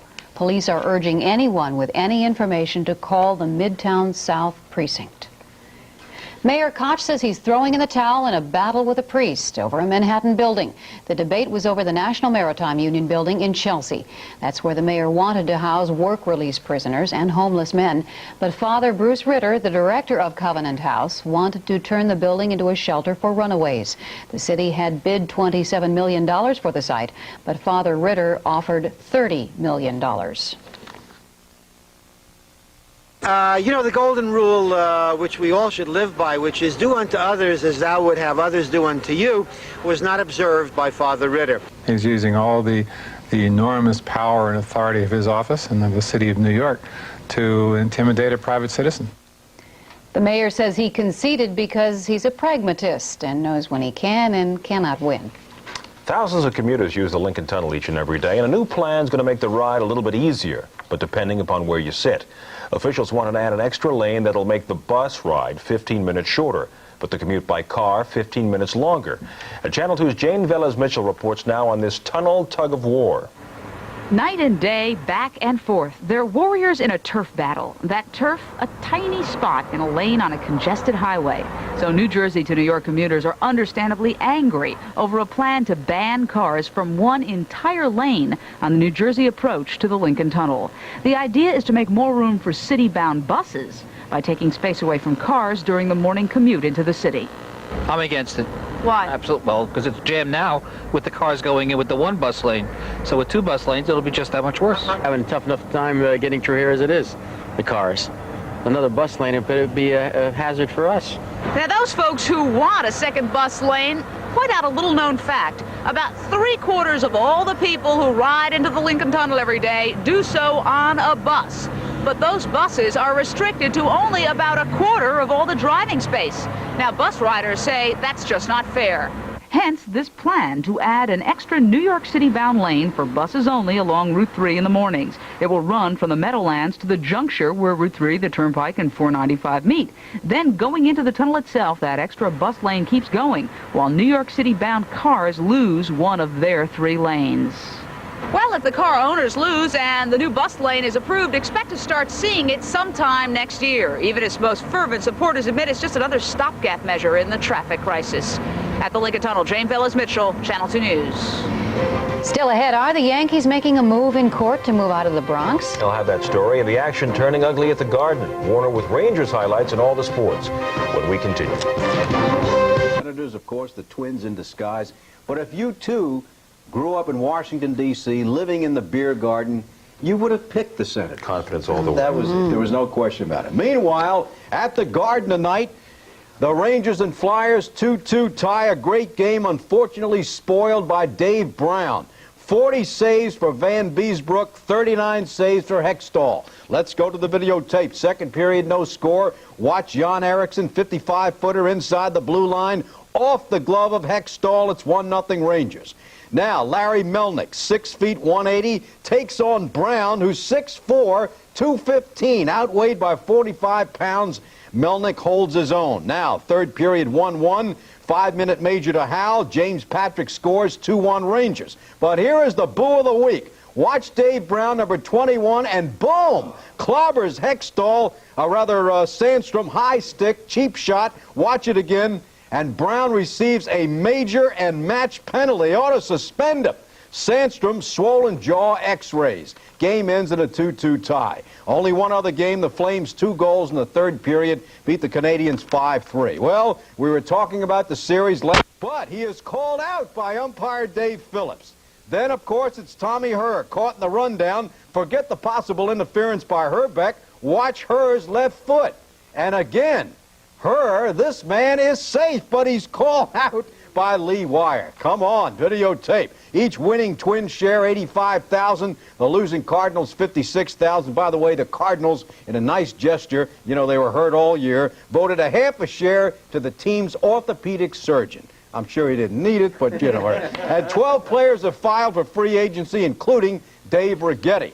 All right, the Giants, the pick yesterday, take the Giants and give the 9.5. If you did, you were in good shape. Let's go to the videotape. A new wrinkle, which we might see for a long time now. Number 33, George Adams, his first start in a Giant uniform, coming out of the backfield, 6 receptions for 79 yards. And one of the finest catches of the season, Lionel Manuel with a broken hand makes the grab. And it's amazing that Sims could be that sharp after 5 weeks off.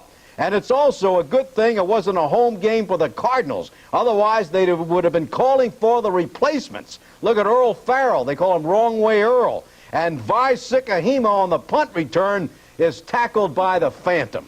Meanwhile, the pick, no, sir. We said take the Skins, give 6.5. They, of course, won by only 1. And as bad as the Jets' offense and defensive line were, no sacks, and also with letting in 7 sacks, they still could have won the game if they had stopped these 2 plays. Let's go to the videotape. Fourth quarter, 16-7 Jets, 7 minutes left, 2nd and 10.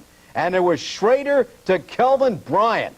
39-yard gain, and then 3 plays later, it was 16-14. And the other play, 3rd and 10, and it was Schrader to Ricky Sanders, and this helped set up the field goal, 17-16. Jets play the Colts here next Sunday, and the Giants play the Cowboys in Dallas Monday night. Browns lead the Rams 30-14 in the third quarter, and the Vikes lead the Broncos 20-17 in the third quarter. And again, the best bet in the NFL, when the home team is underdog by 3 points or more, take them. If you did that yesterday, you would have gone 3 for 3. Saints, Colts, Tampa Bay, all home underdog beat the spread. And the Houston Oilers, rumored to move to Jacksonville.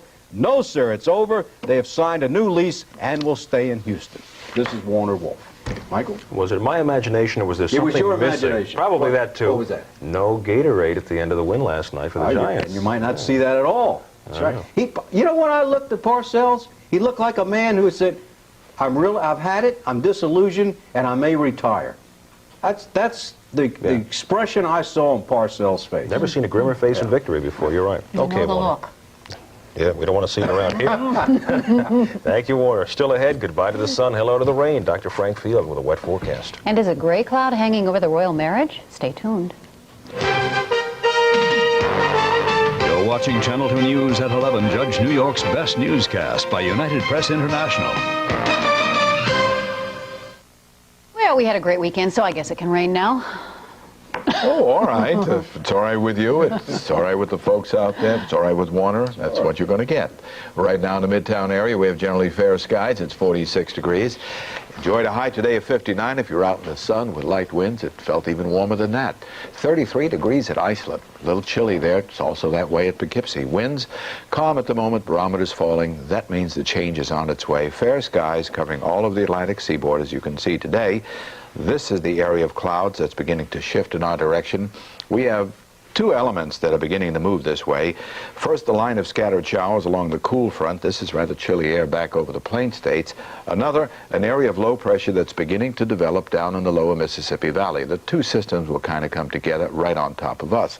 So as the ridge of high pressure and cool air that we've enjoyed the last couple of days moves away from us, we start getting into the next weather system. That's the cool dome of air that's pressing down and heading over our way, preceded by the scattered showers. At the same time, this low pressure will deepen, move right up along the line, so that by tomorrow this should be the picture.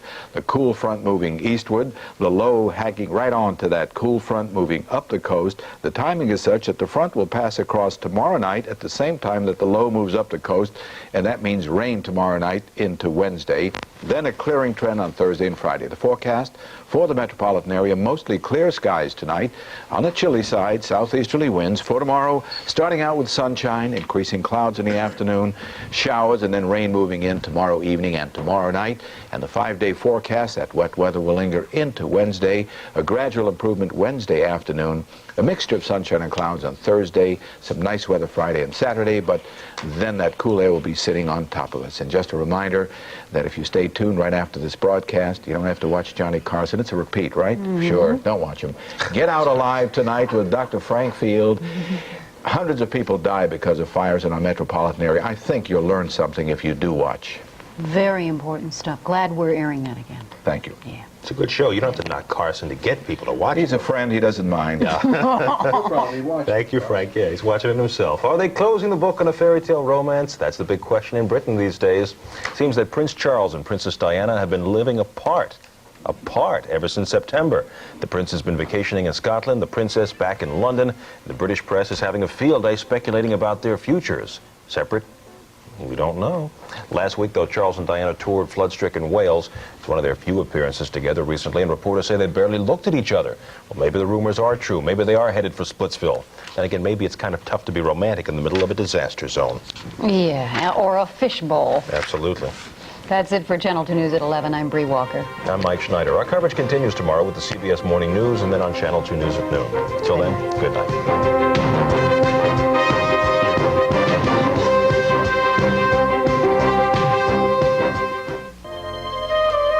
If you see news in the making, tell 2.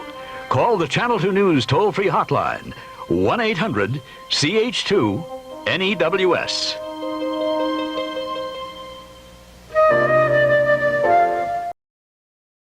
Well, that's our show for you today. And I hope you guys enjoyed our time warps. We're going to be back next time for another edition of Time Warp next week. We'll see you then. We'll go back to August 1985, WORTV. Whitney Houston, hit it!